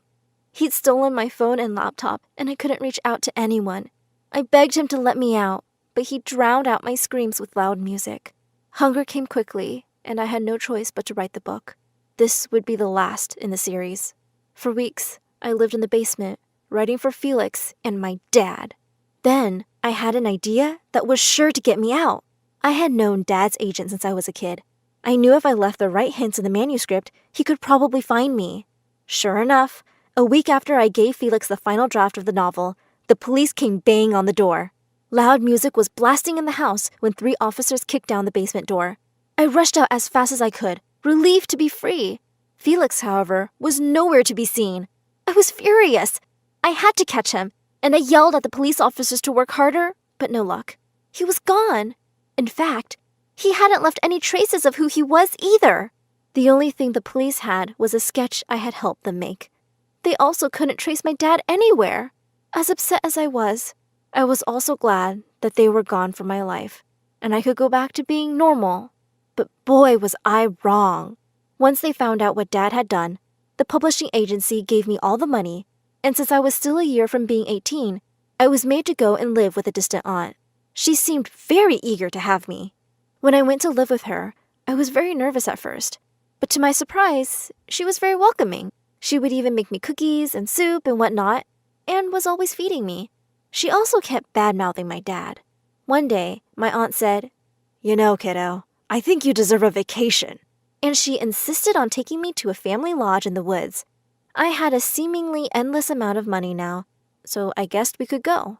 The minute I said yes, my aunt packed everything and put me in the car. "You really are psyched about this vacation, aren't you?" I joked to her, and she simply smiled as she drove us away. A few hours later, we ended up in a very strange and creepy-looking meadow. It was surrounded by huge trees and had no real trail. I checked my phone and realized there was no signal either. I was so freaked out. I asked her about it, and she said, "It'll be a true nature experience." But I had a feeling something was wrong. Later that day, after dinner, I started to feel woozy. When I woke up, I found myself tied to a chair. "Not again!" I thought angrily. I demanded my aunt let me go, and she began to laugh. She said she wasn't my real aunt. My real aunt was a homeless addict who she had let stay at her place. But my real aunt had tricked her and run away with her husband. This woman had traced my aunt for years and had found me instead. Somebody had to pay for the loss and suffering I faced. She started to cry. I was so mad. Why was I constantly around psychos? I asked her exactly what she wanted from me. She said she just wanted to see me suffer. You do look a bit like her. I rolled my eyes. Gosh, get over it, I thought. That night, when this woman, Linda, as she had told me, was asleep, I began to look around carefully. After what Felix had done, I had a habit of keeping a small blade up my sleeve, and since she had been acting suspiciously this morning, I'd taken care to sharpen it. I carefully slipped it out of my sleeve and cut the rope that bound my hands. To my utter horror, though, as I was trying to free myself, the chair toppled over and Linda woke up. She screamed at me and lunged forward. I managed to run away just in time. Thankfully, the door of the cabin wasn't locked, so I grabbed my bag and rushed out into the darkness. I ran without stopping till I was sure I had lost her. I then realized that I was lost, too. I had no idea where I was and no idea where I had to go. I checked to see what I had in my bag and was relieved to see that at least I had some money. But I was so tired, I knew I had to stop. I sat next to a tree and tried to sleep in the cold. The next day, I woke up to someone screaming. Oh no! Had Linda found me? No, it wasn't. There was a man throwing pebbles at me. The guy looked so familiar, but I couldn't place him. He asked me who I was and why I was sleeping next to his tree. His tree? I sighed. Another psycho? I braced myself to run, but he motioned around him, and I realized that somehow I had stumbled into an apple orchard last night. There, some 50 feet away, was even a small house. I tried to come up with a convincing story, but he shook his head and said, "Don't tell me if you can't. For now, come inside and freshen up. You look like you've been to hell." I smiled at him and said, "I've been to hell and back." He took me inside his house, and I realized that I was suddenly, incredibly, wildly attracted to him. He was so sweet. After I had eaten, he offered me his room to sleep in. At first, I was reluctant, but he swore he wasn't a psycho killer. I double-checked the locks and went to sleep. When I finally woke up, I heard him yelling into the phone. "I will never tell you where she is. You're not going to take her away." Immediately, I jumped up. I just knew I had to get out of here. But the room had only one door and no windows. I figured I'd have to trick him. Acting sleepy and normal, I walked out and smiled at him. He smiled back, and for a minute, my heart melted. How could someone with such a beautiful smile be bad? I asked him if I could use his phone, and he said he didn't have one. But I knew what I'd heard. Over the next few days, this guy, Finn, wouldn't leave me alone. He never bothered me and didn't say anything, but he also never let me out of his sight and kept asking me to stay a bit till I was better and he could take me back to where I came from. Safely. I still hadn't told him about me, though. There was no getting away from him. So, one day, I went downstairs and found him working in the kitchen. I had to admit, he looked so hot. I stared at him, walked up to him, and kissed him. He kissed me back and held me tight. Then I fainted. Well, basically, I pretended to faint. I hoped he would take me to the hospital or something, but I was wrong. As worried as he was, he didn't take me anywhere. But he did take out his phone to call someone. I was relieved to see him put it on the table. Just as I was about to grab the phone, I heard screaming outside. I jumped up and snuck out. I saw Finn. He was arguing with someone. It was Felix. I knew I had to get out immediately. It suddenly dawned on me that Finn had reminded me of Felix. They had the same eyes and the same smile. How had I not seen it before? Finn was going to hand me over to his psycho brother and my crazy dad. I ran downstairs and out the door. Behind me, I heard screams. They had seen me. I ran recklessly. I saw a car and ran for it, but there was already someone in it. When I saw who it was, I thought I had officially lost it. In the back seat, asleep, was my dad. I turned and tried to run the other way, but Felix jumped into my path. Finn was nowhere to be seen. I tried to grab a rock to hit him, but Felix was faster. In a few seconds, he knocked the stone out of my hand. I ducked to protect myself and hit my head on the car behind me. Everything began to fade. Just before I passed out, I saw Finn run out and he was covered in blood. He pulled Felix off of me and punched him. After that, everything went black. When I woke up, I remembered what had happened. I tried to get up, but I couldn't. Oh no! What had the brothers done? Was I back in the cabin? The basement? Was it Linda? I dared not to open my eyes. Finally, I heard a soft sobbing. I'm so sorry. This is all my fault. It was my dad. I opened my eyes and saw him in the bed next to me. He was covered in bandages. Between our beds sat Finn. I gasped and tried to run, but all of a sudden, I realized I was in a hospital. I saw a nurse and finally figured that Finn couldn't hurt me in public. I began to scream. He begged me to stop. The doctors rushed in and asked me to listen. Finally, Finn told me the truth. Your dad never ran away with your money. Felix had kidnapped him too, he said. I was shocked. Finn continued that he and Felix were definitely brothers, but Felix was crazy. Felix was a fan of Dad's work. When he found out about Dad stealing my work, he made a crazy plan to make it look like Dad was behind stealing my work so I wouldn't look for him. When I found out, I tried to stop him, but he wouldn't listen, so I moved to the family farm, where I saw you. I just knew I had to keep you safe, he said. He told me that Linda, who knew Felix, was looking for me and had told him I was probably on the farm. Thankfully, they were both sent to jail. Finn testified against them both.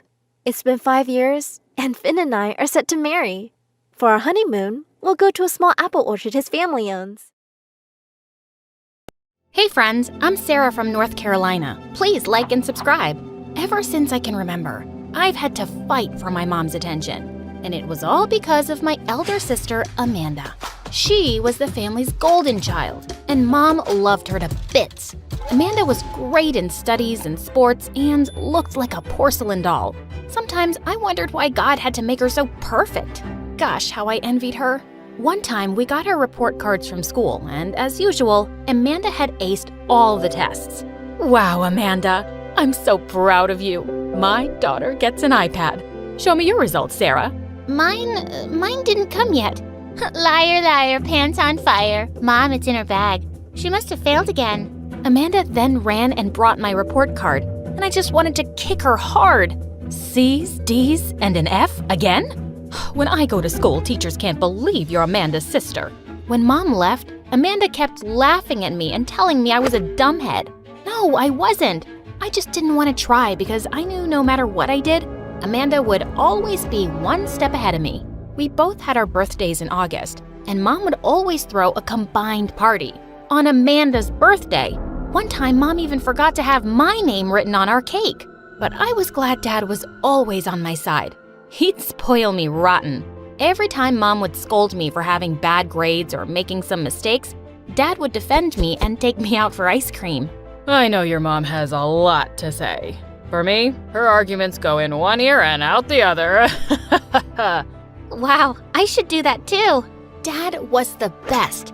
But in 5th grade, something awful happened. He suddenly left us and settled in Europe. He promised to come for me soon, and I waited for weeks, but he never did. Even his number became unresponsive after some time. That was a huge blow for me. Mom and Amanda tried to talk to me, but I just shut them out. I knew Dad had left because of Mom, yet she still acted like she was innocent. Sweetheart, I know how you feel. Just know that I'm here for you. What are you talking about? I'm fine. And please don't be here or anywhere for me. Because of you that Dad went away. Saying that, I ran to my room and slammed the door shut. Things were pretty much the same at school. I had no friends, and Amanda was like the most popular girl. One time during recess, I was looking for a place to sit, and seeing an empty chair at the table, I pulled it. But just then I heard someone yell. OMG, a girl was about to sit, and I had pulled the chair without realizing it. Oh, I'm so sorry, I didn't see you there. Really? Are you blind? I think you were just trying to be funny. I'll teach you a lesson. Saying that, she took my tray and rubbed it all over my face. The entire cafeteria burst into laughter. But the worst thing was spotting my very own sister laughing at me too. I instantly ran out and hid in the janitor's room and cried. Just then, I felt a hand on my shoulder and jumped in surprise. Who's there? I know karate and I'm not afraid to use it. Just then, someone turned on the light, and I saw a boy my age. It was Eric. He was a new admission, and since he was cross-eyed, the kids made fun of him all the time. Hey, I was here first. It's kind of my hiding spot, so you have to leave. Nope, not happening. I'm not going out there. I can understand. Why do people have to be so awful? No idea. We both sat there for some time, and then Eric handed me a cloth, and I cleaned all the icky food from my clothes. We have to go out at some point. Maybe we could support each other and go out together? I really liked Eric's idea. We took a deep breath and stepped out of the janitor's room, acting like nothing had happened, and pretending like we couldn't care less about jerk bullies. It totally worked, and for once, I had a friend. Eric and I started hanging out together all the time, and we grew really close. One time in 7th grade, we were having the most boring history class ever, and Eric was hating it the most. I think I'll start crying. She's just dragging the lesson. Aw, anything can be fun if you know how to draw. I showed him the sketch I'd made of our teacher, and he nearly burst out laughing. You are the ultimate jerk. But the teacher heard his comment and sent him to detention for using the word jerk in the class. I couldn't just sit and listen to her blabbering, so I stood up. Yes, Sarah, do you have something to say? Yes. I want to say jerk. Everybody is a jerk. Detention for you too. When I went to the detention room, Eric actually thanked me for getting him kicked out of that boring class. And I knew you'd be here within minutes because you can't stay too long without me. He was so right. He then had this awesome plan of sneaking out of the school to visit a fun fair nearby. How could I say no? Eric and I had an amazing time. We took so many rides and ate tons of ice cream. For a while, I remembered all the fun times I had with Dad and thanked my lucky stars for sending me Eric, my best friend. But when we returned to school, I was shocked to see my mom and Eric's parents there. What were you thinking, sneaking out of school? Are you crazy? You never do such things, Eric. What's gotten into you? Oh, I'm sure it must have been my daughter. She's really a handful. But Mom, it was both of us. Yeah, it was my plan. But no one would listen to me, and in the end, I was the only one to be suspended. I hated Mom so much for that. She didn't even once try to be on my side like Eric's parents did for him. Once we got home, I had the worst fight with her. I wish it was you who'd left. Dad was the one who loved me. All you can see is your perfect Amanda. Oh yeah? Well, guess what? Your dad left because he was selfish. But you never see that I'm the one doing everything for you. I'm the one who stuck around. Selfish? Dad? How? I am not having this discussion with you. Just go to your room, right now. I went to my room and I was so angry that I knocked everything off the table, even the picture of Dad and me. But I regretted it instantly because I loved that picture. Just as I was picking it up, I accidentally cut my hand on a piece of glass. And that's when Amanda walked in and totally freaked out. Oh my God, Sarah, you are so careless. Let me see your hand, come on. She cleaned up the wound and put a bandage on it. Why are you suddenly acting like you care about me? Because I do care. No matter how dumb and hot-headed you are, you're still my sister. And I love you. You and Mom are the only family I have. Look, I know I've not been the best sister or made things easy for you, but I will try to be better, okay? Fine. I don't hate you either. Amanda chuckled, and so did I. She asked me why I got into trouble, and when I told her that I'd bunked school with Eric, she seemed really amused. So, is he like your boyfriend or something? Yuck! Ew! Gosh, no! Eric is my best friend. Ew! Please don't ever use the B word again. We both burst into laughter. After that day, things were somewhat better between Amanda and me. She even started helping me with my studies, and it was because of her I cleared my exams and entered freshman year of high school. During summer vacations, Dad suddenly seemed to remember that he had kids and sent tickets for me and Amanda. Amanda refused to go, but I was really excited. But when I got there, I learned Dad had a new family. I'm sorry I hid this from you, kiddo. I wanted to tell you everything a while back, but there was never a good time. I was so angry at him, and now I was stuck here for a month. The only thing that got me through was talking to Eric for hours every day. He told me that he'd started seeing a girl, and I was really happy for him. When I finally went back home, I was so eager to meet Eric. Dork, I missed you so much. Me too. So tell me, who's the mystery lady? Won't you introduce me to her? Sure, I'd love to. How about we meet tonight at the pizza joint? Awesome! In the evening, when I went to the pizza joint, the girl sitting next to Eric made the earth beneath me shake. It was Amanda. I felt like someone had punched me. The moment Eric and Amanda spotted me, they smiled, but seeing my angry face, their smiles dropped. Wow, awesome. This is like the cherry on top of my terrific life. Well done, sister, for stealing the only friend I had. And Eric, are you stupid? You know how Amanda is. All the guys are after her, and she chose you just to mess with me. Don't you see it? Sarah, how can you say that? I finally thought things were better between us. Why do you always have to be so bitter? I'm not talking to you. Eric, come on, let's go. I want to talk to you alone. Seeing how he didn't even budge, I felt angrier. Fine, but don't come crying to me when she dumps your sorry butt. It was as if the whole world was against me. My mom didn't like me, Dad abandoned me, my own sister stole my best friend, and he proved to be the worst. He stabbed me in the back. For days, I was angry and avoided everyone. Even though Eric kept trying to talk to me, I refused to listen to a word. Some weeks later, the spring dance was announced, and when I learned that Amanda and Eric were going together, I felt so alone. But luckily, a guy from my class asked me to the dance, and that made me feel better. Mom, I want your purple dress. I'm gonna make some changes. I am so excited for the dance. Of course, my dear. You'll look lovely in that dress. Sarah, do you want something of mine? Or perhaps we can both go shopping and get you a new dress for the spring dance, please? The way she said please made me give in, and I went shopping with her and got myself a new dress after trying so many. I actually had a really good time with Mom. Maybe she wasn't so bad after all. On the night of the dance, Eric and Amanda looked like $1,000,000. Mom took so many pictures of them while I waited for my date to come, but he just didn't show up. Come on, Sarah. You should just come with us. Forget about that guy. Yeah, you look amazing. Just join us. As your third wheel? No thanks. I hated the pity in their eyes. I went to my room and climbed out the window. I just wanted to run away from everybody and everything. I was so lost in my thoughts that I didn't even realize it started raining. I ran into a park and sat under the gazebo as I cried.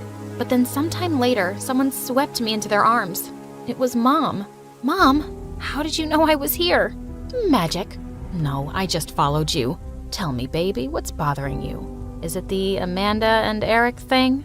Honestly, I don't know. I think it's everything. You love Amanda more than me, Dad leaving us to get another family, Eric choosing Amanda. All of it. Mom hugged me tighter. I love you both equally, sweetheart. Because you had such a strong bond with Dad, I felt like I needed to be more caring towards Amanda. She always felt left out when you and your dad had fun. And it made so much sense. I'd never put myself in Amanda's shoes before. Honey, no family is perfect. We argue, we fight, we even stop talking to each other at times. But in the end, family is family. and the love will always be there. Come on, those two are soaking in the rain for you. When I looked up, I saw Amanda and Eric. They both came running to me and we all hugged. Well, the spring dance went amazing. Amanda had Eric and I got asked by a really cute boy to dance. We had fun like no one was watching, and for the first time in many years, I felt happy and loved.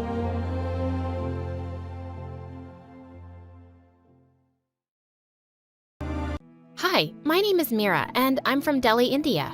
I lived with my parents and my twin sister Nani, and even though they loved me to bits, I was pretty sure I was adopted. I was born with a condition that turned my skin white and my hair blonde. I looked totally different from my twin and basically everyone in my city. I was so sure that I was adopted that Mom and Dad had to do a test to prove me wrong. My sister didn't make it any easier. Nani nicknamed me Ghost Girl, and that spread like wildfire. She would act like she got scared whenever she saw me. Oh no, it's the ghost! Someone save me! One night, I sneaked into Nani's room and waited for her under her bed. When she lied down, I pulled her by her ankles and she screamed. There! Now I scared you for real! I could terrify Nani into behaving, but other people, not so much. As we grew up, people looked at Nani like she was a goddess. And when they saw me, they asked, "You look tired. Did you not sleep?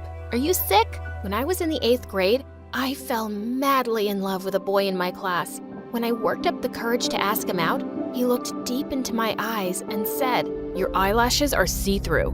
It's like they're not even there." So creepy. That stung. I slapped him and ran away in tears. I was heartbroken, and when people called me stupid nicknames now, it hit worse than ever. Nani tried to cheer me up, but a walking vision of beauty would never understand how I felt.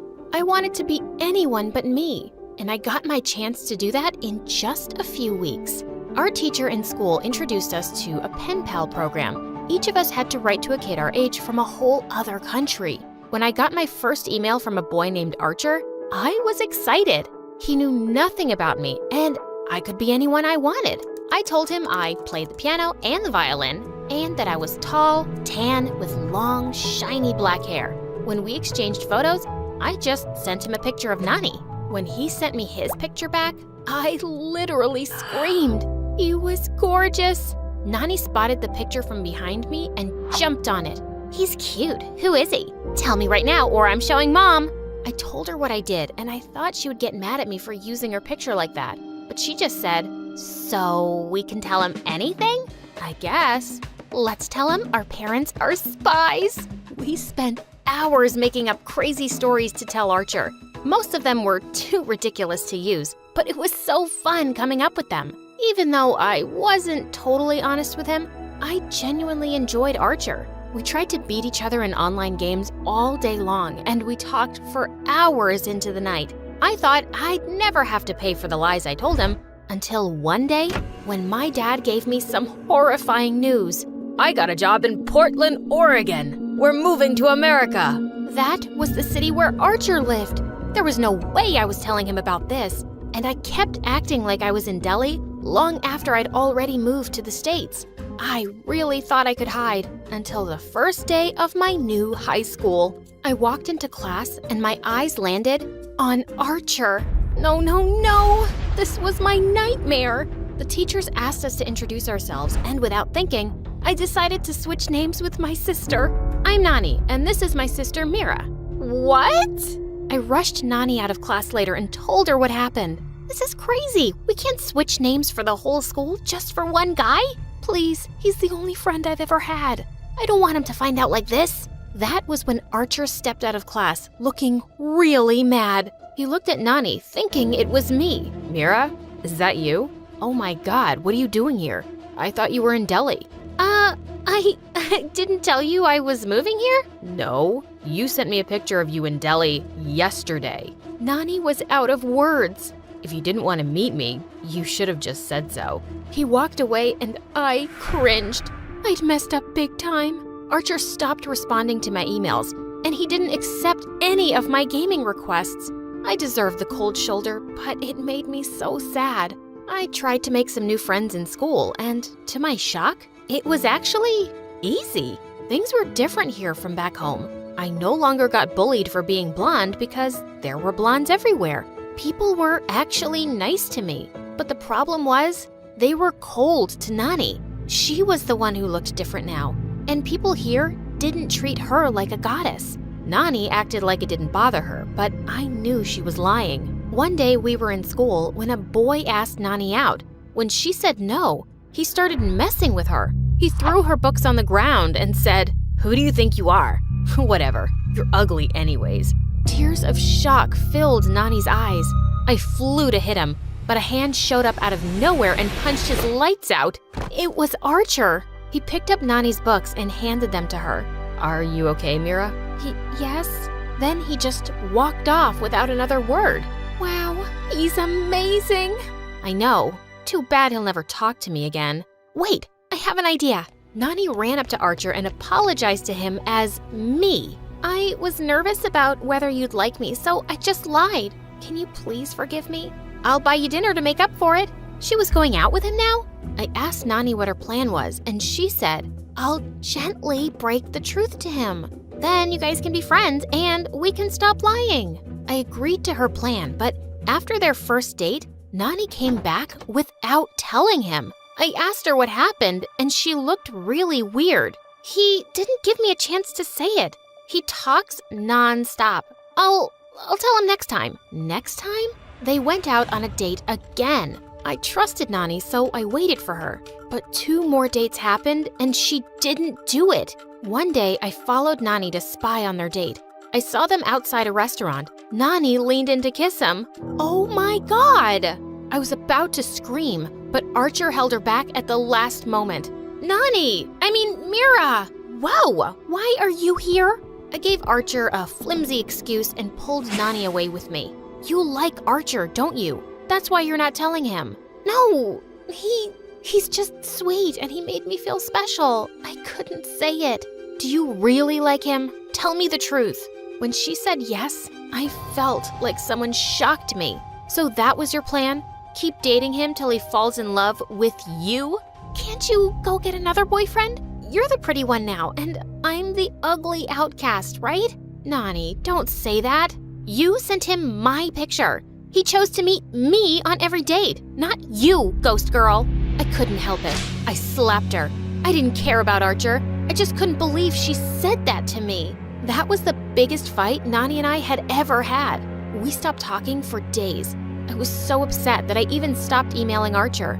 They could be together for all I cared. One day, Nani and I came home from school, and we saw Archer walking out of our house. What?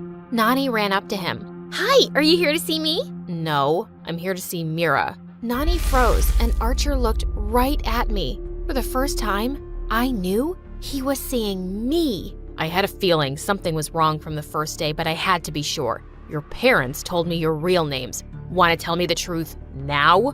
There was no backing out of this. Fine, it's me. I'm Mira.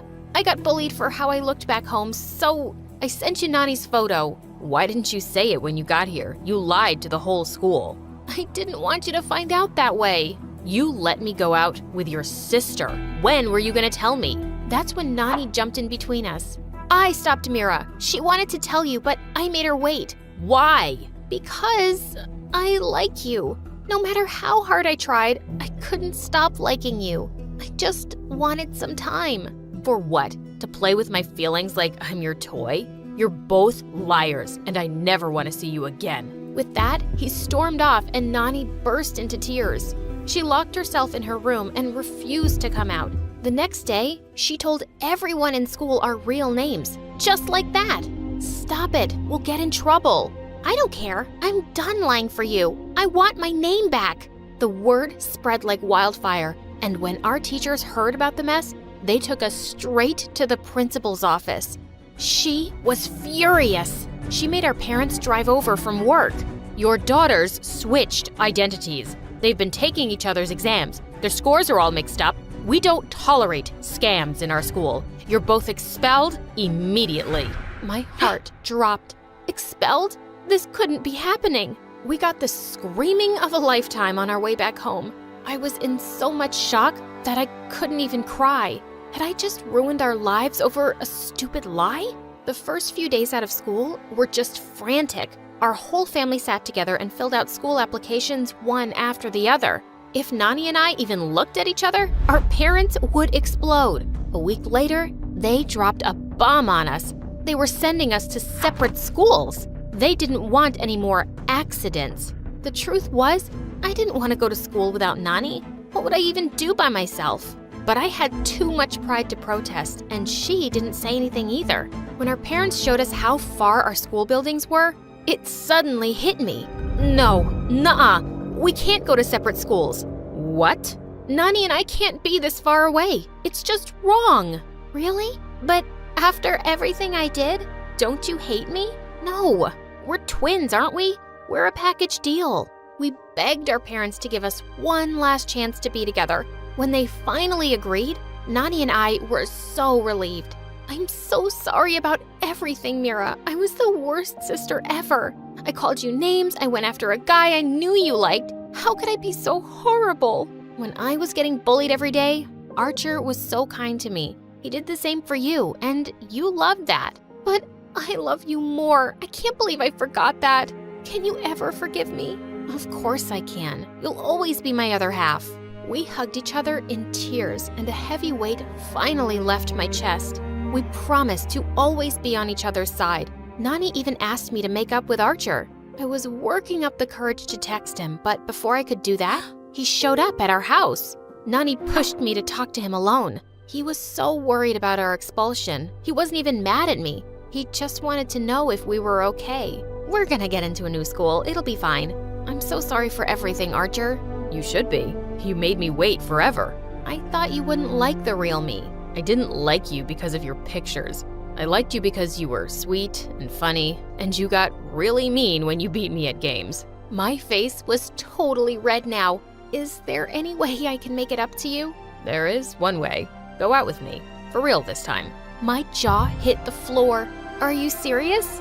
I think the girl I fell in love with is still here. I want to get to know her. What do you say? I was so happy that I jumped into his arms to hug him. He took me by surprise and gave me a kiss. I'll take that as a yes. When the music kicked off and everyone started dancing, I escaped to the garden for some fresh air. As I sat down by the fountain and sighed, a soft object hit me squarely in the face. Then someone in black jumped down from the tree above me. Brought your favorite cheeseburger. Meredith, what are you doing here? And why would you hit me with a burger? Wait, are you dressed up like Catwoman? Yeah, it's been my look for weeks now. 1, it shows off my fantastic figure, which is a service to humanity. 2, every vigilante hero needs a costume, and I've always found Catwoman classy. 3, vigilante hero? You basically rob people. Yeah, like Robin Hood, stealing from the rich and giving to the poor. You steal for yourself. I am the poor. And what's all this you nonsense? Last time I checked, we were a team. But sis, what's taking so long with this mission? It's not that simple.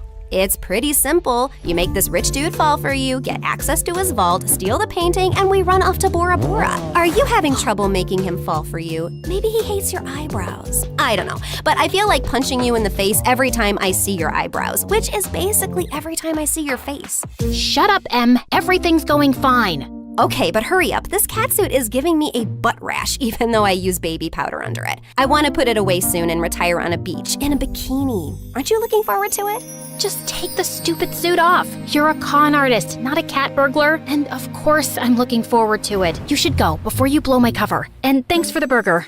It's not a gift. Duh. You're gonna pay me back. I've noted it in my diary. See ya. I couldn't help laughing as I saw her clumsily climb the wall, then fall over to the other side. But as I turned away, I felt troubled. The problem wasn't about making this rich guy I had to rob fall for me. He already had. The problem was, I'd fallen for him too. Let's start from the start, okay? Hi, I'm Claire, originally from Connecticut. And yes, you might have heard some fun words being used for me. Deceitful witch, manipulative liar, and con artist might come up, none of which is an exaggeration. But people change, okay? Before I tell you my crazy story, please like and subscribe. My mother was born into what she always called old money, which basically means her family had been rich for a long time and their wealth was passed down generations. Unfortunately, it skipped our generation. Apparently, my dad was extremely charming and swept Mom off her feet when she was just 20. She married him against her parents' wishes and they cut her off from their wealth. Then, 2 years later, Mom gave birth to twins, Dad met another woman, and he abandoned us. At least he left us the house in a nice neighborhood, but my grandparents refused to help Mom out and said she had to live with her decisions. Mom, how are you feeling now? Like my organs are shutting down one by one. So, same as this morning then? Here's some chicken soup. There's no chicken in it. Well, you asked for chicken soup when there was no chickens in the fridge, so I guess we all have to use our imaginations, don't we?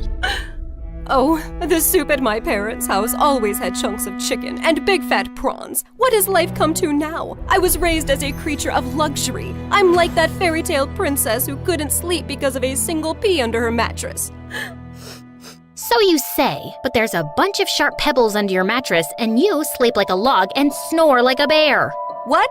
How could you put pebbles? I do not snore. Leave me to decompose, please. Well, you have to return to your waitressing job, so get well soon, Mom. Shall not. I loved Mom, but she was basically a spoiled, selfish child who just couldn't adapt to her change in fortunes and start acting like a freaking parent. My sister Meredith and I were twins, but we looked nothing alike. With her soft blonde hair and big baby blues, she looked like the kind of sweet soul who saved kittens from trees, helped old people across the road, and sang to birds. She didn't look like she had an ounce of evil in her, which wasn't true, like at all. But we'll come back to that later. From an early age, it was clear to me and Meredith that we had to be resourceful for money. I started doing odd jobs for our rich neighbors in the 8th grade, like raking their gardens, walking their dogs, and babysitting their kids. But Meredith was always finding more creative ways, like taking stupid boys in her class on paid exclusive tours to an alien site she'd discovered in the nearby forest. I'd seen her digging up the crater where the spaceship had landed, or selling youth water to high school girls, claiming she'd traveled far to the Fountain of Youth over summer break and had a limited supply. They actually thought she was telling the truth because it tasted different.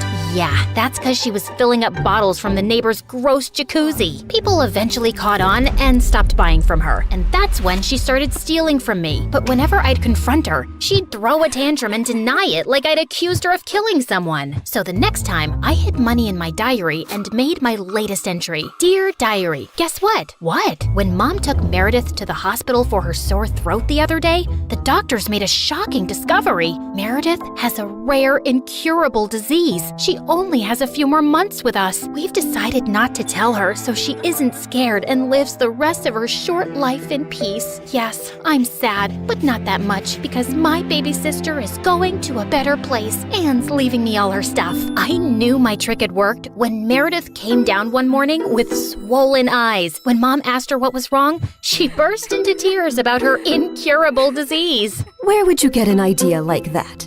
Yes, Meredith. Please, tell Mom where you got this idea from. You wrote it in your... Oh, wait, you chubby witch! You made me believe I was dying! Meredith lunged at me and we went rolling all over the kitchen floor. But she ended up getting grounded for a month for stealing and invading my privacy. I soon started missing her at dinner time though. So late one night, I snuck into her room with ice cream to find her playing darts with my face as the target. I'm sorry you're stuck here, but you did steal from me. I know we don't have a lot right now, but we'll work hard and make money in the future. But the future is in the future. What do I do now when I need money for mascara and gummy bears? Maybe we can think of some business idea. Oh, I thought you'd never ask. She pulled out a box from under her bed full of t-shirts. So you know my friend George, the next door gardener's nephew? Apparently he volunteers at a mental institution every weekend. The owners got t-shirts made from all the patients, but they refuse to wear them, blah, blah. So now the mental place has hundreds of these lying in storage. George said he can score them for me, and we could have our own t-shirt range with cute things written on them. Look, here's one I made for myself. I want to go to Bora Bora, but I'm Bora Bora. Please help me. Funny. I'm very serious, actually. I'm gonna live in Bora Bora one day. So, are we selling these t-shirts? I'm in. I also made one for you. That'll be $10, thanks. Money can't buy happiness, but poverty can't buy anything. Please help me. You should pay me for wearing this. Meredith didn't have the best reputation in our neighborhood or school to sell things, so we decided to hit the other end of town and set up a t-shirt stall outside a private school. With my salesmanship and Meredith's flirting, we managed to sell quite a few on the first day. We started setting up shop at different locations, and one day as we were heading home, Meredith suddenly said she had to pee really badly. So we walked up to the closest house to ask if they'd let us use the bathroom. We rang the bell, but no one seemed to be home. I was peeking in through the window when suddenly I turned around to see Meredith already crawling halfway through one. Are you crazy? That's breaking and entering! I'll kick in your face so hard that you'll need plastic surgery, which we don't have money for. If you don't want to be ugly for the rest of your life, let me pee. I let her go and was standing guard at the door when, to my horror, a car suddenly pulled into the driveway and a snooty woman stepped out. Hey, you girl. What are you doing lurking around my house? Were you thinking of breaking in? What? No, of course not. I'm a Girl Scout selling cookies. Yeah, I study in the, Aston Bridge School for Girls. Oh, I see. It's a lovely school. I know many people whose children go there. Sorry for my mistake. I'll be happy to buy some cookies from you. Put me down for 20 boxes. Sure. It's, $5 a box, so that'll be $100. I'm putting your name down on my list, and I'll drop them by tomorrow. That's perfect, sweetie. Here's the money. I'll see you soon. Just then, I saw Meredith slip out the window, and as soon as the lady went in, we ran like crazy down the block and then collapsed on some grass. Look, I took some pastries from her kitchen. Perfect for a spontaneous picnic. That's stealing! Oh, you're one to talk. I heard the whole cookie conversation from inside. You took that lady's money and you're never gonna give her any cookies. I was just trying to distract her before she caught your butt. I didn't think she'd be dumb enough to actually give me the money. I can return it. Look, she didn't do it out of the goodness of her heart. She's a rich snob who was being really rude till she thought you were someone rich too. You didn't force her to give you money at gunpoint. Oh, Claire, this has just given me the best idea. You're not serious. Yes, I am. Dumb people deserve to be tricked. And what does $100 mean to someone who has a gold toilet seat? I knew it was wrong, but it was also so easy. And before I knew it, Meredith and I were wearing private school uniforms and hitting different neighborhoods collecting money for Girl Scout cookies that we had no intention to deliver. We made $2,000 in a month. But one day, when we went up to a rich old lady's house, she invited us in and even offered us cake as we signed her up. How many boxes will that be, ma'am? Oh, none, thank you. You see, I don't buy imaginary cookies. What? I'd heard that there were 2 conning Girl Scouts in town, and I was ready for you. I've called the police, and you 2 will end up in a detention center.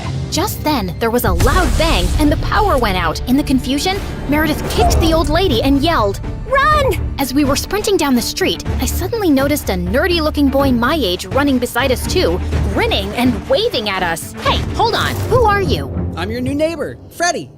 I'm the one who saved you from that old crow. What? I'm so confused right now. New neighbor? You moved into the house next to ours? Why are you here? I was bored and saw you girls leaving your house, so I followed you for fun. Don't worry, I won't tell anyone about your little cookie secret.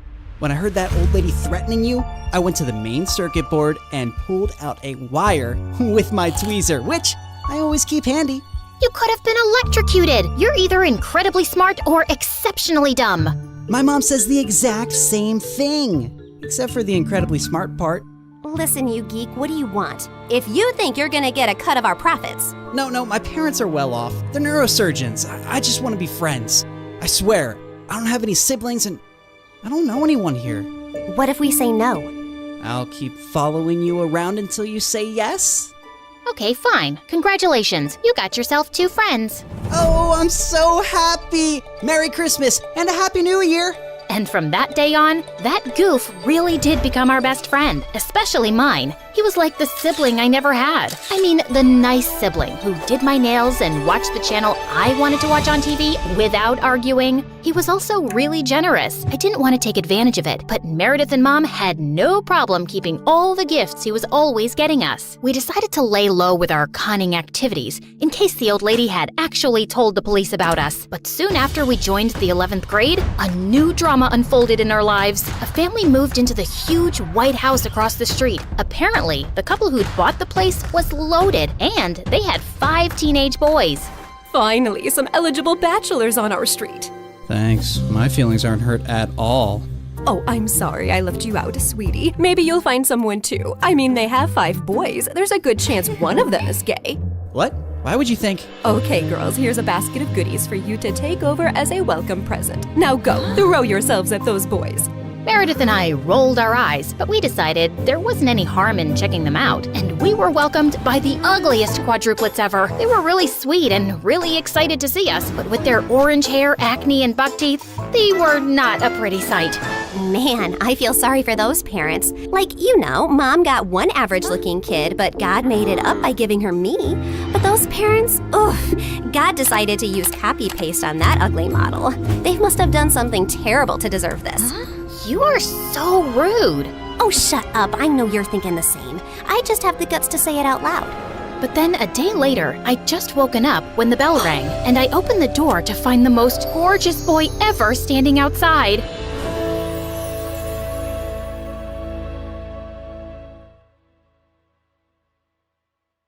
Hi, my name is Ariel, and I'm from the Philippines. Please like and subscribe. Ever since I can remember, I lived with my mom in a small town in the country. Mom worked as a cook in small households and made sure I had everything growing up, but I always missed some company while she'd be away working. Mommy, I want to go with you. I get so bored here all by myself. I don't even have a sibling to play with. Oh, honey, you should try and make friends with the other kids. But that was next to impossible. As a kid, I was very shy, but that wasn't the only issue.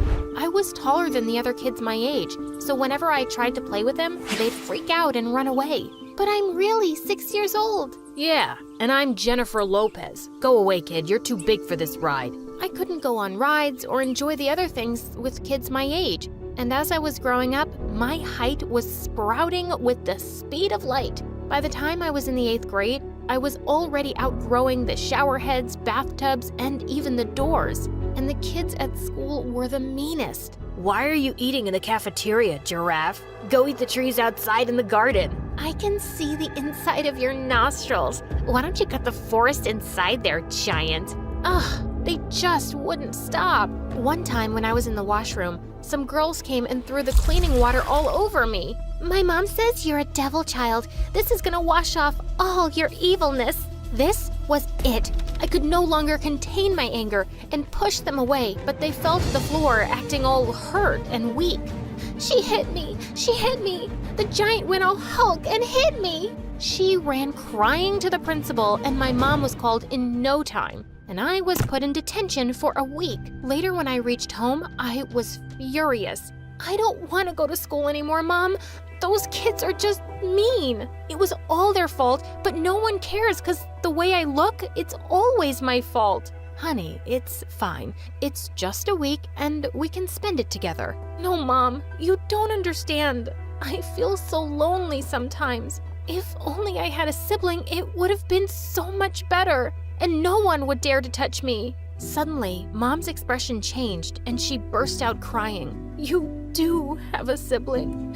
You have an elder sister. She looked like she instantly regretted saying that, and I was stunned. What the freaking peacocks? Mom, what are you talking about? I have an elder sister? I didn't want to tell you this. But yes, when your father and I separated, we decided to take custody of one child each. I chose you, and your dad took your elder sister, Pearl. Oh my God! Why did you never tell me about this before, Mom? All this time while I was wishing and crying I'd have a sibling, you hid the whole truth from me? Why? Suddenly, Mom burst into tears. I was too young when I married your dad, and he was a difficult man. I had no choice but to leave him. I'm so sorry, honey. Please understand me. I knew she must have her reasons, but I was so mad at her for keeping this secret for so long. I went inside the only room we had in the house and shut the door tight. But minutes later, I could hear people shouting. What was going on? I ran downstairs and Mom was freaking out too. Ariel, honey, we have to get out of here. There's a flood coming. We need to leave this place right now. A flood? Were we gonna die?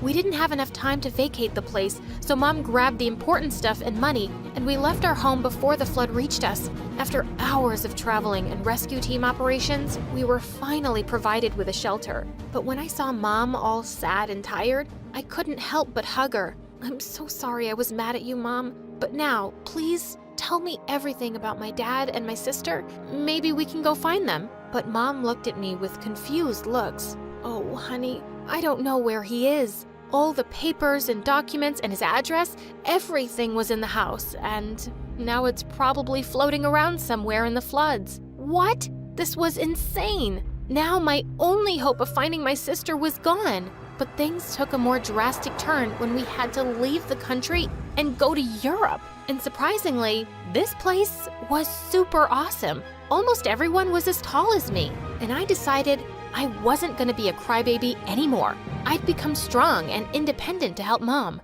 Soon after, I started browsing for jobs all through the newspapers and found a perfect one for Mom and me. She got appointed as the head chef in an Asian restaurant, and I took the job there as a waitress. A few days later, when I was serving the customers, a lady held my hand and screamed her lungs out, "Oh God, Jesus, you're perfect!" The lady told me her name was Sheila and she was a huge fashion person. She wanted a new face for her upcoming fashion magazine, and according to her, I was just perfect as a model. I couldn't believe my ears. This was really happening. I ran to Mom, all excited to tell her the good news, and she had the best reaction. "Oh, honey, I'm so proud of you. This is like a miracle." But I had to shift to the trainee headquarters in another city and live there with the other trainees. I moved out of Mom's place, and Sheila took me to a place where everyone looked like Barbies and Kens. And Veronica was the prettiest of them all. She was literally a queen.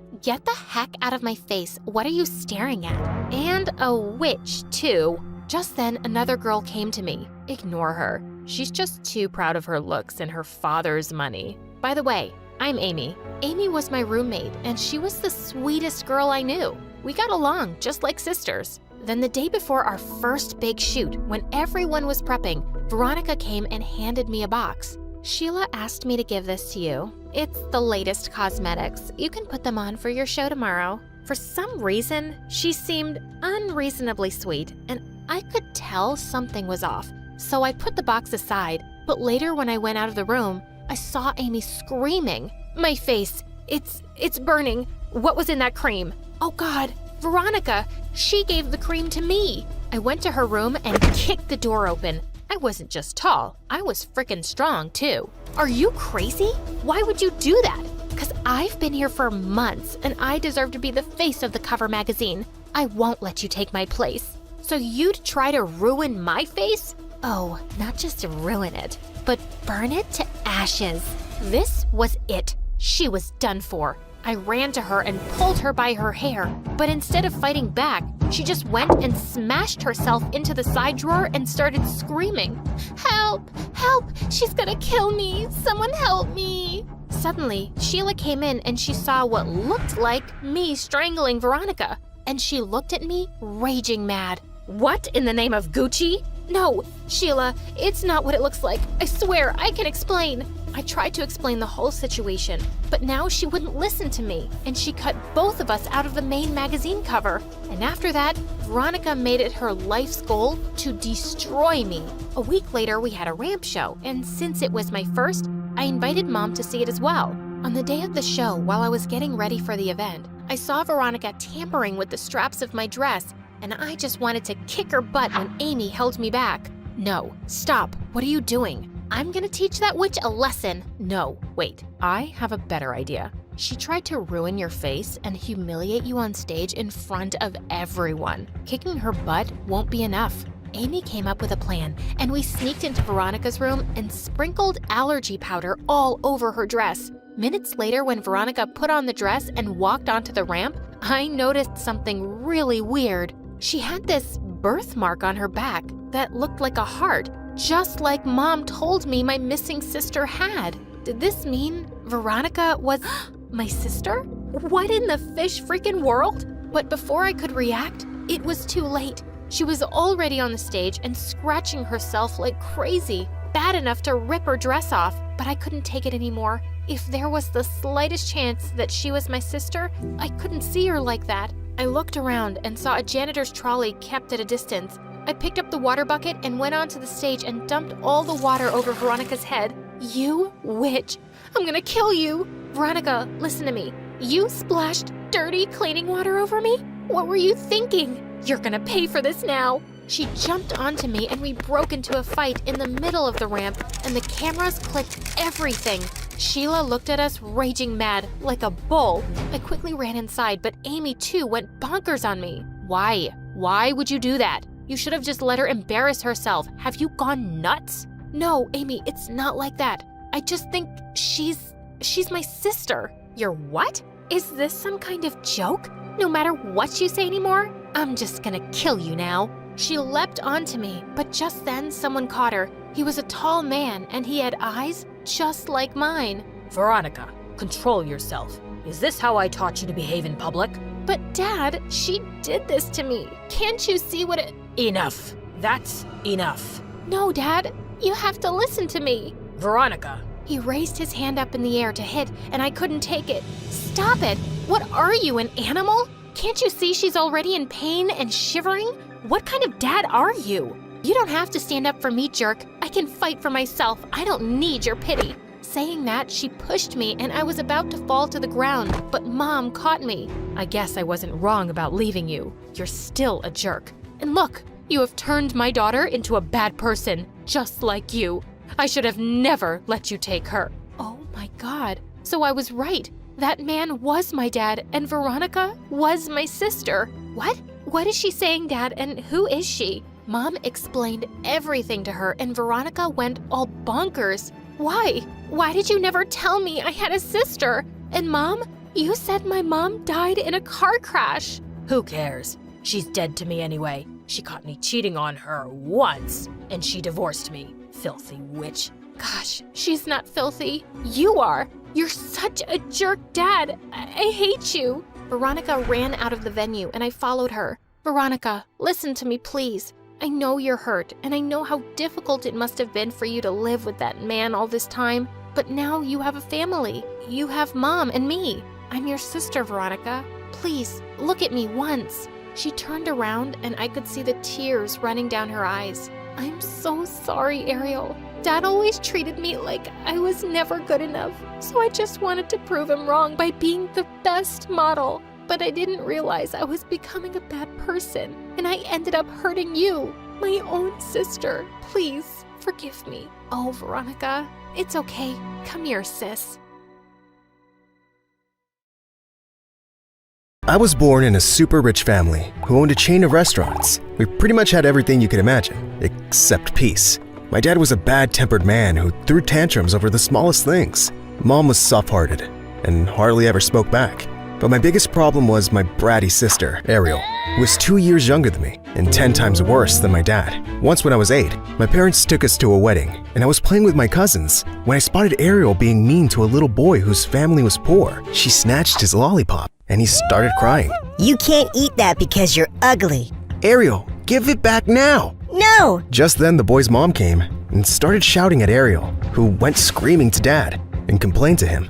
And of course, he defended her. How dare you yell at my daughter? She's saying the lollipop is hers, and she would never steal from anyone. But Dad, I was right here. I saw her. Ian, this is your sister, and you should be on her side, not this poor boy's. Dad and Ariel were like two peas in a pod, and it was no wonder that he loved her more than me, and she always found a way to get me into trouble. Like in the 5th grade, when Ariel joined my school, my parents asked me to look out for her on her first day, and I did exactly that. But as we were waiting for our car to pick us up, I suddenly turned around and saw she was gone. I looked for her everywhere in the school, but I couldn't find her. Feeling panicked, I had a school teacher call my parents, and soon after they arrived, Ariel came running from somewhere and flew into my dad's arms. Mommy, Daddy! Ian locked me in the storeroom. I was so scared. I was stunned at how wicked she was. What? No, I didn't.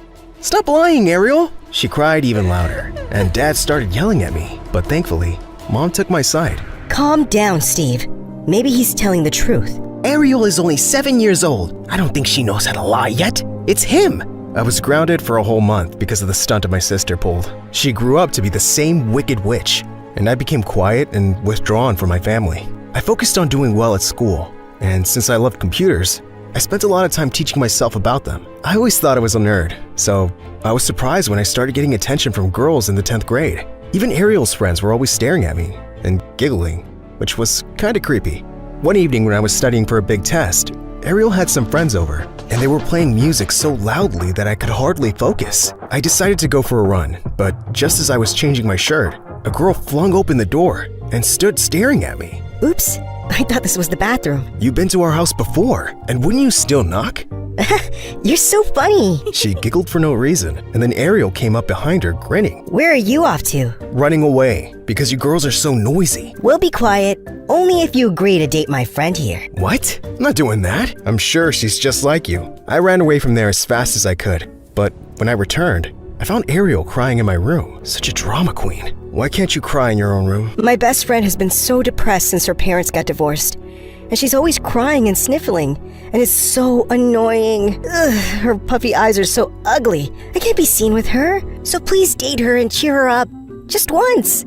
I reluctantly agreed, just so they both leave me alone after that. So the next day after school, I said I'd meet her friend at a nearby milkshake shop. And when I got there, Ariel was also with her. Weirdest date ever. We ordered our drinks. And then this girl who was in my history class, called Elsa, came with our milkshakes. Ariel took one sip of her drink and spat it out. Ew, I said bubblegum milkshake, not strawberry. You must be extra stupid for getting it wrong. And then she threw the glass on the floor and told Elsa to clean it up. Have you lost your mind? You can't treat people like this. Dad is so right about you. Being a softie will get you nowhere, brother. And you, stupid girl, don't just stand there. Get me a new milkshake. You're pathetic. I ran after Elsa to check if she was okay, and I found her crying in the back alley. I'm so sorry about my sister. She's a real piece of work. Yeah, it's not the first time she's done this. But you shouldn't allow her to bully you like this. I have no choice. My boss says customers come first, and I can't afford to lose this job. It pays my school fees. I didn't know much about Elsa, because she always hid her face behind her long hair and never spoke in class. And because of what my sister did, I offered to buy her lunch at school. When I sat with her in the cafeteria the next day, the entire school had their eyes on us, because this was the first time I was seen with some girl. While we talked, she kept looking down, and suddenly I lifted her chin up gently and pushed her hair behind her ears. I was amazed at how beautiful she was. Wow, you're lovely. You shouldn't hide your face like that. Thank you. You're the first person here who's been this nice to me. But I think people are looking at you, wondering why some rich and handsome guy like you is sitting with a waitress. I couldn't care less about what they're thinking, but they're probably all looking at you. I started hanging out with her every day and found myself falling for her fast. I like how Elsa was gentle and soft-spoken, but she also had a fun, quirky side that was adorable. But one evening when I got home, Dad was waiting for me in the living room with Ariel by his side. Your sister tells me you're dating some poor girl. Is this true? Ariel is crazy. How do you judge a person without even knowing where they're from? Because she's a waitress, stupid. You're stupid because you keep poking your nose in my business. Just then, Mom walked in after some errands, and Dad told her to make him tea. Mom just walked into the house and you're already giving her orders? It's okay, Ian. I don't mind. No, Mom, it's not okay. These two are always bullying us around. And now they're telling me who I can and can't date? That's because this girl he likes is a gold digger. I'm not letting you embarrass us by being with some beggar. What will people think? That sounds like your problem, because I don't care. And guess what? She's coming over for dinner this weekend, and you will be nice to her. If you don't agree, Dad, I will drop out of school and move out. And you can find another son to help you with the business. Dad knew that I was smarter than his precious daughter, and he needed me to take over his business one day. So he had no choice but to give in. The next day when I invited Elsa over, she looked gorgeous and really nervous. I'm so scared to meet your parents. Don't worry, you'll be just fine. They'll love you. Mom did seem to, but Dad and Ariel glared at her. So, Ella, is it? Elsa, sir. What do your parents do? I don't have parents. I live with my grandmother and I take care of her. So basically, you're poor. Ariel, that's very rude. I kicked my sister under the table, and she cried out angrily and stormed out of the room. Sometime later, Elsa excused herself to go to the bathroom, and Mom told her it was upstairs. She was gone for a while, so I decided to check on her, and I stopped short when I found her in my parents' room, opening Mom's jewelry box. Elsa, what are you doing here? Ian, you startled me. And, oh, this isn't what it looks like. I promise. Your sister came out of your parents' bedroom, shoved this diamond ring in my hand, and told me to leave. She ran off before I could say anything, so I just came here to put it back. I don't know what's going on. Liar! We turned around to see Ariel in the doorway. She's lying. I never gave her the ring. Mom! Dad! We have a thief in the house! Shut up, Ariel! But the two had already come up running, and Elsa looked scared out of her wits. Check her bag. I'm telling you, she's a thief. Ariel suddenly snatched Elsa's bag, and as it fell to the ground, a lot of Mom's jewelry fell out. I didn't know what to think. Get out of our house before we call the police. Elsa ran out crying, and I was too shocked to even run after her. If she needed money so badly, she could have asked me for help. There had to be some reason she felt she had to steal. But I never saw her again. She just didn't come to school after that. And when I asked the school admin, they told me she transferred to another school. Ariel and her friend were over the moon. My friend is still available if you want to date her. No, thank you. And you should focus on school. Your math teacher spoke to me today and told me you're failing badly. Oh, I'm the most beautiful girl in this school. And I don't think I'm going to use math in my modeling career. Ariel did fail high school. And for the first time, Dad was so disappointed in her. She couldn't get a job anywhere, not even as a model. So she ended up working as a waitress in one of Dad's restaurants, where I was the manager. I had so much fun bossing her around. Ariel, the customers are waiting. Well, do something about it. I'm the manager. Go see to the customers now. Daddy, Ian's being mean to me. He's just doing his job, so please do yours. I'm already doing you a favor because you're not a very good waitress. Ariel looked ready to explode, and suddenly, she threw her tray at the wall. Oh, so Ian's your favorite child now? Dad, how about we tell him about the time you plotted with me to get rid of his girlfriend, Elsa? Wait, what? Oh. Job that very moment. It was Elsa. Cashier was telling her that her card wasn't working, and she looked really bothered. How much is it? I'll pay. Elsa turned around and stared at me in shock, and then she looked mad. No need. I'll come and buy these things later. She left her grocery cart and walked off quickly, and I followed. Elsa, please wait. Go away, Ian. I don't need your help. I'm not poor now, by the way. Something just went wrong with my card. I know what my family did. I know, and I'm so sorry. Look, you don't have to forgive me or have anything to do with me. I'd just like to help you out right now. Let me pay, please. She calmed down a bit, and we went back inside to clear her bill. Then she briefly thanked me and left. But I just couldn't stop thinking about her for days. A week later, I was watching TV at home when I heard the doorbell, and I was shocked to find Elsa standing there. Elsa, you're the last person I was expecting. I felt I owed you dinner as a thank you for the other day, and I just wanted to say that I forgive you. Everyone deserves a second chance, right? So here, I'm giving you one. Her smile made my heart skip a beat, and I gently pushed her hair away from her face. You're still the most beautiful girl I've ever met.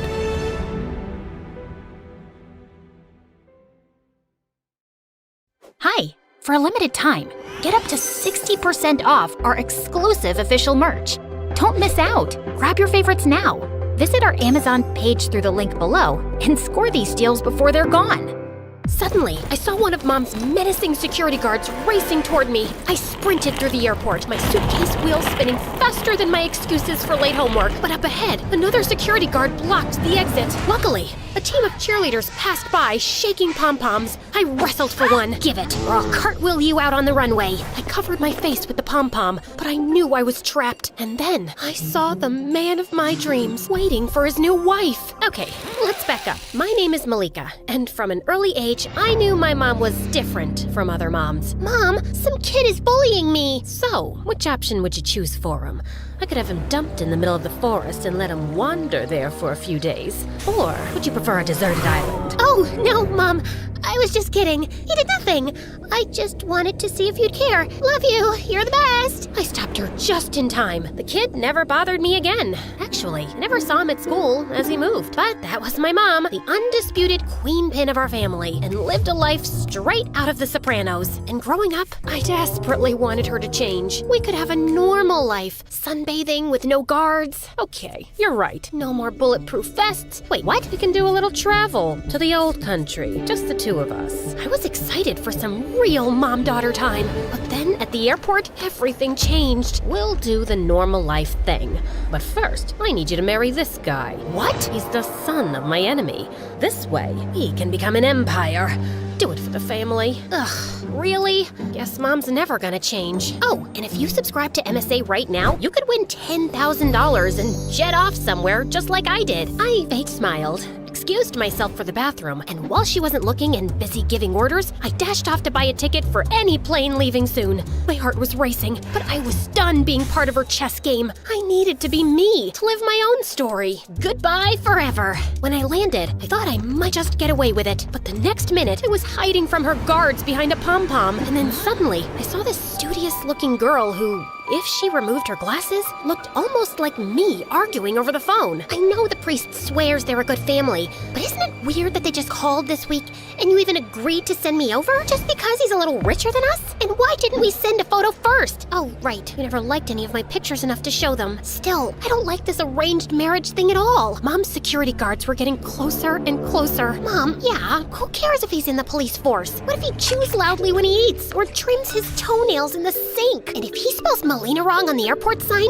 I will freak out! Oh no, her mom was also trying to fix this poor girl up with someone. As fate would have it, a walking Pinterest board for male beauty appeared holding a Melina sign. Boy, that Melina is lucky. Wait, he hasn't met this Melina yet. I could do this, right? Pretend to be her? Just for a while? Just to escape? I took a deep breath and marched towards him, my heart racing with every step. Yeah, maybe he would catch me, but I had to take a chance. I ran towards my newly arranged marriage. Do you have sunburn? Or are you always this hot? Nice to finally meet you, Rory. I'm Melina. Weird. I was told you were really serious. Well, yeah, And that you'd be taller. Taller? Oh, yeah, that's because of the heels. Today, I thought I'd come as the real me. Shush, I'm having travel sickness, so we need to leave the airport now. Later at his place, I met the mom I never had, but always wanted. She was all sugar and no spice, the total opposite of my mom. So, dear, what are your dreams? To not end up in the family business and fleeing from my own wedding? Oh no, I blurted out. Thankfully, she laughed, probably thinking I was joking. However, Rory wasn't convinced. What's going on? Who are you? For a second, I thought it was all over, but nah, it wasn't that simple. I had one more trick up my sleeve. Oh, Rory, you caught me. I'm actually an international spy on a secret mission, and I thought you'd make the perfect cover husband. Before he could say anything else, his mom stopped his interrogation and he stormed off. But then he tripped on the stair step, and we couldn't help but laugh like we'd been best friends forever. Once, she caught me staring into space, secretly freaking out about Mom, and she sat down with me and held my hand. If you're worried about anything, just tell me, honey. I'll always be here for you. A part of me just wanted to tell her the truth, but I couldn't. This was exactly the life I'd always wanted. But then, a few hours later, Rory's mom's phone went off. Oh, a big hi. Hey, Melina, it's your mom. I jumped for the phone as quickly as a cat chasing a laser and snatched it out of her hands. I tried to hang up, but I was so nervous I couldn't hit the right button. My daughter had to come back because your son never showed up. I thought you were serious and good people. The deal is off. Luckily,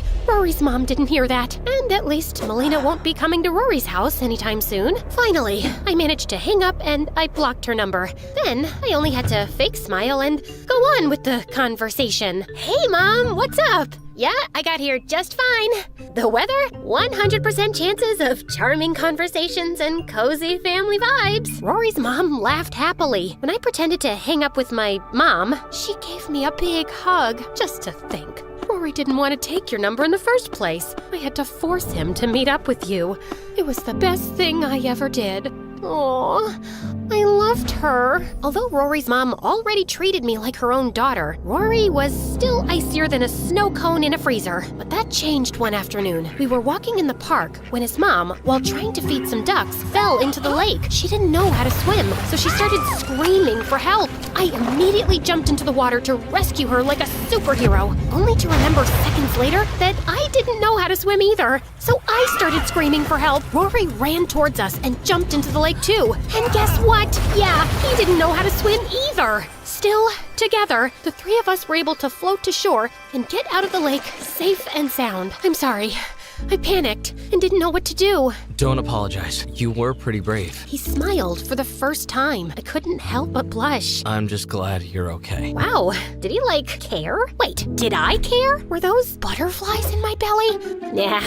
It's probably all the water and fish I swallowed. Then I noticed that my phone was completely soaked. It was still spitting water. Oh no. I was about to give it mouth-to-mouth resuscitation, but Rory took it and coolly went off to perform some tech surgery till it was as good as new. What a dream. Thanks. You're welcome. From that moment on, Rory was even sweeter than his mom. It was almost like that drowning incident had made him fall for me, and I was starting to feel the same. I was having the best time of my life. But then, my nightmare finally came true. Melina and her mom showed up. Apparently, Rory's mom told everyone how happy she was with me, and the word reached them. Mom, you were right about us needing to come here. There's something not right. And you're the imposter. You think you can just waltz in and take over my life? I never wanted this. I was just trying to escape my mom. I had to come clean and tell them everything, but they were still super mad. Then I turned to Rory and his mom. I'm sorry. I never meant to hurt you. Rory's mom had tears in her eyes, and he couldn't even look at me. I felt like the most dreadful person in the entire world, and at that moment, I knew I had to leave. I didn't get very far before I saw 5 of Mom's security. They must have tracked my phone. Just as they went to grab me, I threw sand in their faces and ran back to Rory's house, but the door was closed. I knocked and knocked and knocked. Please, Rory, I know I don't deserve any help, but I can't marry the guy my mom wants me to. Please, help me. Suddenly, the 5 security guards were behind me. Right at that moment, the door finally opened and Rory stepped out. My hero! He held my hands, and I felt my whole body tingle. I knew you weren't gonna leave me just like that. The truth is, I think I love... Rory turned me around to face Mom's security. Here, take her. Wait, what? Rory wasn't saving me. He was handing me over to Mom's security. I knew I couldn't trust you. Like I was saying, the truth is, I loathe you! Despite my kicking and screaming, Rory turned his back on me. So it was just me against them. Time to show them what I'm capable of. I channeled my inner John Wick and leapt forward with a powerful flying kick. Take this! They just caught me in midair and dragged me off. Looks like I need to keep practicing my combat moves. Soon, we arrived at Mom's private jet. You betrayed your family. Now, get ready for your wedding. I started crying, but didn't complain. Maybe it was my destiny. We were just about to take off when suddenly sirens whirred and a bunch of police showed up. I couldn't believe it. They arrested Mom and all her men. I was so confused and scared, but there, on the runway, stood Rory. I had to make it look like I was helping them. As soon as you left, I let the authorities know. I'm actually not a cop myself, but I'm the IT guy for the police force, so I got connections. Ugh, you shouldn't have done that. What? I thought you wanted me to help you. Not by involving the police. Before he could reply, a fight broke out between my mom's henchmen and the cops, and amid all the chaos, I saw Mom escape. I couldn't just let her get away like that and ran after her. Mom, stop, please. I chased her till we reached the edge of a small cliff, and there was nowhere to run. You traitor. How could you call the police on me? I didn't, Mom. You think I don't know that you're probably on every wanted list in the country? And if the police ever got their hands on you, you'd be in prison for a long time? Then why are you chasing me? To hand me over to them? Who said that's why I came after you? I just didn't want you to leave without saying goodbye. That was clearly not the answer Mom was expecting. I accept you for who you are, Mom. You're a mafia boss, and even a decade in jail isn't going to reform you. You'd probably be leading criminal activities from inside a prison cell too. You can't change someone just by wishing they were different, so I'm not even gonna try. But I do get to choose what I want for my life, and that definitely doesn't involve following your orders or going down the same path as you. You'll have to accept that about me too. Mom stood silent for a few seconds, then suddenly stepped forward and hugged me. I know I'm not like other moms. No kidding, but I do love you in my own way. Also, I see myself in you, and I think you have the makings of a good mafia queen. Really not interested. You might change your mind one day.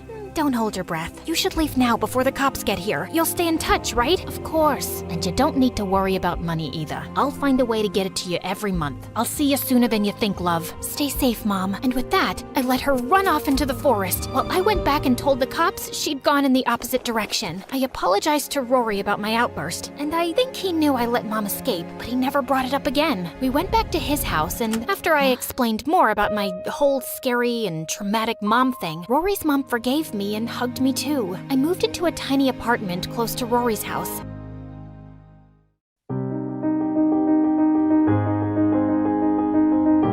Hi, I'm Sarah from Malaysia, but I moved to San Diego when I was a baby. Before I go on with my story, please like and subscribe. When I was a month old, I immigrated to America with my mom, my aunt, and my cousin Muna. My mom and my aunt were both single moms living in poverty.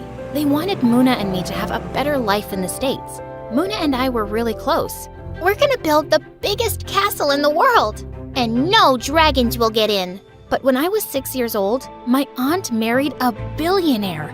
She and Muna moved away, and we never heard from them again. I missed Muna so much, and Mom and I were still barely getting by. But Mom was the most optimistic lady ever, for one reason. When I was in kindergarten, the school psychologist told her I was born with a gifted brain. According to Mom, that meant I was the door to a brighter future for us. Oh, Sarah, you'll be the first daughter in our family to go to college. I'm going to buy you a kit with medical toys. But can you play pirates with me first? Yes, I'll play pirates with you. But first, I'm buying you a medical kit. From that day on, Mom was determined to help me develop my gifts. She signed me up for book clubs, advanced tutoring, foreign language classes. I never got to do anything fun. Your 20 minutes of TV time is up. Time for spelling flashcards. By the time I was in high school, I was exhausted. I didn't have the guts to tell Mom that. But then I discovered a new interest. Mom, can I take piano lessons? No, Sarah. Musicians end up homeless. When I was your age, I'd already dropped out of school and had to work as a cleaning girl. You have an opportunity to live a better life than I did. This is why you must study hard and use your gifts well. I saw so much fire in Mom's eyes. I just couldn't let her down because making her happy meant everything to me. One day I was at school when the teacher announced we had a new student. Class, this is Muna from Carmel Mountain. I almost fell back in my seat. It was Muna. I thought I'd never see her again. And she looked so different, wearing heavy makeup and dressed head to toe in designer clothes. By the end of class, everyone was already fawning all over Muna. Where did she get that handbag? That girl should be on a throne. I pushed past the kids gathered around her. I was just so excited she was here. Muna, it's me, Sarah. I go to school here too. Oh, Sarah. I see you're still wearing those turtlenecks your mom makes you. She knows how nerdy they make you look, right? Muna walked away before I could reply and ignored me for the rest of the day. I felt hurt. Wasn't Muna happy to see me? I told Mom about it when I got home, but she didn't seem surprised. Goodness knows how my sister is raising that girl. My sister is the worst. She married a billionaire and never gave me a penny. Lucky for me, I have a brilliant daughter who will be successful and not poor like me. Mom hugged me and I prayed I'd be just as successful as she wanted me to. I avoided Muna at school after that, even though I still wanted to be close with her again. Then one day, Mom and I were at the mall when suddenly, someone in a black mask came up behind Mom and snatched her purse. I ran after the thief, catching and tackling him to the floor. I ripped off his mask, but to my shock, the thief was Muna. Sarah, I'm sorry. I didn't recognize your mom from behind. Please, don't call the cops. I don't want my mom finding out. What is your deal? Why are you going around robbing people? You don't understand. I have no choice, so don't judge me, okay? I have every right to judge my rich cousin who is going around stealing money. Tell me what's going on, or I will tell on you. Fine. Look, I'm having a party Friday night. If you want to come, I'll explain everything to you there. Muna pulled out her phone and handed it to me. Type in your address and I'll pick you up. I was still furious at Muna for stealing my mom's purse and for how she treated me at school. But I was dying of curiosity to know why she was stealing. I left Muna with my address just as Mom walked towards me. I lied and said the cops had caught the thief, and I didn't tell Mom about Muna. I knew at that moment I'd have to go to the party in secret. So on Friday evening, I told Mom I was sick and I wanted to go to sleep early. I had to be super careful. Soon enough, I got a text from Muna. She was outside my house. I took a deep breath and went with Muna. And when we got to the party, I couldn't believe my eyes. We were inside an underground auditorium, crowded with celebrities and people wearing red carpet clothes. And in the corner was a giant marble piano. I walked over to look at it. It was beautiful. Muna, what's this piano doing here? But Muna didn't answer. Instead, I turned around to see her hugging some random guy. Babe, your concert is gonna be amazing. My boyfriend is so talented. I went up to her and pulled her aside. Wait, so this whole party is just a concert for your boyfriend? Yes, my boyfriend who my mom hates. But he is a super talented pianist and I want to support him. Muna, did you steal money for this? Not all of it. It's mostly my savings, but yeah, I ran a bit short. What kind of witch had my cousin become? I can't believe you'd do something so sick. My mom was right about you. You've become a horrible person. I stormed out of the auditorium before Muna could answer. And standing there on the sidewalk was Mom. I felt like I was gonna throw up. Mom, I was just here to see a friend. It was nothing. Before I could finish my sentence, Muna came up behind me, and Mom's jaw dropped. It was you. You dragged your cousin to an underground party, even though you knew she was ill. Knowing your mother, it makes perfect sense you'd be a terrible influence. Mom went ballistic at Muna, and I was glad. She deserved it. But when Mom drove me home that night, I learned everything in my life was about to change. Sarah, I'm going to start homeschooling you for a while. You need to refocus on your future. I've scheduled tutoring sessions for college preparation and advanced classes for... Mom went on and on. She was creating a whole new schedule for my life. I was feeling tingly and fiery all over. And suddenly, I started itching like crazy. Soon enough, I had red bumps and rashes all over my body. I asked Mom to take me to the doctor. Oh, Sarah, you have hives. I think I know what's going on. You're stressed, aren't you? I guess I'm a little stressed with Muna probably traumatized you. I'll call my grandmother and see what herbs she recommends. I wanted to tell Mom that it was her who was stressing me out. The next day, I went into the front yard, and standing right there was Muna. I know you don't want to see me, but I want to talk to you. I came to apologize for everything. I don't get it. Why would you steal money just to throw a concert for your boyfriend? Sarah, you probably don't remember because we were really little, but my mom's always been controlling and telling me how to live my life. I just wanted to rebel. Was it my imagination or did my aunt sound similar to Mom? Also, I'm sorry I was mean to you at school. I was trying to be loyal to my mom because I guess our moms don't like each other that much. But I don't want to fight with you. Why don't we just start over then? And leave our moms out of it. Muna agreed, and I felt like a weight had been lifted off my chest. I told Mom I was going for a run and went with Muna to her house. And when I went into Muna's living room, my jaw dropped. She had the same marble piano from the concert. At that moment, I decided to tell Muna my dream to play piano. You can practice here at my house. Are you kidding me? That would be amazing! So from that day on, I went to Muna's house secretly to teach myself piano, only when my aunt wasn't home. Soon enough, I was good enough to perform a recital. Muna and I combined our savings and booked it. But 2 days before the show, Mom dropped a bombshell on me. We're going to Malaysia to see your great-grandma. After I told her about your hives, we got to talking and she wants to see us. I was gonna miss my recital for a stupid family trip that Mom had planned without even asking me? I felt my blood boiling, but I couldn't make myself speak. I went to Muna's house in a panic and told her what happened.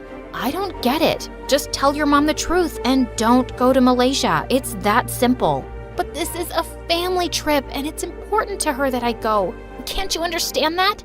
What I do understand is that your mom is just like my mom. She's a control freak who doesn't care about anyone but herself. My mom's given up her whole life for me. Her needs mean more to me than anything. I left before Muna could answer as I tried to bury my anger. And I went to the airport with Mom the night of my recital. And I didn't say a word to her. But suddenly, in the airport line, my skin started tingling again, and I started itching all over. Oh no, your hives are back. Let me get the medicine. At that moment, I knew the hive medicine wouldn't be enough. Before I knew what I was doing, I grabbed the medicine from Mom's hand and dashed towards the parking lot. Mom yelled and ran after me, but I got into a taxi before she could catch me. I was heading to my recital, and I wasn't letting her stop me. I arrived just in time for my performance, and when I played my piece, the audience was blown away. But then in the front row, I saw Mom. She just stood there, completely silent. I went over to her after the show. I don't even know who you are anymore. You, young lady, are coming to the airport with me this instant. Mom took both my arms and tried to drag me away, but something inside me burst. I'm not going to Malaysia with you, Mom. I'm sick of you trying to control my life. I'm not a baby anymore. Sarah, you're behaving like an ungrateful brat after everything I've done for you. Mom yanked my arms harder, but I pulled back, and to my horror, we tumbled, hitting the ground. Everyone around us gasped and started gathering around Mom. I hadn't meant to push Mom, but now she was being rushed to the hospital. What had I done? At that moment, Muna came up to me. Sarah, I just saw what happened. I have to go to the hospital now to check on her. Muna, I can't believe I did that. I was just so mad, but it was an accident. I'll go with you to the hospital, but you did the right thing by standing up to your mom. Remember that, okay? When we got there, I found out Mom had broken her ankle, but it was nothing serious. As soon as Mom saw me, I ran to hug her. Mom, I'm so sorry. You know I didn't hurt you on purpose, right? I know that, sweetheart. I know I can be overbearing at times. That's how your aunt and I were raised. It's all we've known. But I have to make my own decisions. I love playing piano. Also, I know you and Aunt have your differences, but I like Muna, and I'm gonna keep hanging out with her. Sweetie, I'm not going to lie and say I agree with all of your choices. But in the end, your happiness is the most important to me. Your performance was beautiful, darling. I love you, Sarah. I love you too.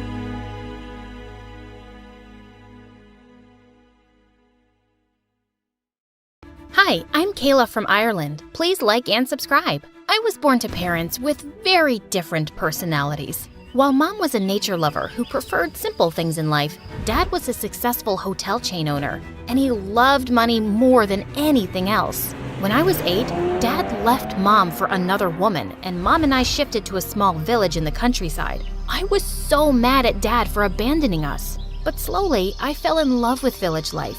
Mom opened a small farm, and I joined the local school. On my first day, I was walking to school when I saw a skinny boy struggling with his bicycle stuck in the mud. Hey, let me help you. I pulled the bicycle with all my strength and got it out in seconds. Wow, you're so strong. Like Hulk.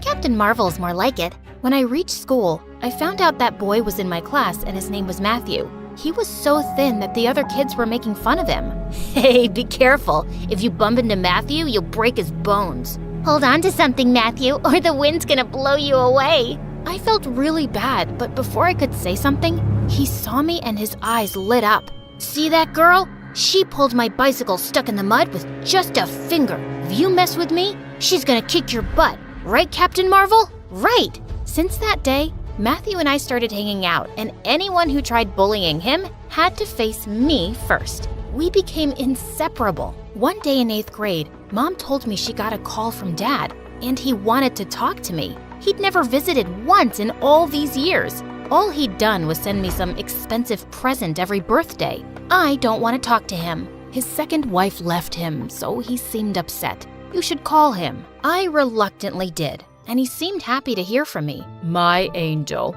I thought you'd forgotten your daddy. I tried to, but Mom wouldn't let me. And then I just hung up. I did the same every time Dad called, so he stopped after a while. And I wasn't complaining. Eventually, Matthew went to the city for college while I stayed back to learn farm management, but we stayed in touch. Then one day, I got a text from Dad that left me worried. Kayla, I need you. I know I've been a terrible father, but I'm in a crisis right now and need you. Please don't abandon me. I tried calling him, but his number was switched off. When I told Mom, she insisted I leave immediately to see what was wrong. So I packed my bag and caught the first train to the city. I'd just settled into my seat when I heard some noise from behind. I turned around to see a very handsome guy who seemed to have misplaced his ticket. Give me a new one. Here's my credit card. Sorry, sir. We only take cash. But I can pay for your ticket if you don't mind. that'd be great. Thanks, I'll pay you back. He gave me a big dimpled smile and it made my heart flutter.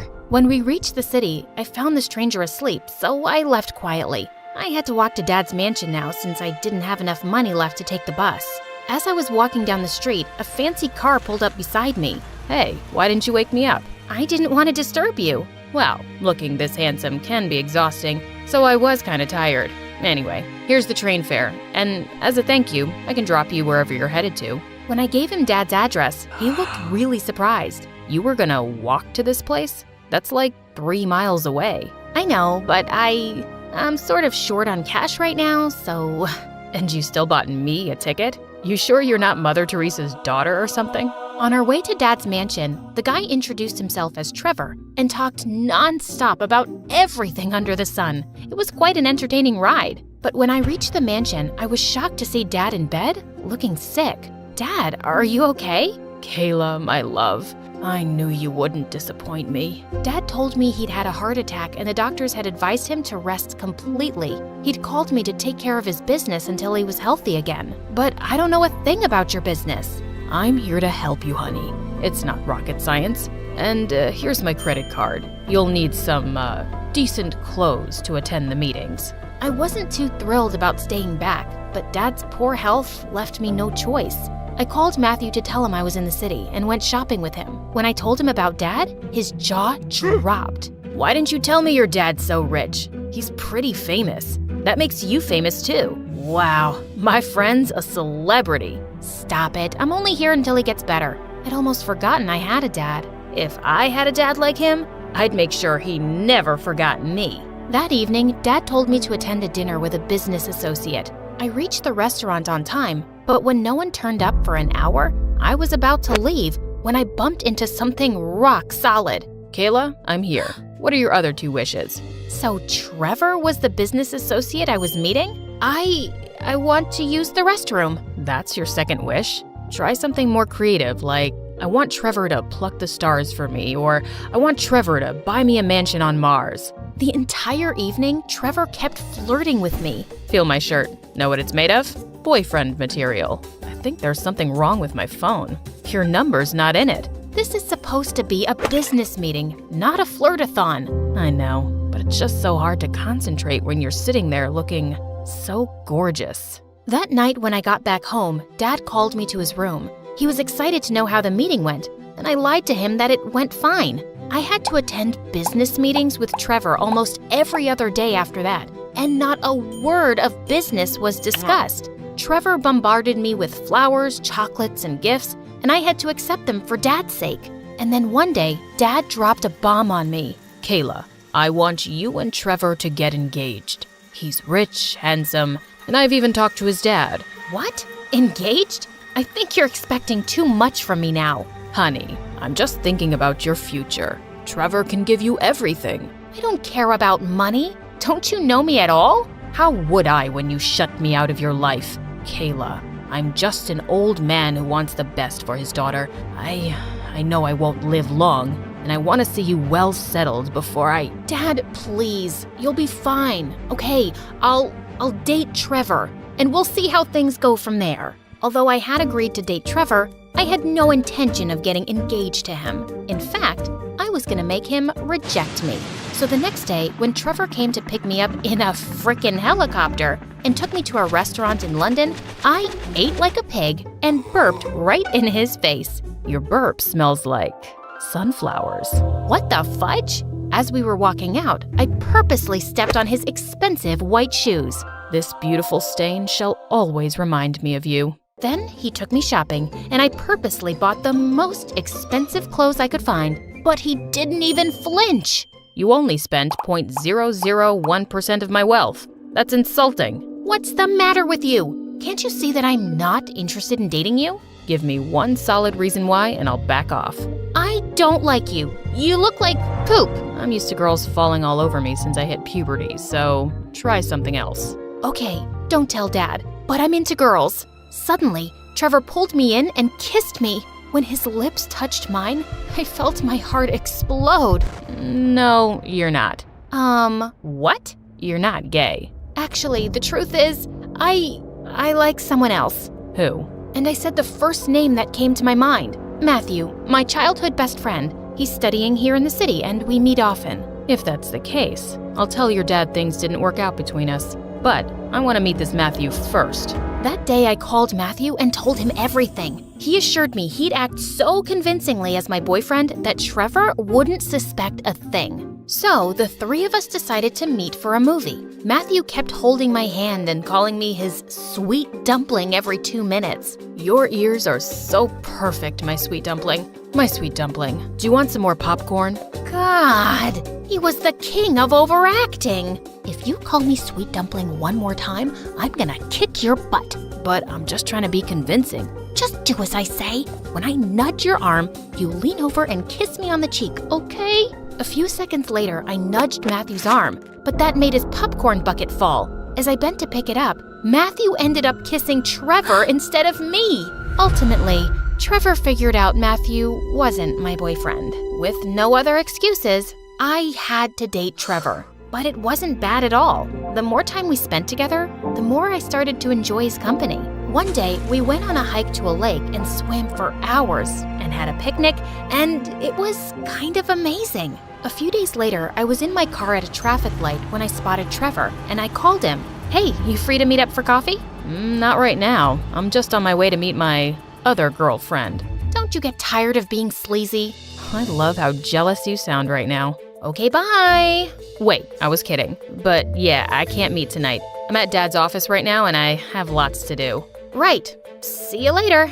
The jerk was lying. What if he actually was seeing someone else? I asked the driver to follow his car, and to my surprise, Trevor led us to an orphanage. When I crept in behind him, I saw a bunch of kids running towards him as he handed them all toys. One girl leapt into his lap, and he was so sweet to her it melted my heart. And suddenly, he looked straight at me. So, you caught me with my girlfriend. Meet Lizzie. After spending some more time with the kids, we both left, and I asked him why he'd lied. It's always been my little secret. Even Dad doesn't know. I just really like spending time with these kids. Maybe I thought you'd think I'm some sort of softie. And why is that a bad thing? Do you really know anything about girls? Suddenly, I leaned in and kissed him. He looked surprised and then kissed me back. Things were great, but 2 days later, I got a shocking call from Matthew.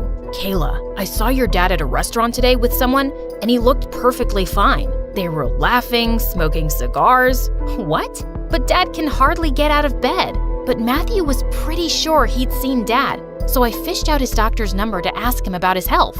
Mr. Smith is great. He came in for his annual checkup last week, and he's completely fine. Dad was lying to me all this time?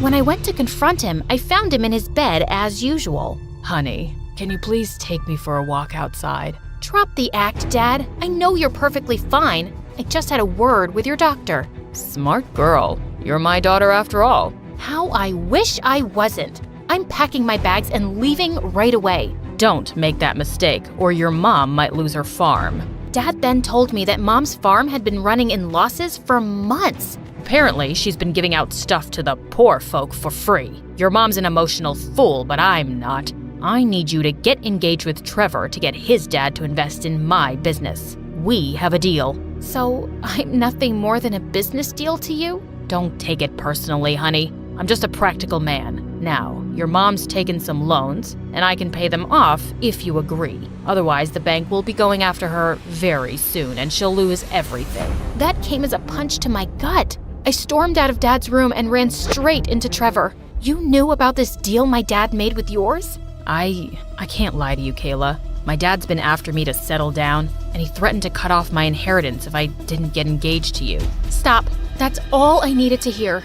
That day, I packed my bags and left. I knew Dad could ruin our lives, but I was too heartbroken to care. When I reached the village and asked Mom about the farm's finances, she revealed something shocking. Our finance boy. She didn't know what a big fat liar he was. Why are you here? What's your plan? The plan is to make you forgive me so we can date again. After the way you've treated me? No chance. Listen to me, please. It's true, my dad asked me to date Mr. Smith's daughter, but I had no idea that girl would turn out to be you. I fell for you the moment you rushed into the train that day. Trust me, Kayla, you're unlike any other girl I know. Why should I trust you, Trevor? It could still be your dad's sick plan. I've parted ways with Dad. After you left, he wanted me to date another girl, and when I refused, he cut off my inheritance. And just so you know, your dad's gone bankrupt. He desperately needed my dad's money to revive his business, but when things didn't work out, the bank sold his hotels. Well, my dad totally deserved it. Trevor kept working hard at our farm for weeks, but I still felt too scared to trust him again. One day, I found him sneaking out of the farm and followed him. He'd gone to the bank, and when I later inquired why he was there, I found out he was the person who deposited money in Mom's account. When I asked Trevor about it, he told me the truth. I overheard Mr. Smith threatening you that day. I had some savings and decided to help you out, just as you did that day on the train. I couldn't help hugging Trevor, and when he hugged me back, my life seemed perfect.